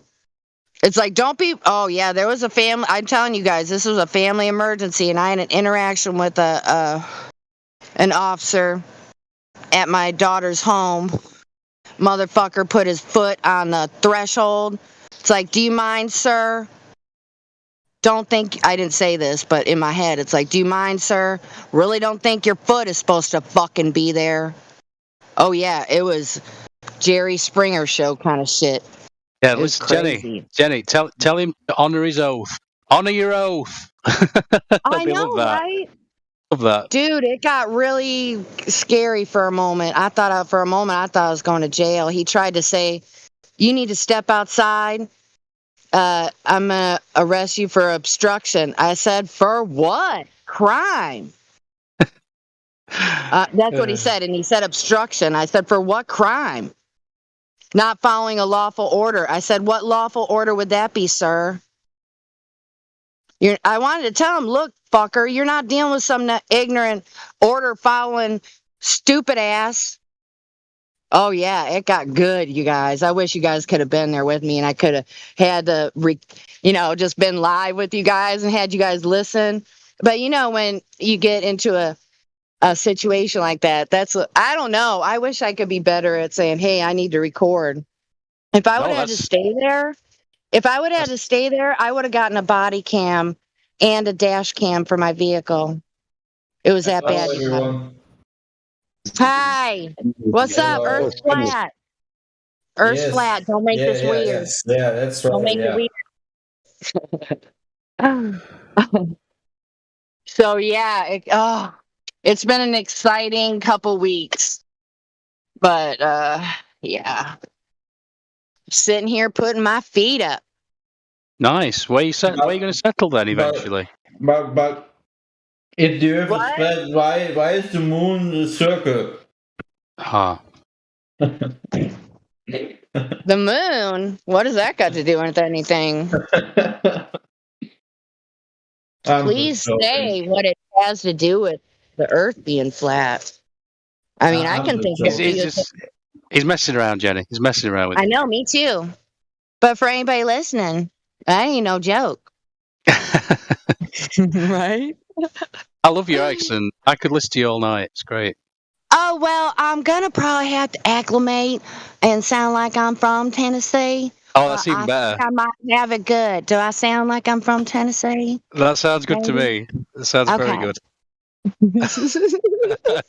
I'm gonna go inside and get me another sody pop, and I'm gonna sit here and smoke a cigarette with my doggies sitting right here. All right, that sounds good. They're so cute. I got a long-haired Chihuahua. He's only 7 pounds, and then I guess he would be Jeff, and then Mutt and Jeff. We got a big-ass Labrador. He's 10 years old, but he's the best boy. He does whatever he says. I say. He knows I'm the grandma. He knows. So he does what I say. Nice. Yeah, it is pretty damn nice, y'all. You guys should be, like, jealous. So anything particular happened today? No, it's been chill as fuck today. All that shit's been left in Illinois. I ain't got to worry about that shit no more. Well, here in Germany, Illinois cops are fucking dicks. They're a bunch of revenue sniffing, crime soliciting motherfuckers. That's what they are. Germany is drying out. We have had no rain for like no shit. It's Maybe crazy. it'll be coming your way soon because I drove almost the whole way with it raining, and it was the most amazing lightning storm. I wanted to watch the whole time, but I couldn't. No. The next I was so scared. The next week is still going to be rain, sun, heat waves. Oh yeah. Yeah, everything is dried up. Literally, the grass is just brown, and it looks like Spain or Italy or something. Oh, no doubt. So that doesn't ever happen for you guys, like ever? No. I'll be honest. Listen, Arizona's like that, I think. I'll be honest with you. As a kid, I remember summer days where you had every day sun, and then in the afternoon, around like 6 p.m., 7 p.m., then you had big thunderstorms for like 1 hour or half an hour, and then the next day sun again. You know, that's what I remember from the childhood. And today you just don't get any thunder or anything like that. That's just so weird. Know, they have their hands in stuff they shouldn't have their hands in, and nobody better ask me who they is, or I'm gonna snap on you. but literally, it changed so much. Like I remember every time, like summer vacation after school and so forth, it was always these summers where you had great sun, and then every night you had this wonderful balance with the thunder, making it a little bit more cold and giving water to the plants. And now that whole balance just doesn't exist anymore. I mean, at least it's just weird. I'm just pretty much sure that it's because of geoengineering, you know? Oh, no doubt. Like I said, they got their hands in shit they shouldn't be having their hands in. Exactly. Whoever's messing with the weather, leave it the fuck alone. Nobody wants you touching it. It's like, what the fuck? Right. It's very annoying. And the thing is, I think that many companies or whoever is responsible for it, I think the intention isn't that negative. You know, if some people are playing with the weather, they might have a positive, because they themselves are deceived about a certain topic and they have a positive intention about things. But yes, absolutely. I was thinking, while you were talking just now, sorry for interrupting, but to me, there might be a hand in messing with the farmers. I know in the United States, they fuck with them so bad. They have them around by their short hairs. You can't be, you can be comfortable, but you're not going to be rich being a farmer. Mm-hmm. It depends on what kind of farmer you are. Right. So this weather modification could ruin someone. You know what I'm saying? And then come Bill Gates, the biggest farmer in the United States. Thank God for Bill Gates. Thank you, Bill Gates. And don't forget the green agenda as well. How much tax we're being charged over here just for simple things like, just car tax, yearly MOT and stuff like. It's ridiculous. It's like £300-400 a year, and for what? Yeah, farmers can't. Oh, sorry. I was just going to say they've demonized the gas of life, and everybody's just gone, okay, fair enough. Yep, I got my Facebook. I'm good, everybody. You just do whatever you want. That's what normies say. They demonize one source and the other they glorify, even though the other source is just exactly as bad, with the lithium batteries and all the other stuff with electric cars. You know what's funny? Here in Germany, listen, this is so funny, really. In Germany, every old people or normal people, everyone is like driving these e-bikes around, right? And now the government is saying, listen, this is so fun. The government is saying that there must be a certain limit of these bikes, or they're gonna actually ban them from being used for a certain time because because of the electricity that they need, right? Just think about this. Oh, my mind's going wild right now. Yeah. So, because of the war with the Russia with Russia and the Ukraine and so forth, we have an energy shortage, and because so many people are now driving electric bikes and electric cars and so on, they need to somehow make a limitation or even ban certain electronic devices such as the electric bike. So isn't that a funny thing? Yeah, that is. I agree with you 100%. That's just leading them around by their short hairs, and they just have no idea. Yeah, I just also don't understand why, it's always these very unhealthy looking obese people on these bikes. Like literally, if they would drive a normal bike, but really, if they would drive a normal bike, oh my gosh, where you need to put effort into actually driving the bike, like we always did in the past decades, they would actually do something good for themselves. But okay, that's another way where they control people with food, to be honest with you, man. People are consuming things they don't even know how to pronounce and have no idea what they are, and these things are affecting people's hormones.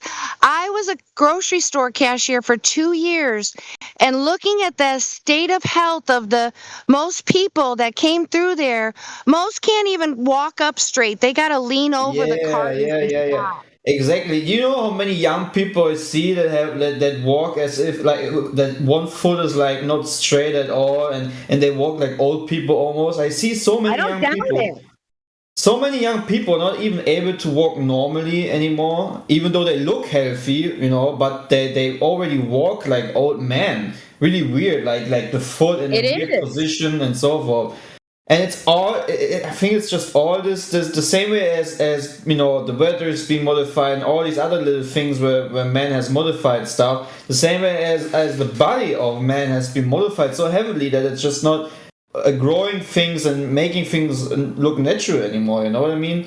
So it's crazy. And another thing is that I always laugh about, I drive a normal bike without electricity and such stuff because I really want to do it as a sport. But when I see these people on their 3 to 4 or 7,000 euro electric bikes, most of them are not wearing like $50 helmets.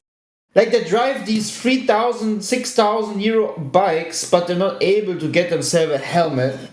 And people can debate whatever they want, but I personally think not wearing a helmet, especially when you drive close to public roads, not whatnot, is stupid. Oh, I it's agree. Stupidity. People die on motorcycles. Right. No. Like, I mean, it's not a huge deal to just have a helmet as a bike rider. It's really not that of a big of a problem, you know. It's actually very good. I mean, you never know. You never know what. Why do you think people don't? I think because, you know, some people just cry about the hair or whatnot. You know, people are just lazy, or they just don't think about the consequences. I think many people Well, just don't I think think about the consequences. somehow people got the idea that they would point fingers at people and say they look like a nerd because they have a helmet on. So it's ridicule. Oh yeah. But That's my guess with some.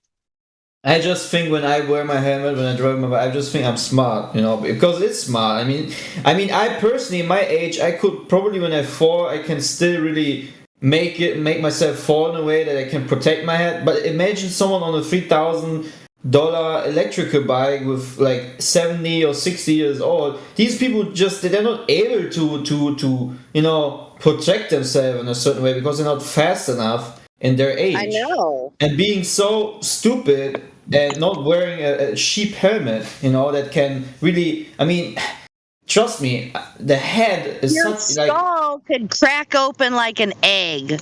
yes, yes. Or you can be like, what is it called when you can't move anything anymore? You know, with the spinal thingy. What is it? I forgot. When you or just, you know, hitting the head very hard can cause. Oh, concussion. Yeah, if you don't have a concussion, or if you have one and you don't know it and you fall asleep, can't you like not wake up again? I'm not sure. I don't know much about comas really, or concussions. Yeah, but I'd rather wear a helmet instead of, you know, being long for the rest of the life being disabled. Well, you know, yeah, like, it's better. It's kind of like the idea. It's better to have it and not need it than need it and not have it. Right. But hey, you guys, my family's back, so I gotta go. All I'll right, talk have to you fun. later. It's been a pleasure. Later, Jenny. Yeah. Bye, Have fun. everyone. Thanks for You stopping in. too. Yeah, thanks. Bye. So, anyone else drives bikes? Drive a bike in here? I kind of like electric bikes, dude. I don't know. I'm not Yeah, I trying mean to figure they are cool. Yes, they are, and I can personally understand if you're old. You know, you're old and not. I don't own one, but I would like one. I mean, I won't say no. They're a bit expensive, if I'm honest. Yeah. I'm saying if you're at the age where you're not able to maybe, you know, drive a normal bike, because you can have a lot of fun with a normal bike, man. I mean, it's really not that big of a deal also driving up a hill. If you have a very good quality bike with a good transmission, you can climb whatever hill you want. I mean, you just need a little bit of energy for that, or muscle power, whatever. But it's really not that necessary if you're not just an old man or something, you know. But I see many, you know, middle-aged people, very thick bellies, you know, that could really. It would be better for them to really burn calories instead of just, you know, pedaling a little bit and making the bike do everything. You're right. You're absolutely right, of course. But also, you're burning a lot of energy, sort of moaning about something that's not really worth moaning about, is it? Oh yeah, man. I just thought because there's literally no other conversation going on. Why not? You know, I'm not like I mean, it's kind of like being an old guy, old man, the same way around. But no, I'm just saying, you know, on the other hand, it's just also a very big waste of, you know, lithium batteries and so forth. If you look at how many people really suffer under the conditions of how these things are being harvested and so forth, it's just another thing why I'm a bit mad about it, you know. But on the other hand, there's just things we can't really change. Unfortunately, it's just the way it goes. Yeah. How old are you, Clay? If you don't mind me asking. 22. Oh wow, so young. Wow. Yeah. And you're into your cycling, so you must be quite fit as well then. Yeah, I cycle when I have time. Right now I do. Right now I work a lot, So and I'm I also need to run around a lot, and that really also burns a lot of calories. But when I have time, I ride my bike a lot. Yeah, so it's very nice, especially where I live. You know, Cool. it's like a holiday the place where I live. It's like a region of Germany where people from all over the world come to make their vacation or have vacation. So yeah, it's a very nice place to ride your bike. Yeah, I'd love to go to Germany. Absolutely love to.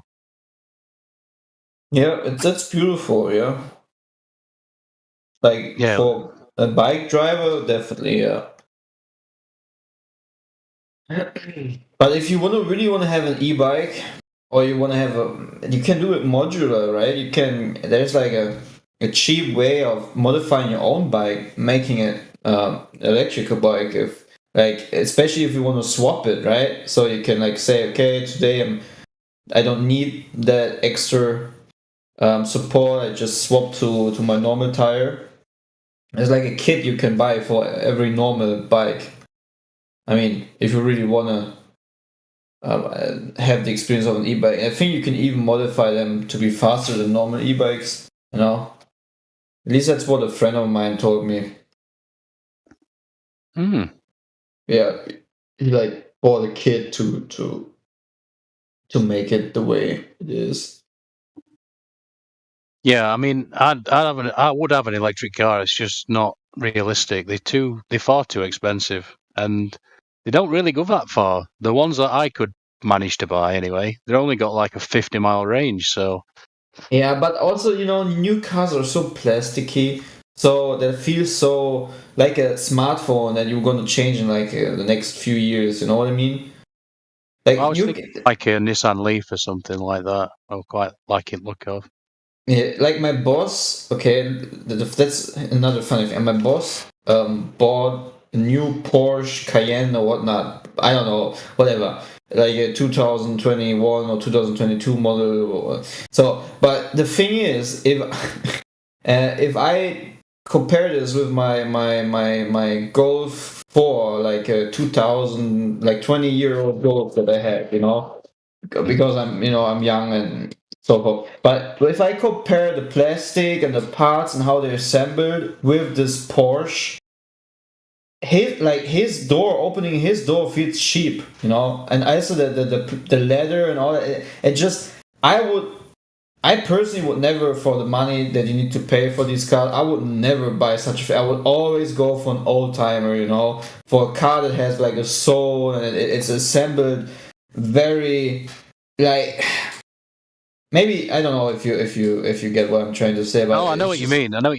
The new cars today are like these new smartphones that you buy. That you put it in your hand and in like the first few weeks it's very nice, and then but then you realize, okay, actually there's soon gonna be something else. It just doesn't feel like old cars feel like. I don't know. I personally think no matter what money I might have someday, I'm just always gonna go for a very old car. I just love old cars. I don't know. They just way better assembled than these new cars. Yeah, they're a lot less complicated, a lot less things to go wrong with them, that's for sure. Yes. Exactly. And just think about these electric cars, how easy they are to hack, or like, I mean, if there's a certain influential group that had in mind when they came up with the idea to make it mainstream to have electrical cars, if they could have a certain access to these cars, to maybe make the battery go boom or whatnot. I don't know. No, I've often thought of that when, when you see these massive police chases in America and you see the helicopters following. Well, that'll be sooner, they'll just stop, won't it? Because they'll literally just be able to hack the car and stop it. So did you actually know that most of the cars, like since 2000 or like a bit later, I don't know, they all are able for the government to listen what you're saying in the car if it has a mic. Like they're all, they know that there's like, you can really Google it in every car. It's not even a secret or anything. In every car can actually track it, and you can also it also records voice and such things. If I mean, at least here in Germany, if the police wants to track your car and listen to what you're saying inside your car, they can do it if the car has the is a certain age, Yeah, but you can actually get rid of that chip or whatever it is. It's not that hard to destroy it, but it's just a thing, I mean, Tesla's got that many cameras on it. It's got cameras on the passengers as well, hasn't it? Yeah, no, man, look at videos of people receiving these $100,000 Teslas, and look how badly assembled these cars are. Like, literally, let me send you a video. You're gonna laugh, man. Like, these new Model S or whatnot. The gaps, these things are not built to at least, make it 10 years or so, These cars are like smartphones you throw away at a certain, time. Just type in YouTube, Tesla Model S, factory, bad assemble, or I don't know whatnot. There's so many videos on the internet. Yeah, I've seen a little bit. I have looked at all that. Yeah, with panel gaps and all that. I've got my own theory actually that Mercedes basically, has a massive stake in Tesla, and Elon Musk just an actor. With somebody these cars out front.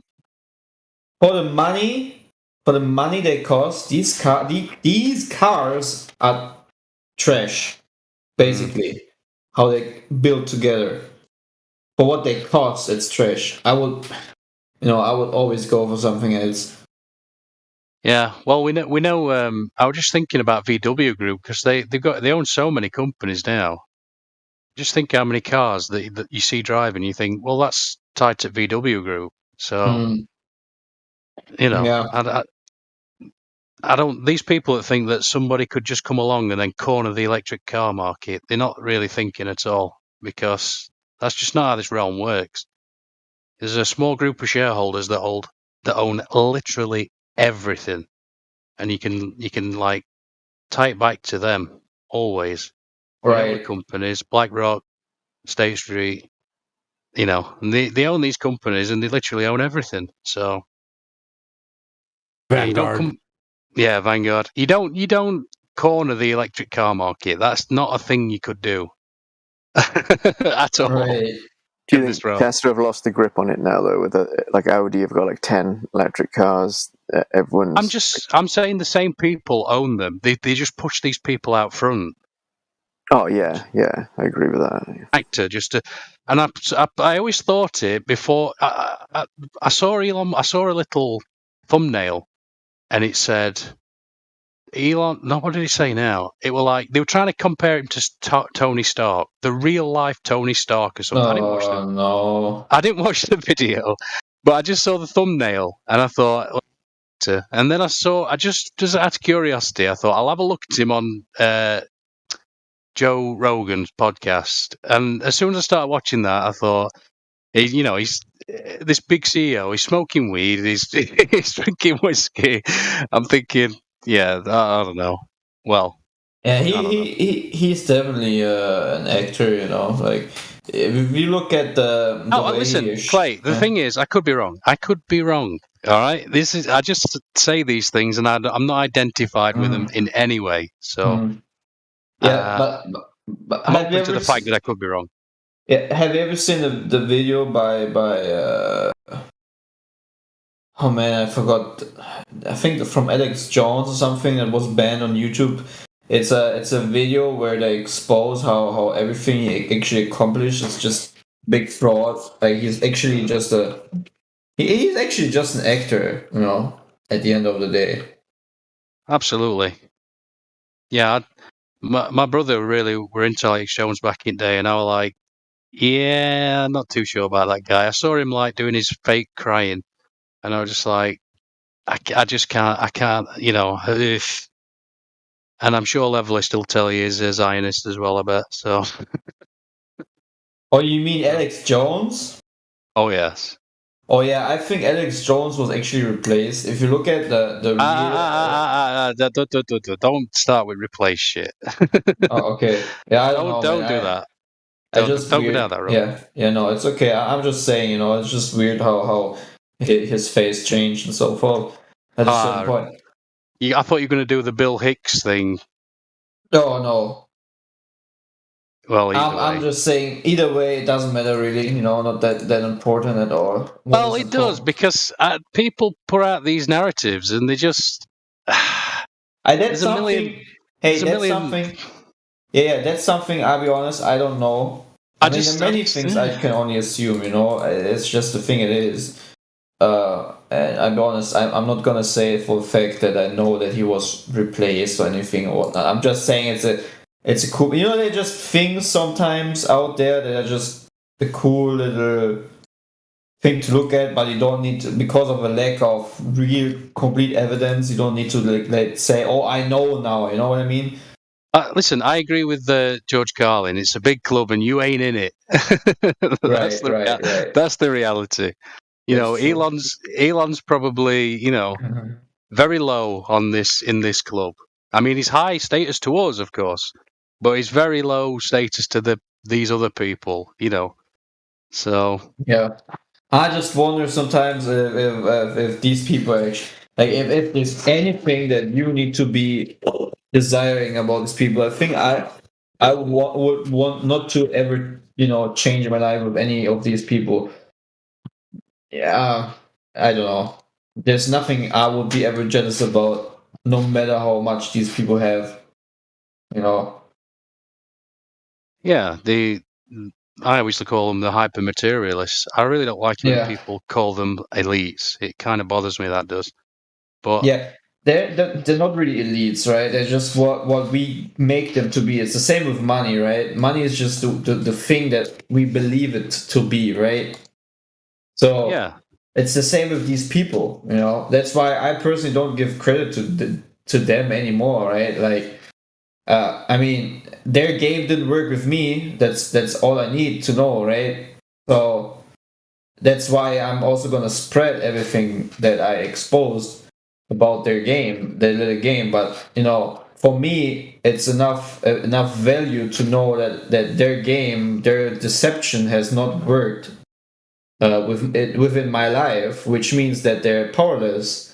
They're completely powerless. Nothing they can do is gonna affect me in any way, right? Because once you know the magician's trick, right? There's nothing that really gonna impress you anymore. So why ever call them elites, right? I mean, for the purpose of making everyone else understand what we're talking about, right? It's a good way to just call them elites, but in reality, they're not just like. I think they're like more enslaved towards the position of what they're living than normal people. Yeah, they just think how much control, because this is what it's always about: control. Yeah, it's always about control.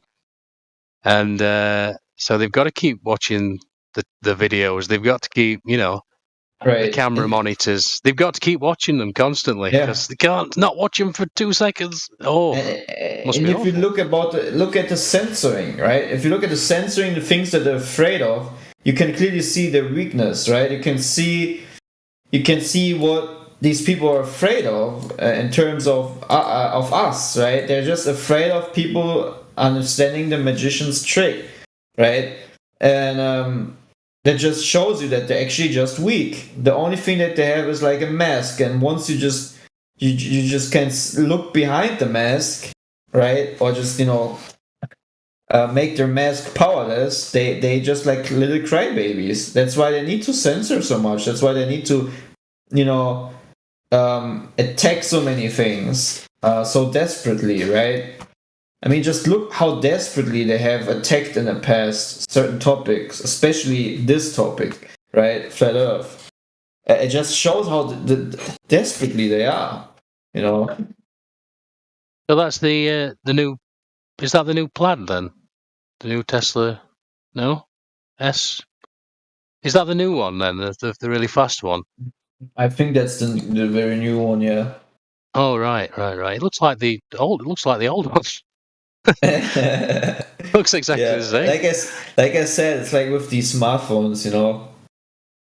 But yeah, I mean, imagine getting a car right out of the factory and you have scratches, missing paint, like all that, and paying over $100,000. That's just Is that how much it insane. costs? Yeah, 100,000. Wow. I think so. Let me just see Tesla Model S. I mean, with a certain configuration. Money. Runner price. Oops. Sorry. Yeah, 94. How much does the Tesla Model S cost? The Tesla Model S has a $94,990 starting price, making it more expensive than almost anything else in the luxury electric car segment. The plate trim costs $129,990. Wow. This is funny. Why is there an I in it? It says played, doesn't it? Yeah. Insane. You're living in the same times, but the only thing we can do is just look at everything in a positive way, right? Not really. I think it's a great time to be alive. Yes. Absolutely. It's exciting. It's exciting, definitely. And what I'm trying to say is just, we don't need to be affected by everything, right? Because most everything is just a magician's show, you know. Absolutely. I mean, the whole world is just like a stage where you have all these wizards and witches and whatnot playing their One games. said that the whole world's a stage and each must play a part. Yeah. That's an Elvis song, by the way. Oh. That's what we're going to do to Jenny. Are you still listening, Jenny? I'm going to go, yes. live in Texas, yeehaw. But she left, so. I think, yeah. Something about family or so, if I remember correctly.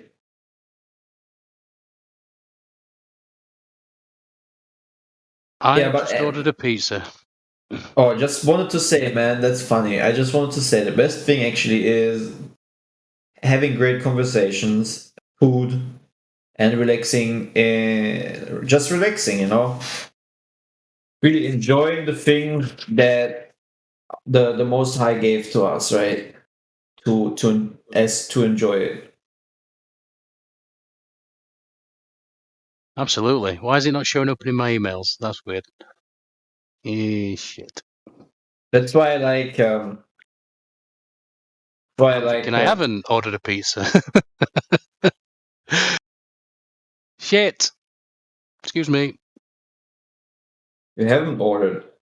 That's why I like Ecclesiastes so much. The one book about, because it just exactly talks about the vanity of things that we do, and at the end of the day, the best thing you can actually do is just, enjoy what has been made freely for you to dwell in, exist in. Not by going against limitations, of course, but enjoy the nature that was created, wonderful sounds and so forth, and the food that you can eat. There's so many great things about, especially us westernized people, that we can enjoy. By the way, what pizza are you going to get?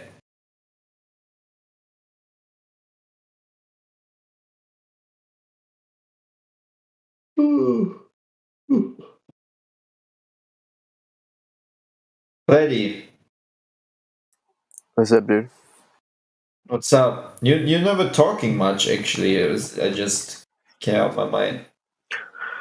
Yeah, I know, man. I'm. What you actually doing? I mean, you're listening all the time. So what you doing the whole day? Various research.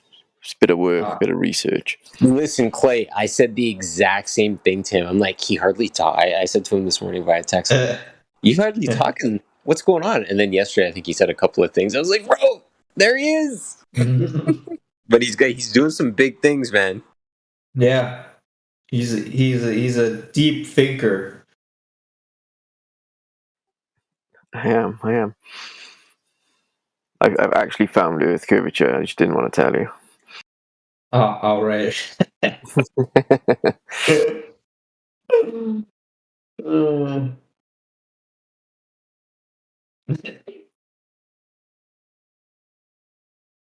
So in Germany, we have a sentence that we say about people that don't talk much. We say "Stille Wasser sind tief," which means quiet waters are deep. And on the other hand, like it means like someone who's quiet has a lot of things that he could actually say, right? Because he's thinking a lot. Just trying, if someone did not understand that. But yeah, that's something I would say about Fleddy. Stille Wasser sind tief.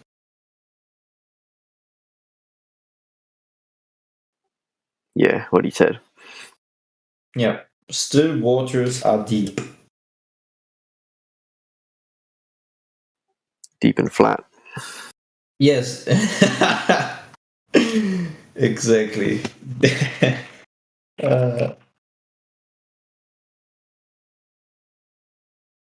But Kiwi, what are you doing, my friend?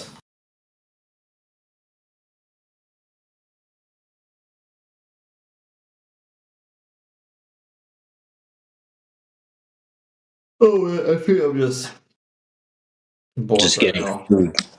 Sorry, I'm back and forth from the phone, but I'm here. I'm just in and out because I'm like noisy, but I'm here. Love you. Love you too. Food, man. What food? What food? Chicken pot pie and like French fries. Chicken curry pot pie and French fries. Yeah, to be specific. Oh, nice, man. Hope you're gonna enjoy that meal. Thanks, brother. Appreciate it. So, Clay, I know you love video stuff, and we haven't spoke specifically about it. And Flatty's here too, and I know Rookie's here too, isn't he? Where's Rookie at? Wait, video stuff. All the Hughes are here. Timbo's here. What video stuff? The Go Fast Rocket. Yeah. Oh yeah, man, that's a great video. Have you looked at it? Like, really watched it? Yeah, I've did measurements about that video, like looking. What measurements did you do about it? Yeah, I figured to look where you would have seen the moon. Hey, my man. And I went back to the history of that day and the time and so forth, and I figured that it would be impossible, no matter how high the rocket would ascend, it would be impossible to see it. But I think I actually have a video about that. If Hold on a minute. Hold on. You're saying it was impossible to see the moon? Yeah, from where the rocket was going straight up, yeah, it was impossible. What are you talking about? Oh, well, yes. Okay, I was like, whoa, wait a minute. Okay, cool. Yeah, so on the board. So listen. Let's put a few things on the wall. Sorry. Here, I made a video about this. You made a video about this? Yeah, I mean, it was too so long. Brother, I'm literally going to take your video, and you know who I'm walking it back to? Bacon. You know Bacon? You ever deal with this guy Bacon? Bacon? No. Yeah, he's on the Earth Awakening server. You know how I like to server surf. Server surf. But Earth Awakening server. So yesterday, I showed the pictures. I showed the picture of the rocket spinning. Right. I'd like you to check the chat, because the fact that you unpacked this is great backup for me, because I called them on this live on the show yesterday. And so I showed, let me show you what I showed them. Showed them, obviously, the date of July 14th, 2014. Oh my gosh. So July 14th, 2014, Go Fast 2. Yeah. Then this. So from the picture post, you can see that the moon was actually Oh, video's private. Yeah. Can you not watch it when I send the link? Oh, yeah. Okay, gotcha. No, I need to make it. Okay, gotcha.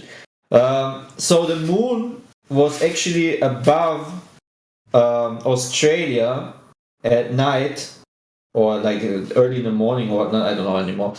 And it was, Australia is actually almost on the other side of the ball, and it would have been impossible. To see the moon from from the height that the rocket reached, right? From the height that the rocket reached. Yeah. Exactly. The numbers, and that's what I'm talking about. Okay, so let's be really specific about this. 115 kilometers of altitude were gained in this rocket's approach, and it went straight up from Arizona. Arizona is located on, obviously, the Americas. Now, yeah, Australia, and based on, no, wait, let me double back. Their globe de measurement is basically 13,000 kilometers. Okay, the diameter is 6,500. The radius, is 6,500. Their reported diameter would make it 13,000 kilometers. If you take 115 kilometers and you divide that by 13,000, the percentage number is 0.001. That's a percent of a viewing angle that is impossible strictly by physics alone. Just by numbers alone, we have them on observation. Strictly. That's all I wanted to throw your way because of the add to the proof. Right? Because nobody's thinking about the viewing angles, and I'm like, wait a minute.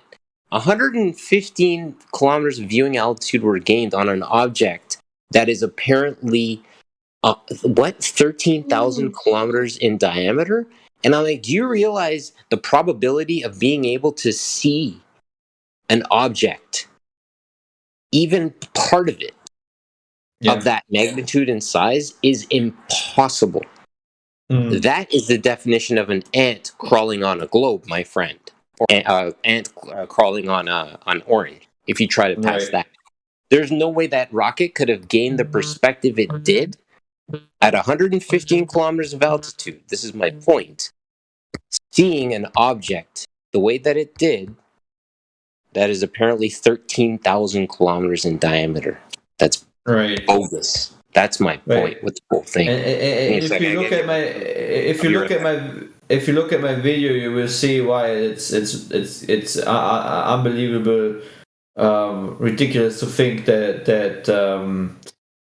it would be logical to see the moon from that rocket video on a globe. On a globe, it's impossible to have been seeing the moon at the position where it was over Australia at that night. I mean, on the other hand, you would see the moon. No, I'm just saying it's just impossible. From that height that the rocket was on, it would not have been able to see the moon. Easily provable. But I mean, the Globers will come up with some excuse which makes no sense to justify whatever they want to justify.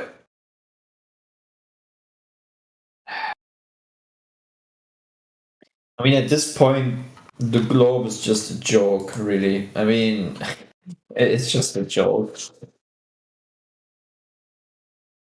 If people want to choose to be ignorant and believe a crap as the globe, then they can do. Oh yeah, there is a new. Oh man, Better Call Saul, a new.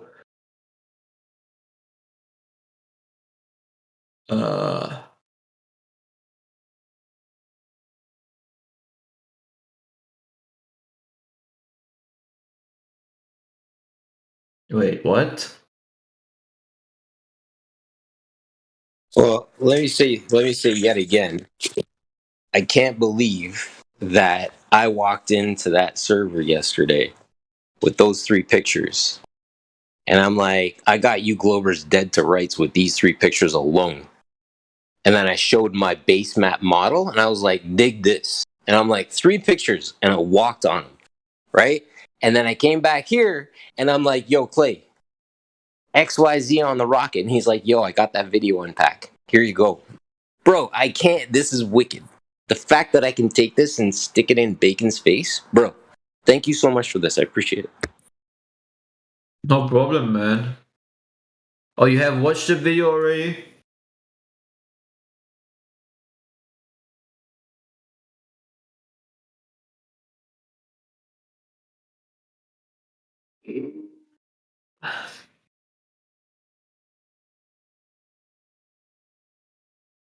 I kind of not see episode 11. Dude, Netflix is so retarded sometimes. It's so annoying. It's just not even showing me the last one I watched. Oh,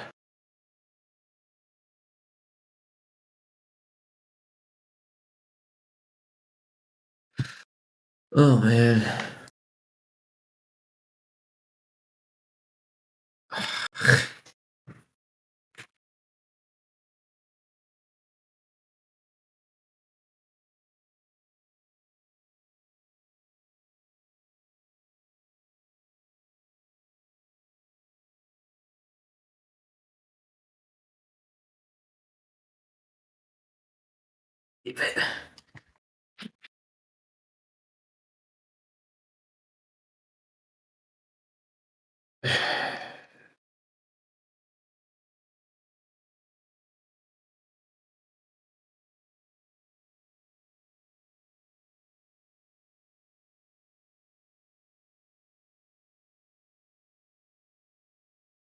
What was that sound someone made? Pow pow.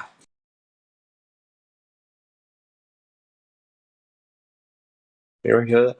Heard that? Me? Never mind.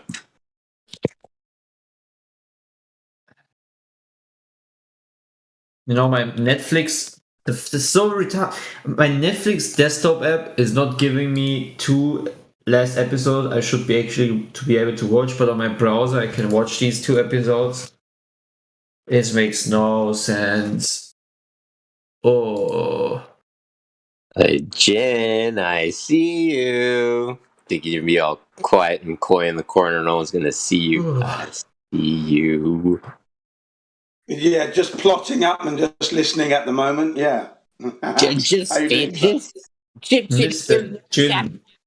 Bit of all right. Mr. Japanese. I can't believe he told me what he was up to, what he did the last 23 years of his life, and it kind of blew my skull yesterday. Oh, that's not good. Not like that, man. Come on.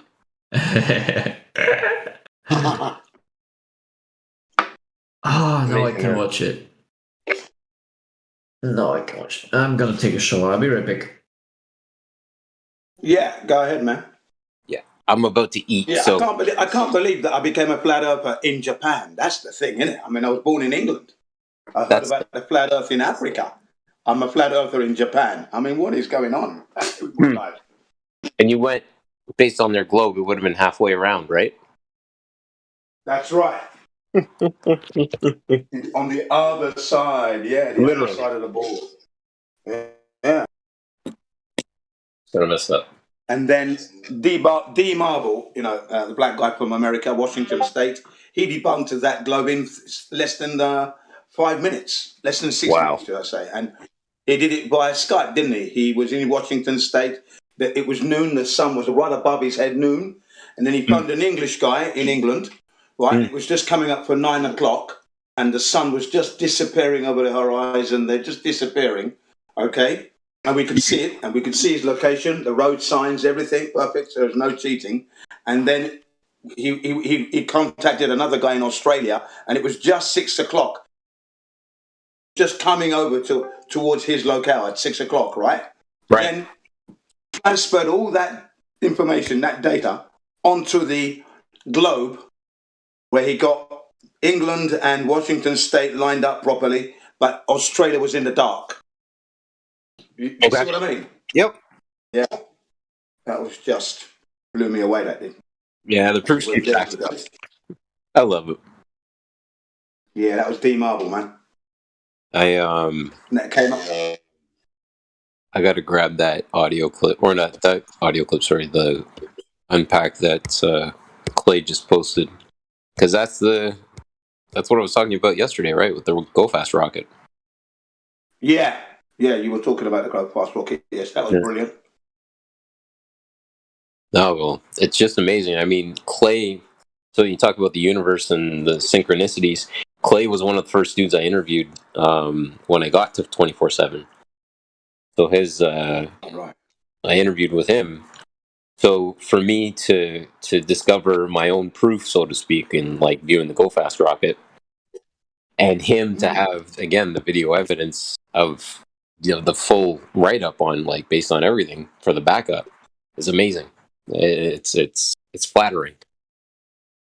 Yes. Yeah, it's gratifying. Yeah, absolutely. Totally understand that. Yeah, here we go. I shall post that video that I'm talking about right now. Let's have a look. Okay. Yeah.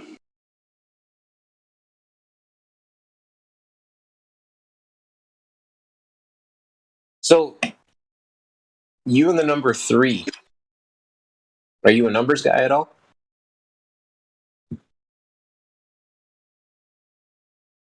Not me, no. I'm not a numbers guy, no. All right. Great ask. Okay, no. Hey, I'm going on mute. I'm going to eat now. Be back soon. Yeah, okay, enjoy. Thank you, my friend.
I said, empty your mind. Be formless, shapeless, like water. Now you put water into a cup, it becomes the cup. You put water into a bottle, it becomes the bottle. You put it in a teapot, it becomes the teapot. Now water can flow or it can crash. Be water, my friend.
Lieutenant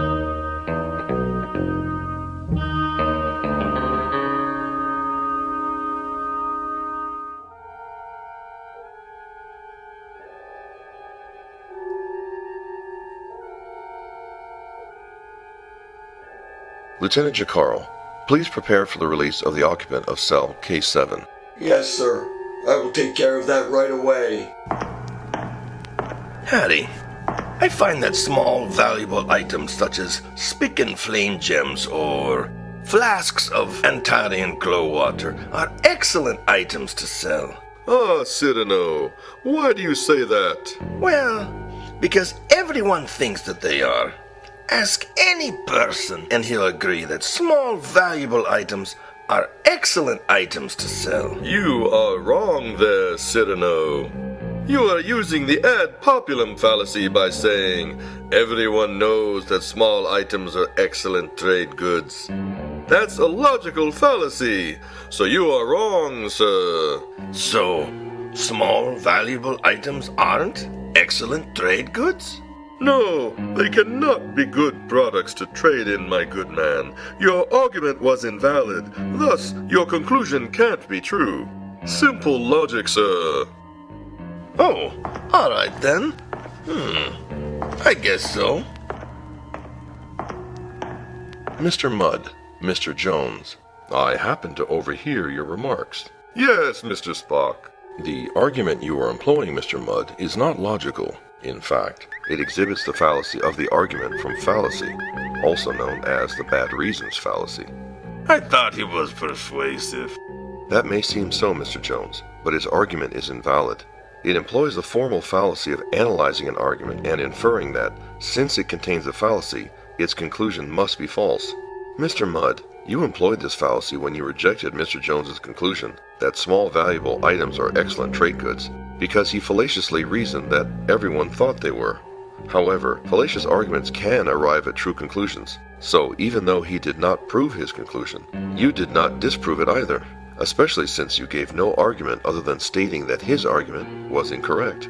Yes, of course. Thank you, friend Spock.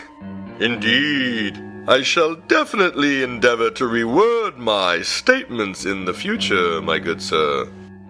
That would be best.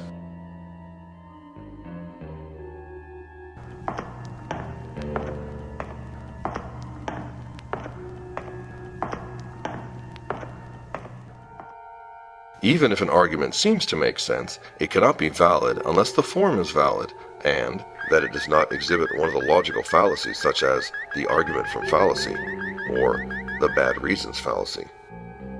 It's only logical.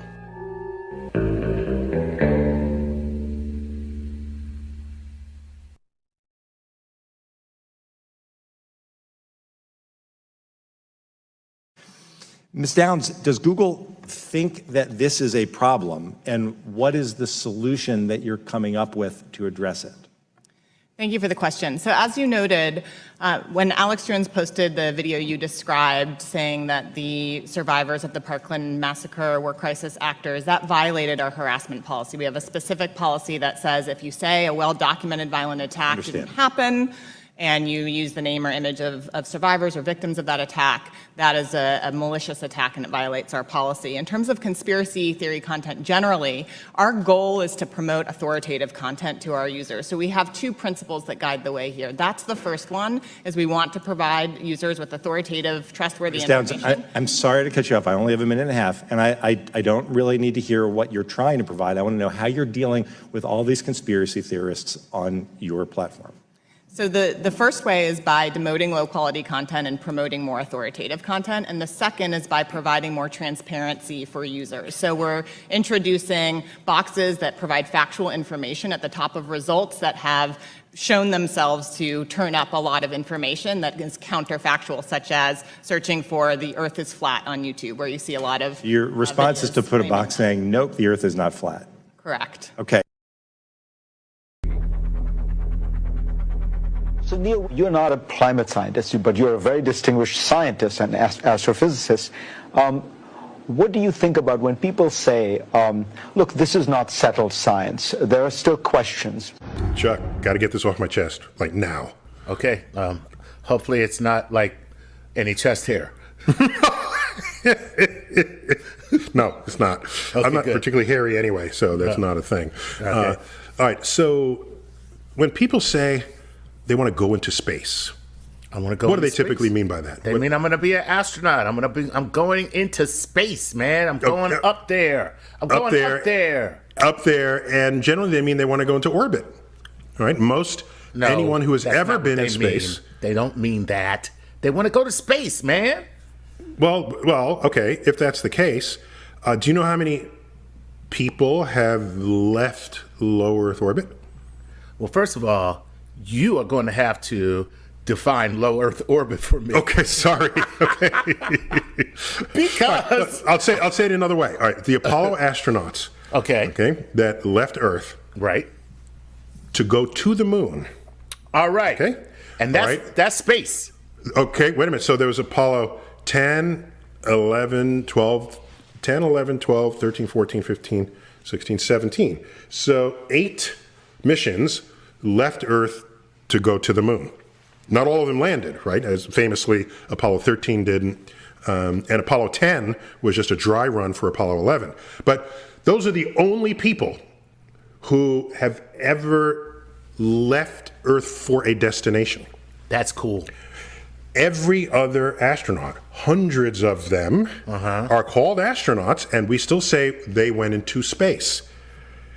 And what that means is they went into low Earth orbit. Oh, that's just awful.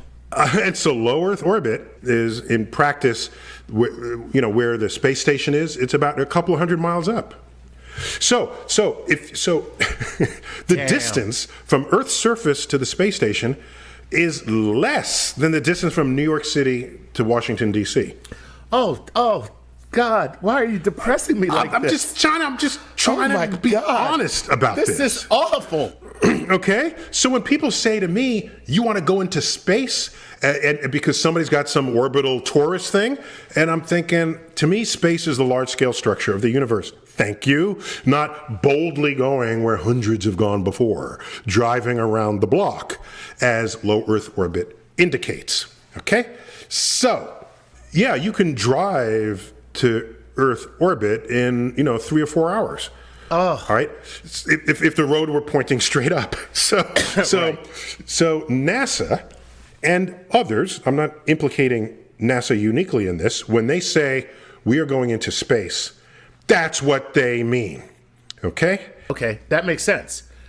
That makes sense. So there's a distance for which that is. And they rounded the number, so it's a nice clean number. It's 100 kilometers up, or about 62 miles.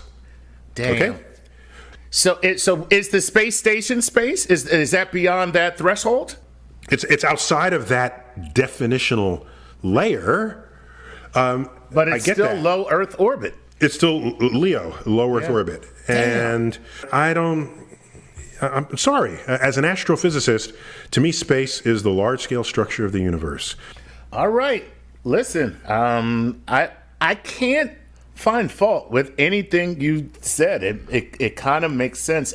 Frankly, I have been pushing NASA to revamp its vision. The shuttle did some extraordinary work in low orbit experiments, this International Space Station, moving cargo. It was an extraordinary accomplishment. And we're very proud of the work that it did. But now what we need is that next technological breakthrough. We're still using the same models for space travel that we used with the Apollo program 30, 40 years ago. And so what we've said is, rather than keep on doing the same thing, let's invest in basic research around new technologies. I'd go to the moon in a nanosecond. The problem is we don't have the technology to do that anymore. We used to, but we destroyed that technology, and it's a painful process to build it back again. Now what we need is that next technological breakthrough. We're still using the same models for space travel that we used with the Apollo program The problem is we don't have the technology to do that anymore. We used to. Previous program, we are setting a course with specific and achievable milestones. Early in the next decade, a set of crewed flights will test and prove the systems required for exploration beyond low Earth orbit. The technologies that we're testing out on Space Station are definitely helping us with our goals of going beyond low Earth orbit. Well, that's a great question. The plan that NASA has is to build a rocket called SLS, which is a heavy lift rocket. It's something that is much bigger than what we have today, and it will be able to launch the Orion capsule with humans on board, as well as landers or other components to destinations beyond Earth orbit. Right now, we only can fly in Earth orbit. That's the farthest that we can go. And this new system that we're building is going to allow us to go beyond and hopefully take humans into the solar system to explore. So the moon, Mars, asteroids, there's a lot of destinations that we could go to, and we're building these building block components in order to allow us to do that eventually. Nowadays, outer space is a given in everyone's mind. It's virtually in every movie, video game, comic book, novel, and even music and TV shows, causing mostly everyone to believe in outer space without question, even though they have never been there or seen it for themselves. Did you know that we are told that a mere 536 people have been to space, with only 24 of them traveling beyond low Earth orbit? That's barely a drop in the bucket as far as the entirety of Earth's population is concerned. And one of the funniest things is that all 24 people that have supposedly been past low Earth orbit come from the Apollo missions that took place between 1963 and 1972. Now think about that. The only people that have been to space, and I say that in quote when I say space, are these 24 guys, and the last time they went was 1972, and they just all happen to be Freemasons.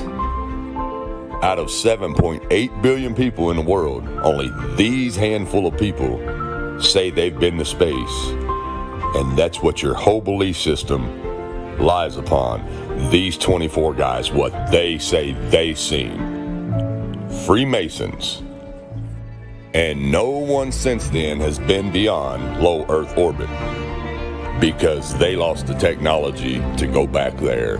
They never lost the technology. They never had it. And as long as they say they lost it, can't none of these new astronauts try to go there, and that's their excuse, so they never find out there's a firmament. You can't go anywhere beyond what they call low Earth orbit. So, after 90 years, we're still only able to go in the same spot Auguste Piccard went in 1931. And that's because you can't go any further.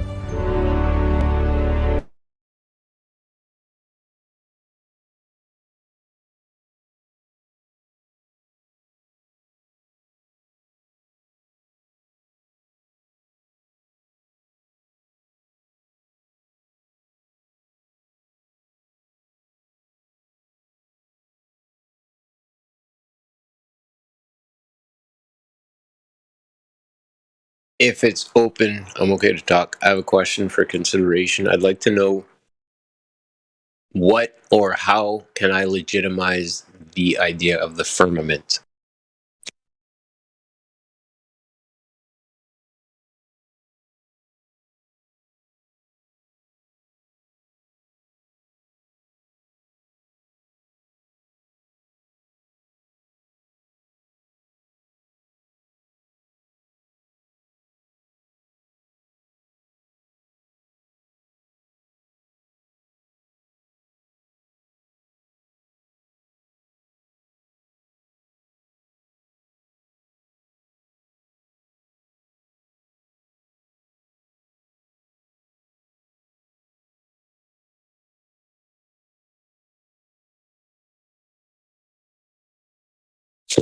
Now, what I'm putting up for consideration is we have, like, it was just referred to in what we were listening to. He didn't mention any scripture, Bible verses, anything like that. He just said firmament. And we have the definition of it in the I believe it was from the encyclopedia. Yeah, the 58 version of that. I have the reading of that. So my question is, and I guess this is just an open question to the powers that be, if there are powers that be that can answer this question in this chat at this point in time. How can we further, or do we further need to legitimize the idea of the firmament? Because we're in a closed system. I propose that it is the Luna system. Is this acceptable or not?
What happened?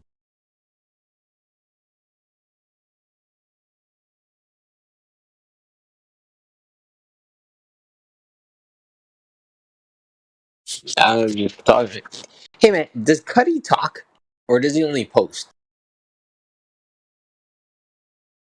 He talks sometimes. Okay, cool. I'm just checking. He's always posting. Yeah, we were just talking about it in text.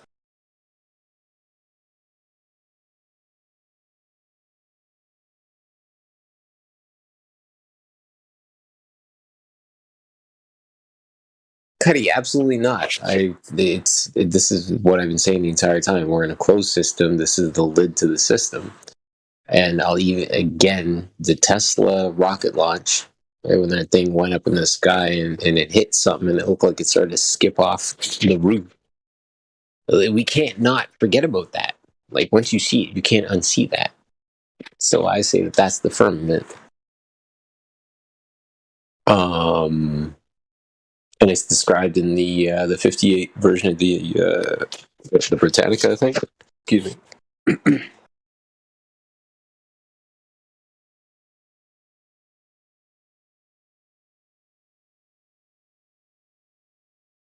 See that? If I can make Cuddy think, it's a good thing, because he's the first one. I run into the town with an idea, and he's like, "No, sit down, boy."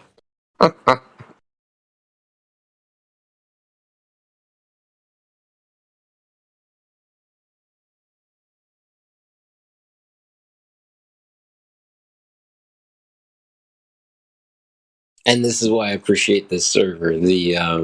By comparison, because like I really don't give a my allegiances to nobody at this point in time. But you guys know that this is my like legion of angels, as I call you guys, my 24/7 crew.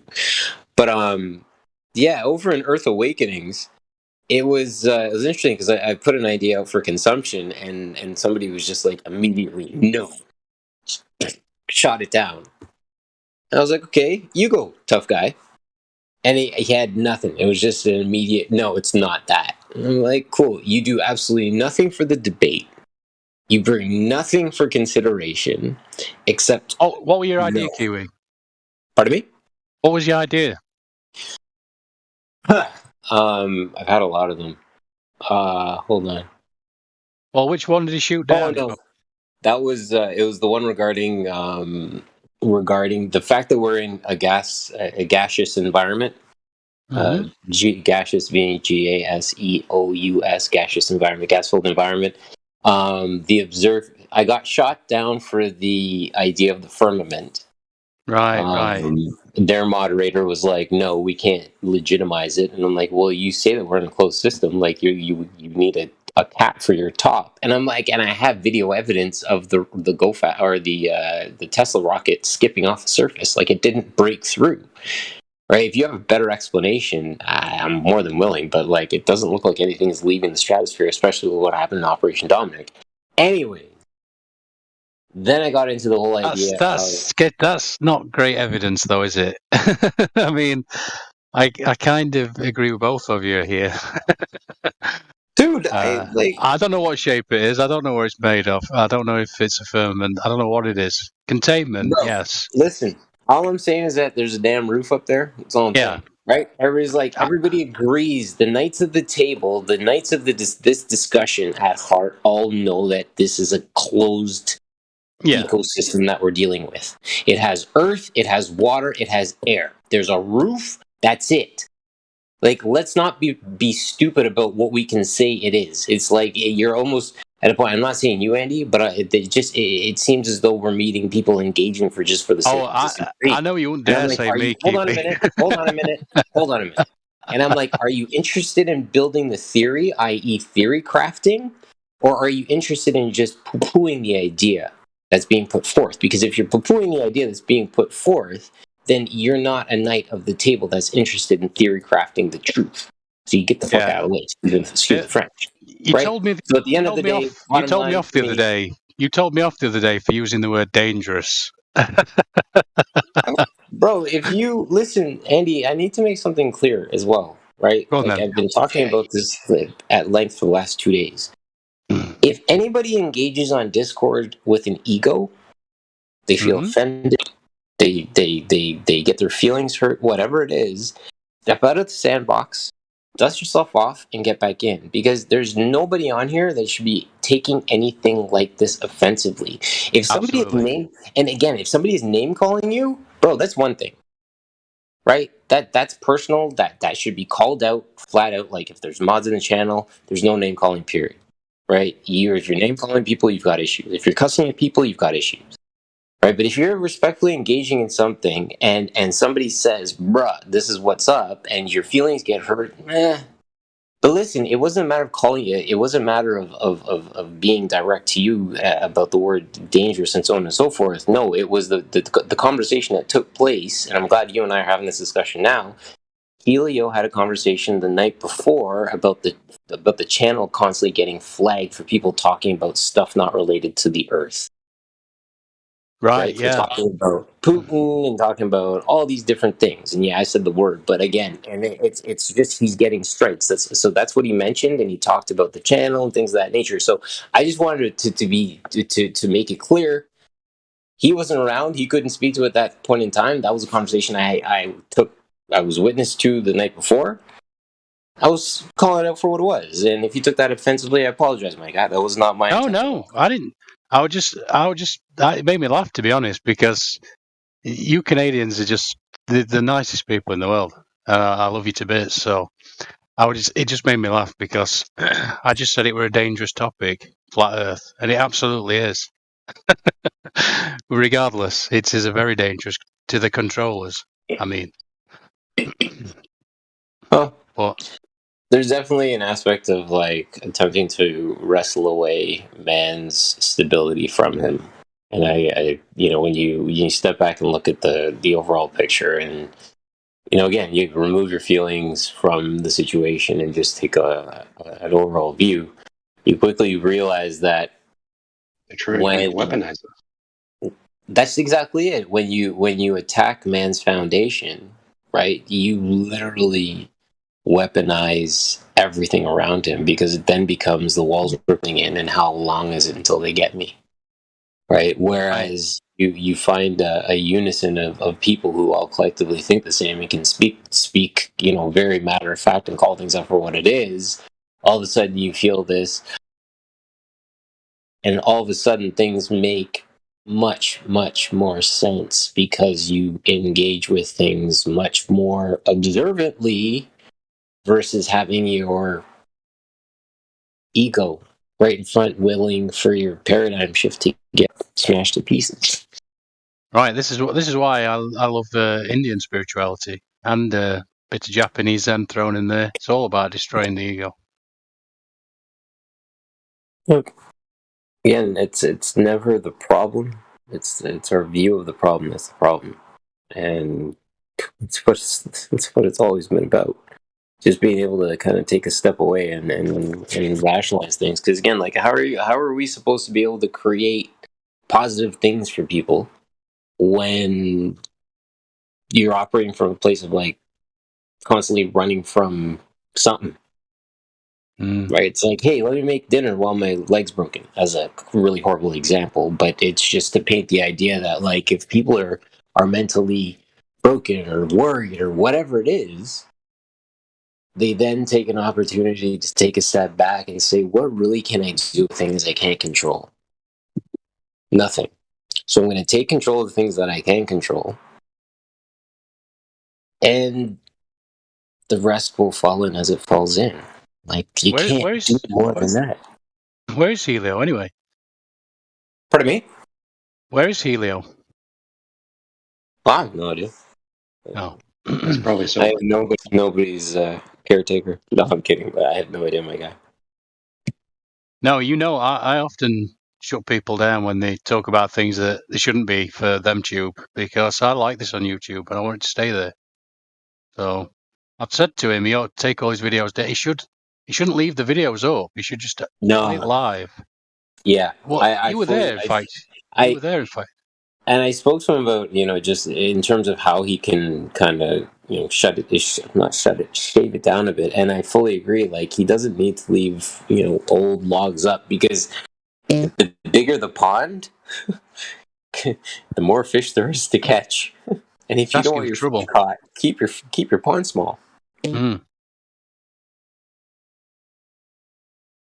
Yeah, I remember I had my channel up, and I got a couple strikes for stuff that I had like up from like months ago, like 6 months prior to when I got capped for it. And finally, when I got to a space of like finding the flat Earth aspect of looking at the Earth, literally it was like, hey, I was looking at it from a round perspective all this time. Now I'm going to look at it from a flat perspective. Whoa, the flat perspective makes way more sense, so I'm going to go with that. I took down all my other videos. Everything. I had like Titanic stuff up there, the whole conspiracy thing about Titanic. I had all kinds of stuff up there, and yeah, it was like probably close to like 200 videos up. Just because at the end of the day, the only thing that really matters is man's foundation. Once you have a solid foundation in place, nothing else, man. Everything else will fall in place better. Are you allowed to make? Yes, hey, back to Amish. You said it, my friend. Practice social media hygiene. Well said. Don't leave your stuff lying out. Sorry, Andy, I cut you off. Go ahead, my guy. I missed that. Never mind. Are you allowed to make a 2-minute video? No, not a 2-minute video. A 30-second video directing people away from YouTube, or is that against TOS as well?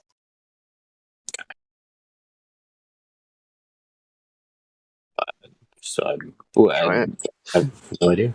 One way to find out, dude. Yeah, drop the hammer. Let me know how it goes. I've been thinking about doing that and sending people to Odyssey, like, but I just, I don't know. Dude, people are creatures of habit, right? They're going to do their thing. And you can put a message out there and nobody will receive it. It all depends on how it goes, right? The only energy you'll ever... Let me think about this. I already feel like I'm shadow banned. I haven't made any videos. I already feel like I am, just from the people that I follow. and the comments that I've made, which is few, but I have made a few. I probably make about half a dozen comments a year. But just from that and the people that I follow, I bet I'm shadow banned already.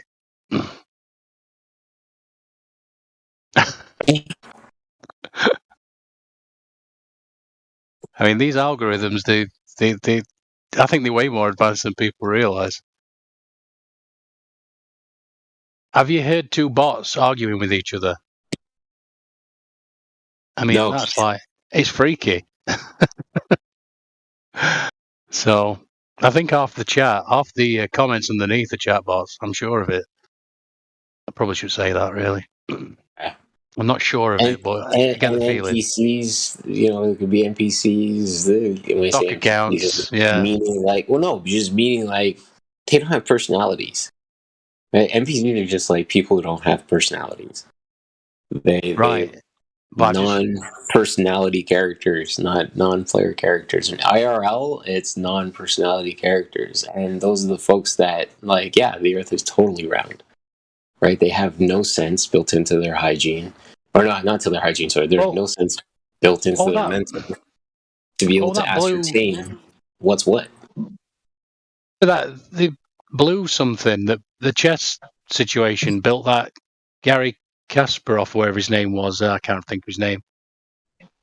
Blue something it were called. This were like 20 years ago or something.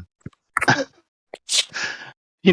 mean, if computer programs are beating chess champions in 20 years ago, I can't even imagine what sort of algorithms they've got.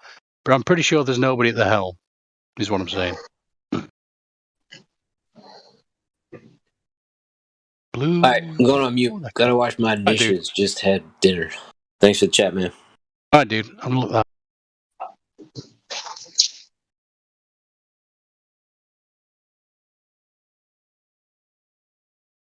at Project Bluebeam. Is that what we're called? Right.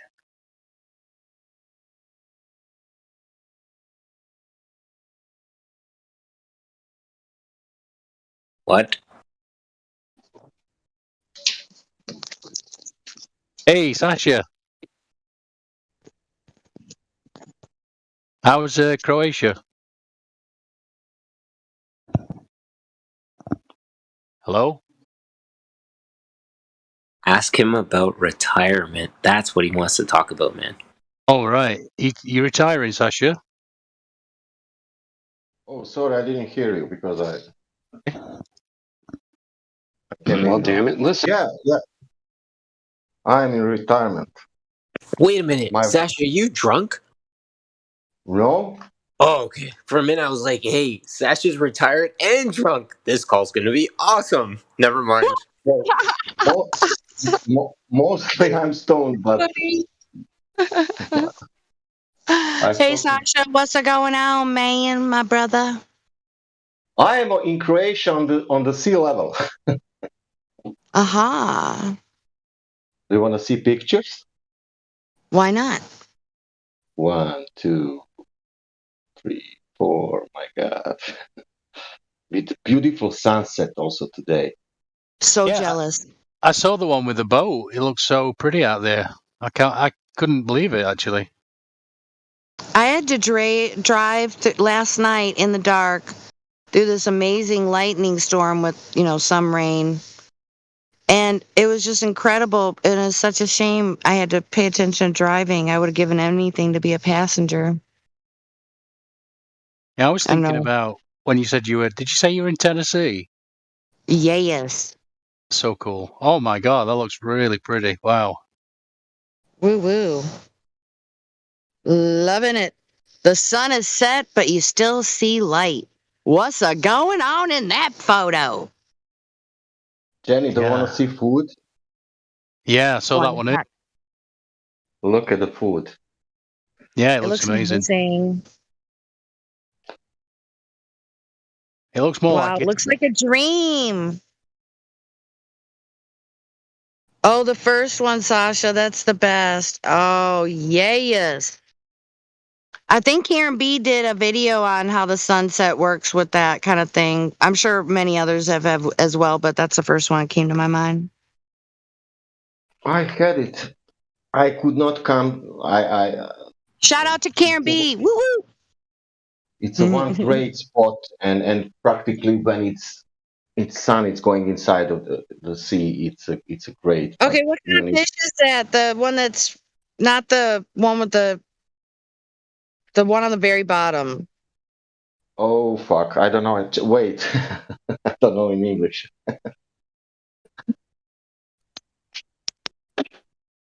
Sounds like you got the You slide gotta down. translate. Hey, shout out to people who are bilingual. High five. Appreciate that. Wish I would have done that when I was younger. I took Latin 2 years.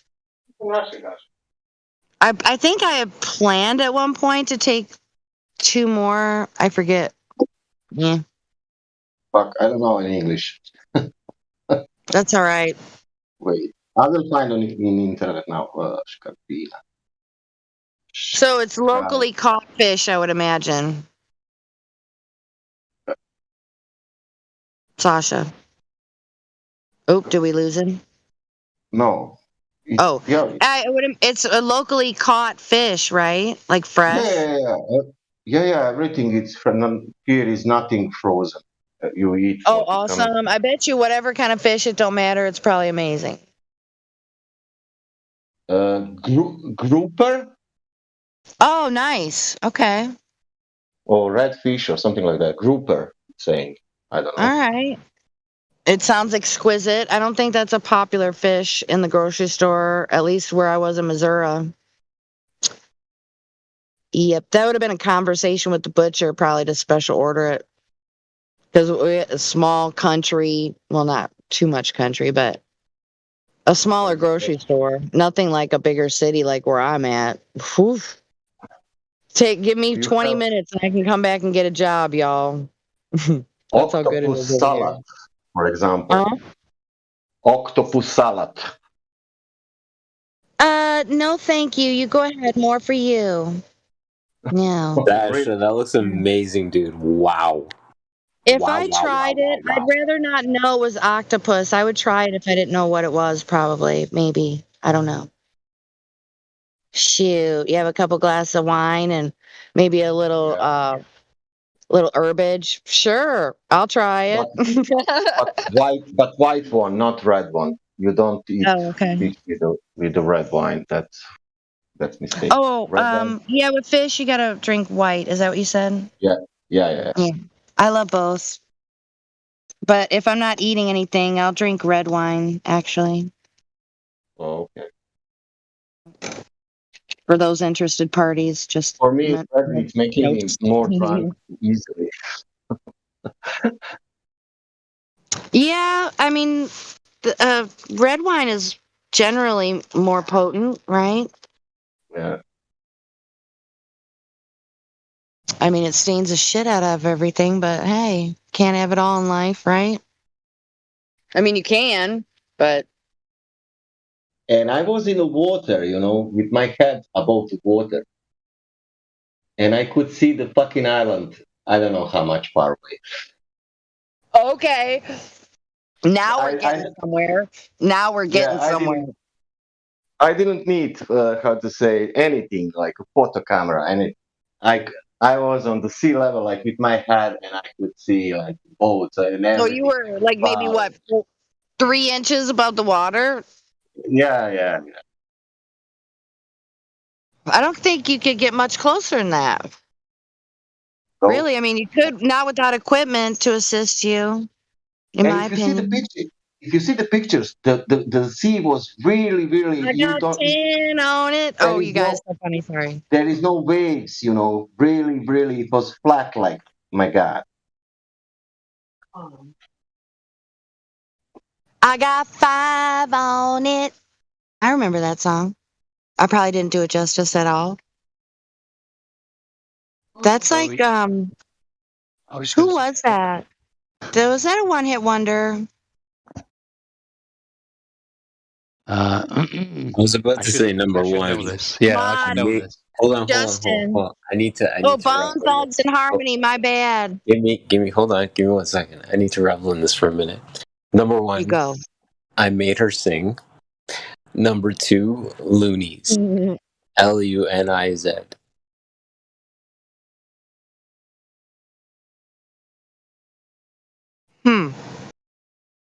You lost me at the end. I was just going to say you don't need. Hey, is Paula in the house? Yes, she is. Hello, lady. Hopefully she can talk.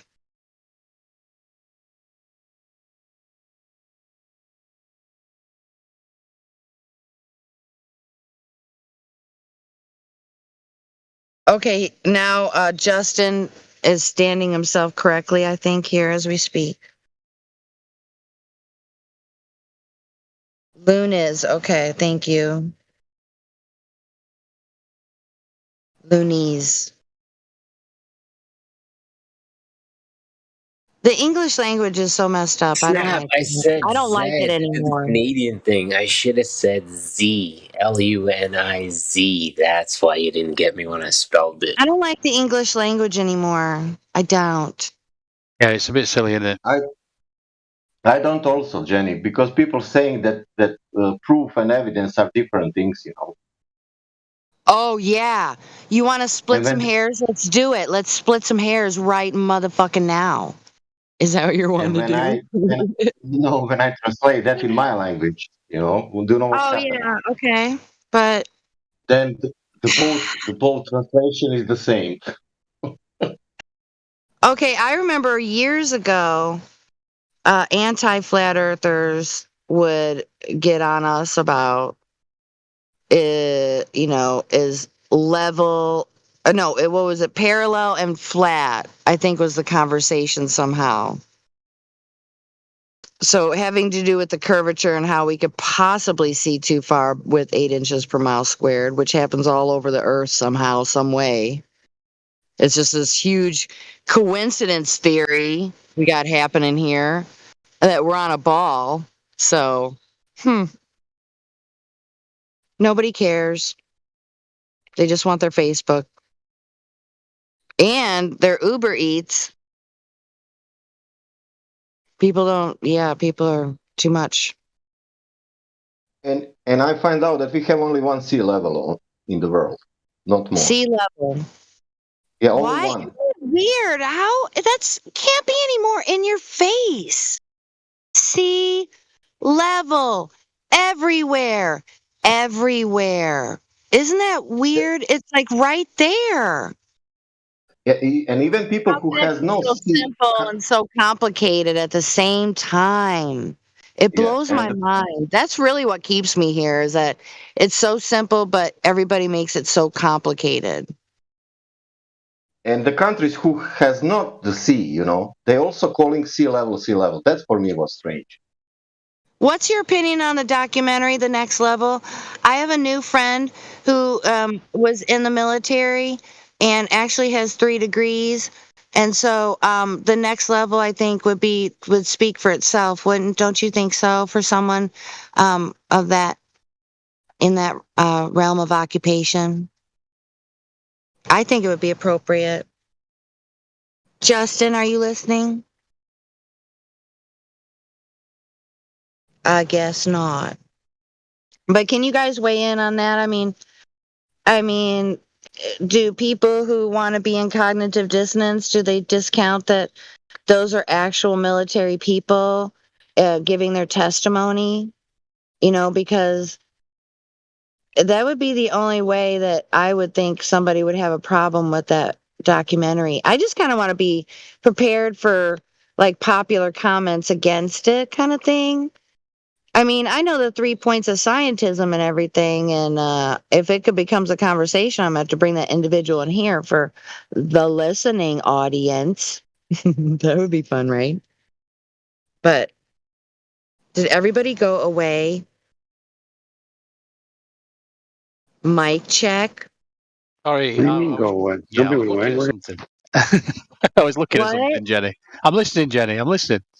Okay, just checking, y'all, because I don't want to be talking to myself. I mean, Oh, it's overrated. I want to hear what you guys have to say. That's what I'm asking. The I was in military. documentary, I the was in next military. one. I didn't Jenny, I see the was in military. Wait, I was what? in military, Yeah, and I was anti-aircraft. nice. I forget which And part he's look at in. look at the devil. Do you know what I never learned? Anything about that? About Coriolis? Aha. Is that what got you into flat Earth? No, in that time I only remember because that was 30 years ago. I only Yeah, yeah. remember that I didn't account on anything, only on the speed of the airplane Oh, wow. That's amazing. So that was an easy one for you. yeah, and angular size of the airplane, and then you need to shoot in front of airplane. And that's it. Nothing. Nothing. Earth is rotating, and then you need to do something or blah blah blah. Yeah. So, yeah, the atmosphere does not move with us. Gas cannot contain gas, folks. The fairy tale is over. You guys want to go have a drink? Let's go. It's done.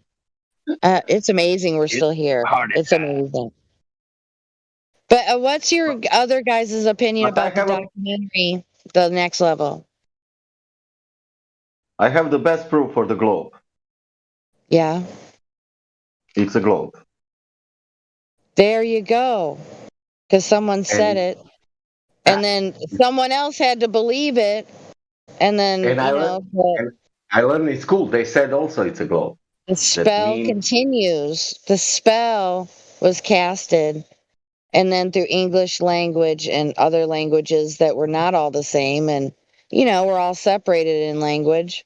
It was easier to control all of us, I think that problem with people, that math was always I remember in the time that people was hating the math, in my time.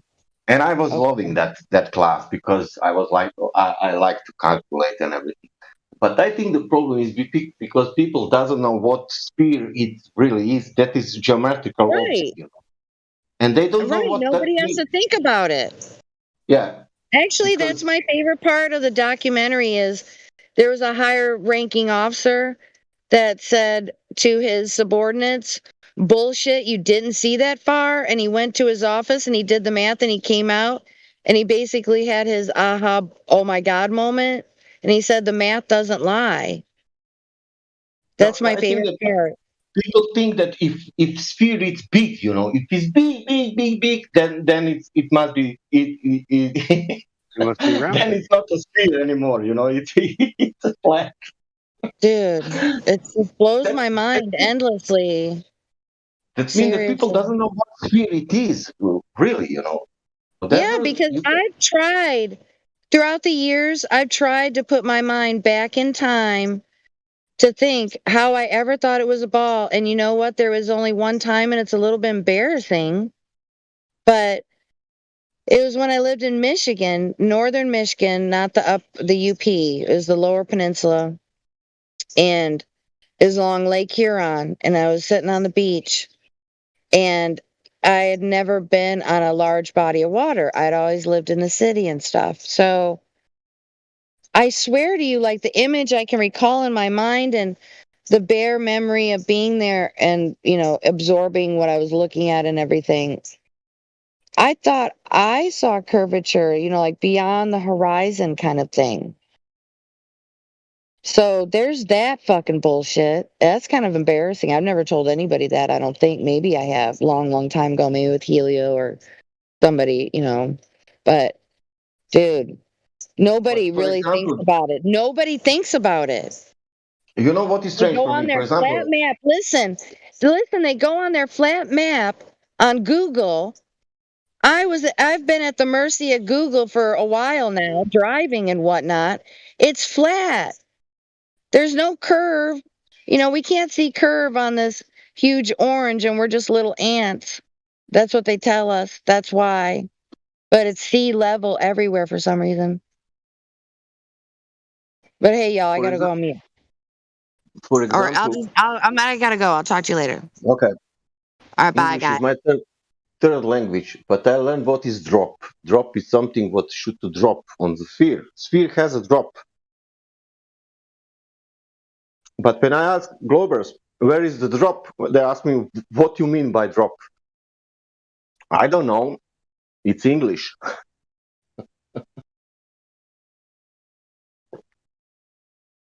Then I ask, can you prove me in any other language the curvature?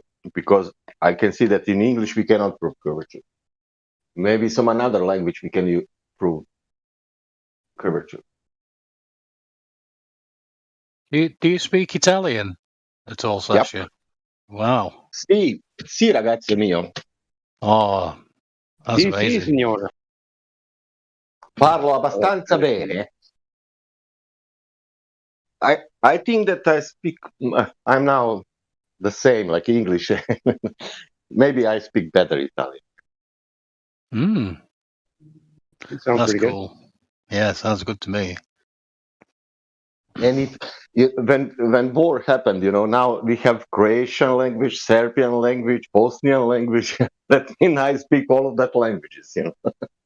I feel like if I just put an O on everything, that'll just do. Like say Fiat, I'd say Fiato. Yep, there you go. Fiat. I don't think that'll get me by, but you never know. I wanna speak a language. The only thing what you need to know here, it's called La Terra è piatta. Wow. What? That means Earth is flat. It means Earth is flat. Yeah. Or level. El livello è level. Level. Yeah, that's better actually because it won't trigger as many people. Yeah, it's funny how level has become curved suddenly. Interesting. That's what I always say. I'm a level realmer. That's a good one. I'm just a realm earther. But level, that is like you live in a realm, we don't know what shape it is, but it's a realm. Level was flat till 2000, let's say, I don't know now, 1920. And now, Oh yeah, level was flat until about 2 days ago. Yeah, and then somehow. And then, somehow the ball earthers just created this new definition. That's nothing. Like I was more surprised that we have more than one horizon, like 2, 3, 4 of them. I don't know. Right. They do seem to like to move the goalposts, I've noticed. The well, that's all you got, I mean. The horizon, what you see, that it's only horizon. But real one, the geometrical one, that it's what you don't see. And you will never see that one, but that's the real one. I thought it was moving with the weather, though. I mean... yes. No, the weather's moving with us. Could get it. That depends how Earth rotating, or how Earth is breathing, Well, it also depends on whether you're talking about you personally or the place you live on, too, right? Well, when I first looked at that Black Swan, I'm not ashamed to admit this is typical me. It takes about 10 attempts, maybe a dozen. I thought it was about the oil rigs. I didn't realize it was about the horizon behind the oil rigs. So that's an important point because I just thought, it's just about these rigs out there. But no, it's not. About the horizon behind the rigs. So, but that's typical me. It usually takes a dozen attempts. But Andy, but also water behind the first oil rig. Is it physical or optical? No, that's my point though, because they love to point out that look, it's covering the left. It's covering the left one a bit. Look. No, it does. It does matter because they are saying there is extreme refraction happening on Black Swan. Yeah. Okay, great. Yeah. Tell me now that means that water, what is that oil rigs are in the water, that means that water is not there. That's something phenomenal. I don't know. Well, refraction refracts in all directions. It doesn't just curve downwards or upwards or sideways. It curves in all directions, just like when you turn on a flashlight. The reason why you see that glare right in front of the flashlight is because of the density of the stuff in the air. And depending on how dense the stuff in the air is, it'll depend on how much that will refract light.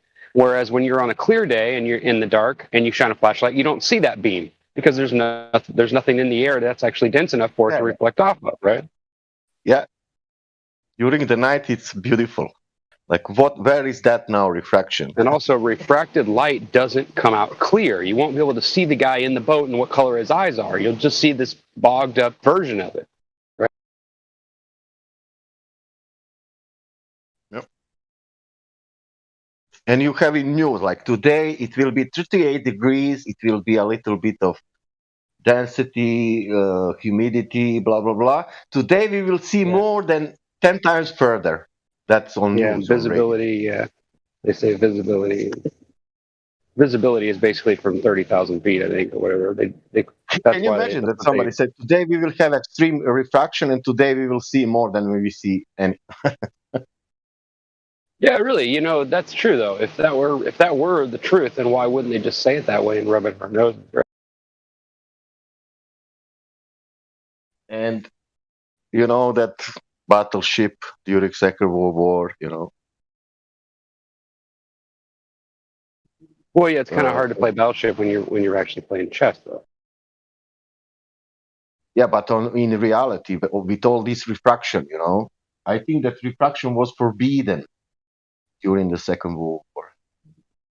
They said we will not have refraction now because it's not good to calculate all that stuff and fight come up. Yeah, get out of the smart cities, people. Well, I don't know if that's the answer, but I mean, yeah, I can relate to why people think that way. Yeah. Then some marine come, you know, and take out the periscope, you know, out. Like, you know, that periscope, when it come out, it's going like a 200 meters height. Not like 10 meters. Yeah, it doesn't come up that very far, but yeah, they see pretty far with it. Yeah, you're right.